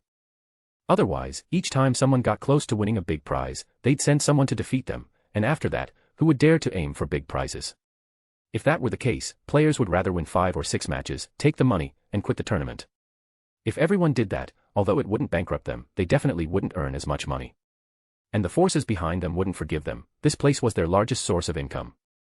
They could only manipulate 1 or 2 fights occasionally to secure some benefits. Otherwise, if everyone knew it was rigged, who would come to the tournaments? They couldn't sacrifice the long-term gains for small benefits. Their business was long-term. They were always winning, it was just a matter of how much. After contacting reception by phone, they resumed watching the battle with a smile. For them, it didn't really matter who won or lost. They were always on the side of the forces they represented. They could only earn a little extra income by participating in small bets. How much exactly that extra meant was unknown. Back on the battlefield. The host, newly informed through his earpiece, smiled broadly. Another great showdown was coming. Attention, spectators. We've just received news that Joker's next opponent is also a contender with 9 wins. So, will Joker secure his 10th consecutive victory with absolute strength, or will the next contender achieve his own 10th consecutive win? One is going strong, the other is fresh and rested. Who will win? Stay tuned. Now, let's welcome our other player with 9 wins. Tank. Joker. Joker. Tank. Tank. Clearly, as another player with 9 victories, Tank's popularity was high. This was a battle between 2 players with 9 wins. Only the winner could earn the grand prize of 1,100,000 poke dollars and also gain the opportunity to advance to the second stage. The blood of the spectators was already beginning to boil. Although 10 consecutive wins were rare, they were not something they had never seen before. But a battle between 2 contenders with 9 wins was something they had never witnessed. With adrenaline pumping fast, everyone in the stands was shouting the name of their favorite player. Meanwhile, the tournament organizers began announcing the start of big bets. Earlier, Cain's dominance had been so obvious that it left no doubt, so bets weren't bringing in much profit, and people were barely making money. But this time was different. It was a duel of 9 wins versus 9 wins, with high uncertainty. Furthermore, since Cain had not rested at all and Tank was fresh and rested, the odds showed a payout of 1.5 to 1 for Cain. It seemed even the organizers favored Tank. Many began betting right away. Only a match with this kind of uncertainty was worth betting on. In fact, no matter which side people bet on, the ultimate winners would still be the tournament organizers. Cain called over a staff member and bet 200,000 poke dollars from the 450,000 he had just won. Earlier, the odds hadn't offered any gain. Now, although it was only 1.5 times, there was at least a small margin for profit. Then, when the host finished his spirited speech, the time had finally come for the real battle to begin. End of chapter. Chapter 279, Chapter 279, Nose Pass. On the battlefield appeared an opponent named Tank, an extremely muscular man, shirtless, showing off all the muscles in his torso. On his head, he wore an exaggerated mask that only revealed his eyes and mouth, like a bank robber waiting for his chance. Tank seemed well informed about Cain's fighting style, who used a Skorupi. So he was prepared. As soon as the referee gave the starting signal, he threw a poke ball. A Nosepass appeared on the field. Pokemon, Nosepass, light green. Gender, male. Level. Type, rock. Ability, sturdy. Held item, none. Egg moves, rollout, stealth rock. Basic moves, tackle, harden, block, rock throw, thunder wave, rest, spark, rock slide, power gem. Learned moves, thunder punch, shock wave. TM moves, smack down, sleep talk. Nosepass is a Pokemon specialized in physical defense, with half of its base points invested in this stat. Its resistance to types like normal, flying, poison, and fire made it a good contender against Skorupi's poison-type moves. Although Skorupi's bug-type moves could deal normal damage, it was evident that piercing Nosepass's physical defense would be challenging. However, Nosepass had many weaknesses: fighting, ground, steel, water, and grass-type moves would deal double damage, but Skorupi didn't have any of these options. Tank had clearly been watching Cain's battles and his Skorupi from the sidelines, studying his combat style and moves. Additionally, his Nosepass was level 26, which was unusual in the first battle stage. It was clear that Tank, as a competitor with 9 wins, had a certain level of skill. The audience reacted immediately upon seeing Tank release a Nosepass. Although they weren't trainers, they recognized this Pokemon, especially since it was from the Hoenn region. Moreover, its size and presence were imposing, overshadowing Skorupi's appearance. Recently, Skorupi had been consuming calcium provided by Cain. Although not much time had passed, the effects were evident.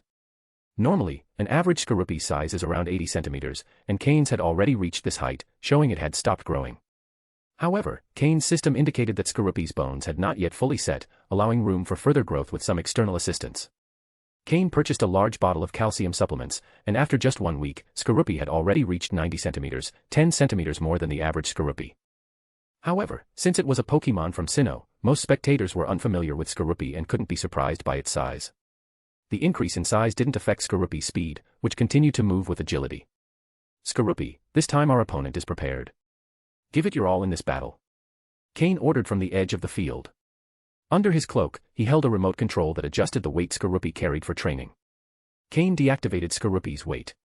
Feeling his body suddenly lighter, Skorupi let out a cry of joy.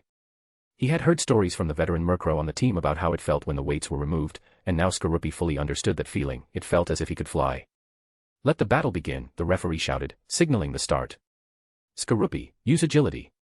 Although Nosepass had high physical defense, his speed was disappointing. Without the weights and boosted by agility, Skorupi darted around the field, reveling in his newfound agility. However, Tank wasn't intimidated. Nosepass, harden and use Stealth Rock. Nosepass glowed with a stony shine, while his eyes emitted a faint glint as he set up invisible rocks around the field. Skorupi, watch out for the invisible rocks and use Poison Sting on Nosepass. Cain had anticipated the opponent's strategy and knew that Nosepass would be a tough target. Poisonous needles were shot directly at Nosepass. Tank let out a disdainful laugh as the needles struck Nosepass, producing only a metallic sound with no effect. Skorupi, stop running and stay in place. Keep using Poison Sting. Remember what Haunter taught you about focusing poisonous energy. Cain ordered, ignoring the initial lack of effect of the move. Nosepass was an easy target due to his slow mobility, and with Stealth Rock in place, moving around too much wasn't safe for Skorupi. You can launch them more slowly, but make sure to use your poisonous energy. Skorupi nodded, and a violet glow appeared in his eyes as he recalled the toxin control lessons he'd received from Haunter. Though their structures were different, they had much in common when it came to poison-type energy. This time, the Poison Sting attack had a different effect. They hit Nosepass with a similar sound, but left a purple mark on his body. Nosepass felt pain, and one of his eyes involuntarily closed. Nosepass, keep using Harden, don't stop. Tank said urgently upon noticing the damage. Cain smiled and added. Skorupi, well done, but you haven't reached your limit yet. Keep using Poison Sting. Let's take advantage of this stationary target as a training opportunity. Skorupi nodded, excited to face an opponent that couldn't be defeated in a single blow. The next Poison Sting attack was executed with greater speed and power. This time, Nosepass was poisoned. Although Nosepass had some resistance to poison, this didn't mean he couldn't be poisoned, it only meant that the poison damage would be slightly less. Since Nosepass wasn't a Probopass, he didn't have the Steel type that would make him immune to poison-type moves. However, Tank didn't seem too worried about Nosepass being poisoned, letting out a loud laugh. Is that all the damage you can do with poison? Nosepass can recover quickly. Don't you have any aces up your sleeve? Nosepass, keep using Harden.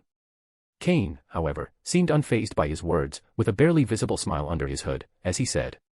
Skorupi, remember the feeling of using the toxin just now? Skorupi nodded firmly. Training in a controlled environment was one thing, but achieving it in battle was something completely different. That was Cain's true purpose. Alright, now we can start the real battle. Skorupi, get close and use Poison Tail. Don't worry about his speed, he can't keep up with you.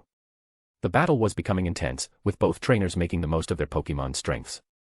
End of chapter. Chapter 280, Chapter 280, 10 consecutive wins. After experiencing the control of internal toxins, Skorupi quickly charged toward Nosepass. Although he encountered several invisible rocks along the way, which limited his speed, he was still fast enough to stay out of Nosepass's reach. Nosepass, Thunder Wave, ordered Tank, allowing Nosepass to use an electric-type move for the first time. In Tank's view, after using Harden multiple times, Nosepass already had enough physical defense to withstand Skorupi's attacks.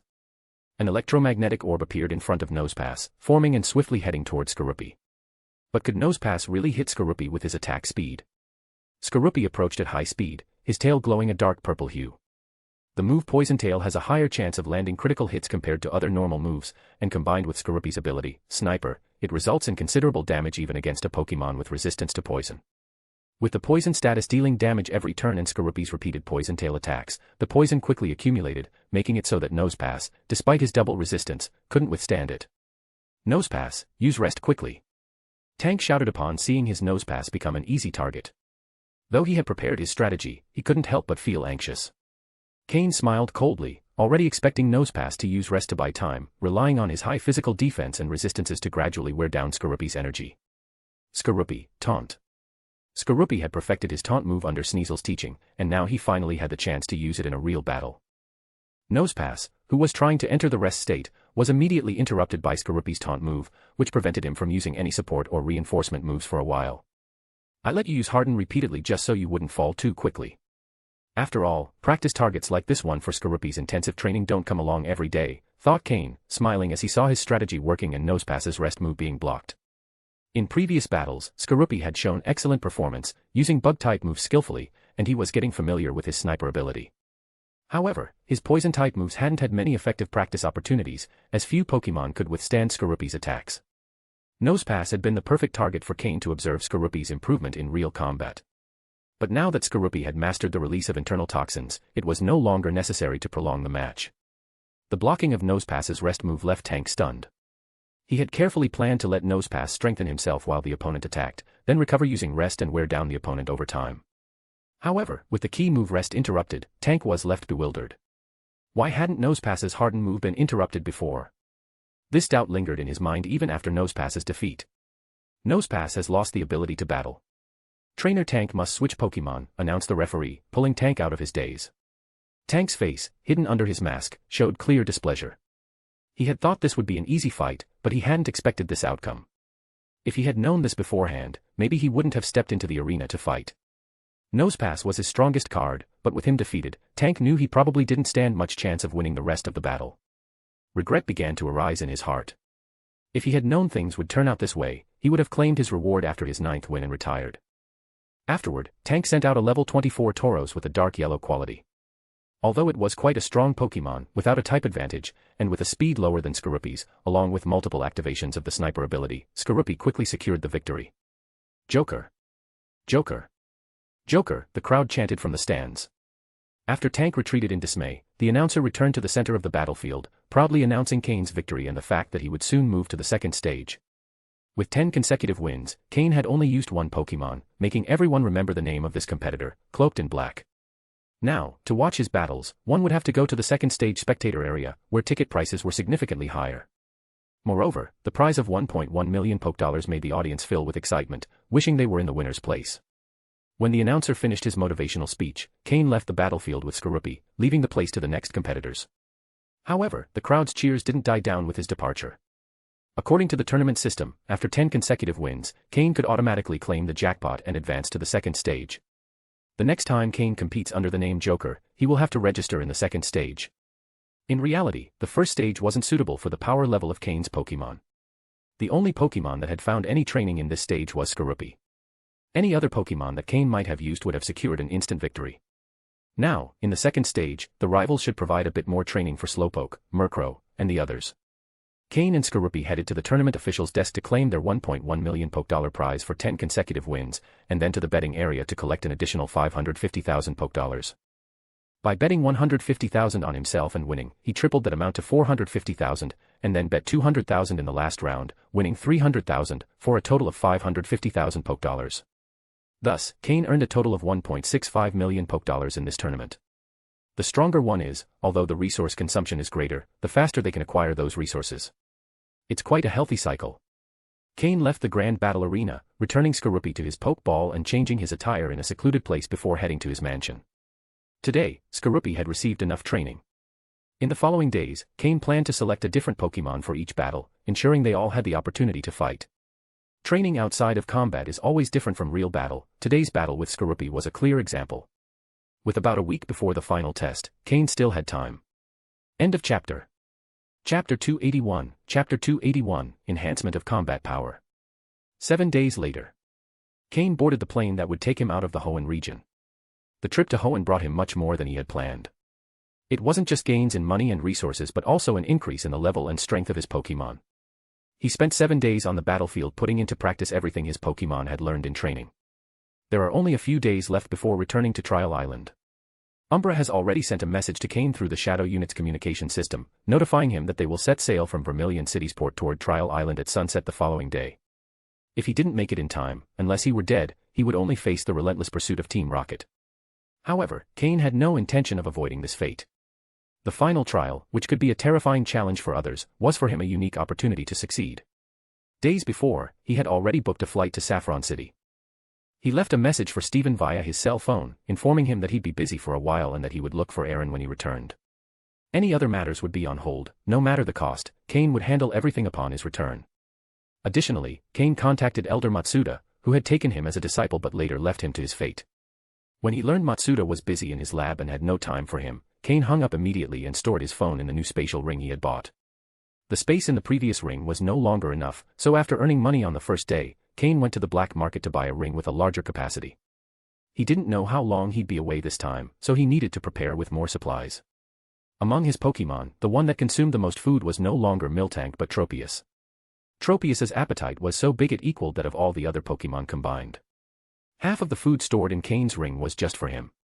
After all, Tropius remained Cain's strongest Pokémon and also his flying mount, essential for combat and for escape if necessary. During the battles this time, though the primary goal was for his Pokémon to master their bodies, it was inevitable that their levels would rise. But this time, the improvement was different from previous ones. This time, the levels increased naturally after facing one-on-one battles and through constant training. Except for Tropius and Gyarados, nearly all Pokémon leveled up. Now, in Cain's team, the Pokémon with the lowest level was Skorupi, who had reached level 23, and was no longer the one with the least combat ability in the team. In fact, Skorupi now surpassed Miltank, no longer being the weakest. Skorupi was very happy about it. Of course, there was some help from Miltank, as she's a support Pokémon and doesn't need great combat abilities.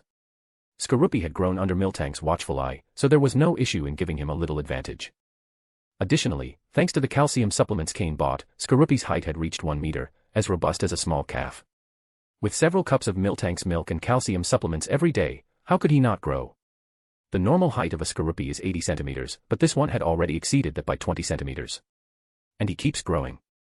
As for Slowpoke and Sneasel, what they did the most this time was practice the moves they had just learned. Compared to Sneasel's innate skill in Ice-type moves, Slowpoke needed a lot of time to master the Fire-type move Flamethrower and even more time to perform it smoothly. Even now, Slowpoke hasn't completely mastered this move. After all, he didn't only have to train moves but also had to focus on physical exercise and psychic training. But, regardless of everything else, Cain finally has a Pokémon in his team that can use Fire-type moves, even if it isn't very skilled. On the other hand, Sneasel already handles the Ice Beam move with great skill. Sneasel's talent for Ice-type moves impressed Cain so much that he couldn't help but praise him. Now, if he faces Dragon-type Pokémon, he has an ace up his sleeve. Additionally, under Cain's guidance, Sneasel has begun to understand variations in Ice-type moves beyond their basic form. For example, the Ice Shard move. In its basic version, it only involves throwing ice fragments. But as an ice-type move, why not condense the fragments to make them more solid or change their shape? If they turned into stalactites, wouldn't they be more lethal? This is the approach Sneasel should follow in his training. As for Murkrow, he has completely adapted to the weight of 45 kilograms and remains incredibly fast under that load. Cain can say without a doubt that Murkrow has developed his body to the fullest according to his standards. If a high-quality dusk stone appeared now, Cain wouldn't hesitate to allow Murkrow to evolve. Of course, that doesn't mean Murkrow has reached his absolute limit, but he has met Cain's minimum expectations. If he continued developing his body, the benefits would no longer be as great. On the other hand, Haunter, in just 7 days, absorbed another entire bottle of toxic gas. In the future, this type of substance will no longer have much effect on him. If Cain wants to continue developing his poison type, he'll have to look for other toxic objects. Initially, Cain also wanted to develop Skorupi's poison type, but since he didn't know how long the process would take and the final trial was about to begin, he had to postpone it. Cain has observed his Pokémon's progress during this time, and he hasn't been idle. Based on the energy crystal analysis done by the system, Cain has begun implementing the method he derived from that analysis. The most notable change is in Miltank, whose quality has already shown some improvement. What used to be pale green has now started to darken. Cain is already considering whether or not to continue trading with the Miltank farm to improve his Miltank's quality. Every day, a mixture of energy crystals and various herbs is administered to his Pokémon, achieving an improvement in their aptitudes with minimal side effects. However, due to differences in basic aptitudes, the difficulty of improvement varies. For instance, the improvement in Miltank, who originally had pale green aptitude, is noticeable after 7 days of treatment. However, in Murkrow's case, whose aptitude is green, the change is almost imperceptible. And not to mention Sneasel, who has a light blue aptitude, the change is nearly zero, but at least there have been no significant side effects, right? It's only a matter of time before Cain can enhance his Pokémon's aptitudes, something many can only dream of. End of chapter. Chapter 282, Chapter 282, Return to Vermilion City. Many people regret that after putting so much effort into training their starter Pokémon to a certain level, when they encounter higher quality Pokémon, their starter no longer meets their expectations, and they have to abandon it. That kind of wasted time can affect an entire lifetime. Not everyone can, like Steven and Lance, start with a high-quality Pokémon and train it without worrying that it might fall behind in terms of abilities. For this reason, those members of the League Elite who start with a high-quality starter Pokémon are the ones who, in the long run, become more powerful. In his past life, Cain also faced the situation where his Pokémon's quality didn't measure up, leading him to switch Pokémon frequently and lose the bond with them. When he faced truly strong enemies, those new Pokémon weren't willing to fight to the end for their trainer and ended up fleeing. This was the reason Cain died so easily in his previous life. Is the difference between an elite-level trainer and a quasi-elite level trainer that great? Yes, it's big. But so big that you don't even have a chance to escape. No. If one is willing to sacrifice some Pokémon to cover their retreat, escape is still possible, though with great losses. But in his previous life, Cain had only one Pokémon willing to protect him, Murkrow. No others did. In this life, Cain values the bond with his Pokémon even more than their quality.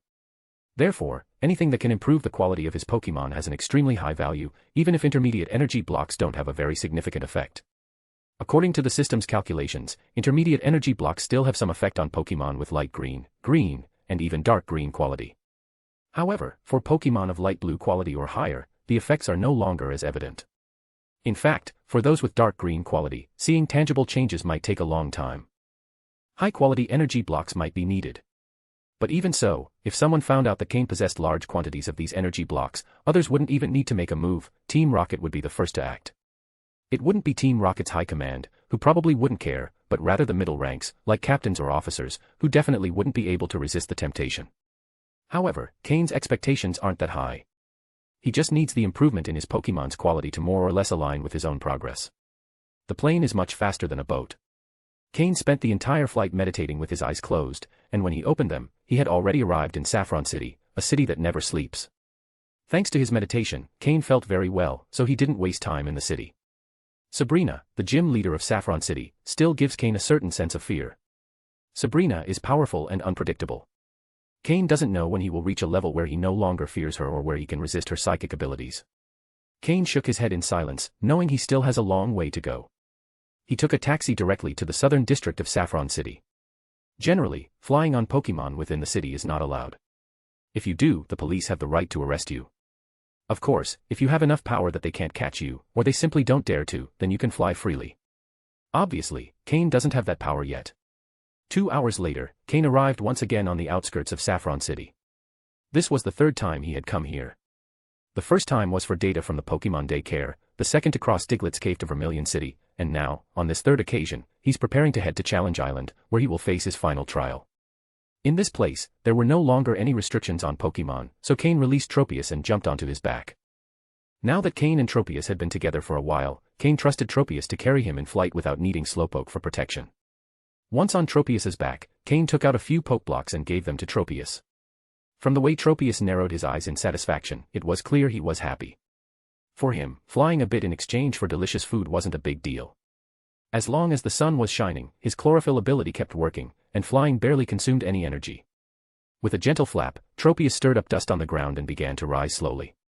After gaining enough experience as a flying mount, Tropius could now fly very steadily, and Cain hardly felt any unbalanced movement while on his back.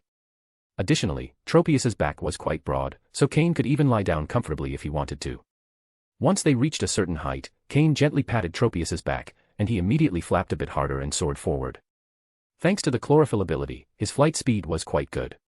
Although Tropius isn't especially fast in battle, this doesn't affect him when flying in a straight line to travel. At least, his endurance is unquestionable. As long as there's sunlight, Tropius could fly all day without getting tired. Following Cain's directions, Tropius flew swiftly toward Vermilion City. In the air, Cain encountered several wild Pokémon, but they all avoided Tropius. Even if they didn't recognize Tropius, Pokémon like Fearow or Pidgeotto could sense his imposing presence. Although Tropius isn't a dragon-type Pokémon, the presence of his dragon lineage is still unmistakable, just like Gyarados in the sea. In this sky, Tropius is like a sovereign. Among a group of Pokémon whose average level is around 10 or 20, who would dare to challenge a level 40 Tropius? So, with no obstacles, 2 hours later, Cain could already see Vermilion City. Before entering the outskirts of the city, Cain had Tropius descend. After giving him some Pokeblocks, he returned him to his Pokeball. He was about to go back under Team Rocket's watchful eye, so anything he could keep hidden, he would hide for now. After all, it was Umbra who temporarily took him off Challenge Island, but in the end, he has to return.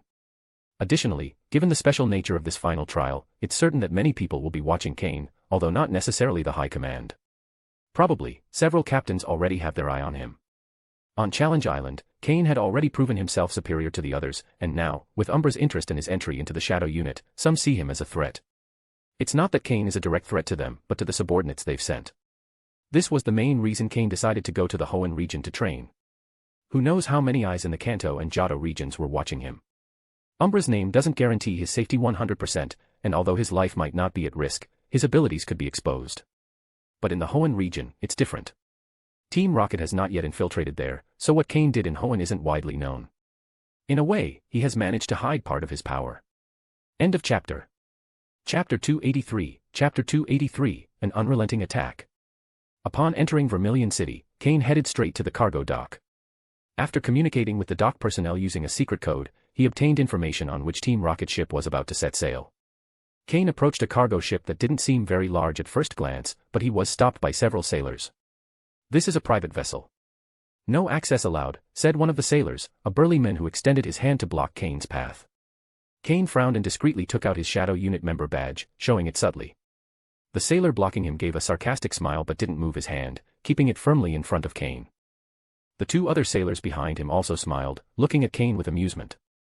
At that moment, Cain understood the situation. These people knew perfectly well why he was there, but they had no intention of letting him through easily. The question was, for whom did they work? Could they be Shadow Unit members? Or perhaps subordinates of another Team Rocket leader? Or maybe captains involved in the situation? But it didn't matter who they were. Cain was no longer the same as when he left the island, he was now much stronger. If someone wanted to test his strength, he was willing to show them. Cain's expression suddenly turned cold. Anyone who chose to confront him had to be prepared to face the consequences. With a quick flick of his hand, a sharp dagger appeared. He directed it straight toward the sailor's arm at an unexpected angle. However, the sailor was no novice. Seeing the flash of the blade, he instinctively withdrew his hand, though he couldn't avoid getting cut. Blood fell immediately to the ground, but Cain's dagger remained completely clean. Clearly, Cain's dagger was extremely sharp, and he had applied considerable force and speed in his attack.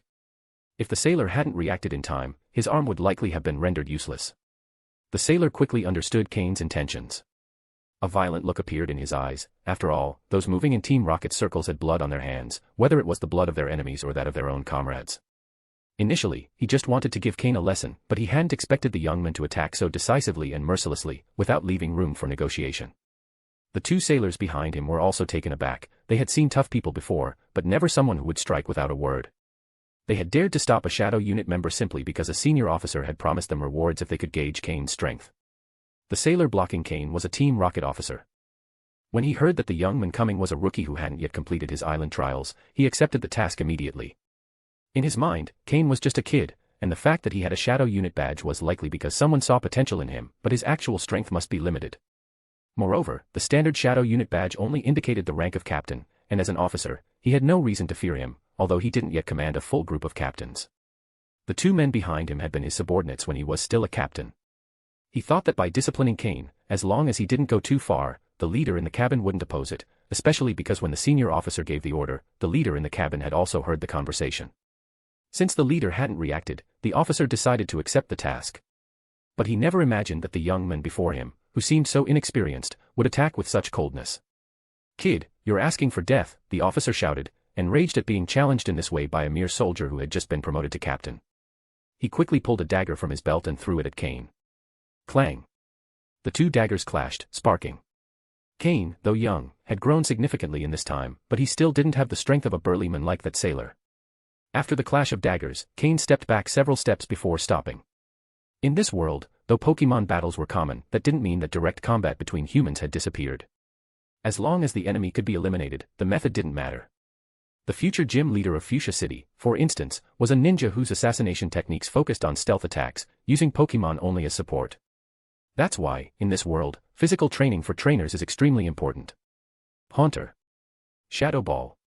Cain's cold voice rang out. He knew that he was at a disadvantage in a close-quarters fight, and this clash was the perfect opportunity to withdraw.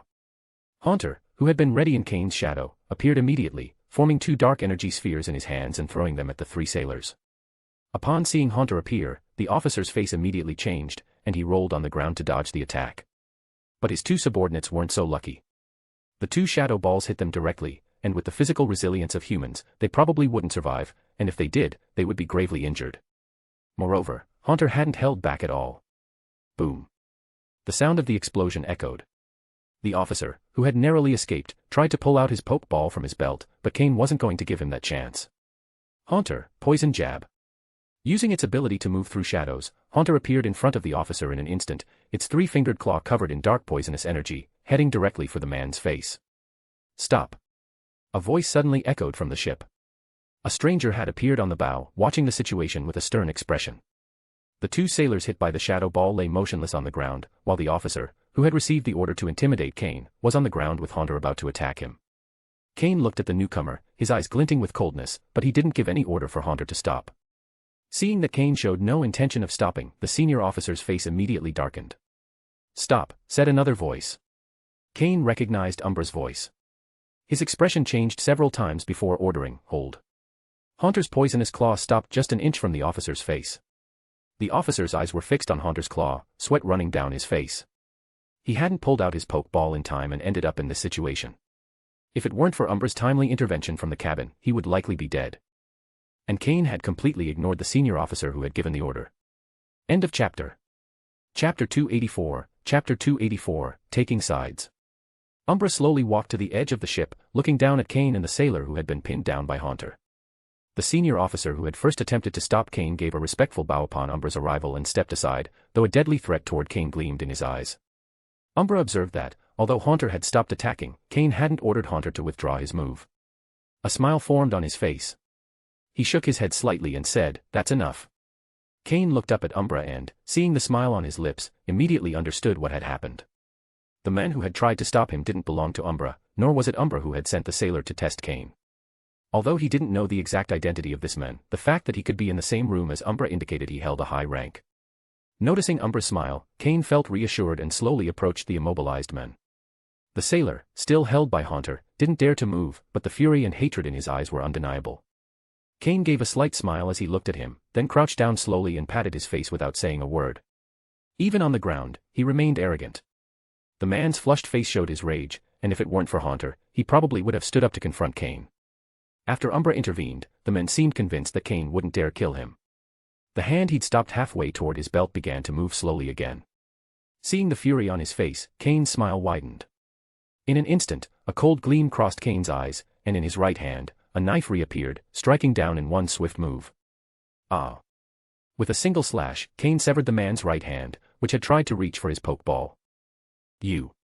The senior officer behind Umbra reacted immediately, but before he could say anything, a look from Umbra silenced him instantly.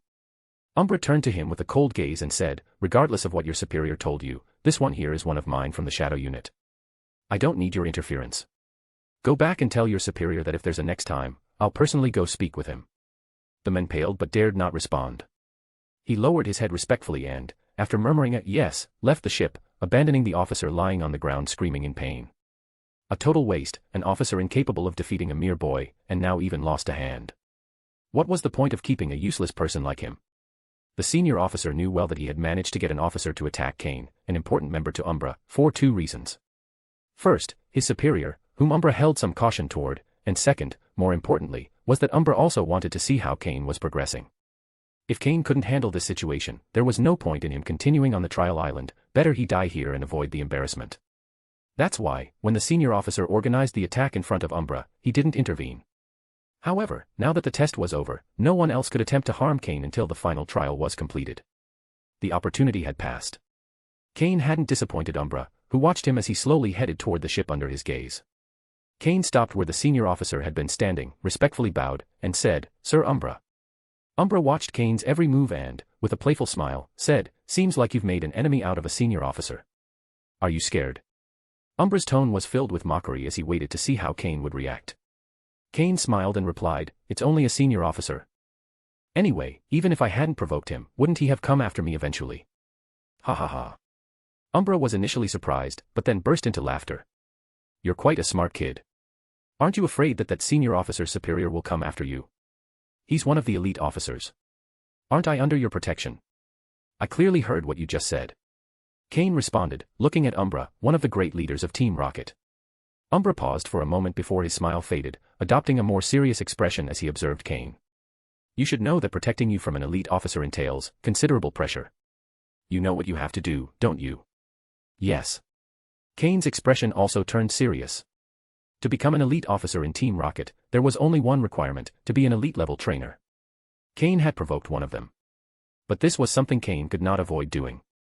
If he didn't take a firm stance on Umbra's side, why should Umbra protect him? Just because he had good potential? That's wishful thinking. There are many people with potential, but how many manage to realize it? Only those who realize it gain power. At this moment, Cain was like a small boat amidst the stormy internal struggles of Team Rocket. Aligning with a stable faction was the best option. If Cain tried to maintain good relations with everyone, Umbra would not show him the slightest consideration. It was that simple, that real. Why should he protect someone who would eventually go with another? Impossible. If Cain wanted Umbra's protection, he needed to clearly align with his faction. Furthermore, in Team Rocket, Umbra was the only option for Cain. According to the information Cain had, Umbra and Sabrina were on the same side. So, at least this group had two elite-level trainers. Not a bad option.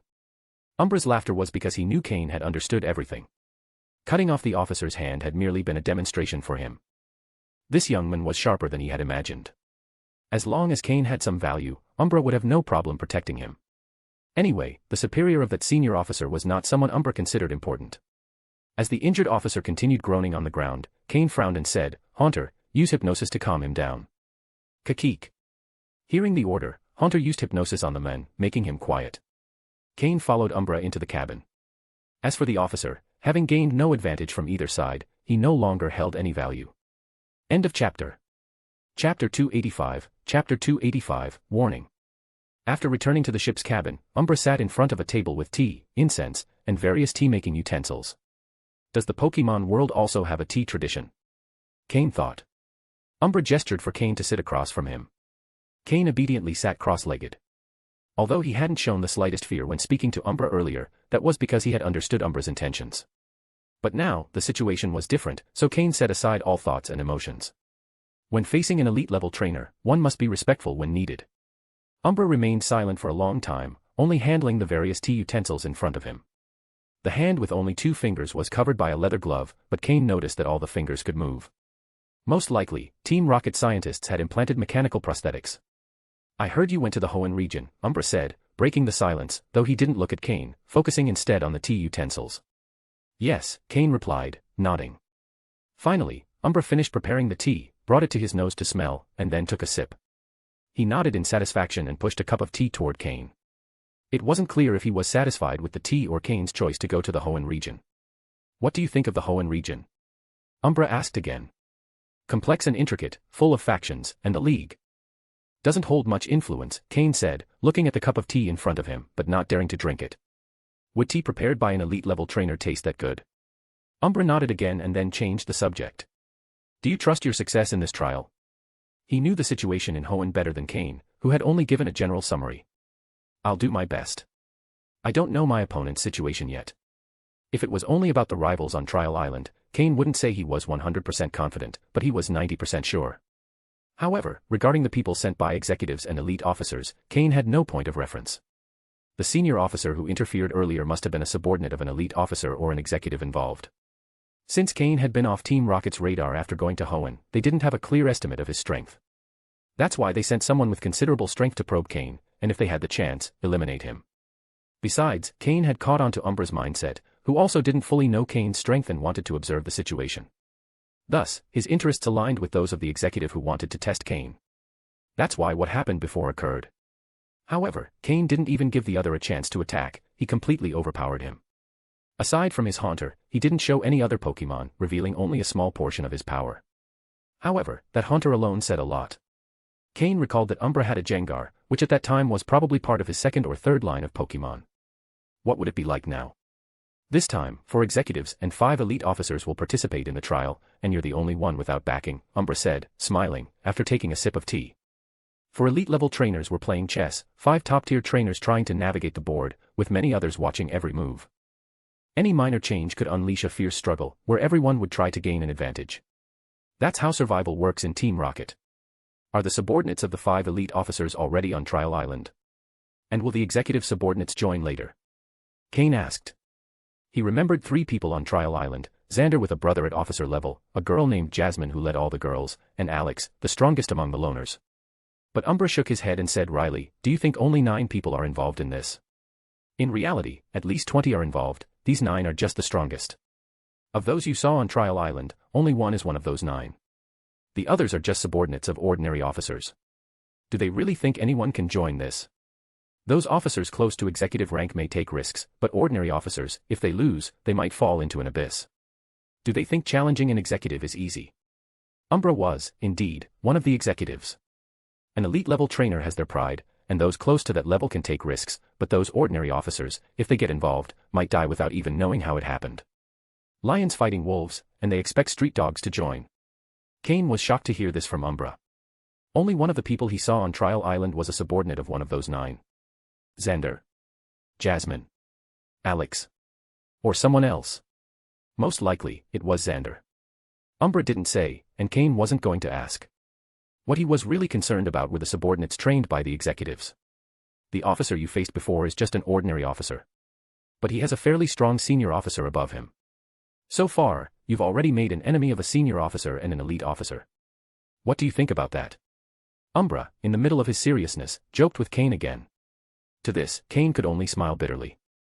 What else could he do? Whether it was an elite-level trainer or one at the peak, neither was someone Cain could currently face. Even in his past life, when he saw these people, he could only avoid them and never dared to challenge them. Sir, please don't joke with me, Cain said. In fact, Cain wasn't entirely unprotected, Umbra was his greatest backing within Team Rocket. And if he stretched the connection a bit, Sabrina could also be considered support. After all, Sabrina and Umbra shared a special relationship. Ha ha ha ha. Umbra laughed heartily again. Normally serious, he had laughed many times today.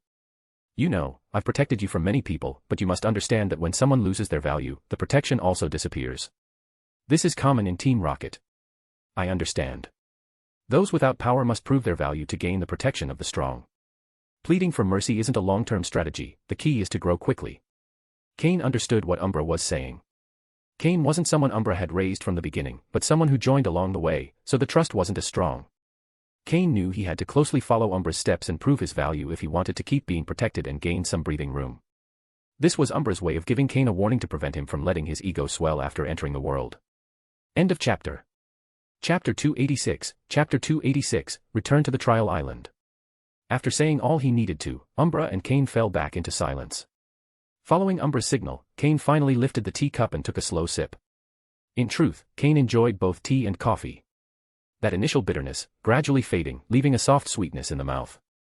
The contrast between sweetness and bitterness highlighted the true flavor even more. Cain didn't care too much about the type of tea or coffee, he simply enjoyed that lingering aftertaste, unlike Umbra, who paid close attention to the art of tea. Cain downed the contents of his cup in one go, and the bitterness in his mouth grew stronger. Umbra shook his head and refilled Cain's cup. For a powerful elite-level trainer to be serving Cain tea was a rare occurrence. Such good tea is wasted on you, Umbra said calmly, slightly melancholic, though with a hint of irony.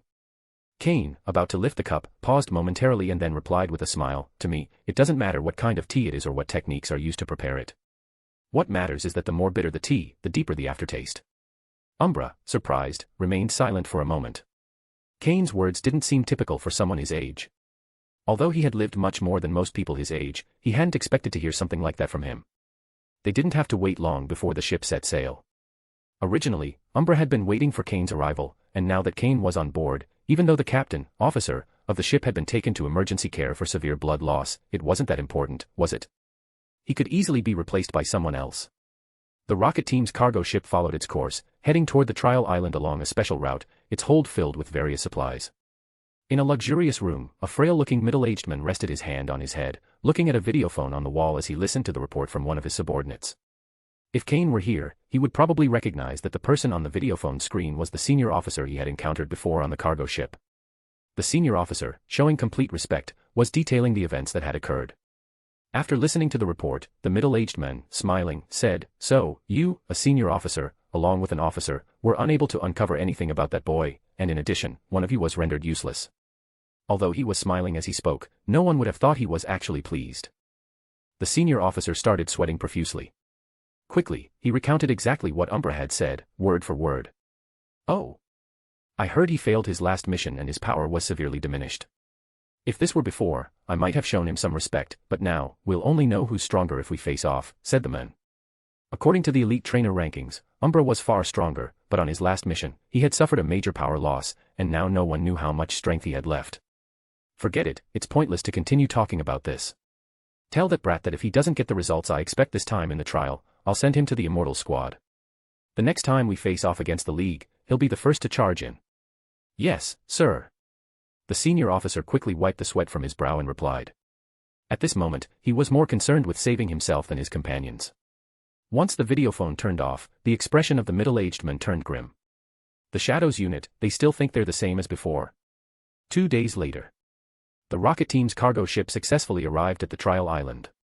During those 2 days, apart from the brief initial chat with Umbra over tea, Cain had spent the rest of his time in his room, preparing a few things that might be useful on the trial island. The first thing he did was make arrangements for the subordinates he had recruited previously on the trial island. He didn't know how many of them would still be loyal after he'd been away for so long. Or rather, he didn't know how many would genuinely follow him.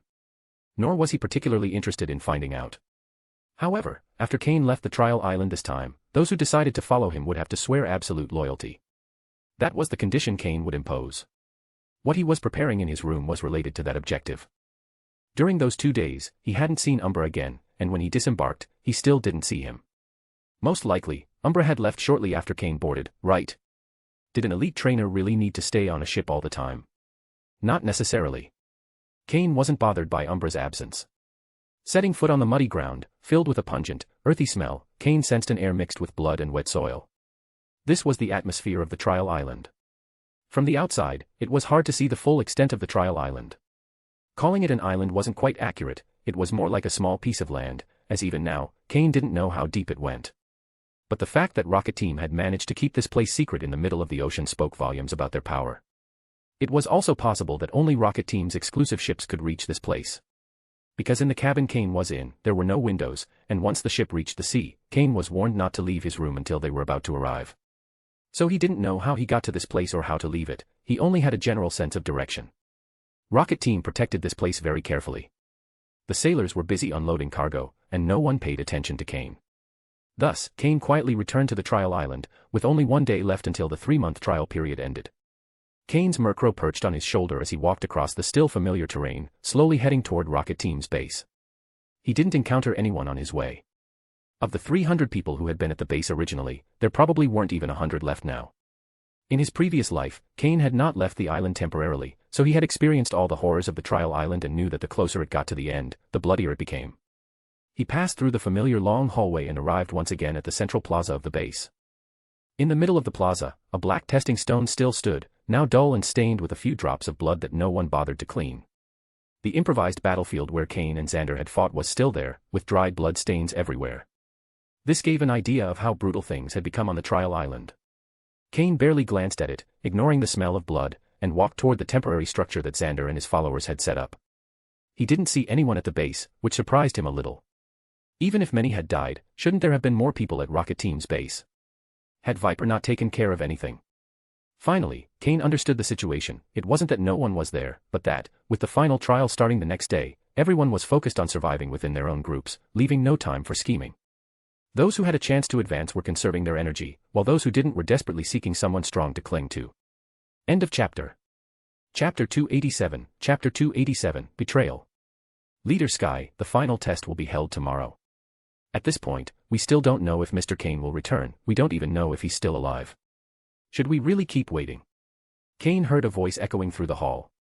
He paused slowly, stopping outside the door instead of entering directly. Since becoming a psychic, his hearing, among other abilities, had sharpened considerably. Yes, Leader Sky, why not just become the leader yourself? After all, you've been the one guiding us, added another voice.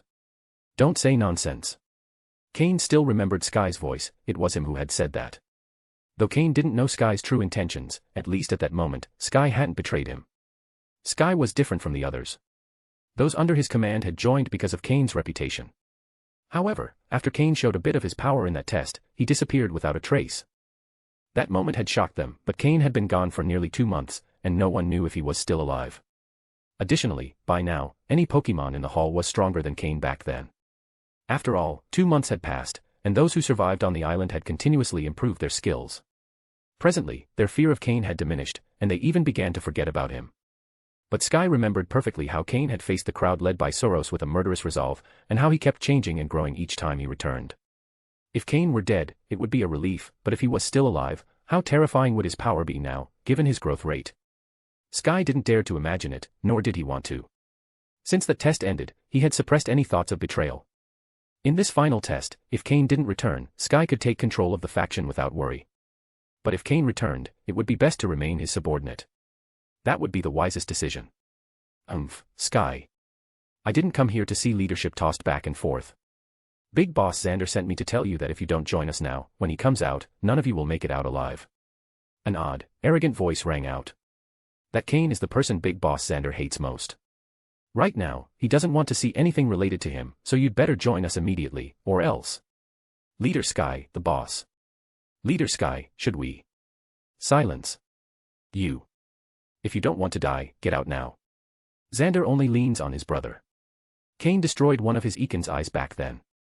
If it weren't for Master Viper's intervention, Xander would have fallen too. Sky cut his subordinate off sharply as he tried to plead. You. The person immediately fell silent. He only had Xander's backing, but if he truly fought Sky, he might not even know how he died. Since Cain left, Xander had taken time to recover, but Cain's faction didn't collapse because Sky stood firm. Sky consistently ranked in the top 3 in every test, and though Xander reclaimed the top spot, Sky remained among the top 5. Thus, Sky had become one of the strongest among the test participants. The person's face turned red with anger, unsure of what to say, but he also thought about the consequences of not completing the task Xander had assigned him. Since Xander was defeated by Cain and Eakin's lost an eye, both he and his Pokémon had become more unpredictable. If someone went against his wishes, they were ruthlessly punished. In severe cases, they became food for Eakins. Some had tried to eliminate Xander when he was weak, but they were defeated. Since then, Xander contacted his brother, and with his help, quickly regained strength, returning to the top spot. From that day on, he stopped thinking about surpassing his brother or becoming an official in Team Rocket. He had only one goal, to kill Cain. Cain had become his inner demon. Thinking about this, the person trembled in fear. Sky, you can only be arrogant for a while. When the test ends and we return to Team Rocket, with Xander's backing, finishing you off will be easy. As he said this, the person straightened again. No matter what you think, your subordinates likely aren't all on your side, are they? You must understand who can keep you alive longer. Who should you follow for a more promising future? I'm offering you an opportunity now. If you join Big Boss Xander, even if you don't pass the test, you'll be guaranteed to leave the test island alive. Instructor Viper made it clear a few days ago that only the top 5 in the final test can take others off the test island. Plus, the higher the rank, the more people they can take. Sky, can you guarantee to take everyone? Hearing this, Cain fell silent. What he said was true, only the top 5 could bring others not in the top 50 off the island. The top rank could take 10 people, the second rank 7, the third 5, the fourth 3, and the fifth only 2. Now, there were 20 people in the hall. Though some might make the top 50, others could die in tomorrow's test. Still, Sky couldn't guarantee taking everyone. With his current strength, making the top 5 wouldn't be a problem, but the top 3 would be harder. After a moment of silence, the first person behind Sky moved, slowly walking toward the one who had spoken. Once the first person moved, others began to follow. Most were those unsure of reaching the top 50, but when one particular individual took the step, Sky's expression changed. Staring at that person, Sky grew furious. Matsuki. Are you also deciding to betray? We invested many resources in you these past months. Without that, how would you have made the top 20? This Matsuki was someone Sky had placed great hope in, so he had invested many resources in him, hoping to turn him into a powerful fighter. But he never expected that Matsuki would now choose to betray him, joining Xander's side. With his movement, the people behind Sky began to stir, and those who were still hesitant finally made a decision. End of chapter. Chapter 288, Chapter 288, Assassination. Leader Sky, you're not sure if Leader Cain will return either. The wise know how to adapt to circumstances. With Lord Xander's power and influence, following him would allow us to grow faster. Even if Leader Cain returns and takes first place, without any backing, could he stand up to Lord Xander's brother? Cain recognized the voice of the one who had first questioned his loyalty. In total, 7 people decided to join Xander's emissary, most of them uncertain about passing the test, except for Matsuki. Behind Sky, there were still 13 people, some confident in their own abilities and others who, due to conflicts with Xander or his followers, had aligned with Cain for protection. Since Xander hadn't offered amnesty, they didn't dare join him directly. In reality, only 5 or 6 of them were truly loyal to Sky and Cain. Sky could only smile bitterly. Even if he killed Xander's emissary, he couldn't stop these men's betrayal. With so many allies, they no longer feared him. Sky, you have until midnight to change your mind. Think it over. The emissary now spoke arrogantly, showing not the slightest fear of Sky, whose face showed a mixture of anger and shame, while his opponent laughed more and more. Use your time wisely. Let's go. But just as the emissary and his group were about to leave, a black shadow flew into the hall, gleaming with a cold light. The traitors fell one after another.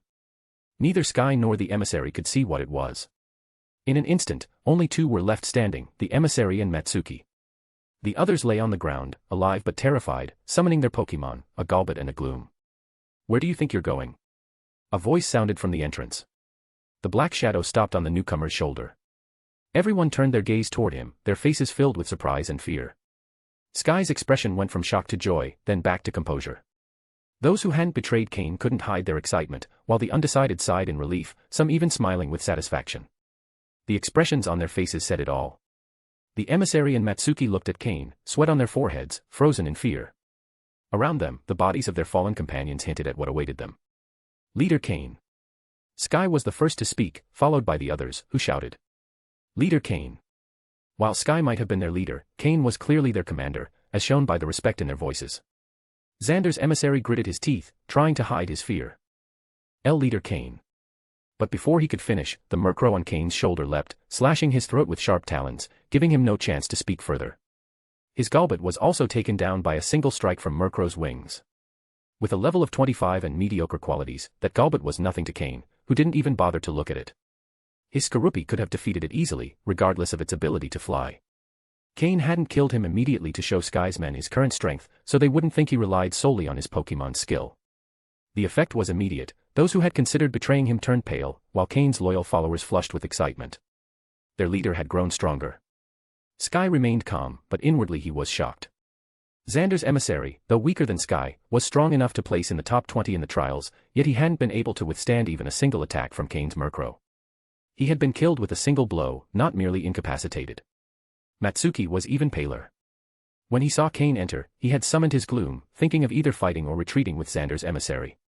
But after witnessing Murkrow's attack, he couldn't even give the command to counterattack. Now he understood just how vast the gap was between him and Cain. Cain walked past Matsuki without giving him a second glance, climbing to the chair at the highest point in the hall. Although he had been gone for a while, the chair was clean, and it was evident that Sky hadn't dared to occupy it. The chair was simple, but Cain sat in it with satisfaction. Although he was only a small captain in Team Rocket without subordinates, that would soon change. After the final test, he was sure he would become an officer, and he couldn't remain a captain without soldiers. The ones before him would be his first subordinates as an officer. Matsuki was sweating coldly. The longer Cain ignored him, the more nervous he grew. He didn't believe Cain would spare him, but after the emissary's swift death, he doubted he could escape. Thud. Matsuki knelt down and banged his head on the ground, begging for his life. Sky looked at him coldly, knowing Cain wouldn't forgive him. Cain had scanned Matsuki with his system. His gloom had decent potential, with a light green quality, so Sky had chosen to train him. If Oddish had a stronger attack power early on, Matsuki might have ranked in the top 10.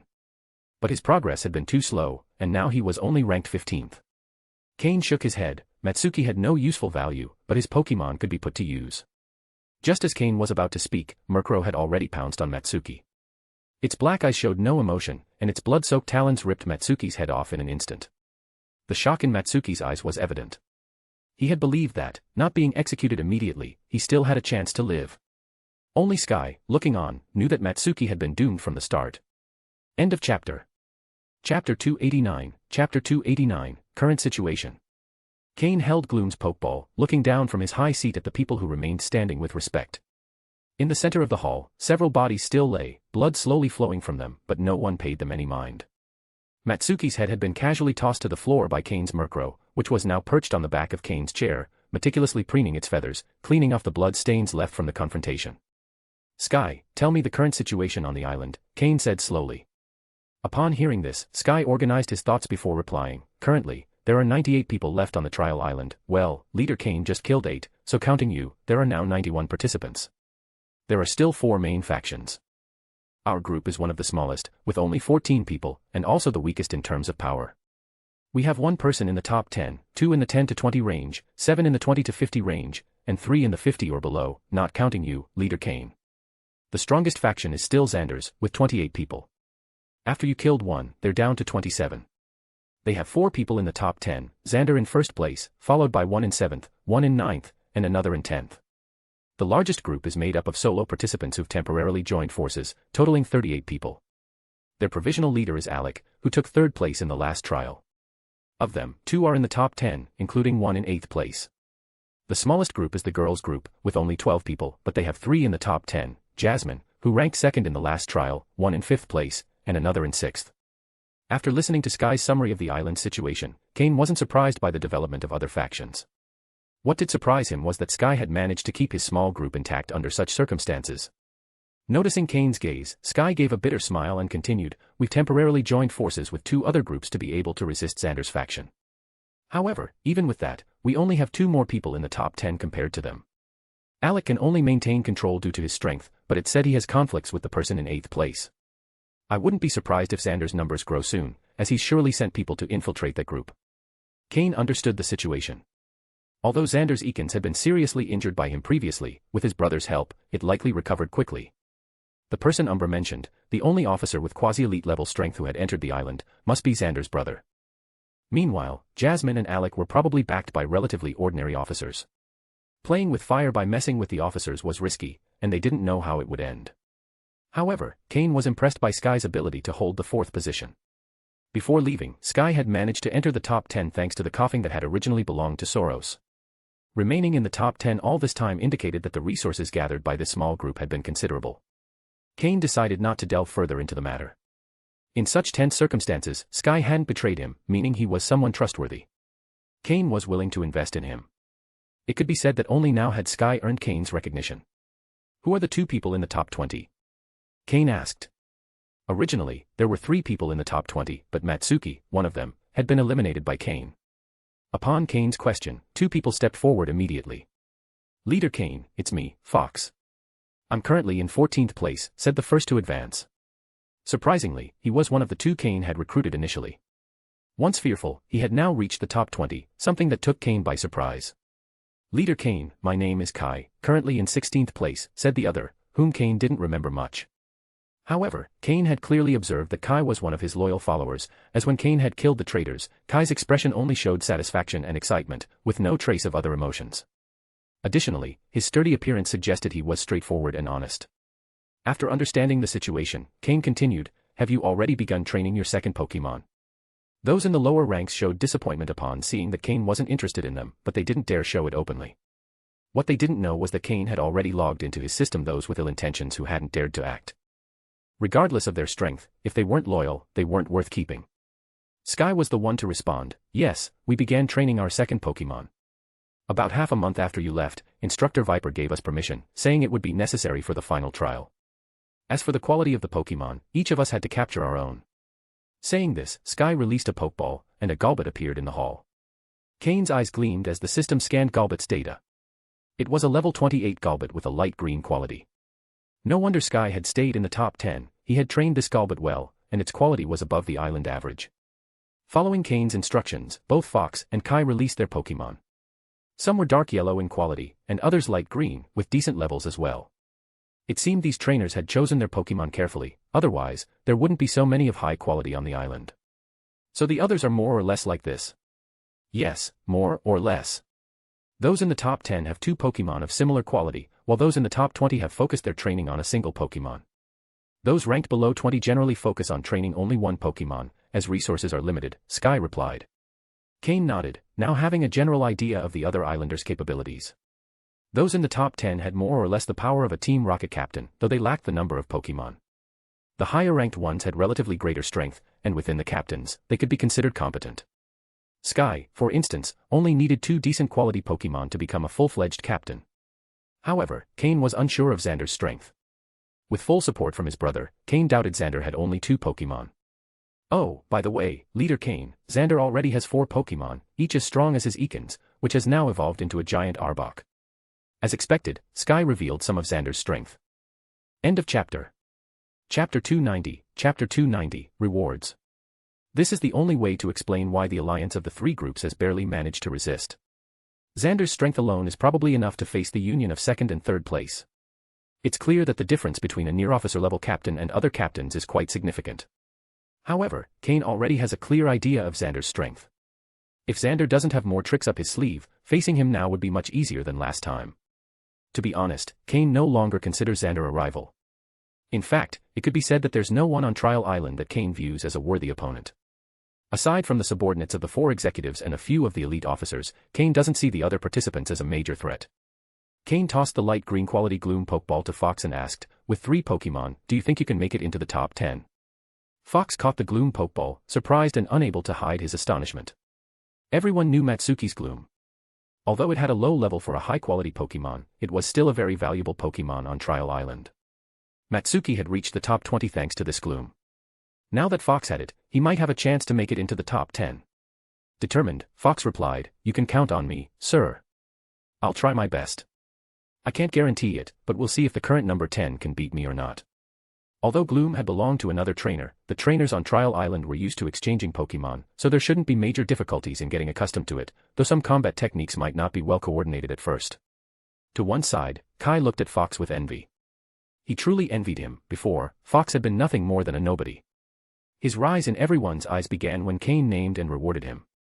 Now, Cain had decided to reward him again, with Fox being the first to receive a reward. Cain did this to show everyone that he didn't hesitate to reward those who were loyal to him.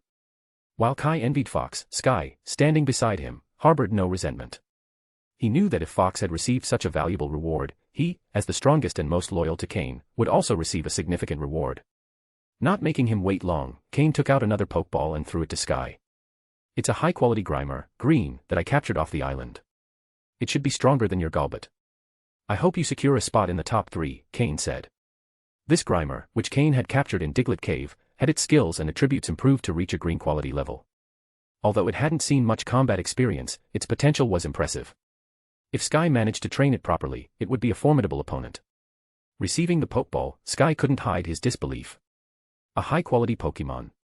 This kind of Pokémon could rival Xander's Arbok. If he trained it well, it might even surpass it. Cain now seemed beyond valuing Pokémon of such quality.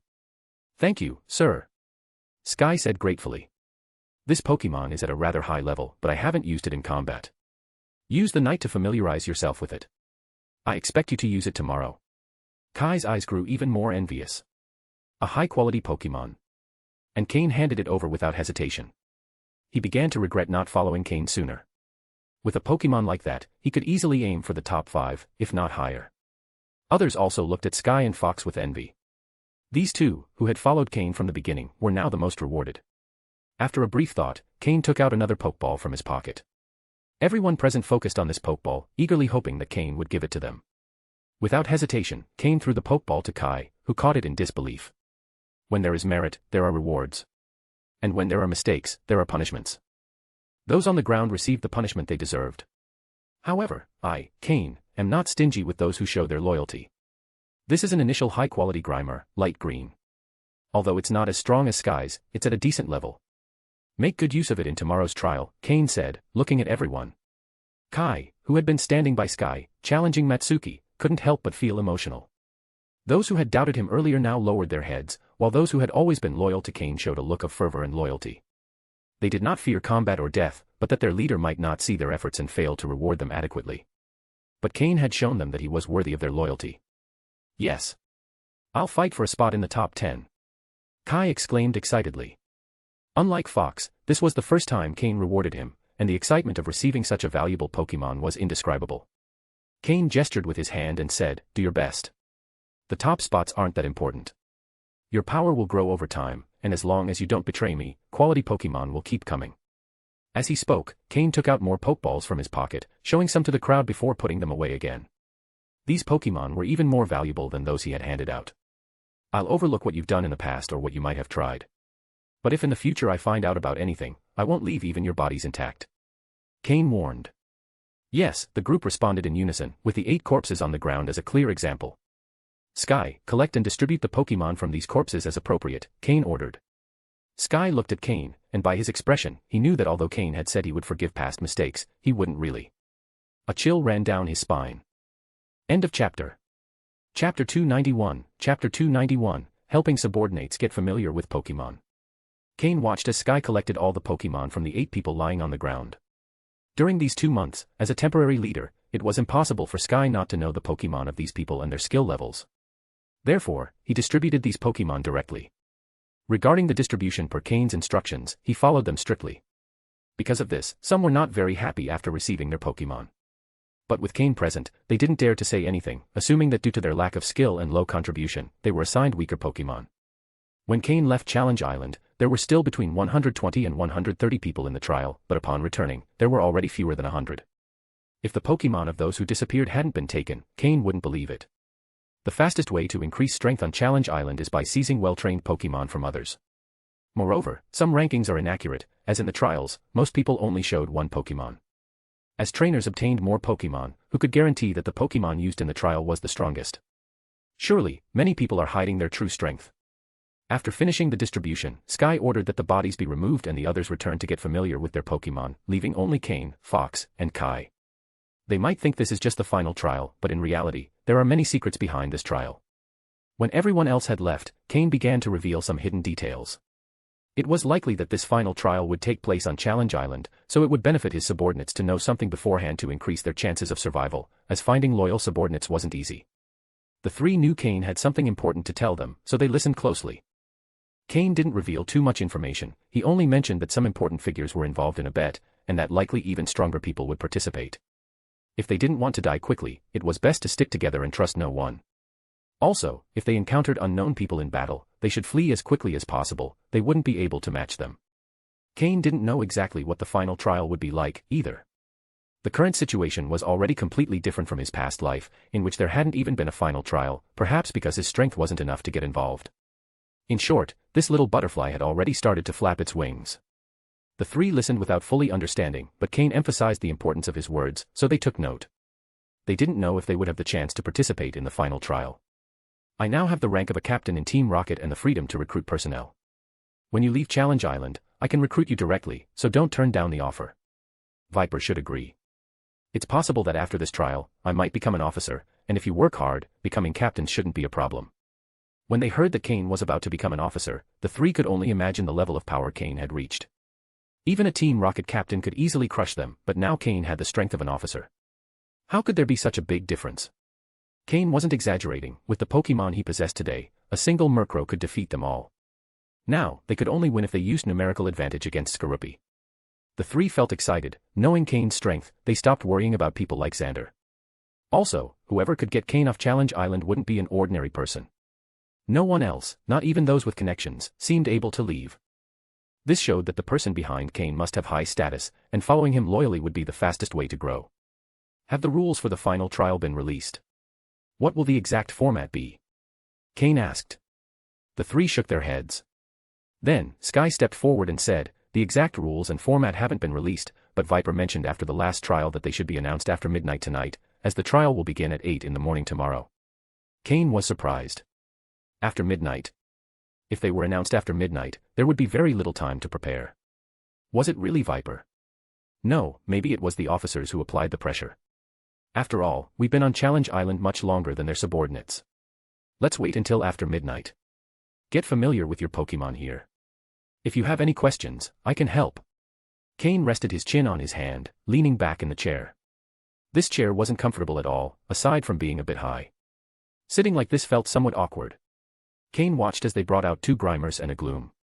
Instantly, the room filled with various unpleasant smells. It seemed like their noses weren't working, as they didn't seem to notice. If Cain hadn't been used to being around Grimer, he would have left already. He took a beast skin from his ring and placed it on the chair, then put on a small mask, feeling much more comfortable. Murkrow, perched on the back of the chair, looked at Cain with a puzzled expression. As if to say, what about me? Cain pretended not to see him. In this environment, Murkrow also needed to adapt. Who knows if there would be such an adverse environment tomorrow. The 2 Grimers had already been captured by Cain, so Sky and Kai had no trouble getting them, and now they were familiarizing themselves with the Grimer's abilities. After all, they had only heard of them but had never seen a Grimer before. As for Fox's Gloom, he had coveted it for a long time, but as it had been a teammate's Pokémon, he hadn't been able to do anything. Now that he had it, he was well acquainted with all its moves. However, this Gloom had witnessed its trainer's death and was somewhat reluctant to obey Fox's orders. When Cain had Murkrow help Fox, the frightened Gloom quickly realized that if it wanted to survive, it had to obey its new trainer, otherwise, it would end up like that Golbat beside it. Under Cain's guidance, the 3 quickly improved their familiarity with these Pokémon. Although they didn't manage to fully master them immediately, they did achieve a great breakthrough in their Pokémon's skill execution and understanding. Finally, at midnight, the rules and format for the final trial that Viper had ordered were announced. End of chapter. Chapter 292, Chapter 292, Test Rules. A person hurried in with a printed sheet containing the rules and format. This was someone Sky had ordered to wait for Viper's notification. After Sky received the document, he dismissed the person. Then, he began reading the paper's contents. The format of the final test is survival in the wild, and it will take place across the entire Challenge Island for 1 week. Survival in the wild across all of Challenge Island. For a week. Hearing this, Cain frowned slightly. The format of this final test was completely different from his past life, even from what Viper had originally said. Was it because those high-ranking members intervened forcibly? Or was it an order from an even higher authority, or perhaps Viper altered the content himself? Cain said nothing, he just waited for Sky to continue with the rest of the content. The ranking rules for the final test are based on a point system. Tomorrow, before leaving the base, each person will receive a points device. According to each one's rank, the initial points displayed on the device will vary. The top 3 will each receive 10 points, from 4th to 10th, 5 points each, from 11th to 20th, 3 points each, from 21st to 50th, 2 points each, and those after the 50th, 1 point each. These are the initial points, and the task will be to seize points from others. Since this points device is not tied to a specific user, any method can be used in the wild: stealing, tricking, ambushing, scamming, killing, anything goes. Only the results matter. At the end of the 7 days, the one with the most points will be first, and so on. In other words, participants would be allowed to use any method, whether ambush, deception, murder, or even poison. The sole objective: obtain the opponent's points device and transfer their points to oneself. With this approach, would there even be 50 people left at the end? At least half of these people would likely die, wouldn't they? But it's not so simple either. Everyone will gradually group up according to their influence. Is Viper's purpose to get participants to team up to resist the high-ranking member subordinates? After all, in terms of strength and resources, most participants can't compare to them. However, participants in this test have one advantage: the power groups are already deeply entrenched, and outsiders can't interfere easily. But will everyone really join together in the end? Will those who can't reach the top 50 be willing to sacrifice themselves for others? Don't be naive, this rule only makes the test crueler and bloodier. Sky also thought of these aspects, and after hesitating, continued, but the points aren't only with the participants. Viper has arranged for point cards to be buried in various places around Challenge Island. There will also be map fragments indicating the location of these point cards at some spots on the island. If you want to quickly obtain these point cards, those map fragments will be the key. Additionally, the exact location of these map fragments will be announced publicly. If you want them, you can go directly to find them. However, I don't think it will be that easy. There are likely powerful Pokémon guarding those map fragments. Fox and Cain nodded repeatedly. It would be great if it were that simple. Therefore, to get a good ranking, you can not only obtain others' points devices but also search for these point cards, which offer a second option. To ensure fairness, Viper has directly invited members of Team Rocket's psychic team. Their goal is to randomly teleport each participant anywhere on Challenge Island. If someone's luck is bad, they might be teleported directly in front of a powerful Pokémon, which could endanger their life. As Sky continued reading, his expression became more severe. Until he reached the last line, his face darkened even more. Closing the paper, Sky said quietly, "In the final test mission, it's not just our island's participants who will take part. Team Rocket's high-ranking members will also send some of their trusted subordinates to enter Challenge Island and participate alongside us in this mission. But I heard from some veterans of Team Rocket who've been working on Challenge Island for a long time that final tests have always been reserved solely for those who entered the island from the beginning. Additionally, in previous years, final tests weren't as complicated as this. They were usually more like arena fights to decide between life and death, but this time." Sky didn't continue talking. Some things, when spoken too much, can cause trouble. As I told you before, this test isn't as simple as you think. For the most part, Team Rocket's high-ranking members are playing their own chess game, and we're just insignificant pieces on the board. No, if you don't have the strength to be in the top 10, you can't even be considered as pieces. At best, you're just food for the pieces." Cain spoke calmly. He was prepared for these things ever since Umbra first told him this test wouldn't be easy. Fox and Kai also had grim faces. They barely had the ability to make it into the top 10 and thought they were already safe, thinking that as long as they didn't face the top 5, they could survive. But the last line of the rules completely shattered their hope. No one knew how many trusted subordinates the high-ranking members would send this time. Their confidence was shaking.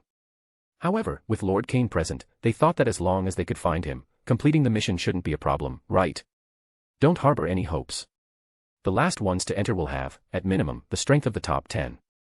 Their average level might be among the top 3, or even higher. There will probably be around 10 of them who are stronger than Xander. There are some whose strength I don't even dare to guess.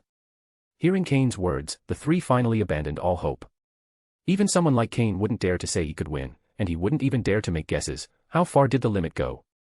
Cain also felt frustrated. Umbra hadn't revealed any information to him about how strong these trusted subordinates of the high-ranking members would be. If they were only trained regularly, they would be about at his level, but if they were trained with full effort, there would be no real limit. Even assuming they'd have the strength of an average captain would underestimate them. He just didn't know if there would be someone like that. Therefore, tomorrow, don't fight for points without thinking it through. If you can keep calm, keep it. Since these are the rules, I won't insist that you make the top 10. Everything must be done with caution. It would be better if you could meet in one place.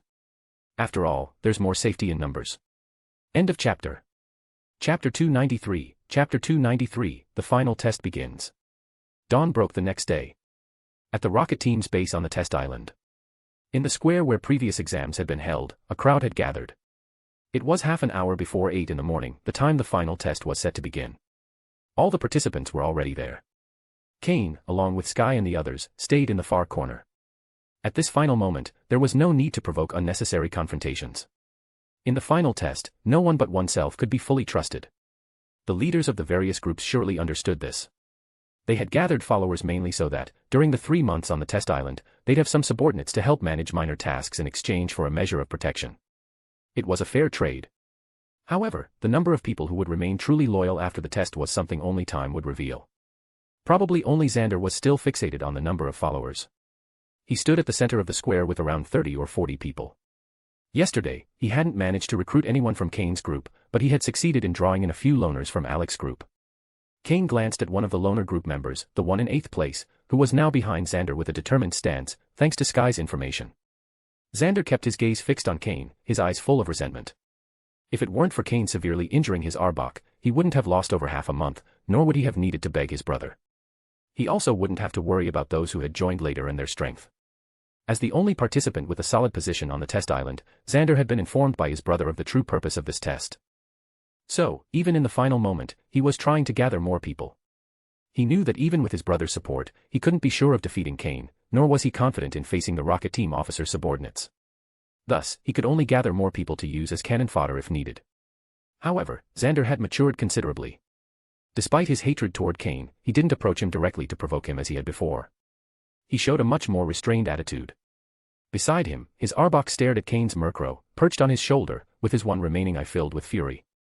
Arbok clearly blamed Murkrow for making him lose an eye. But Cain's Murkrow simply ignored him, calmly resting on Cain's shoulder. Just a defeated foe. Jasmine and Alec were also standing aside with their followers, looking at Xander and Cain with a touch of irony in their eyes. They had a few followers, though not as many as Xander. Their respective sponsors were merely common rocket team officers, unlike Xander's brother, who was on the verge of becoming a senior officer, so their resources weren't as abundant. Thus, even after Xander had been out of commission for half a month, he soon surpassed them. This was the difference in power base. So, although they also knew what the reward for winning this test was, they weren't interested in fighting for first place. Their priority was to survive. Soon, Viper and Umbra arrived at the square. With them came a group of people cloaked in black robes, each accompanied by a psychic-type Pokémon. This group was likely the rocket team's mentioned psychic team. Viper observed those present. There were 91 participants left, but their quality surpassed that of previous groups he had supervised. Finally, his gaze fell on Cain and the Murkrow perched on his shoulder. He frowned slightly. Cain was among the strongest of the participants, but his Murkrow didn't seem to meet expectations.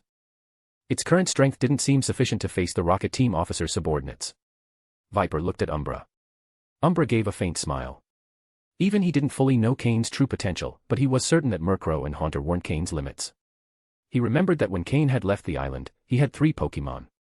He gave Viper a look that seemed to say, "You know what you're doing," and then stopped paying attention. This left Viper confused. What did that look mean? Assumptions. That there was no problem. Or. Hiding his discomfort, Viper cleared his throat and said. The final test is about to begin. Shortly, the psychic team members will teleport you to any location on the test island. You know the rules, so I won't repeat them. Let the final test begin. Each of you must pick up a scoring device and then enter the teleportation circle. With that, he ordered his subordinates to organize the distribution of the scoring devices and access to the teleportation circle formed by the psychic team members and their Pokémon. Before stepping onto the platform, Xander glanced at Cain, moving his lips without sound, but Cain understood. Xander had said, "I'll be waiting for you inside." As the participants entered the teleportation circle, the square gradually emptied. Once the other 3 groups had gone, Cain stepped onto the platform with his group. He received the scoring device, which looked much like the information device used previously, displaying the number 1. Had they given him a random starting point for not participating in the preliminary tests? Cain made a mental note of it, stored the device in his storage space, and then entered the teleportation circle. One of the psychic team leaders, while maintaining the teleportation circle, gave a slight upon sensing Cain's presence, then used the power of others to teleport him out. After Cain disappeared, he murmured in a tone only he could hear. A psychic. Interesting. Viper looked at him in surprise. Although these members had been summoned by him, they had actually been sent by the officers to prevent cheating among the participants. The leader of this psychic team was not weak. Although he hadn't reached Sabrina's level, he was among the strongest in the rocket team. Could Cain be less simple than he seemed? Why did both his friend Umbra and this psychic seem impressed by Cain? Once all the participants had teleported out of the square, the psychic team leader gave a slight bow before taking the others to sit in a corner of the square, closing their eyes to rest. Feeling puzzled by the reactions of those around him, Umbra smiled and said, "That boy has something special. Don't underestimate him. He just might manage to pull off something surprising." End of chapter. Chapter 294, Chapter 294, Salamins. When he opened his eyes again, he was already in an unfamiliar place, surrounded by a mysterious forest. Cain could be certain he had never been here before. The test island was vast. Previously, due to the 1-week time limit, Cain had only advanced a certain distance before having to return, otherwise, he wouldn't have made it back in time for the tests. This place was likely on the opposite side of the test island. He took out a Pokeball and released Slowpoke. "Slowpoke, try to sense if you can detect the coordinates we marked before," Cain asked. "Yadin." Slowpoke nodded, and its eyes glowed with a blue light. Through telepathy, it communicated to Cain that it could only sense the direction of the coordinates but couldn't teleport directly there. Cain frowned slightly. Was the test island really that big? Slowpoke's teleportation range was now much greater than before. To give an idea, it could teleport from one end of Saffron City to the other, but now it could only feel the direction of the coordinates without being able to teleport. It seemed they really were quite far. He took out the scoring device he had received earlier. It was said that simply by sensing the fragments of the map with score cards, the device would emit a slight vibration. So Cain placed it in an inner pocket of his clothing. Murkrow, Slowpoke, and Haunter hiding in the shadows were the 3 Pokémon Cain had taken from the test island last time, now returning to accompany him. Since he didn't have a clear direction, Cain decided to follow the direction of the coordinates detected by Slowpoke and head that way. At the same time, he left some psychic marks in certain places he passed. Having a Slowpoke with instant teleportation abilities in a completely wild environment like this was like a fish in water. Cain could advance or retreat as needed, relying completely on Slowpoke.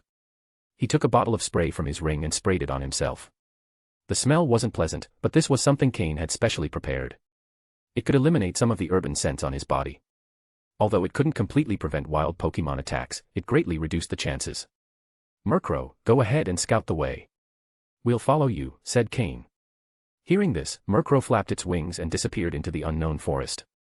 While Cain began exploring the test island with his Pokémon, several people arrived at the Rocket Team headquarters on the island. At that moment, Viper and Umbra were sitting in the center of the square, waiting for those who entered after them. Ha ha ha. Viper, Umbra, long time no see. Suddenly, a shadow appeared in the sky, and the voice came from that shadow. Hearing the voice, Viper pursed his lips and, looking at Umbra, said, "Who could it be? Turns out it's this guy, here to take your job." Umbra smiled, and a cold glint flashed in his eyes as he replied. "So let him come, I've kept him under control for over a year. Does he think that just because he injured me badly last time, my strength has diminished? Does everyone think my strength has lessened and now dare to be so brazen?" Gradually, as the shadow in the sky grew larger, a Salamence appeared in the square. When Salamence landed, a Rocket Team plane also began to descend slowly. Seeing the Salamence, Viper pursed his lips again and said, "He spends all day showing off that Salamence. I don't know how many times it's been defeated by you, yet he never drops that habit. If I had a pseudo-legendary Pokémon, I'd show it off every day too," added Umbra. "Haha. What's wrong? Starting to feel envious of my Salamence? No problem, as long as you're willing to spend, you can get one too. Only, I doubt you dare spend that much," said a man who jumped from Salamance's back. He wore the black uniform of the Rocket Team officers, with a hat resembling a military cap, at the center of which was a large red R. "Sarka, how are you here? Aren't you known for being lazy?" asked Viper, ignoring his previous comment. "Huh. Well, since Umbra's here, the moment I heard, I took this bothersome job right away," Sarka replied dramatically. Without further ceremony, he grabbed a chair and sat next to Umbra. "Want to fight me first?" said Umbra, whose previously calm face suddenly showed signs of irritation. Whoa. With that serious face, you're scaring me." "Unfortunately, I didn't come to fight you this time. I have a mission," said Sarka with a mocking smile as he gestured to the plane, from which about 20 people, dressed in all kinds of clothing and aged between 16 and 20, began to disembark. Among them, 4 stood out as not very sociable, with a carefree attitude and an evident impression that they were the strongest in the group. Then, some uniformed Rocket Team members appeared. Although they didn't impose as much as the first 4, they weren't easy to underestimate either. The rest of the people seemed more normal, but by looking at the Pokémon accompanying them, it was clear their abilities weren't weak, even if they were inferior compared to the others. "Greetings, sirs," the group of 20, led by the 4, greeted Umbra, Viper, and Sarka. Sarka, ignoring Viper and his dark expression, said disdainfully, "It seems all the participants have already entered. Pay attention and, if you can, hold back a bit. Make sure to leave some for Viper." Viper's face was as black as coal. If it weren't for Umbra holding him back, he'd likely have launched into a fight against Sarka. Although Sarka had a certain respect for Umbra, he didn't hold the same regard for Viper. Despite also being an elite officer of the Rocket Team, Viper focused on training rookies, and Sarka had always doubted his combat abilities. The Psychic Team members, who had moved back to the edge of the square, reformed a teleportation matrix and randomly sent the newcomers to the test island. When the last one had been teleported, the Psychics gave a slight bow to the 3, then disappeared instantly from the square. Sarka looked at the place where they had disappeared and said with some envy, "Psychic powers are really useful." Then, changing the subject, he turned to Umbra. "Hey, Umbra, let's bet. How many of these participants do you think will make it to the top 10? Or better yet, how many do you think will make it out alive? With a mocking smile, Sarka seemed well aware of the participant's quality. I heard you recently pulled someone out. You're not using your position for personal gain, are you? Remember, the boss takes this mission very seriously. As the chief judge of this test, you must be impartial, he said. You don't need to worry. Better think about what you'll do if the final outcome isn't what you expect, Umbra replied, casting him a cold look. What can I do? Would those ambitious ones dare attack me? Sarka replied disdainfully. That you don't know, said Umbra, enigmatic. End of chapter. Chapter 295, Chapter 295, Sudden Enemy. Cain was walking through the forest with his Pokémon, unaware of the new group of people who had arrived on the trial island. However, whether it was due to some deliberate intention by the group of psychics or simply someone's luck, a person suddenly appeared right in front of Cain. They both stood there, staring at each other in silence, perhaps a bit bewildered.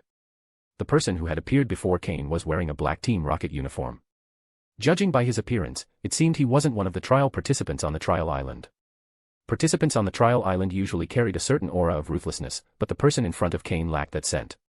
Besides, it had already been nearly an hour since Cain had been transported to the island, so all participants should have been transported by then. This person who suddenly appeared could only be one of those who entered afterward.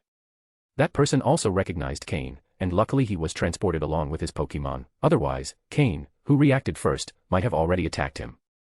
Primeape. Cross chop, the person shouted as his Primeape prepared to attack. After giving the order, the man stepped back a few paces to avoid being directly attacked by Cain. Then, he took 2 Pokeballs from his belt, holding them firmly in his hands. Slowpoke, confusion. Cain ordered quickly. This sudden encounter had indeed taken him by surprise. Slowpoke's eyes shone with an intense blue glow, stopping Primeape midair just before it could launch its attack. However, Primeape quickly broke free from Slowpoke's confusion move and lunged to attack again. Nevertheless, due to the brief delay caused by confusion, Cain and Slowpoke managed to retreat to a safe distance. Both Cain and the Team Rocket member stared at each other without making any moves. Are you one of the participants? Finally asked the Team Rocket member. Upon hearing his question, Cain confirmed the man's identity. However, he still didn't know if this person was a subordinate of an ordinary officer or a senior officer. The fact that his Primeape could break free from Slowpoke's confusion move showed that his strength was not weak. It's worth noting that Psychic-type moves are highly effective against fighting types. For a fighting-type Pokémon to resist Slowpoke's confusion, its skill level had to be quite high. Cain didn't immediately answer, instead, he used his system to scan Primeape's data. Pokémon, Primeape, dark green. Gender, male. Level. Type, fighting. Ability, vital spirit. Held item, none. Egg moves, foresight, night slash, beat up. Basic moves, rage, final gambit, fling, scratch, low kick, leer, focus energy, fury swipes, karate chop, pursuit, seismic toss, swagger, cross chop, assurance, punishment. Learned moves, ice punch. TM moves, protect, hidden power, water, smackdown, low sweep, double team. A level 30 Primeape with a dark green aptitude, no wonder it could break free from Slowpoke's confusion move. Cain frowned and asked, are you a subordinate of an executive? Without answering his question, Cain asked again. Hearing Cain's question, the man was stunned for a moment, then laughed. However, when Cain continued asking, if you're not a subordinate of an executive, then whose subordinate are you? An officer's. From his previous expression, it could be inferred he wasn't an executive subordinate, otherwise, he wouldn't have been taken aback before laughing. He was laughing because Cain's question seemed silly to him. But when he heard Cain's follow-up question, his face turned serious. He realized that his expression had given away that he wasn't an executive subordinate. So, it seems if I'm not an executive subordinate, you're not afraid of me, he asked. Cain slowly shook his head, then smiled. Even if you were an executive subordinate, I wouldn't fear you. The man looked puzzled again before asking, are you that? What was the name? Cain. One of the ones the higher-ups warned us to be careful of, right? My name is Miyamoto, remember that. Cain didn't respond, he only smiled. Seeing Cain's silence, Miyamoto grew irritated but finally said, answer some questions for me, and I'll let you go. Oh, is that the same thing I was going to tell you? Answer some questions, and if I'm satisfied, I'll let you go. Do you really think you have any strength? Miyamoto became even more annoyed. Try and see, Cain replied with a calm expression, in stark contrast to Miyamoto. Both brought out their Pokeballs at the same time. Cain called out his Miltank, while his opponent summoned a Machoke. Pokemon, Machoke, green. Gender, male. Level. Type, fighting. Ability, Guts. Held item, none. Egg moves, Fire Punch, Quick Guard.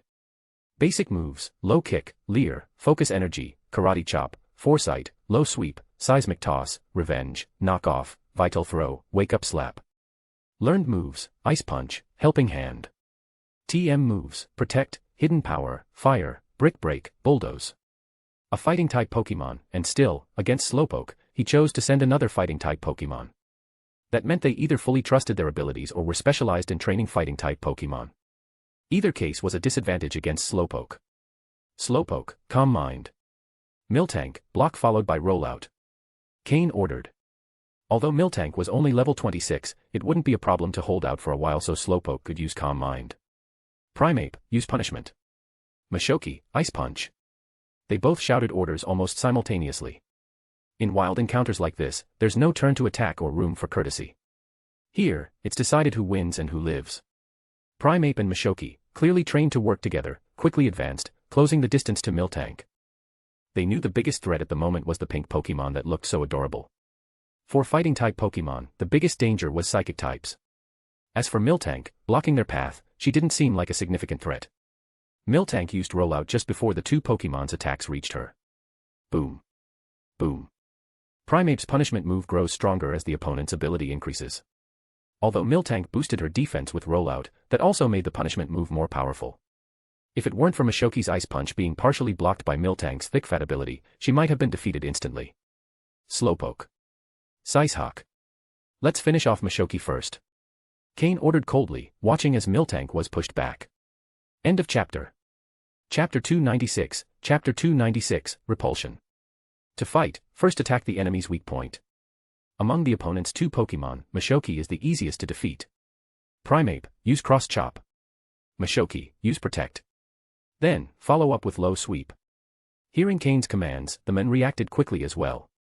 Clearly, in terms of combat, his experience is considerably extensive, something that an ordinary league member could hardly match. Slowpoke's Sicehawk was directly neutralized by Machoke's protective shield. It wanted to launch another attack, but Primeape was already charging toward Miltank. Slowpoke, continue with Sicehawk. Miltank, use Protect followed by Substitute, then use Milk Drink. Cain was undeterred.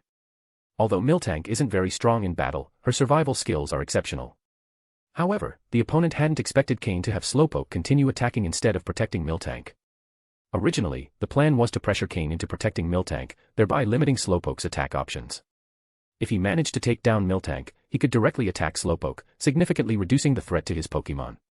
Miltank quickly generated a green shield around herself, blocking Primeape's Cross Chop. Then, Machoke was held off by Miltank's substitute move. After a quick spin, Miltank pulled out a bottle of milk and began drinking, unfazed by the two Pokémon glaring fiercely at her. Since Cain had ordered her to use Milk Drink, Miltank trusted him, leaving everything in Slowpoke's hands. Primeape and Machoke had just finished their attacks and were already exhausted. Taking advantage of this critical moment, Slowpoke, with its powerful Sicehawk move, launched a direct attack at Machoke's head, causing immediate dizziness due to the type advantage. However, Primeape reacted quickly and dodged Slowpoke's next attack with a swift move. Slowpoke, use Teleport, Cain quickly commanded. Yadin. As soon as Cain finished speaking, Slowpoke disappeared and reappeared behind Primeape. Good opportunity. Primeape, use Punishment, the opponent ordered with a fierce expression. The Dark-type move Punishment is especially powerful after Slowpoke used Calm Mind. If it hits, it will inflict massive damage. Slowpoke, Protect. Then, Zen Headbutt. A green shield appeared around Slowpoke, blocking Primeape's punishment. Then, its head, glowing with a faint blue light, collided directly with Primeape's chest. Boom. The impact sent it flying. The opponent watched as Primeape was launched into the air, while Machoke barely recovered from the Sicehawk move, his face darkening. Miltank, use Helping Hand. Slowpoke, pursue victory with another Sicehawk, target, Machoke. Cain didn't allow Slowpoke to continue attacking Primeape in mid-air, instead, he set his sights on Machoke. Primeape still had a chance to use Protect, so defeating it wouldn't be easy. However, if Machoke took another Sicehawk, it might lose its combat capability. Miltank, having recovered after using Milk Drink, used Helping Hand on Slowpoke, boosting the power of its next move. Miltank's Helping Hand increased the power of Slowpoke's psychic attack.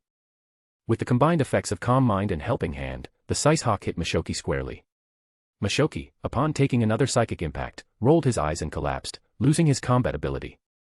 Seeing Mishoki fall, the opponent's face turned from black to green, and he quickly took another Pokeball from his belt. Cain, ever vigilant, was prepared to attack the next Pokemon the opponent might send out. Sure enough, the man threw another Pokeball.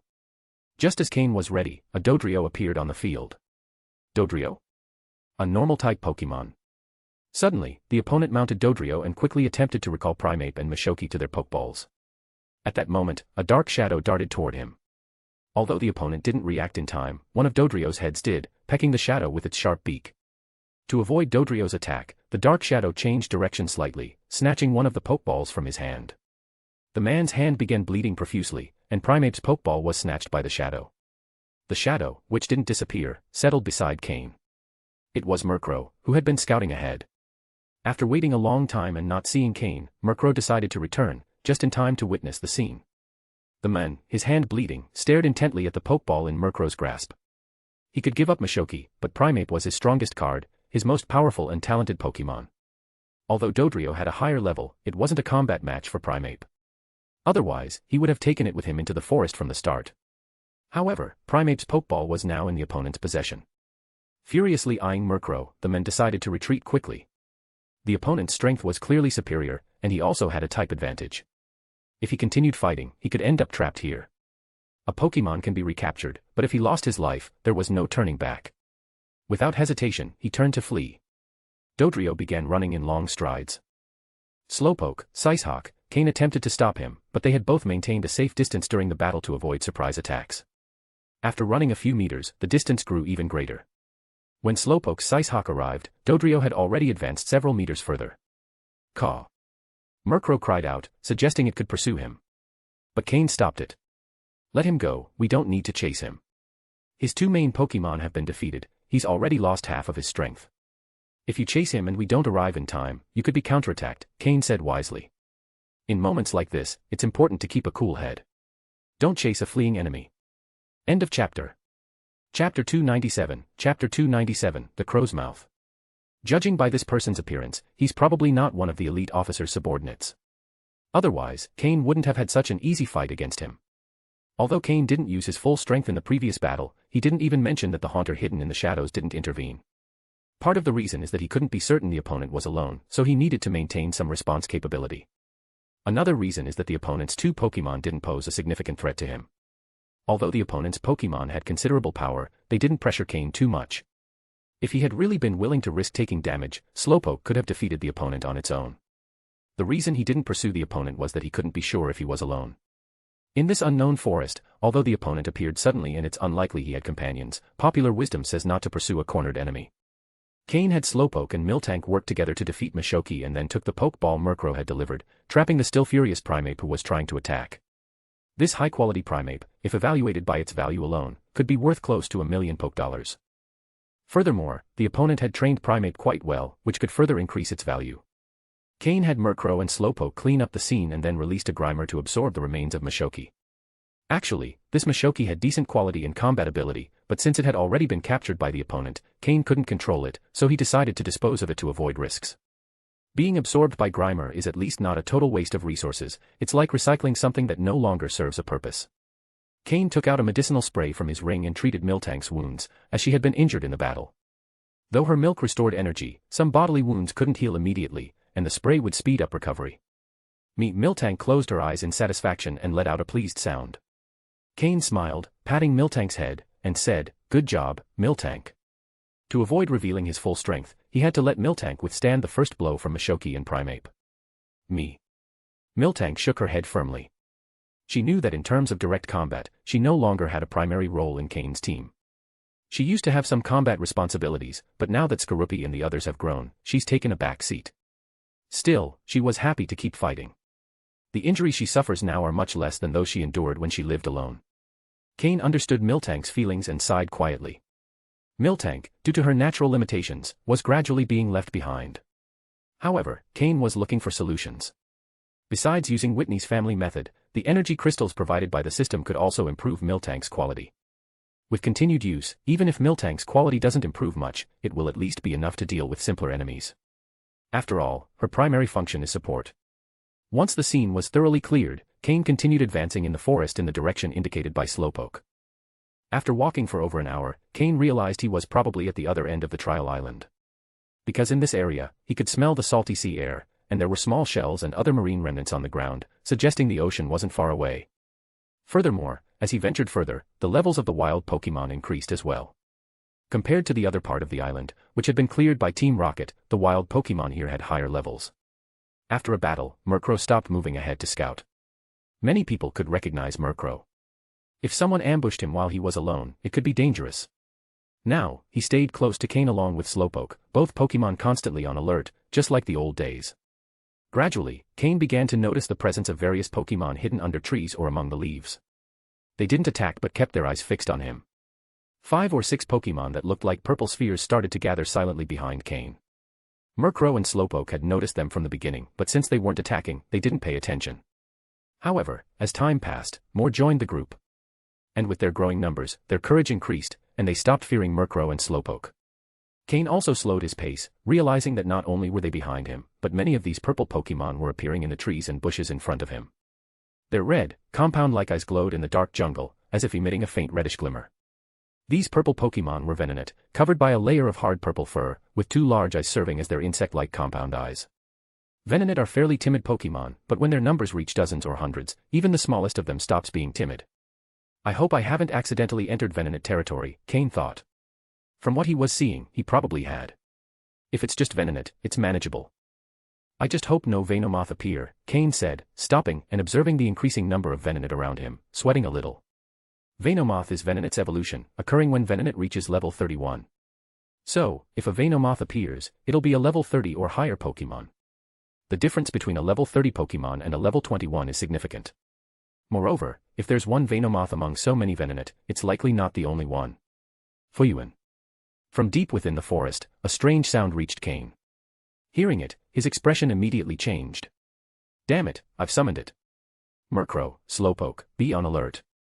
Cain cursed quietly. Murkrow, caw, caw. At the same time, the Venonat began to move en masse. As their bodies shifted, a cloud of purple powder filled the air. The move Poison Powder. Venonat is a Pokémon skilled at using 3 types of powders. Depending on their level, they can produce different kinds of powder. Cain felt as if he were back on Nameless Island, in the territory of the Dustox. Murkrow, flap your wings and keep that powder away from us. The level of these Venonat isn't low, Cain said. According to the system, the level of these Venonat was almost all above 20. Being so numerous, they posed a threat. Moreover, the sound coming from the forest seemed to indicate the presence of Venomoth. End of chapter. Chapter 298, Chapter 298, Venomoth. Murkrow flapped its wings a few times, creating small whirlwinds that dispersed the powder in the air. However, the Venonat attack was only beginning. The first Venonat activated its eyes, emitting a faint red glow. Soon after, the eyes of all the other Venonat also began to shine. Yadin. Sensing something, Slowpoke emitted a strong blue glow, blocking the red energy emitted by the Venonat. Cain's expression changed slightly. Although Venonat is a bug and poison-type Pokémon, they possess a certain innate talent for psychic-type moves.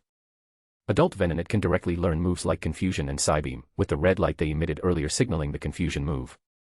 If it were just one Venonat, Slowpoke could easily handle it, but facing almost 100 of them using Confusion was a completely different story. Fortunately, Venonat is not a psychic-type Pokémon, otherwise, with so many at once, even Slowpoke's psychic abilities wouldn't be enough to stop them. Luckily, since Murkrow is a dark-type Pokémon, it is immune to these psychic-type moves. Murkrow, use Wing Attack, show them what you can do.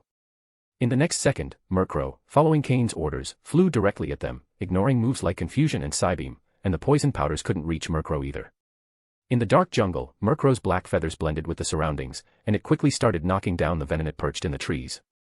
One by one, the Venonat fell to the ground, unable to withstand Murkrow's assault.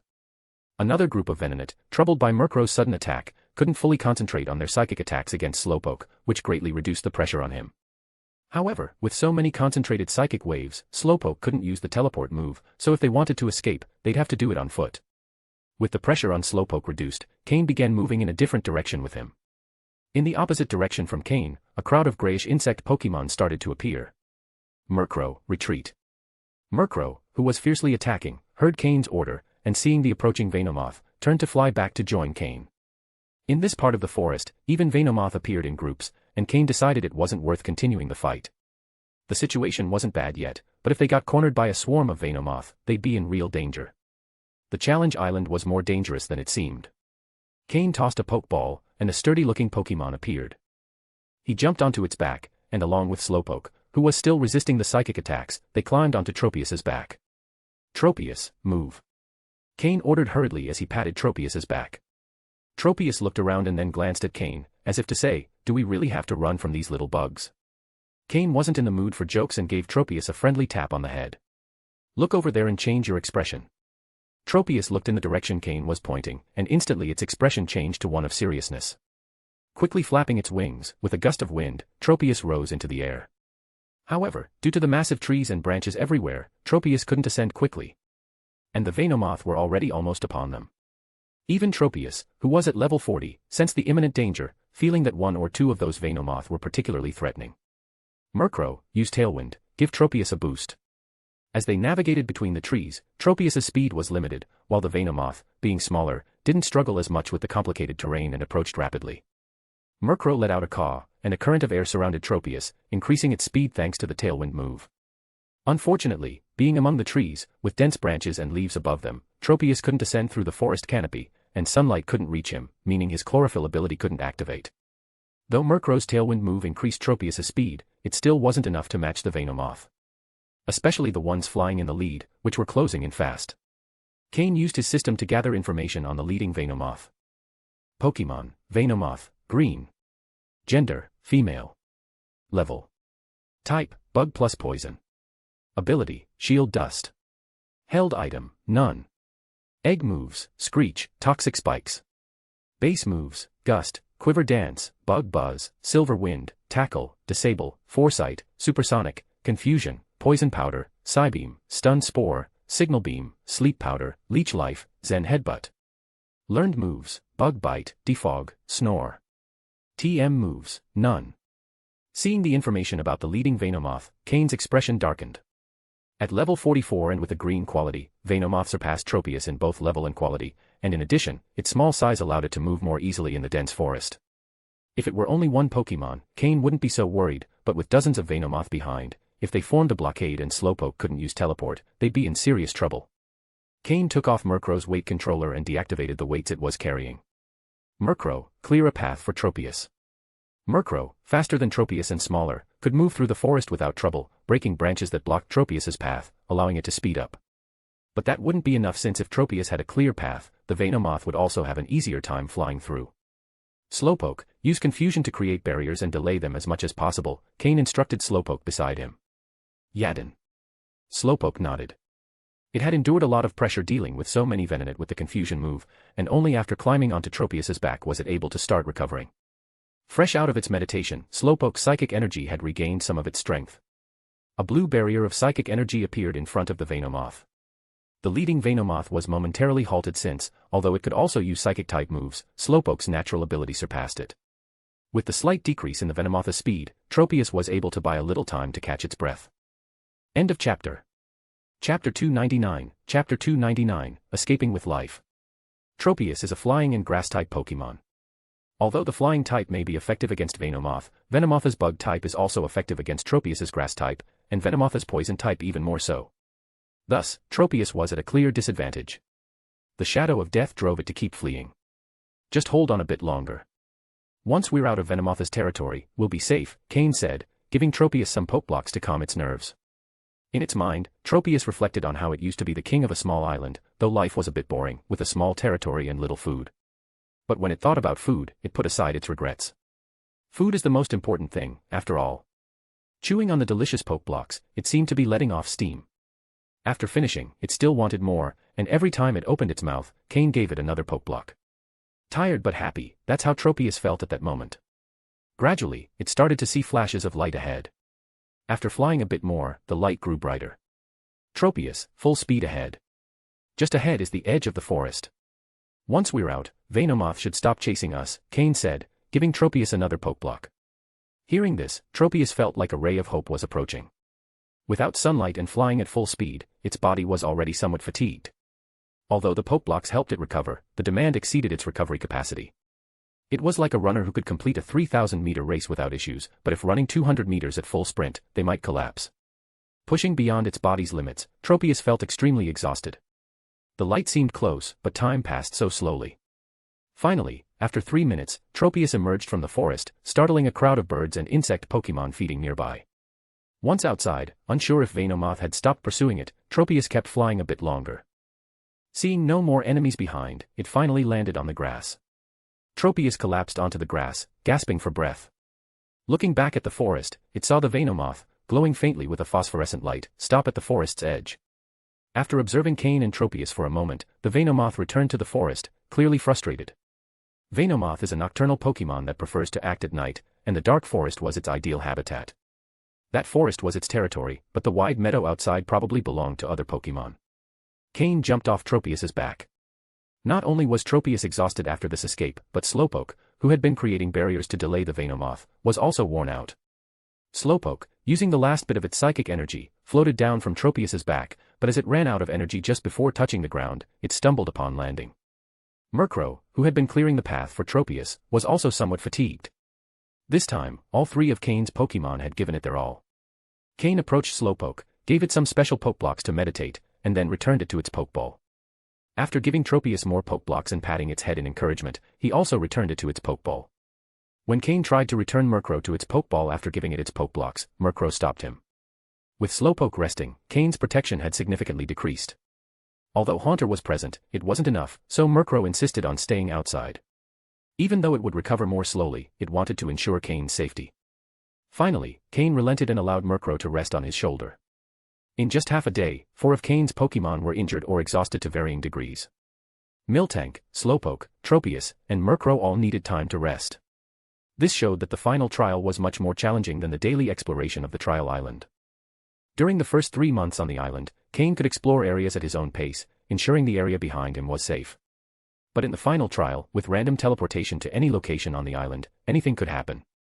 This is why the first day was probably the most dangerous, with the highest mortality rate on the island.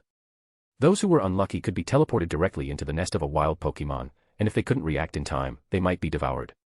Only those who survived the first day could start thinking about how to earn more points and even capture more potential Pokémon. The principle of the snowball effect only applies if you manage to survive. Cain sat down on the grass to rest for a bit. He took out water and food stored in his storage space and began eating silently. While eating, he reflected on his next steps. The trial island was large, and although there were few participants in the trial, a total of 91 trainers, even if more participants were added later, they wouldn't exceed 150 in total. So the greatest threat was still the island's wild Pokémon.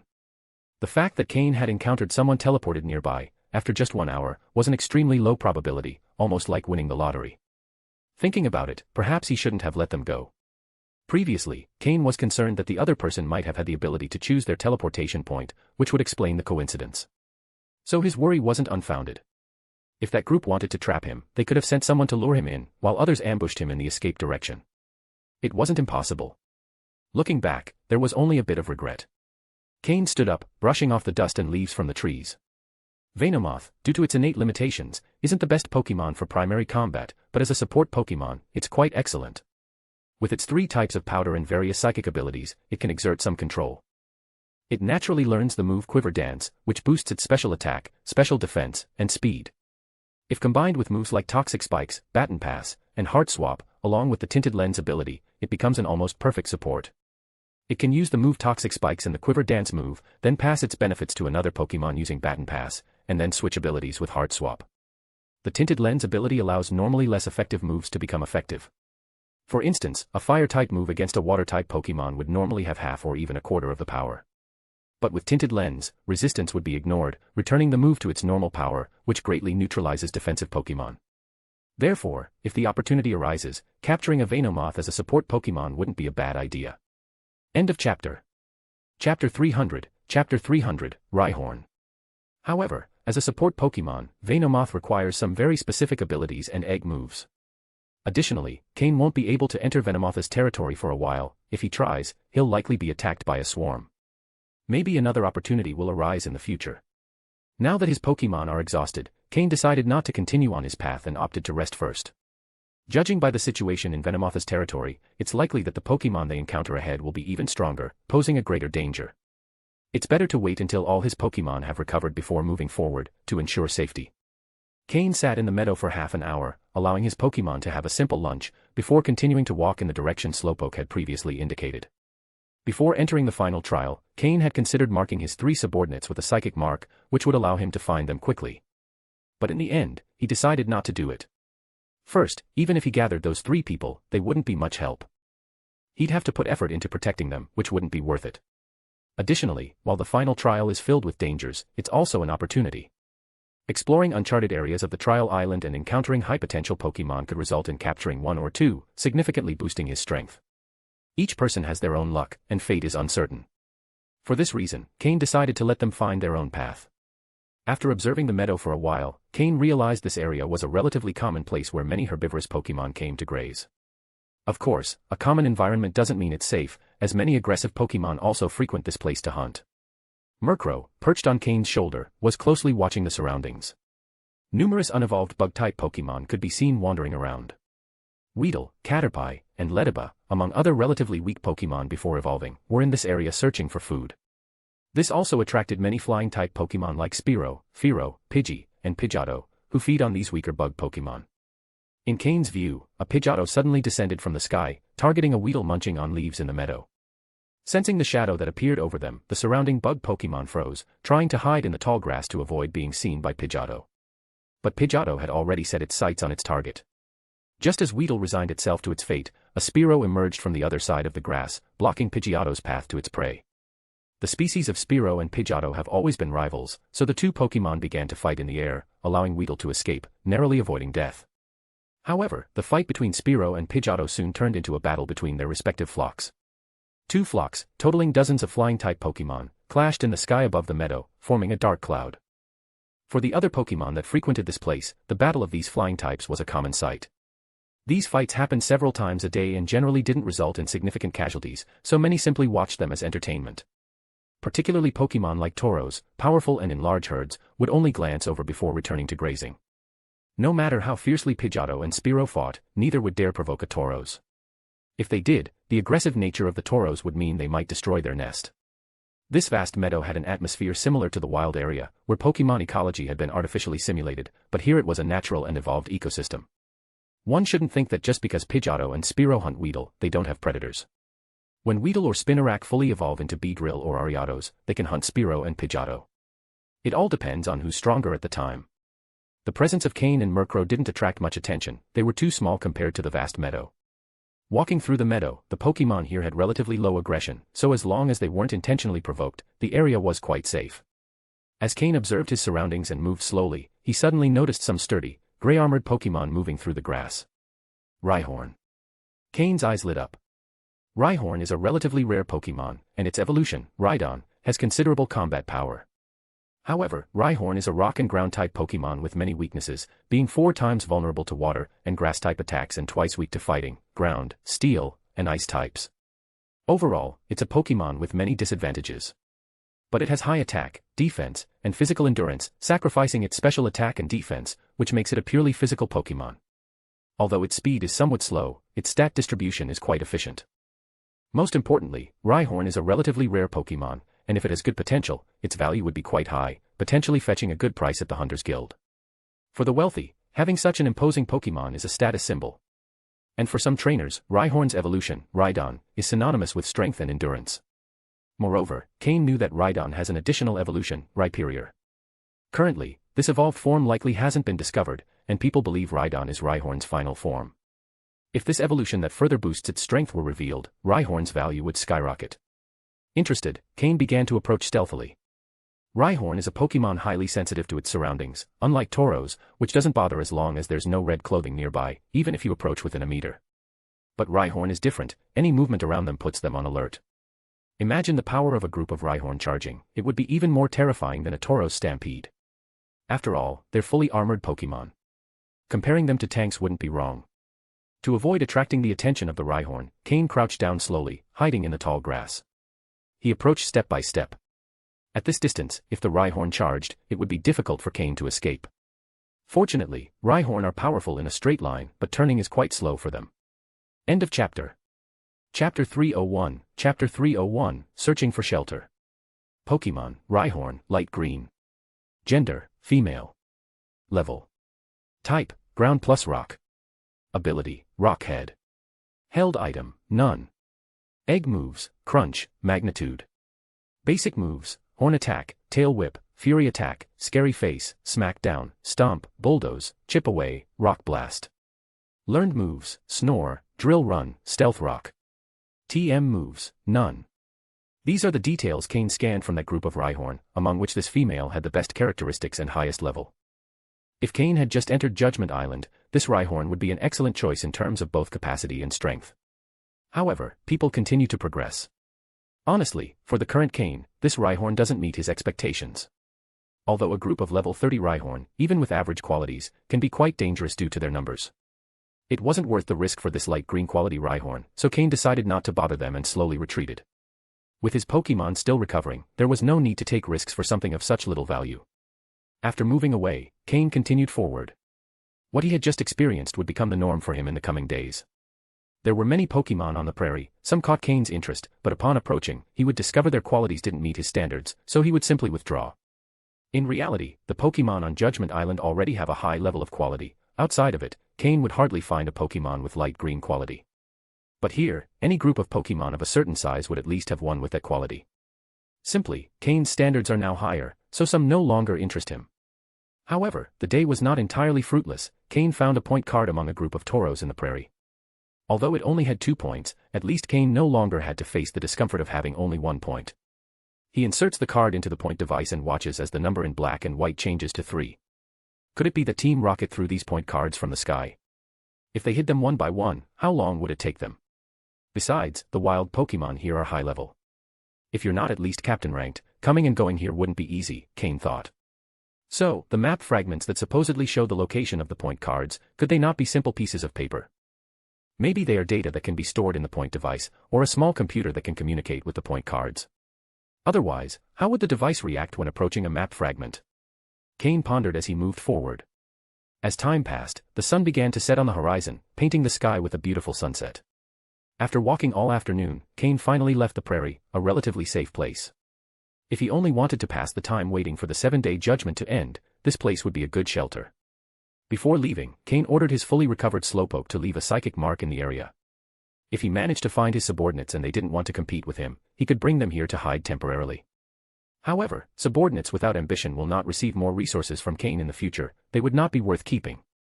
It was already past 4 in the afternoon. According to the season, the sun would set in about 2 hours. Then, the dangers on Judgment Island would increase exponentially. The Pokémon that come out to hunt at night are much more aggressive than those seen during the day. Ideally, he would find a place near a water source or shelter from wind and rain. If he didn't find one, he would have to settle for spending the night in a big tree. But that would be Cain's last option. After a day of bad luck, Cain finally found something positive as night approached. Not long after leaving the prairie, he found a river that seemed endless. He walked about 10 minutes following the stream and discovered a suitable shelter. Near the river was a small hill, and at the base of this hill, a hole about 2 meters wide. Although he didn't know how big it was inside, it seemed deep enough to offer shelter. The advantage of a cave like this is that you only need to worry about protecting the entrance, without having to guard against attacks from within. However, upon approaching, Cain noticed a clear track on the ground, indicating that the cave's owner was a reptilian Pokémon. Probably an Arbok. As he got closer, Cain picked up a faint foul smell. A Pokémon that can dominate a cave like this would not be easy to defeat. Cain stopped at a certain distance and released his Slowpoke and Sneasel, ordering his Murkrow to provoke the Pokémon inside the cave. Murkrow boldly flew toward the entrance, flapping its wings forcefully, stirring up dust, and filling the cave with wind. It was like blowing air into a bottle, producing a deep sound. Hiss! Just as Cain suspected, an angry hiss echoed from within the cave. Sensing the commotion, Murkrow grew even more arrogant, flapping its wings vigorously and dispersing much of the foul smell in the air. Finally, an Arbok with bloodshot eyes appeared at the cave entrance. Murkrow, return, Cain ordered from a distance. Hearing Cain, Murkrow sent a couple of small whirlwinds into the cave before returning to his side. Living in a cave like this has its downsides. If a strong enemy blocks the exit, you have no choice but to endure the attacks, making it difficult to counterattack. Just as was happening with this Arbok, who, as it faced Murkrow's powerful winds, moved forward slowly, unable to defend itself properly. Of course, Cain didn't have to worry about that. If a powerful enemy blocked the entrance, his Slowpoke could use the move Teleport to escape. But for this Arbok, who had just reached the entrance, the situation was complicated. Normally, it would only come out when night had fully settled, but now, suddenly woken and attacked by Murkrow, it was clearly annoyed. Full of anger, Arbok stayed at the cave entrance, staring at Cain and his Pokémon, its eyes glowing with a cold gleam. It was the personification of a venomous snake stalking its prey. End of chapter. Chapter 302, Chapter 302, Defeat and Containment. Observing this Arbok, nearly twice the size of its peers, Cain narrowed his eyes slightly. The owner of this cave turned out to be a bit weaker than he had imagined, but considering its size, this Arbok seemed to have an innate gift for physical strength, which probably allowed it to claim this spot. Pokémon, Arbok, green. Gender, male. Level. Type, poison. Ability, intimidate. Held item, none. Egg moves, poison fang, poison tail. Basic moves, crunch, ice fang, thunder fang, fire fang, wrap, leer, poison sting, bite, glare, screech, acid, stockpile, swallow, spit up, acid spray. Learned moves, aqua tail, bind, gunk shot. TM moves, none. These are the details the system scanned from this Arbok. Although its potential was considerable, its level didn't offer a significant advantage over other Pokémon Cain had encountered. The fact that it could maintain such a territory was quite impressive. Slowpoke, use Calm Mind. Murkrow, you can rest now. Sneasel, use Hone Claws and Agility. Cain ordered. In the next instant, Slowpoke closed its eyes and entered a meditative state. Sneasel, who had been eagerly waiting in its Pokeball, shot out, running at high speed thanks to Agility. As it ran, Sneasel sharpened its claws, perfectly combining both moves. Shah! Arbok roared in fury upon seeing the Pokémon that interrupted its rest now attacking it. A flash of anger crossed its eyes, followed by a deep sadness. This was the 5th time it had been attacked recently. If it weren't for its mother, who once ruled this territory but was defeated, it wouldn't be in this situation. With its power level, it shouldn't have been able to claim such a good cave, but since this area belonged to its mother, who didn't care for it but whose reputation was well known, powerful Pokémon who understood the situation left it alone, allowing it to stay here. However, a few days ago, its mother, also an Arbok, was killed by another Pokémon seeking to steal her territory. Although the attacker was left severely injured and couldn't directly attack this Arbok, the Pokémon previously under its mother's command started attacking it to curry favor with the new leader. First, they tested it cautiously, then launched attack after attack. That's why, despite not having slept well, its eyes were bloodshot, a result of repeated ambushes that left it exhausted. And now, Cain was seen as just another attacker. Of course, Cain knew nothing of this, he was simply a bit surprised that this Arbok could maintain such fertile territory at its power level. Arbok roared and spat a dark green liquid with a foul stench, aimed at Sneasel, who was moving at high speed. Sneasel, use Metal Claw. Sneasel, already prepared, used Metal Claw to split the acid move in half, avoiding contact and letting the acid dissolve the vegetation and dry leaves on the ground with a hissing sound. Seeing its attack fail, Arbok glared at Sneasel with furious eyes and launched toward it like an arrow, its mouth full of dark energy. Sneasel, use Ice Punch. Slowpoke, use Size Hawk. Sneasel's right claw stopped glowing with a metallic shine and began to glow with icy energy, forming a large ice fist aimed directly at Arbok's head. At that moment, Slowpoke, having just emerged from its meditation, launched a powerful psychic wave at the airborne Arbok. Boom! Sneasel's claws and Arbok's head collided. Sneasel was pushed back 3 meters by the impact. Arbok was thrown backward, hitting the ground hard. Although both attacks clashed, just before Arbok could bite Sneasel, its head was struck by Slowpoke's Sicehawk, preventing its bite from being fully effective. Sneasel's ability to withstand the hit was thanks to Arbok's considerable mass, but it couldn't avoid being knocked down. Upon landing, Arbok shook its head, feeling dizzy. Before it had been struck, it felt it could win despite its opponent's strength, but in the final second, its mind was hit with a sharp pain, leaving it completely disoriented. Let's finish this quickly. Slowpoke, continue with Sicehawk. Sneasel, get close and attack with Metal Claw and Ice Punch in succession. Cain didn't let his opponent recover. With the additional speed from agility, Sneasel appeared instantly in front of Arbok. Its left hand glowed with a metallic shine, while its right hand was enveloped in ice. With both claws, it mercilessly attacked Arbok's head as it was just trying to stand. The blow snapped Arbok out of its daze, only to find a sharp pain coursing through its body. Arbok desperately tried to wrap Sneasel in its body, using its constriction technique to stop the onslaught of attacks. This was Arbok's specialty. Once it caught its prey with its strong, muscular body, even a higher-level Pokémon would struggle to break free, let alone a smaller one like Sneasel. But Sneasel ignored Arbok's attempts to trap it. Just as Arbok was about to fully wrap around Sneasel and feel victorious, it was struck again in the head by Slowpoke's powerful Sicehawk. A thin line of blood began to flow from Arbok's eye. This time, Slowpoke didn't hold back, using Psyshock's full power. Despite its sturdy body, Arbok started bleeding from both eyes and nose. Sneasel continued its relentless assault, while Arbok, now unable to resist, began to slowly collapse. Cain slightly frowned and, after a moment's thought, ordered, "Stop." At Cain's words, Slowpoke ceased the psychic energy flowing within, and Sneasel stopped striking, holding onto Arbok's head while awaiting Cain's next order. End of chapter.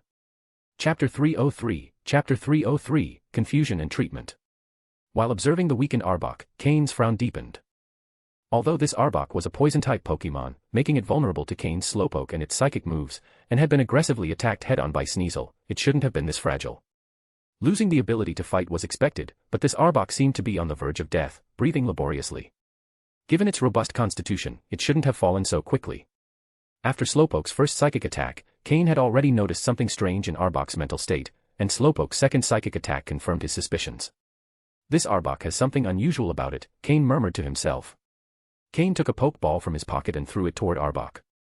Since Arbok was at death's door, the capture process was simple and without incident. The red light on the Pokeball blinked a few times before going out. After capturing Arbok, Cain immediately released it. If he didn't act quickly, Arbok would die in less than half an hour, despite its sturdiness. Cain took out a special pill he had created with the help of the system. This pill was extremely costly, just one of them cost nearly 100,000 Pokedollars. Cain had prepared them on the cargo ship before arriving at Judgment Island. This pill, when ingested by a dying Pokémon, activates various hormones in its body, increasing its vitality. Additionally, it contains a variety of elements that help restore the Pokémon's mental state. In summary, the pill can save a Pokémon's life when it's on the brink of death. Cain had prepared 10 of these pills, spending most of the money he had earned from the Mobile City tournament in Hoenn. They were a vital resource for emergencies. The production cost of these pills was at least 10 times what Cain paid, as their manufacture required the skills of an advanced breeder. On the market, their value could reach between 300,000 and 400,000 Pokedollars, and demand always exceeded supply. Using one of these pills on Arbok pained Cain a bit. In a place like Judgment Island, where supplies are limited, each use of these pills was a significant loss. He could only hope Arbok had some hidden value that could justify the expense. However, if he managed to control this Arbok, it could make his journey across the island much easier. Even if Arbok had no hidden value, Cain believed it was worth trying to save it. After treating its internal injuries, Cain took out a medicinal spray and applied it to Arbok's wounds. While healing its external injuries, Cain noticed something unusual in Arbok's scars. There were scars on its body and tail that were neither deep nor very visible, but upon closer inspection, Cain could see them clearly. System, conduct a detailed scan of this Arbok, Cain ordered mentally. Arbok's scales weren't very hard, they felt somewhat soft to the touch, suggesting it had just shed its skin. However, after shedding, Arbok shouldn't have any old scars. Unless the original wounds were extremely severe and deep, affecting even the new skin. Shortly after, the system completed a detailed scan of Arbok. Unlike simple data gathering, a detailed scan is only possible when the host makes direct contact with the Pokémon. Through microelectric currents in the human body, the system can transmit information to the Pokémon and obtain complete data on its body. Thus, Cain only performed detailed scans on his own Pokémon. A complete set of data appeared before Cain, including the system's preliminary explanation about Arbok's scars. The analysis largely aligned with what Cain had imagined. This Arbok had a resilient body, but it was covered in multiple wounds. Additionally, roughly 1/10 of its muscles were torn or damaged, allowing it to move only due to its natural constitution. If it continued like this, not only would the new injuries affect it, but the accumulation of old wounds would cause internal problems, potentially even diminishing its potential. According to the system, Arbok's original potential might have been higher, but the numerous wounds had caused a decrease in its capacity. If not treated in time, its potential would continue to decline. However, if Cain could provide enough energy and the elements necessary for recovery, there was a small chance Arbok could regain some of its former potential. Additionally, the system detected that Arbok not only had physical issues but also mental instability. This was partly due to the two powerful psychic attacks from Slowpoke, which had caused shocks to its brain. However, the main reason was that Arbok had gone 4 or 5 days without sleep. Its mind and body were at their limits, and if not for its strong constitution, it wouldn't have survived until Cain's arrival. "It's clear it's been continuously attacked and harassed," Cain said, looking at the now bandaged Arbok. "But something doesn't add up. From what I see in the surroundings, Arbok has lived here a long time. Its traces are clear. Why is it only now that these attacks are starting? Were the other Pokémon ignoring it before?" Cain was puzzled. This Arbok wasn't weak, but considering its environment, the place it occupied was quite desirable, which surprised Cain from the start. Even if it had been injured defending its territory, it shouldn't have only recently been attacked. It should have been fighting since it arrived here. Unless someone had been protecting it. The only way to know the truth would be to wait until Arbok woke up. Cain took a bottle of Momo milk from his storage space and, using Slowpoke's psychic powers, opened Arbok's huge mouth and poured the milk in. The unconscious Arbok woke up, choking on the milk. Its eyes snapped open, filled with fury. With one bite, it crushed the glass bottle, filling its mouth with shards, but its tense muscles prevented it from cutting itself. If you keep moving, you'll end up completely incapacitated, Cain said coldly, watching from the side. End of chapter. Chapter 304, Chapter 304, The Wisdom and Power of a Certain Someone. Arbok heard Cain's voice, and its body froze in place. It turned its head to look at the bandages covering its body, then glared coldly at Cain. Shah. Arbok stuck out its tongue and hissed. Yatin Slowpoke, who was next to Cain, also called out upon hearing Arbok's hiss, activating telepathy at the same time. Through telepathic communication, Slowpoke quickly understood the entire situation. Then, using telepathy, it connected with Cain and explained everything that Arbok had experienced in detail. Are you saying there was originally a Pokémon that protected you, allowing you to occupy this territory? But recently, that Pokémon was challenged by another and defeated, which led many other Pokémon to provoke you, intending to offer your corpse as a coronation gift to the new king. And that's why you've suffered so many injuries. Cain asked Arbok, looking into its eyes after hearing Slowpoke's explanation. And so, you're saying the Pokémon that protected you was your mother, but she didn't take care of you directly, it's just that others didn't dare attack you because of her presence. Cain took on a strange tone as he said this. Arbok, as a snake-type Pokémon, is actually a cold-blooded creature, and there's hardly any interaction between parent and offspring. Of course, it's not the same as an ordinary snake, Pokémon are quite different. Before Ekans reach adulthood, their parents won't cast them out.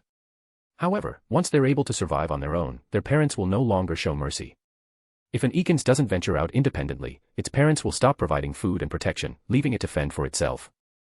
This Arbok was a special case, as even after reaching adulthood, it continued to receive its mother's protection. It's an undeniable rarity among snake-type Pokémon. Shah. Arbok lifted its head with difficulty and hissed in response to Cain's words. Throughout this time, Slowpoke had been acting as the translator.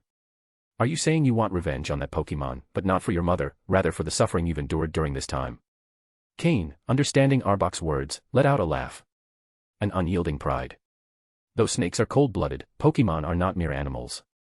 Cain's words made Arbok's eyes waver, but it soon reaffirmed its resolve. Whether for avenging its mother or for growing stronger to pay back all the suffering it had endured, both were things Arbok most wanted to do at that moment. Sorry, I can't do that. Cain walked over to a nearby rock and, ignoring the dirt, sat down with a thud. Based on his encounter with the wild Pokémon in the area that day, he understood that the conditions for becoming a territorial leader were extremely strict. One could lead a pack, with the strength of the group claiming a territory. And if it's a solitary Pokémon, holding territory is even harder.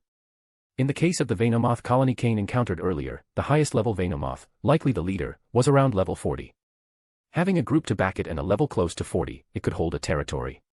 Thus, one could imagine how strong this Arbok's mother must have been, her level could have reached the 50 range. So, how powerful must the Pokémon who defeated her be? Though it had suffered serious injuries, Cain wasn't in a position to mess with it now. Besides, there was no point in risking it for an Arbok that was already captured. Cain isn't a saint, if he could do it, he would, since it might yield great benefits, but the problem is that at his current level, it's impossible. Shah. Arbok felt its heart grow cold upon hearing that Cain couldn't do it. Now that it couldn't achieve this on its own, it had hoped its captor could do it, and it was willing to offer anything in return. But it was told it wasn't possible.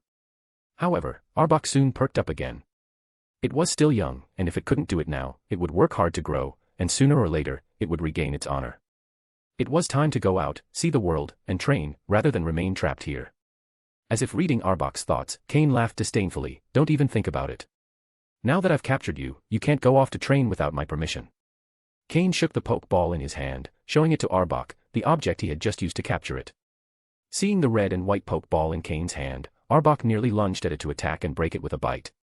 But before it could do anything, the wounds on its body reminded it of how serious its condition was, making it writhe in pain.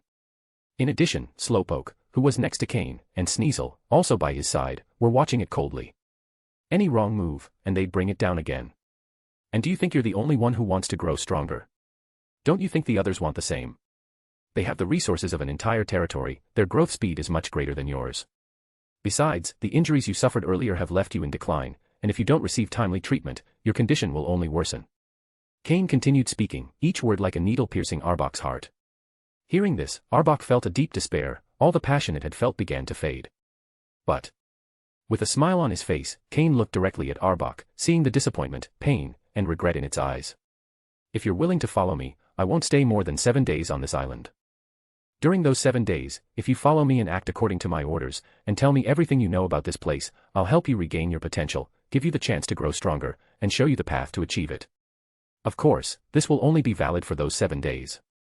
When they're over, if you want to leave, I'll let you go. By then, you'll probably have regained your potential. As Cain spoke, Arbok's dim eyes began to shine again, as if it saw new hope. The decision is yours. Arbok didn't hesitate for a second and nodded, showing its acceptance as it looked at Slowpoke, waiting for it to relay its decision to Cain. Slowpoke rolled its eyes, annoyed. Do you really need me to tell that to the master? With that dumb expression of yours, the master already understands. It sighed, thinking that another fool had fallen for the master's tricks. Who knows if it'll last until the end of the 7 days. Suddenly, it remembered that it, too, had fallen into a similar trap and shook its head, quickly clearing those thoughts. Yes, a wise and powerful master. End of chapter. Chapter 305, Chapter 305, The Pokémon Cooking Team. Soon, the contract between Cain and Arbok was formalized. Arbok would work for Cain for 7 days, and during that time, Cain would take care of healing its wounds, restoring its former strength, and teaching it how to become stronger. The witnesses to the agreement were Cain's employees, Slowpoke and Sneasel. Of course, if Arbok disobeyed or did anything against Cain's will, the contract would be terminated immediately. Once Arbok stopped worrying, mentally and physically exhausted, it collapsed on the ground and fell into a deep sleep. Cain returned it to its Pokeball to let it rest well. Before it fell asleep, he gave it a common Pokeblock. Although it wasn't as effective as a specialized one, it was much better than nothing. By that time, the sun was already touching the treetops in the west, and in an hour, night would fall. Cain, accompanied by Slowpoke and the others, entered the cave that once belonged to Arbok. The stench that had previously permeated the place had mostly dissipated, though a bit of the smell remained. The ground was covered with mud, moldy fruits, decaying carcasses, and exposed droppings. The place was truly in a deplorable state. It seems this is how many wild Pokémon live. Already accustomed to Grimer's smell, Cain didn't find it too difficult to tolerate the cave's environment. Though he could withstand it, if he had the choice, Cain would rather not live in a place with that smell. Slowpoke, use water gun and control it with your psychic powers to clean this place. Consider it training for combining your psychic and water abilities, ordered Cain. In an instant, a torrent of water filled the cave, carrying all the trash away with Slowpoke's psychic power. The water, originally a light blue, turned black and murky, filled with waste, which Slowpoke then manipulated to eject from the cave. The place became much cleaner, but the smell lingered, and the damp environment wasn't habitable. Now, Slowpoke, use flamethrower to dry and further clean the cave, Cain continued. Though Slowpoke was less skilled with the flamethrower move, after a few seconds, it managed to release the move. While the strength and size of the flamethrower weren't optimal, it was enough to dry and purify the cave. Soon, the place was thoroughly scorched, even the mud solidified, and the rock walls hardened. However, the temperature inside the cave was now very high, making it difficult to stay inside. Murkrow, fan with your wings.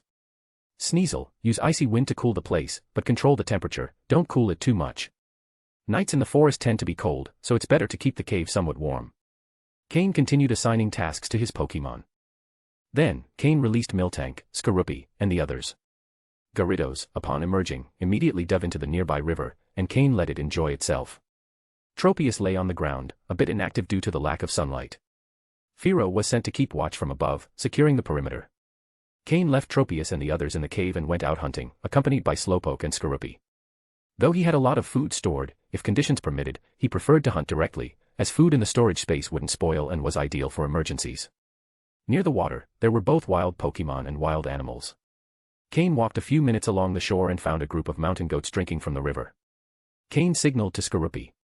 Skorupi understood immediately and burrowed underground. Moments later, its tail emerged among the goats. It quickly released toxins that paralyzed 6 of the goats. Now able to control the venom dosage, Skorupi had rendered them unconscious without killing them. Cain, seeing the goats lifted into the air by Slowpoke's psychic power, couldn't help but smile in resignation. The number of Pokémon in his team was increasing, and so was the amount of food they needed. Though Pokeblocks were effective, nothing beat the food prepared by Cain. Usually, the Pokémon filled their stomachs with the food Cain prepared, using the Pokeblocks as a supplement. For other trainers, Pokeblocks were a luxury food, but for Cain's Pokémon, a reasonable amount was enough. However, nothing was as satisfying as the food their trainer prepared. Of course, Cain's Pokémon didn't skip their daily ration of Pokeblocks, as these were specially formulated by Cain for their tastes and types, making them a delight in terms of flavor. When the Pokémon saw Cain return with 6 goats, they were immediately excited. Even Tropius, who had been pretending to sleep, opened its eyes wide. It flapped its wings eagerly, flying over to Cain to pick up the goats that Slowpoke was holding with its psychic power and carry them to the cave entrance. Now, the cave was completely clean, with no smell or dirt. Sneasel, after finishing cleaning the cave, approached and began preparing the food. With its ice blades, it skillfully skinned, cleaned, and dismembered the goats. Sneasel worked efficiently, removing all remnants from the goats without damaging the meat.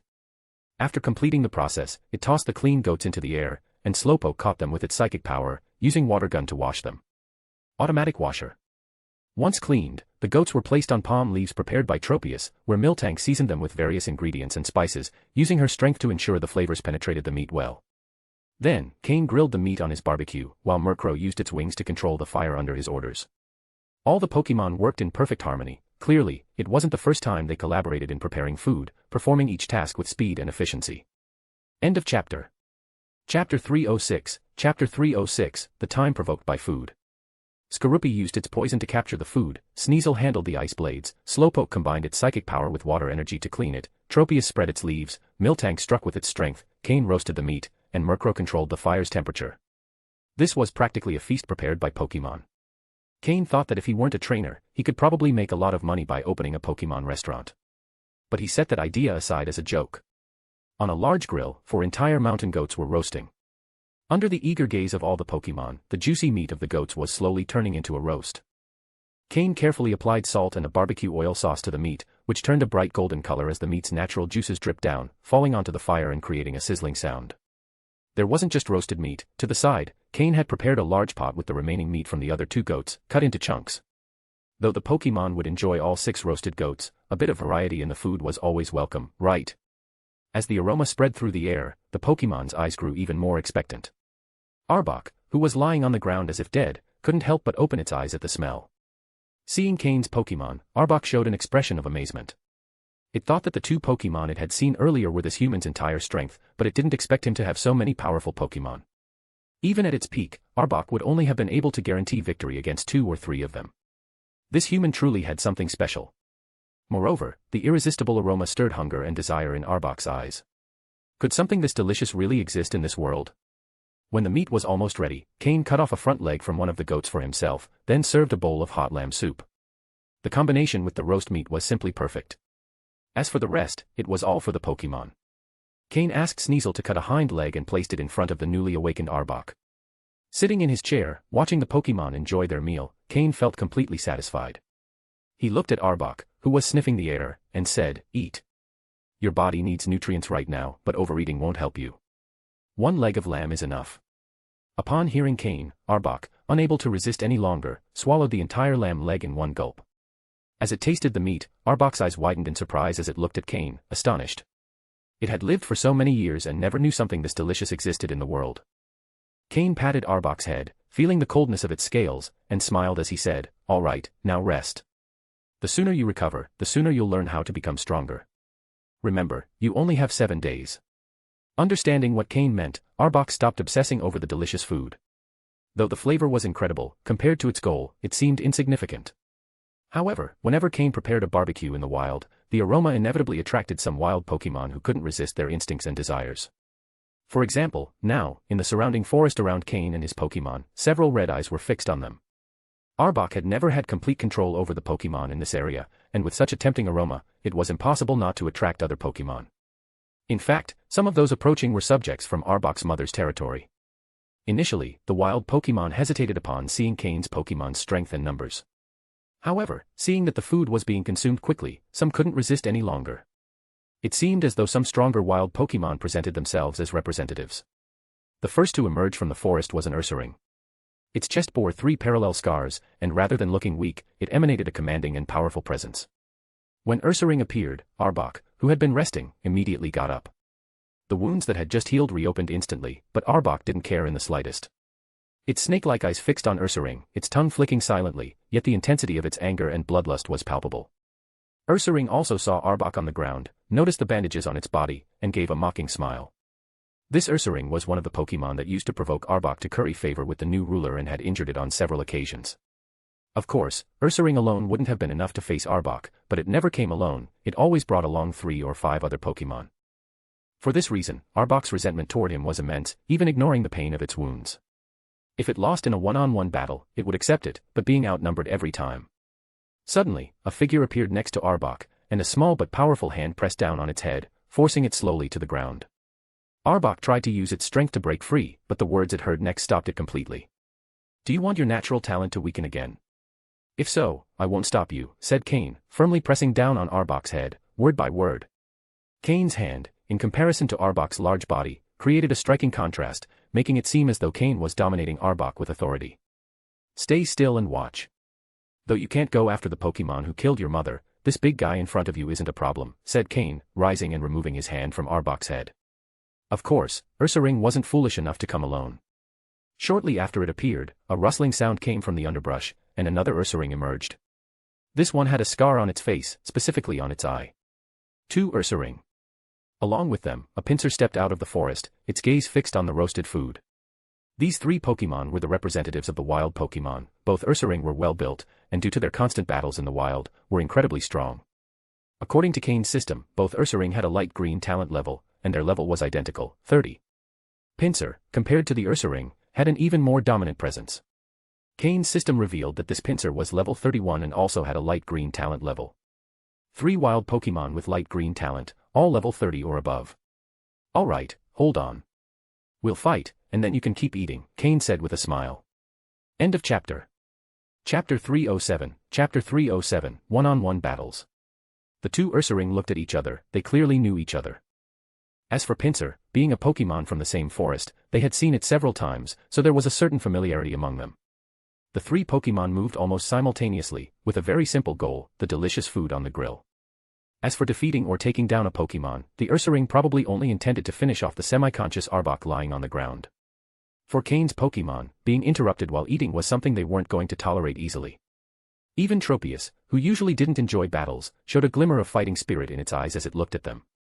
However, seeing Murkrow and the others eager to fight, Tropius decided that it was best to leave the troublesome matters to them. With the weight of the 2 Ursaring, they left deep footprints in the ground as they furiously advanced. Roaring, they charged directly toward them. White lines began to glow on their bodies, increasing their momentum even further. Take down. It seemed that these 2 Ursaring had inherited good moves. They looked like 2 small tanks charging directly toward them. As the Ursaring advanced, Pincer, on the side, moved its large horns forward and also charged directly at them, attempting to intimidate the group with its imposing horns. With the charging power of these 3 Pokémon, if they were facing normal Pokémon, there really wouldn't be much to do, as it would be difficult to stop their advance. Cain smiled coldly and commanded, "Murkrow, Tailwind for the whole team, then go after Pincer. Slowpoke, combine your psychic powers with Water Pulse to cool down those Ursaring a bit.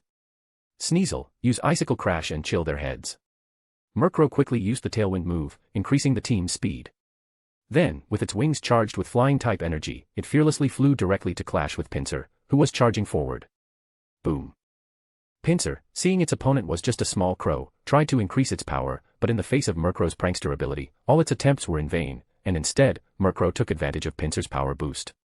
By the time Pincer realized it, Murkrow already had a significant advantage. Though Pincer was much larger than Murkrow, Murkrow's strength and body training allowed it not to fall behind in hand-to-hand combat. Additionally, having absorbed the benefits of Pincer's power boost and with its flying-type advantage, Murkrow soon gained the upper hand. Cain stopped paying attention to Murkrow, trusting its combat abilities and techniques after so much time together. While Murkrow and Pincer began their battle, Slowpoke and Sneasel also started working on cooling down the Ursaring. The Ursaring, charging at full speed, paid no attention to Slowpoke's Water Pulse move and just kept advancing with their bodies soaked. But when they thought they had overcome the obstacle, Slowpoke showed them what it meant to combine water energy with psychic powers. The water seemed to come alive, pursuing them as if trying to swallow them up. When they realized they couldn't shake off the water, their eyes turned red, and they accelerated even more. Bang. But the faster they went, the harder the impact.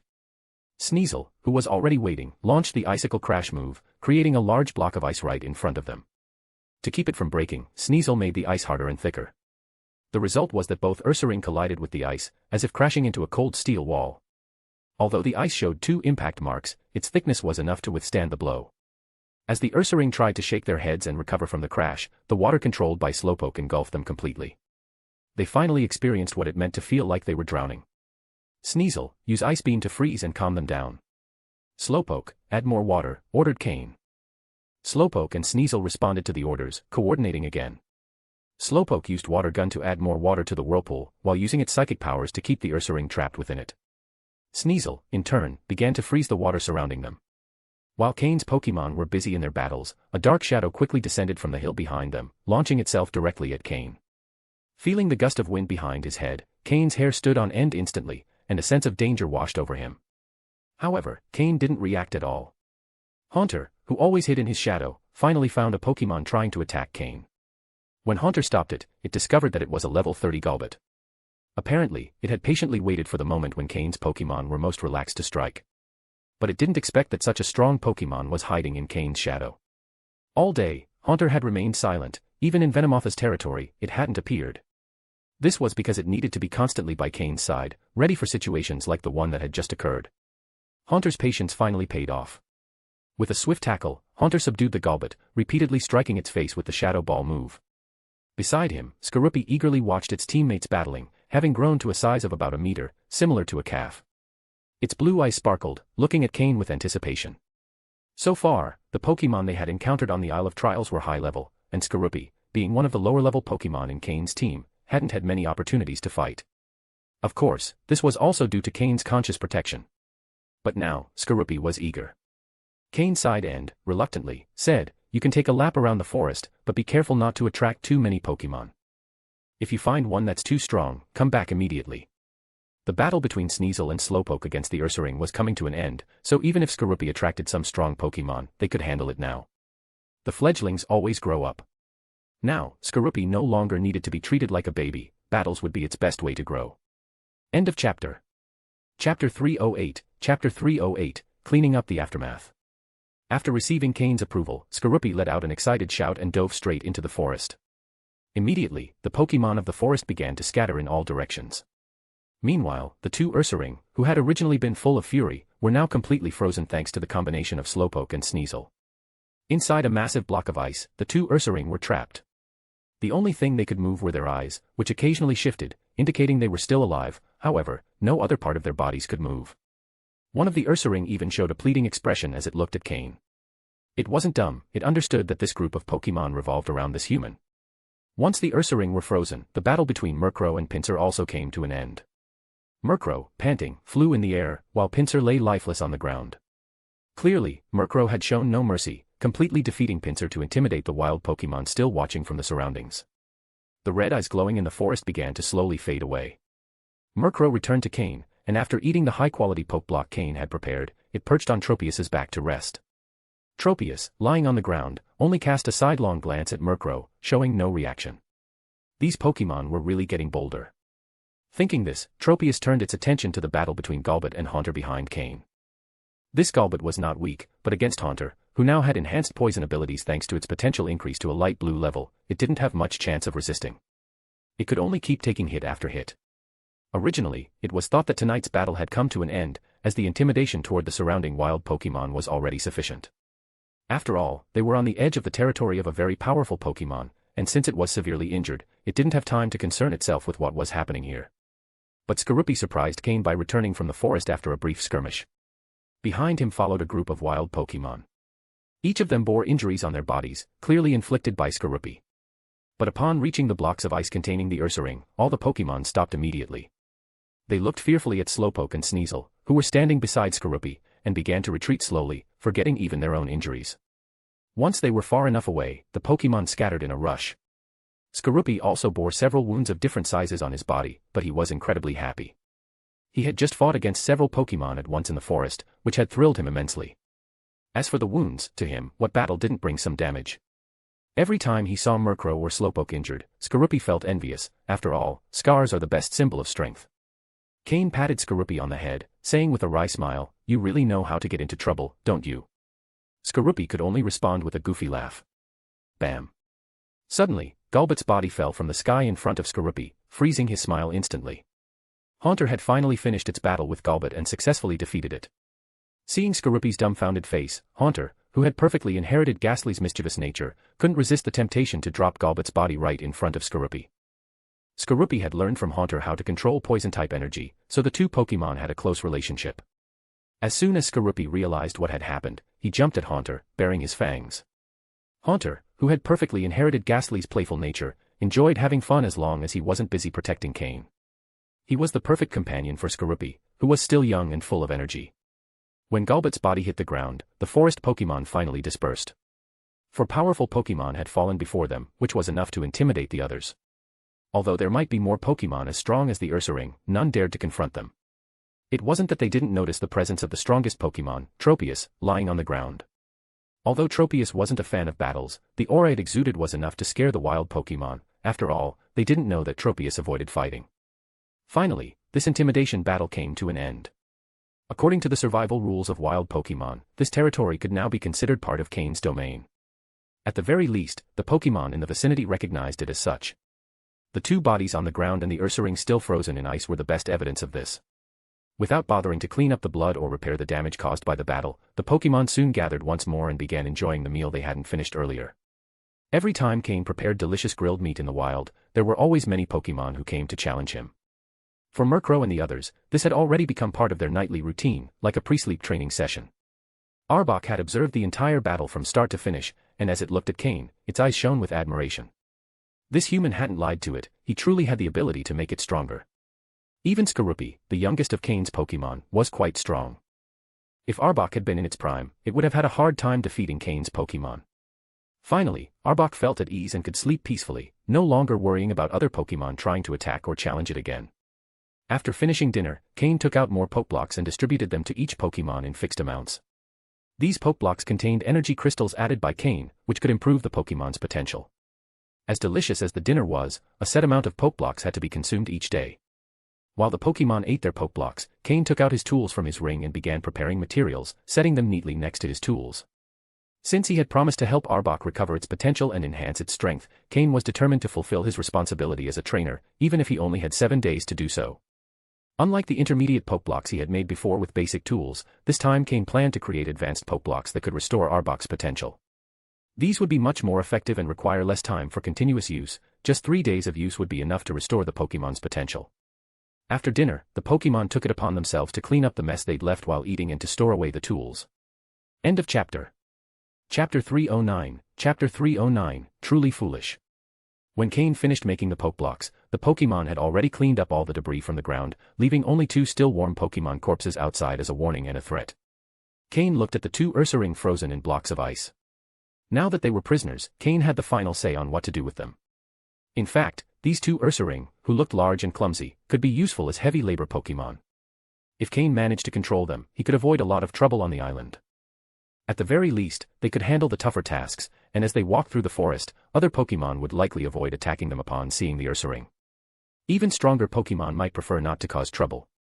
These big, clumsy Pokémon, though they seemed foolish, if given the option to avoid conflict, would likely take it.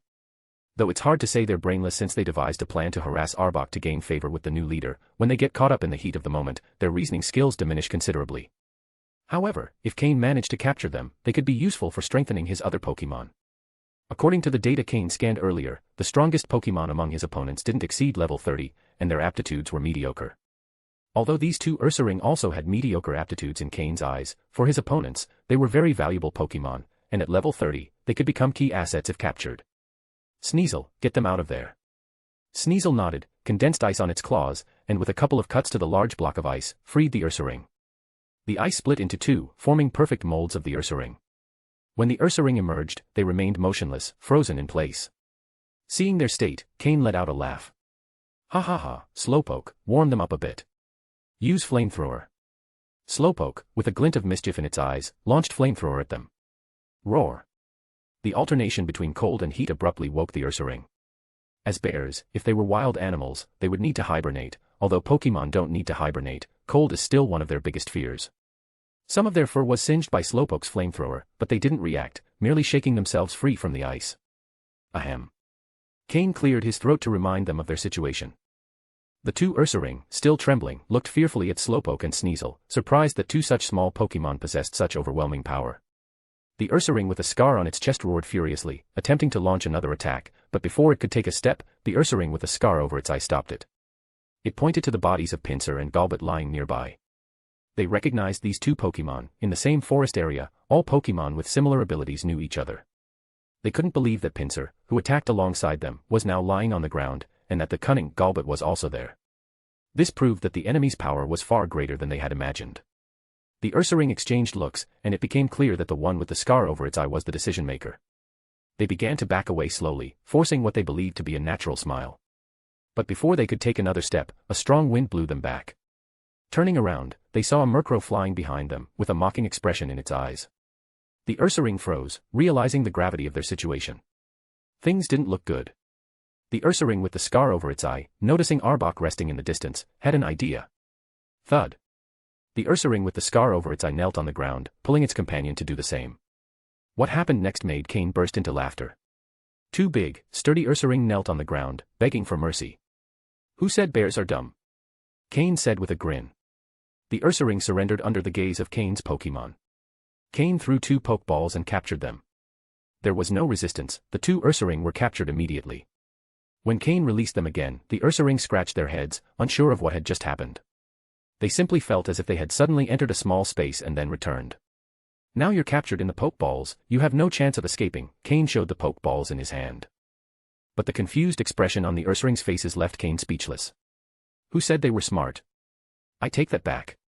To hide his frustration, Cain explained how the Pokeballs worked. Once they understood, the Ursaring lowered their heads, resigned to their fate. However, the Ursaring with the scar over its eye, while lowering its head, darted its eyes around, thinking Cain didn't notice. Cain shook his head and took out two red pills from his ring, tossing them to them. These are pills I made myself. Take them. The Ursaring swallowed them in unison, and Cain continued. Although these pills have healing properties, their main effect is that they contain several poisons. If you don't follow my orders, without my antidote, the pills will dissolve in your stomach. Do you know what it feels like when your internal organs corrode? Hearing this, the Ursaring reacted, quickly shaking their heads. Then, do you want to experience it? They shook their heads even faster. Hey, if you don't want to, follow my orders. Otherwise, you'll feel it, Cain said in a cold tone that made the Ursaring shiver. Even Gyarados, who was watching from behind, suddenly trembled, looking at Cain with fear, and then, with a sense of relief, at the Ursaring, feeling a sudden sense of superiority. Slowpoke, who had witnessed everything, shook his head. Two dumb bears, and one dumb dragon. Truly foolish. End of chapter. Chapter 310, Discovery of a Battle. The real purpose of the pills Cain mentioned was clearly to deceive these two foolish Pokémon, making them believe they had to obey. There was no time to actually make something like that. But he didn't just scare those two Pokémon, Gyarados also looked visibly terrified. Where intelligence is lacking, muscles compensate, thought the psychic Pokémon with a hint of amusement.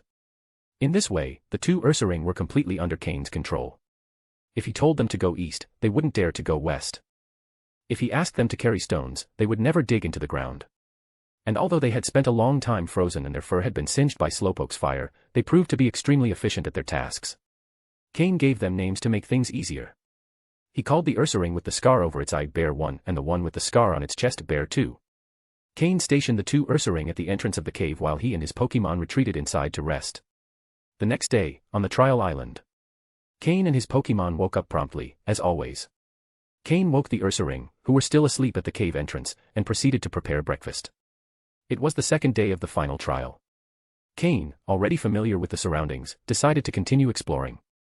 As for collecting points, Cain planned that before the trial ended, he might intercept some participant with a good number of points on their way back to Team Rocket's base. After freshening up by the lake, Cain noticed a confrontation between Arbok and the two Ursaring at the cave entrance. Murkrow and Slowpoke were trying to calm them down, though with little success. Still, they managed to prevent them from attacking each other. Arbok stared intently at the Ursaring. They had been his main aggressors and had constantly harassed him, depriving him of the rest he needed during the day. The Ursaring looked at Arbok with equal intensity, and if it weren't for Slowpoke and Murkrow's presence, they probably would have attacked. Cain sighed. Although he had captured these two as labor Pokémon, he hadn't expected this kind of conflict. What do you plan to do? Fight. Cain exclaimed. Hearing his voice, the two Ursaring jumped, immediately dropping their fierce expressions and looking at him pleadingly. Arbok was also surprised to see the submission on the faces of these two bullies. The humans' ability to subdue them so completely was truly impressive. Despite Cain's order, there was still some tension between them, but the other Pokémon decided to ignore it. After breakfast, Cain rested while his Pokémon carried out their morning training. For Cain, this final trial had only one goal: to take first place. The difference between first and second place was vast. Getting a starter Pokémon was almost a bonus. What truly interested the higher-ups in Team Rocket was gaining access to resources that would allow them to establish themselves in other regions. While they couldn't operate under the Team Rocket name, they would still have its backing. Being the first to arrive in a region could secure them a high rank once Team Rocket decided to officially invade, making them the ones in charge of that area. This could make them powerful figures, second only to Giovanni. Currently, only one person in Team Rocket had that level of authority. Those in lower ranks only hoped to earn enough merit to rise to a higher position, knowing that if they succeeded, the resources they'd gain would be immense. Cain didn't aspire to that much, nor did he desire too many resources, as he couldn't manage them. He just wanted to grow by leveraging Team Rocket's shadow. Power, in the end, was all that mattered. After cleaning up any traces left behind, Cain had Slowpoke mark the area with a psychic signal before returning all his Pokémon to their Pokeballs. He walked to the river and mounted on Gyarados' head, letting the current carry him along. Cain believed this river was likely connected to the one where he had encountered Slowpoke a few months earlier. In any case, the direction Slowpoke indicated pointed that way too.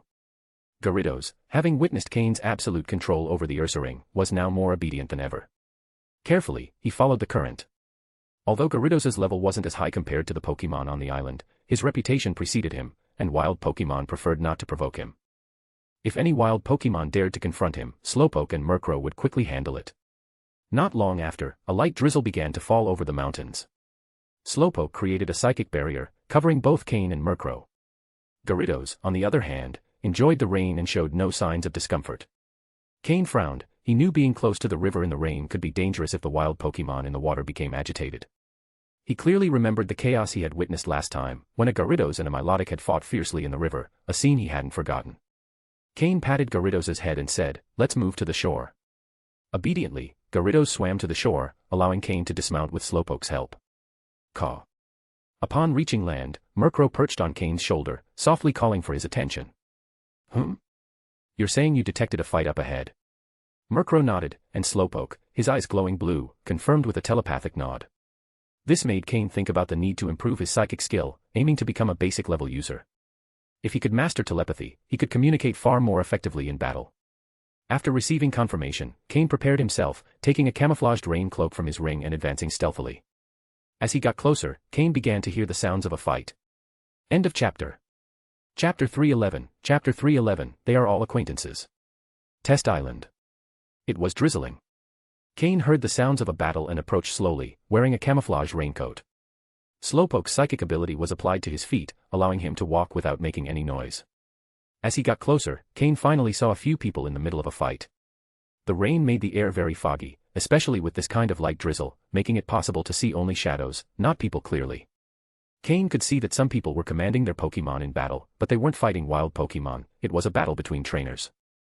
At about 200 meters away, it was impossible to distinguish anything clearly, so Cain had to move closer. Fortunately, Cain couldn't see the people ahead clearly, and they couldn't see him either. Moreover, they weren't paying attention to the surroundings. At a distance of about 100 meters, Cain, with the help of Slowpoke's psychic ability, managed to hide in a tree. Moving between the branches, he barely reduced the distance to 50 meters. If he tried to get any closer, it would be dangerous. Fortunately, at 50 meters away and with his perception enhanced after awakening his psychic abilities, Cain could make out the situation below. There were 5 people in total, but clearly, 4 were together, and 1 was facing the combined attack of the 4. Although the 4 were attacking one person, that individual managed to defend himself without falling into disadvantage. Each of the 4 trainers controlled 2 Pokémon, while the lone one trained 4. Controlling 4 Pokémon at the same time is a very mentally demanding task for a trainer. It may be feasible for a short time, but the longer it goes on, the more likely an error is to occur. Cain didn't make any moves, he just lay down on the tree, watching. As if to fulfill Cain's wishes, the drizzle began to dissipate, and finally, Cain could see the appearance of the people below. One wouldn't know until they saw, but it was a surprise. To Cain's surprise, he recognized nearly half of the people below. Of the 4 who were together, one was someone Sky had pointed out to Cain before the final test began. It was an individual who originally belonged to the Loners group, but on the last night, he had been recruited by Xander. In the last test, he had ranked 8th, and if Cain remembered correctly, his name was Nakajima. Nakajima's 2 Pokémon, Golbat and Rithikate, were clearly the strongest of the group of 4. Although Cain didn't remember the names of the other 3, he could recognize that they also belonged to Xander's faction. He hadn't expected the 4 to be so lucky to meet up on this massive test island. And since they belonged to the same faction, there was no dispute about who should lead. Although Nakajima joined on the last day, due to his 8th place ranking, the other 3 recognized him as the leader. 4 people with a total of 8 Pokémon were tangled in a fight with the opponent's 4 Pokémon. And that opponent was also someone Cain knew, or rather, someone he was even more familiar with than the other 4. It was Miyamoto, the same one who had been teleported directly in front of Cain on the first day, where he lost a Mashoki, and Cain captured his Primeape. Miyamoto was one of the main subordinates of a Team Rocket officer, specializing in fighting-type Pokémon. His strength was significant, and if he participated in the island test, he had the potential to place in the top 3. However, he had more Pokémon than most on the test island, and in a total battle, probably only Xander could match him. This showed how terrifying those who had entered the test island later were. Even someone relatively weaker could surpass most of the other competitors on the island. If Miyamoto were in peak form, the 4 in front wouldn't be a match for him. But after fighting Cain, he had lost or had 2 of his Pokémon captured, and now he was barely able to handle the 4. He was in a defensive position. Damn it. Damn it. Damn it. If it weren't for that damn Cain, who captured my Primeape, I'd crush their heads with a single blow, Miyamoto cursed as he fought below, unaware that Cain, the very one he cursed, was in a tree right behind him, watching. Primeape was his main Pokémon and also his highest attack power. Now, without Primeape, his team was incomplete. The opponents, shamelessly, used their numerical advantage to wear him down little by little, avoiding direct confrontation. Apart from his Dodrio, a normal and flying-type Pokémon, all his Pokémon had fighting attributes. But the opponents had 3 Golbat, putting him at a disadvantage. One of those Golbat was particularly strong, and it had trapped his best Hitmonchan, significantly reducing his fighting capability. Moreover, half of the opponent's Pokémon had poison-type attributes and usually attacked by throwing poison before retreating, trying to wear his down slowly. Are you one of those who, according to the rules, should participate at the end? If so, your strength isn't that impressive after all. The guy the boss Xander was so worried about only has this skill. Nakajima said with a cold smile as he saw the situation stabilize. He paid no attention to Miyamoto's dark expression, which seemed about to explode. In reality, Nakajima had noticed Miyamoto a long time ago. After surviving for 3 months on the test island and being evaluated every week, he had seen most of the competitors at least once. As soon as he saw him for the first time, Nakajima guessed who he was. However, he didn't attack immediately. Instead, he patiently waited for his opportunity. Perhaps by luck, not long after entering the test island, Nakajima met 3 other members of Xander's faction. Thanks to his advantage in power and status, he soon got those 3 to recognize his position and align with him. After gathering the 3, he waited until Miyamoto lowered his guard to attack him. Originally, he thought that if he couldn't win, he could at least use the other 3 as cannon fodder to escape. But to his surprise, the person Xander spoke of with such fear turned out to be easily defeated by his group of 4. Although Nakajima admitted that in a one-on-one fight, he probably couldn't beat him, the numerical advantage was also a form of strength. That's how the scene Cain was watching happened. Of the 4, Nakajima was the only one with notable skills, while the other 3 were mediocre. Still, they managed to keep Miyamoto under control. It's all thanks to Master Nakajima's wise leadership. He is one of the top 10 in the previous test. If it weren't for wanting to save time, Master Nakajima would have finished him off alone, one of the 3 praised. With his words, the other 2 quickly joined in and praised as well. End of chapter. Chapter 312, Chapter 312, Desperate Counterattack. Upon hearing their words, Miyamoto nearly spat blood in their faces. If my strength hadn't diminished so much, would I need to be held back by this bunch of incompetents? The situation was becoming more and more unfavorable. The long period of concentration needed to direct his 4 Pokémon in battle was starting to take a toll, and he felt he could no longer keep up with the fight. The enemies weren't even trying for a direct attack. They preferred to avoid frontal combat and wear down his Pokémon slowly. In particular, the group's leader had the ability to restrain 2 of his Pokémon but chose to send only 1 into battle, keeping the other by his side for protection, while also watching over his 3 companions. The 3 who followed Nakajima's orders understood this as well. After surviving 3 months on the trial island, none of them fully trusted each other. He who hoards too much, loses in the end. Suddenly, Miyamoto made a mistake in directing his Pokémon, and Nakajima, who had been patiently waiting, seized the opportunity to launch a fierce attack. He sacrificed one of his companion's Pokémon to defeat Miyamoto's Mashoki. The situation changed drastically. Although both sides had lost a Pokémon, Miyamoto had lost his main one, while Nakajima and his team had only lost an insignificant one. However, the trainer whose Pokémon had fallen still wore a dark expression. On such a dangerous island as Trial Island, losing a Pokémon halved his chances of survival. Would he dare to risk his only remaining Pokémon in an all-out attack? If he lost another, he would likely die here. Was it worth risking his life for someone else? Nakajima noticed his hesitation and shouted, "Full attack. If we defeat this man, I guarantee you'll leave the island safely." If they managed to defeat this strong opponent and gain some of his Pokémon, their power would increase exponentially. Nakajima might even have a chance to enter the top 3 in the trial. Upon hearing his words, the man hesitated a bit more. However, when he saw Nakajima's Raticate eyeing him with those small, sharp eyes, he had no choice but to attack with all he had. He could only hope Nakajima would keep his promise. Miyamoto was being cornered by the 4. Having lost a Pokémon, he finally couldn't withstand their attacks. Following Nakajima's orders, the 4 stopped wasting time and launched a full attack. Miyamoto's face grew darker and darker, as he cast a grim look at Nakajima, who was standing off to the side, arms crossed, confident in his victory. "If I'm going to die, you're not getting out of here either," Miyamoto decided with fury. Someone who had come this far in Team Rocket couldn't have done so without staining his hands with blood and having a ruthless heart. Hitmonchan, counter. Then, Thunder Punch, attack that Golbat with everything you've got, Miyamoto roared. Hitmonchan's eyes showed a mix of understanding and regret. It knew what its trainer intended with that command. But quickly, a determined look crossed its face. As a Pokémon, its trainer had treated it well, and it had to do what was necessary for him. Hitmonchan endured Golbat's attack, and with the force of the counter move, it shook the enemy Pokémon and then unleashed a powerful punch at Golbat. Golbat and Nakajima were stunned. Miyamoto had completely abandoned defense, and Hitmonchan was clearly willing to sacrifice itself. Anyone could see it. "Golbat! Dodge quickly!" Nakajima shouted desperately. But it was already too late. Hitmonchan's counter move brought down Golbat, leaving it almost incapacitated. However, Hitmonchan had no intention of letting it escape. It was prepared to give its life to fulfill its trainer's command. Electricity began to violently build up in its left fist, channeling almost all of its energy. Seeing the electric energy in Hitmonchan's fist, Nakajima's expression changed dramatically. "What are you doing? Stop it immediately." But Miyamoto's other Pokémon wouldn't allow the others to interfere with Hitmonchan. They launched suicide attacks to hold off the other Pokémon. The 3 following Nakajima's orders had thoughts of their own as well.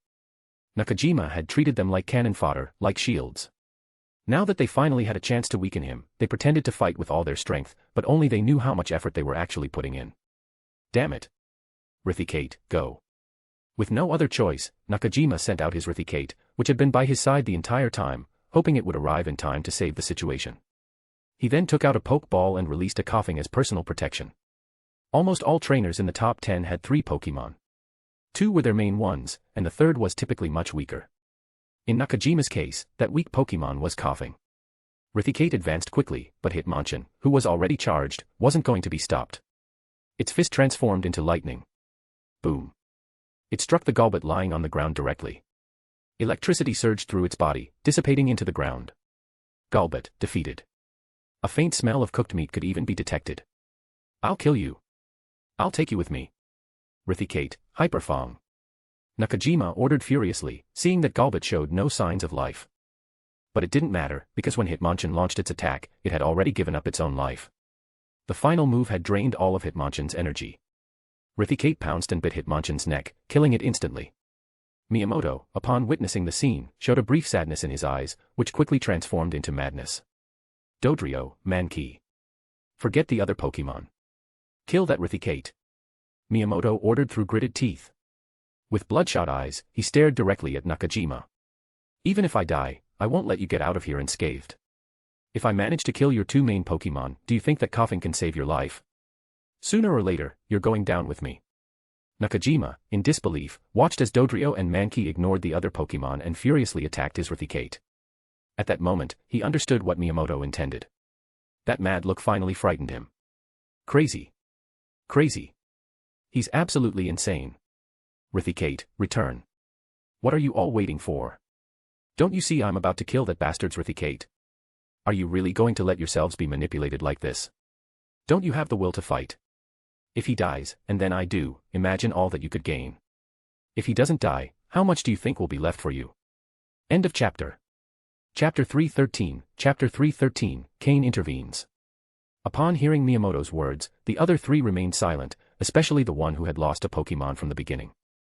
If Nakajima remained alive, how many benefits could they truly gain after killing Miyamoto? Or worse, wouldn't Nakajima also kill them to keep all the resources and points for himself? Gradually, the three began to hesitate. Noticing the change, a sickly, mad smile appeared on Miyamoto's face, while Nakajima's expression darkened. He couldn't deny that Miyamoto's words reflected his innermost thoughts, eliminating everyone and keeping everything would yield the greatest gain. Damn it. Don't be fooled by him. Attack him with everything you've got. I promise you'll get plenty of benefits if we kill him. But by now, his words held little sway. The other three were no longer putting in much effort, watching as Miyamoto's Dodrio and Mankey cornered Rithikate. However, both Dodrio and Mankey were gravely injured, barely hanging on by a thread. Dodrio. Mankey. Deal the final blow to Rithikate. Kill it. Ha, ha, ha. I want you to join me in the grave. Miyamoto laughed frenetically, and no one dared mock him anymore. This man was mad, a true member of Team Rocket. Those present felt the true madness of the organization's members. Nakajima's face was grim. Rithikate was in mortal danger, there was no escape. Although Miyamoto's Pokémon were on the brink of defeat, he had no time to beat them and was running out of resources. Worse still, the three trainers began to loosen their attacks and slowly approached Nakajima, as if preparing their own escape. The once favorable situation had turned into a disaster. They wanted to drag him to the grave. Madman. He's an absolute madman. Stop. Stop already. If you stop, I swear I'll retreat immediately. I could even help you eliminate these three, guaranteeing your safe departure. Nakajima, desperate, uttered these words. But the worst part was that he said it out loud, in front of everyone. Those words led the other three to make a definitive decision. Without needing to communicate verbally, they all lunged at Nakajima. Perhaps he could have held out a bit longer, finding a way to escape, but in his desperation to save Rithikate, he spoke without thinking. And that was his downfall. Knowing someone wanted to kill you was reason enough to act first. 5 Pokémon attacked at once. Nakajima's remaining Pokémon couldn't withstand it. At the same time as his Rithikate, it was defeated by the enemy Pokémon. Thus, Nakajima, who had been one of the strongest on Trial Island and a contender in the top 10, lost all his Pokémon and was left at the mercy of his opponents. Ratikate's final counterattack killed Miyamoto's Mankey, leaving only the exhausted Dodrio, barely able to stand. The three trainers acted with great coordination, sending their Pokémon to finish off Nakajima as he looked on with a mixture of disbelief and resignation. One of the strongest fighters on Trial Island had been killed by 3 unknowns. Never underestimate anyone on this island. If they've survived this long, it's because they have both intelligence and strength. In truth, Miyamoto's words had merely been the trigger. The three had already planned this for some time. With Nakajima dead, the trust among the three quickly began to crumble. But they didn't attack each other just yet, as Miyamoto was still alive, and with him, their greatest prize. They needed to secure the prize before turning on each other. Without wasting any time, the three prepared to strike at Miyamoto's exhausted Dodrio. The Pokémon was so weak that any of them could finish it off. Meanwhile, Cain, who had been watching everything from a tree, knew this was the perfect moment to act. It had been a spectacle worth watching. Cain reflected. Murkrow, use Tailwind and then attack swiftly. Slowpoke, use Teleport to bring Murkrow with you. Remember. Prioritize killing the Pokémon, leave the trainers and Dodrio for now, Cain ordered. Go for the kill. The 2 Pokémon nodded. Slowpoke's eyes gleamed with a blue glow, and in an instant, thanks to its teleport move, they crossed the 50 meters separating them from the 5 combatants.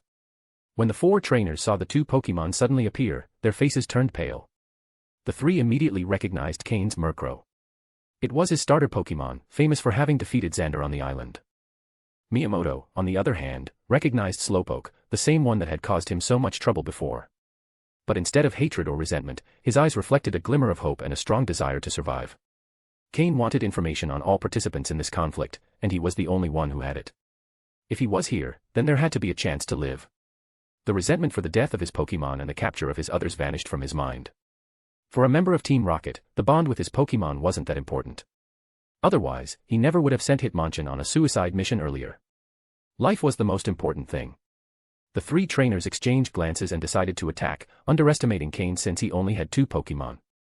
However, they made a grave mistake. Cain's Pokémon were in a different league from Miyamoto's. The only reason the 3 had been able to hold out against Miyamoto was Nakajima's threat. Without that, they wouldn't have been a match for him or Cain. That's why Nakajima died in vain. The coordination between Murkrow and Slowpoke was the best among all of Cain's Pokémon. They showed no mercy. A group of level 20 to 25 Pokémon, many of them weak to Slowpoke, couldn't last long. In less than 3 minutes, all the enemy Pokémon lay dead on the ground. The 3 trainers, who had tried to flee, were quickly restrained by Slowpoke's psychic power, pressed against the ground. It didn't kill them, as Cain hadn't ordered it. End of chapter. Chapter 314, Chapter 314, Investigating the Situation. When Murkrow and Slowpoke finished dealing with everything, Cain slowly descended, riding on his Tropius. The trees were just too tall, and Cain could only come down thanks to Tropius. Besides, the intimidating effect Tropius had was quite useful, right? The proof was that Miyamoto stared fixedly at Tropius beneath Cain. Although he no longer had any Pokémon left, as a trainer he still had a good eye and could see the terrifying power of that Tropius. It could be said that, aside from the main Pokémon of the officers, he hadn't seen any other Pokémon with such an impressive presence as this Tropius. It was a semi-dragon Pokémon. Although it didn't have the dragon type, its power was still extremely strong. Cain, who had fought him before, had such a powerful Pokémon, why hadn't he brought it out back then? If he had, Miyamoto would have surrendered immediately. A flying and grass-type Pokémon like Tropius would be the perfect opponent for a fighting type. Miyamoto couldn't help but feel resigned. However, Cain, with his back to Miyamoto, didn't notice his change in expression. But even if he had, he wouldn't have done anything about it. Should he say aloud that Tropius was just there for show, more appealing than effective, and that it didn't even want to fight since Cain couldn't control it? Murkrow and Slowpoke, seeing Cain arrive, looked at him, waiting for instructions on what to do with the 3 remaining men. The 3, upon confirming Cain's identity, immediately knelt, begging for their lives. Cain glanced at them briefly, paying them no mind, and then turned Tropius toward Miyamoto. Smiling, he said, "We meet again. Seems like you're not in the best shape, huh?" Miyamoto's clothes were in tatters, clearly indicating he hadn't had a good time on Trial Island, and the recent fight had left him even more disheveled. Now, his ragged appearance contrasted with his first encounter with Cain, when he was full of confidence and arrogance. Upon hearing Cain's words, Miyamoto managed a bitter smile. Although he had saved his life, it was clear he had merely escaped from a wolf only to fall into a tiger's jaws. This time he was truly ruined. Before seeing Cain riding Tropius, he still had a glimmer of hope, but once he saw Cain, he knew all was lost. "Come on, I'll take you somewhere, and we can talk calmly," Cain said. At the same time, he signaled Tropius to pick up Miyamoto. Miyamoto quickly returned Dodrio to its Pokeball, as it was his only remaining Pokémon, his only hope of survival. Tropius roughly grabbed him with its front legs, not caring whether he was comfortable or not. Then Cain said, "Hand over your score devices and spatial equipment, and I'll spare your lives." Hearing this, the 3 men stiffened. Give up their score devices and spatial equipment. Without Pokémon, how could they survive on this dangerous trial island? With only their bodies, it was practically impossible to progress in this place. "Or maybe, would you rather I kill you and take them myself?" Cain said with a mocking smile. The 3 men, who had attacked Nakajima without hesitation, were clearly not good people. And now, without their Pokémon, they held no value for Cain. With no other choice, they surrendered their spatial belts and score devices to save their lives. At least this way, they still had a slim chance of survival. If not, they would die on the spot. Slowpoke used its psychic powers to take the items, along with the Rocket Team belt of Nakajima, who lay dead on the ground, and his score device. Then it teleported next to Cain, while Murkrow returned to perch on his shoulder. Cain simply ignored the 3 men left behind. Thus, Cain became the true victor, riding Tropius as he slowly vanished along the river. With Tropius's imposing presence, he could be considered one of the strongest Pokémon in that forest. And with the semi-dragon blood in its veins, other strong Pokémon could sense its power. Unless directly provoked, there wasn't much that could stand in its way. After flying a good distance and reaching a relatively safe spot, Cain had Tropius descend. Tropius landed grudgingly and roughly dropped Miyamoto to the ground, making him fall face first.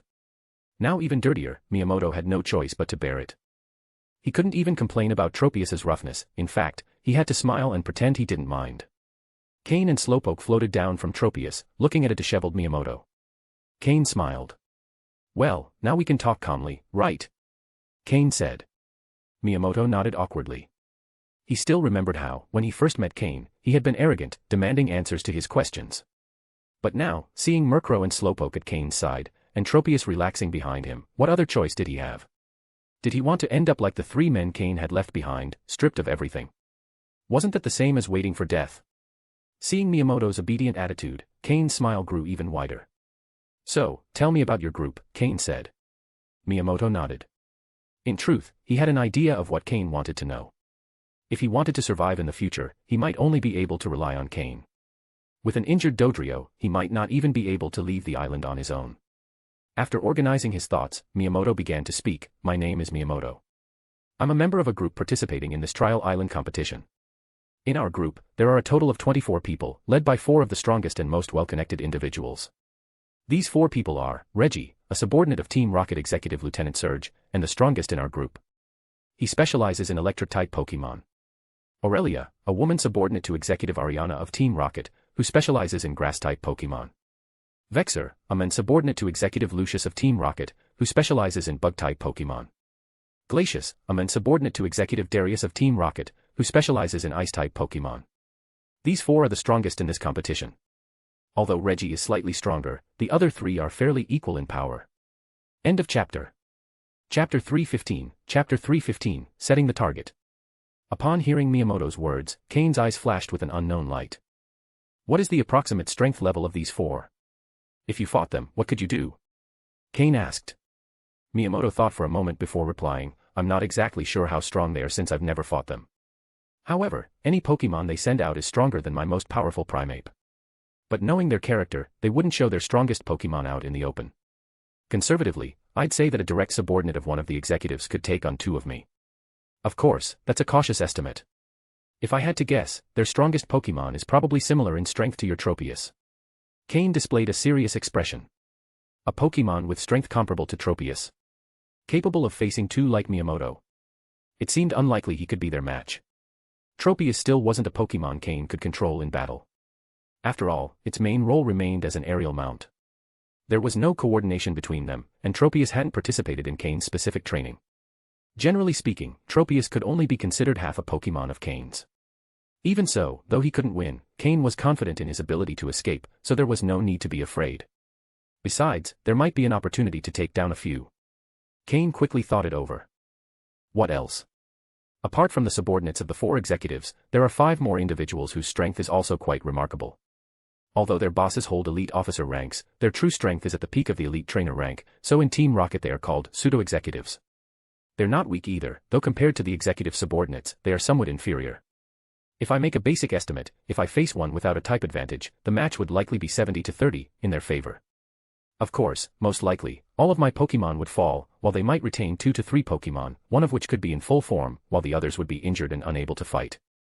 Though they're called pseudo-executives, they're still at the top level of an elite trainer. Most of their resources are used to strengthen themselves, they don't always train their subordinates to the fullest. However, if they thoroughly train their subordinates, their strength might not be inferior to that of the executive subordinates. Some of these 5 may be hiding their true strength. As for the other 15, their levels are more or less the same. I'd be in the middle of the group. Miyamoto explained everything he knew straightforwardly. After all, they weren't allies, but rivals. If Cain managed to defeat or eliminate any of them, Miyamoto would be satisfied. The reason he hadn't answered Cain before was out of pride, but now, in such a vulnerable position, relying on Cain's mood to survive, he had no choice but to answer everything asked. After hearing this, Cain first looked at his Slowpoke. When he asked Miyamoto the questions, he had already instructed Slowpoke to monitor his mind with psychic powers. If it detected any disturbance or unusual behavior, it was to eliminate him immediately. Slowpoke shook its head toward Cain, indicating there were no issues. Only then could Cain trust his words. But not completely, he would trust only 70%. He didn't believe that among the subordinates of the regular officers, no one was hiding their strength, nor that the subordinates of the executives only had that level of power. Perhaps that's what they openly displayed, but what about what they hid? Cain still remembered his first battle against Xander, when he had that purple pill as his trump card. So at least the 5 with a background similar to Xander should also have something like that, right? And those of even higher rank, wouldn't they also have some form of protection? The officers didn't train them primarily for this trial, it just happened that this was a good opportunity to demonstrate their usefulness. Training them isn't something that could be achieved in just a few months. To have stronger subordinates in the future, they surely provided survival methods. Only it's unknown what they are. However, he could ignore the other officers' subordinates, but he wouldn't let go of the one who tested him before his return. Since he couldn't go after the executive or the officer at the moment, he would temporarily assign this matter to that subordinate. Cain considered himself a very vengeful person. Although he didn't know who it was, nor had Umbra given him any clues. Cain could only speculate. First, Cain ruled out Surge. He's known for his explosive temper in Team Rocket, and he's clearly not the type of person to do something like that. If it really had been Serge, Cain doubted he'd have left Vermilion City, and not even Umbra could have stopped him. Then, Cain ruled out Ariana. A month ago, Cain saw her fight Price personally at Lake of Rage in the Johto region, and she was under pressure the entire time. Though there was no news of her death, her strength surely suffered great damage. She wouldn't have time to worry about him now. So that left two people, Lucius and Darius. Cain had never interacted with these two in his previous life, he'd only heard of some of their events. So he couldn't guess which one it was. Therefore, he would temporarily focus his target on the subordinates of these two. However, compared to Ice-type Pokémon, Cain thought it would be better to choose Vexor, who was skilled in using Bug-type Pokémon, as his first target. Thus, Cain's first target would be Vexor. As for whether he could defeat him, he'd only know by trying. His thoughts cleared in seconds, and Cain refocused his gaze on Miyamoto. How to deal with him was a complicated problem. If he followed his previous life's character, he would surely kill him immediately, but now Cain was different. His enemies were clearly stronger than him at this point, so if he could gain a few good allies, his chances of success would be greater. But pretending that a person like this would submit with just a few words was obviously not possible. Even if he knelt and surrendered immediately, Cain would still hesitate to trust him. As Cain thought, Miyamoto was also reflecting. Now his life was in Cain's hands, and if he wanted to live, staying still and waiting wasn't his style. At that moment, directly submitting to Cain wasn't something he could easily accept. The officer behind him wasn't someone easy to deal with. End of chapter. Chapter 316, Chapter 316, Taming Miyamoto. How do you plan to handle me? Miyamoto, tired of waiting, decided to ask his question directly, hoping Cain would give him a clear answer. Hearing Miyamoto's question, Cain smiled but didn't respond immediately. Instead, he found a relatively clean stone and sat down. Then, he motioned for Miyamoto to sit as well because standing was tiring. Although Cain didn't say much, Miyamoto got the message. It didn't seem that Cain intended to kill him, otherwise, he wouldn't have let him sit to talk. Miyamoto showed no concern for the dirty ground and sat cross-legged on a pile of dry leaves. Seeing Miyamoto's expression, Cain spoke directly, "So, should I kill you now or later?" Suddenly, Miyamoto's expression, which had just relaxed, froze. He didn't know what to say. Wasn't he playing by the rules? If Cain was going to kill him, why let him sit? Looking at the enigmatic smile on Cain's face, Miyamoto was no longer sure what to think. Even if I say I submit to you now, you probably wouldn't believe me, would you? Miyamoto broke the silence, setting his terms, though his face showed an unmistakable bitter smile. In negotiations, the first to speak usually loses the advantage. But now that his life was in Cain's hands, losing the advantage was normal. Thinking of this, Miyamoto accepted it. "No, I believe you," Cain replied. When Miyamoto raised his head to look at him, Cain continued, "But I don't need you." Each sentence was a riddle upon another. However, Cain was right. Miyamoto was practically finished, his team had been reduced to a single Dodrio, and it wasn't even his preferred type, fighting. As if accepting his fate, Miyamoto stopped talking. But Cain smiled even more. Without a bit of provocation, how could Miyamoto understand who was in charge? However, it's not that you have no use. At the very least, your experience as a trainer is still intact, right? Seeing Cain's expression, halfway between laughter and seriousness, Miyamoto decided not to say more. He imagined Cain had already decided his fate. But if you say you submit now, I can't trust you, since you still have a powerful superior backing you. I am no match for him at the moment. So, how will you prove your worth? Silence. Come. Only when he confirmed he needed to speak did Miyamoto begin to respond slowly. After this contest, I'm not even sure my superior will survive. Hey, you have quite a clear view, Cain mocked. Cain continued, when lions and tigers fight, foolish cats and dogs think that, since they're animals too, they can join in. In the end, the lion and tiger remain unharmed, but those bold cats and dogs end up as the example. I'm not sure of the difference between the executives and the pseudo-executives, but if they're mere officers or senior officers, they're done for if they get too deeply involved. Don't you think? Hearing Cain's analogy, Miyamoto smiled bitterly. Wasn't that the truth, after all? He was only a low-level Team Rocket member. Though he had almost the strength of an officer, his Real rank was merely captain, and he was a direct subordinate of an officer. He had no option but to follow orders. Now that he was tangled up in this matter, he didn't even know if he could keep his life. Originally, his main goal was to find one of the closest subordinates of an executive and align himself with them. Though his position wouldn't improve, at least he could secure his life. However, in this 7-day trial, and only on the second day, he was already nearly finished, his life in another's hands. Miyamoto understood his position well and knew his limit. If he allied with the right person, he might become an officer. If not, the rank of captain would be his peak, especially since his protector was on the verge of falling. So, when I say I submit, it's not just words. My original goal was to find someone suitable among the executive subordinates. I'm sure I'm not the only one with this idea, others probably think the same. In the end, we're all a bunch of apparent winners, but with one foot in the abyss, Miyamoto said. If you align with me, I'm not a direct subordinate of any executive, and I may not be able to protect you, Cain replied. Miyamoto sighed. What position was he in to refuse when his life was at stake? At least Cain was stronger than he thought, so it wasn't such a bad deal. Alright, let's stop wasting time with pointless words. I'll get straight to the point. I must win first place in this trial, and I have support. If you truly submit, I might protect your safety. But what I need is genuine loyalty, not someone who'll stab me in the back. I want someone willing to defend me with everything when necessary. Cain stopped playing around and laid out his terms directly. Miyamoto's eyes sparkled. He'd assumed Cain had support, but he didn't expect him to be so sure that his ally could handle the situation. He also didn't expect Cain to aim for first place. Not even Reggie, the strongest, would dare claim he would take first place. You'd better think this through. If you've already decided, take this pill. It's a medicine I've created. It improves overall health, but if you don't receive the antidote regularly, you'll die with your internal organs decomposed. Don't think others can give you the cure, even a high-level breeder would need a full month to investigate and create an antidote. Can you afford a high-level breeder? Would you dare to? Cain tossed a light purple pill.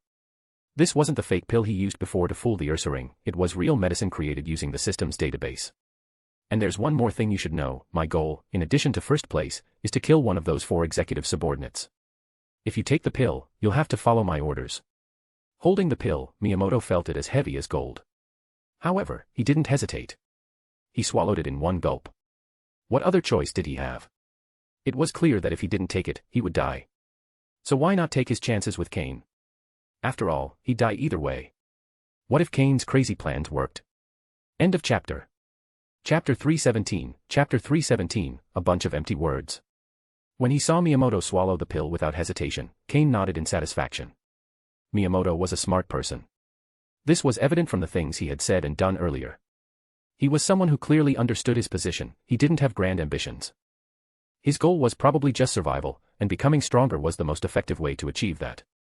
Moreover, in the recent fight against the other 4, he'd shown himself to be someone who fought without hesitation. If he truly lost his chance at survival, he would bite off the largest piece of flesh from the enemy without a second thought. A smart person, someone who understood his position, willing to risk his life, and who only wanted to survive. With so many qualities combined, he was a pretty decent subordinate. Of course, as long as he had enough loyalty. Based on how he betrayed his officer without hesitation, his loyalty was questionable.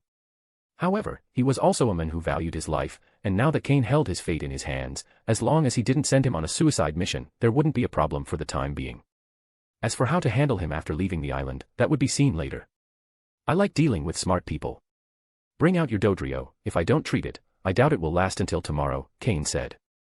Miyamoto looked at him and, without hesitation, took out Dodrio's pokeball and let it out. Dodrio could barely stand. Of its 3 heads, only one could move normally, the other 2 hung limp, and one of them couldn't even open its eyes. Cain shook his head, Dodrio's injuries were worse than he'd thought. It wouldn't last until the next day, in fact, it probably wouldn't survive more than 3 hours. Pokémon, Dodrio, green grade, severely injured. Gender, male. Level. Types, normal plus flying. Ability, run away. Equipped items, none. Egg moves, supersonic, mirror move. Basic moves, try attack, peck, growl, quick attack, rage, fury attack, pursuit, pluck, double hit, agility, uproar. Learned moves, snore, stomping tantrum, knock off. TM moves, protect, taunt, aerial ace. Cain's system scanned Dodrio and showed 2 words in red next to its potential, severely injured. Its runaway ability didn't surprise Cain. This explained why Miyamoto chose it as his transport Pokémon. It's a good ability for escape. This also reflected Miyamoto's cautious nature. Despite being better with fighting-type Pokémon, the only one left was this Dodrio. Though it wasn't clear if this was deliberate, it seemed obvious that this Dodrio was his last card to save his life. Someone who fears death is easier to control. Keep your Dodrio calm, I'm going to treat it. Cain didn't approach immediately. Although Dodrio looked weakened, it still had the capacity to attack, and Cain didn't want to take unnecessary risks. Cain took a Pokeball from his pocket and released the Arbok he'd captured the day before. Thanks to an expensive pill and the use of a healing spray, its body had recovered quite a bit. After a night of rest, its mental state was also better. Although its fighting capacity wasn't at 100%, it wasn't far from its peak. Its potential hadn't fully returned yet, but with the poke blocks Cain had given it that morning, it should be fully recovered in 3 days. It might even become stronger. Miyamoto was surprised to see the Arbok Cain summoned. The size of the Arbok was massive, roughly double that of a regular Arbok. He also sensed that this Pokémon had considerable power. Perhaps only his Primeape could match it in battle. He looked at Cain's other Pokémon, Slowpoke, Murkrow, Tropius. Maybe he really could face those 4 monsters. He didn't know why Cain had brought out Arbok. Miyamoto obediently approached Dodrio. Seeing his Pokémon so injured, he didn't feel particularly sad, just defeated. He recalled the days he'd served under the Team Rocket officer, full of arrogance. He couldn't believe that after only 1 day on the trial island, he'd ended up like this. He placed his hand on Dodrio's back, stroking its disheveled feathers, keeping it calm. Feeling his trainer's intent, Dodrio, which was gathering its energy, almost collapsed immediately. You could see how serious its injuries were. Arbok, bind them, Cain said calmly. Arbok obeyed without hesitation. Its respect for Cain had grown due to his ability to heal it. Cain stopped it before it did anything too strong. Not too tight, just keep them bound. Miyamoto went rigid. He thought Cain had summoned Arbok for some important reason, but now it was clear that it was just to bind them. What was he planning? Not daring to move, Miyamoto calmed the frightened Dodrio while they were wrapped up by Arbok. Once bound, they could only move their eyes. Cain shrugged and said with a smile. No offense, but I'm concerned that when I treat Dodrio, the pain might make it lose control, and I'm not strong enough to restrain it. Miyamoto felt speechless. Was Cain afraid of Dodrio or more of him? He understood that Cain still didn't trust him, which was reasonable. The more cautious he was, the more Miyamoto was convinced that Cain really planned to face off against one of the executive's subordinates. Unable to move or resist, Miyamoto decided to stay still. In turn, Miyamoto used words to soothe Dodrio, which was still restless. Once Arbok confirmed everything was secure, Cain put on gloves and took out his toolkit. Under Miyamoto's watchful eye, Cain disinfected Dodrio's wounds, applied healing medicines, realigned and splinted the broken bones, and finally asked Miyamoto to open Dodrio's mouth to give it one of the same pills he'd given Arbok, one that could save its life. End of chapter. Chapter 318, Chapter 318, Primeape's Return. Witnessing the entire series of Cain's actions firsthand, Miyamoto's eyes grew brighter. He wasn't a fool and could see that Cain was using specialized skills as a breeder to treat Pokémon. So, could what he said before about the pill he gave also be true? Miyamoto was feeling a great internal excitement. However, what surprised Miyamoto the most was, could there be an advanced breeder behind Cain? With his experience, he could recognize what Cain had given to Dodrio. Was he an advanced breeder from Team Rocket or some other organization? Now he was beginning to believe that what Cain said about having significant backing might be true. In that case, would it really be a disadvantage to follow Cain? Following those 4 monsters was just for the backing of their mentors and their growth potential. But now, comparing them, Cain not only had potential but also a solid foundation no less than theirs. Additionally, with the skills Cain had shown, he was at least an intermediate-level breeder, so reaching an advanced level was just a matter of time given his youth. Looking at it this way, was Cain's potential even greater than that of those 4? A great prospect. Miyamoto, who was already 19, didn't mind that Cain was younger. Was age really an issue? In this world, what mattered was strength. With enough strength, even at 18 one could become an Elite 4 member or even a champion. Cain was indeed intentionally showing off his breeder skills in front of Miyamoto, aiming to earn his loyalty more effectively. Judging by the results, it seemed the strategy was working well. After finishing the treatment, Cain had Arbok loosen its grip. Cain, removing his gloves, said, "I've done what I can. Let it rest for a while, and there shouldn't be any major issues, but don't expect it to be able to fight for the next 2 days." Miyamoto nodded and returned Dodrio to its Pokeball. His face showed resignation. He knew Dodrio wouldn't be able to fight for now, but how would he survive in the coming days? He couldn't rely solely on Cain's protection, as that would make him seem useless. Cain would have no reason to keep him and would prefer to ditch a burden immediately. As he was thinking this, Cain tossed him a Pokeball. "This is your Primeape. It's a hothead. I considered killing it, but it seemed to have some value, so I let it live. Consider yourself lucky." Miyamoto looked at the Pokeball in his hand and, through its window, saw his Primeape inside. His face lit up with joy. He hadn't expected that after losing 3 Pokémon, he would get back his trump card. If he had to choose, he probably would have done the same. Not a bad deal. He immediately called out his Primeape. As soon as it emerged, Primeape wanted to attack Cain. Seeing this, Slowpoke and Murkrow quickly approached Cain, while Arbok, who had just retreated, raised its head and looked coldly at Miyamoto and his Primeape. If they made even the slightest move, Cain's 3 Pokémon would attack immediately. Primeape, don't be impulsive. From now on, he's one of us. Show respect to Mr. Cain, said Miyamoto quickly, stopping his hot-tempered Primeape. Miyamoto had already started to change how he addressed Cain. Primeape looked at his trainer with curiosity and then at Cain, as if asking, really? Miyamoto had no choice but to nod to confirm again. Reluctantly, Primeape scratched its head and sheepishly bowed to Cain, forgetting entirely about the previous fight with Cain's Pokémon. Cain, watching the scene, couldn't help but laugh. Particularly, Slowpoke, at his side, rolled its eyes. Another big fool, just like those 2 Ursaring from before.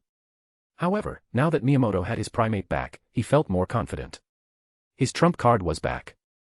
Although he had invested a lot of time and resources into training his other Pokémon, none compared to this Primeape. He had put much more effort into it than any other. As for other Pokémon, there were plenty on the trial island, he would simply capture some more. Although he wouldn't have time to build rapport or battle styles, he didn't need them to do much. Just to distract the opponent's Pokémon. Thank you, sir. Miyamoto, however, didn't let his excitement over getting Primeape back go to his head. After a moment of joy, he quickly thanked Cain. Now, he wasn't only under Cain's protection, his very life was in Cain's hands. It was better to behave obediently. At the very least, returning Primeape showed that Cain had plenty of character. He didn't fear betrayal or disobedience. He had certain leadership qualities.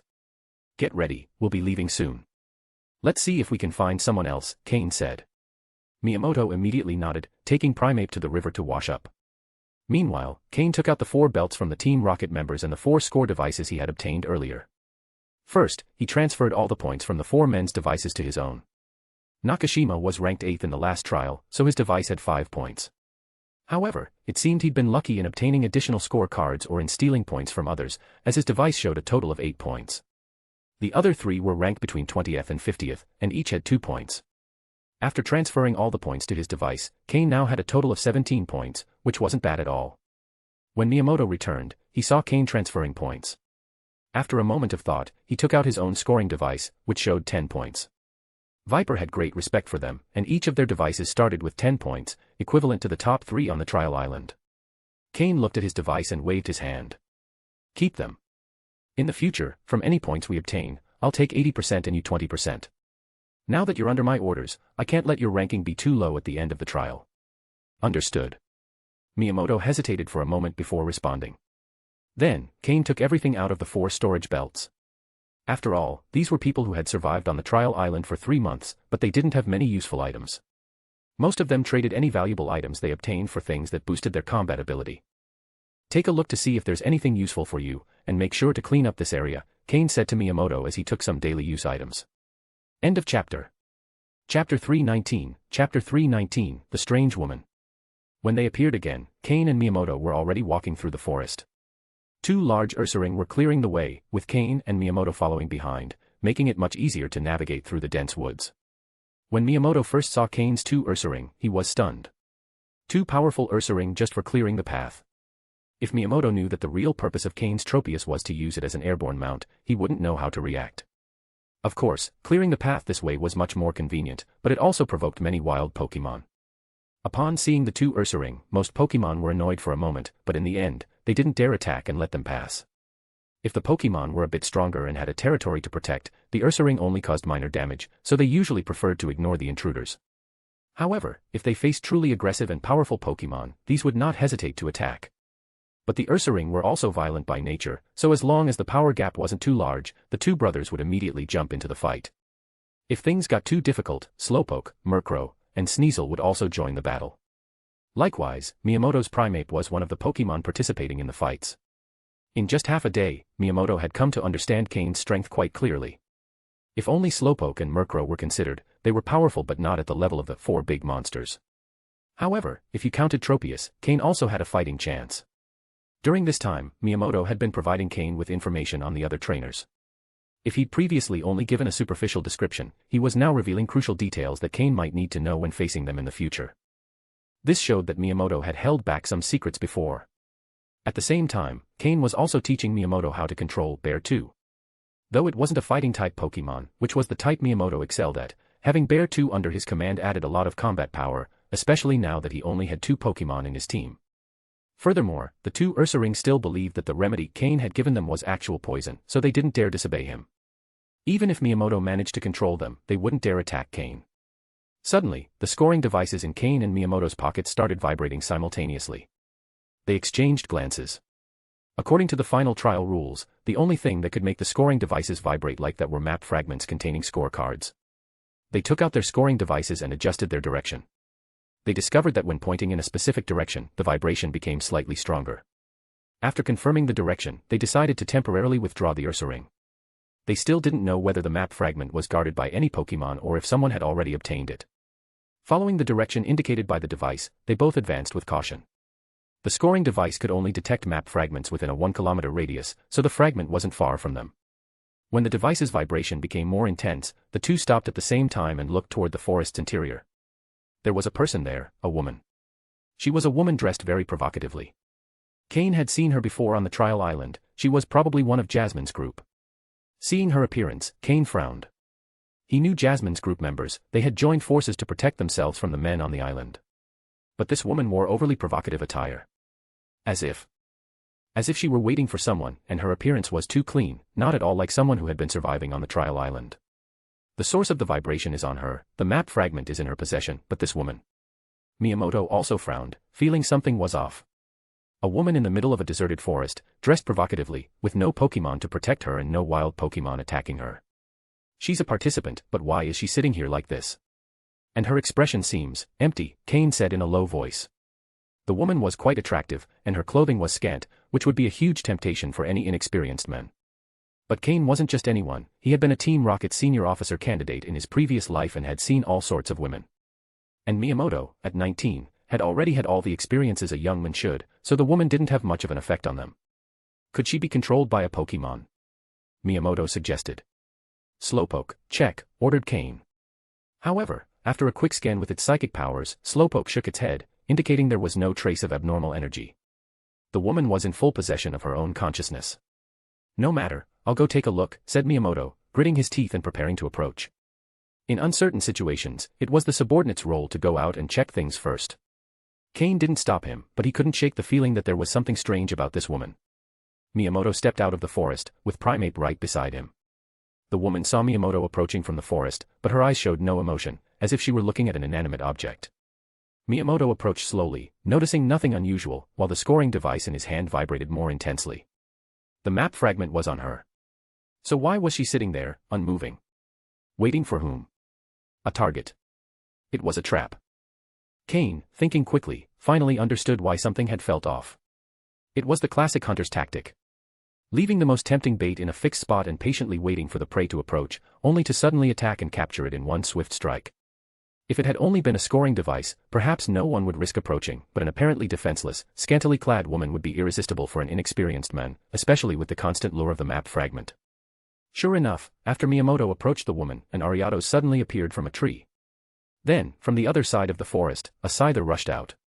Both Pokémon moved quickly, and their target was Miyamoto, who was getting close to the woman. Sensing danger, Miyamoto became fully alert, rolling swiftly on the ground, ignoring the small stones that scraped his body. End of chapter.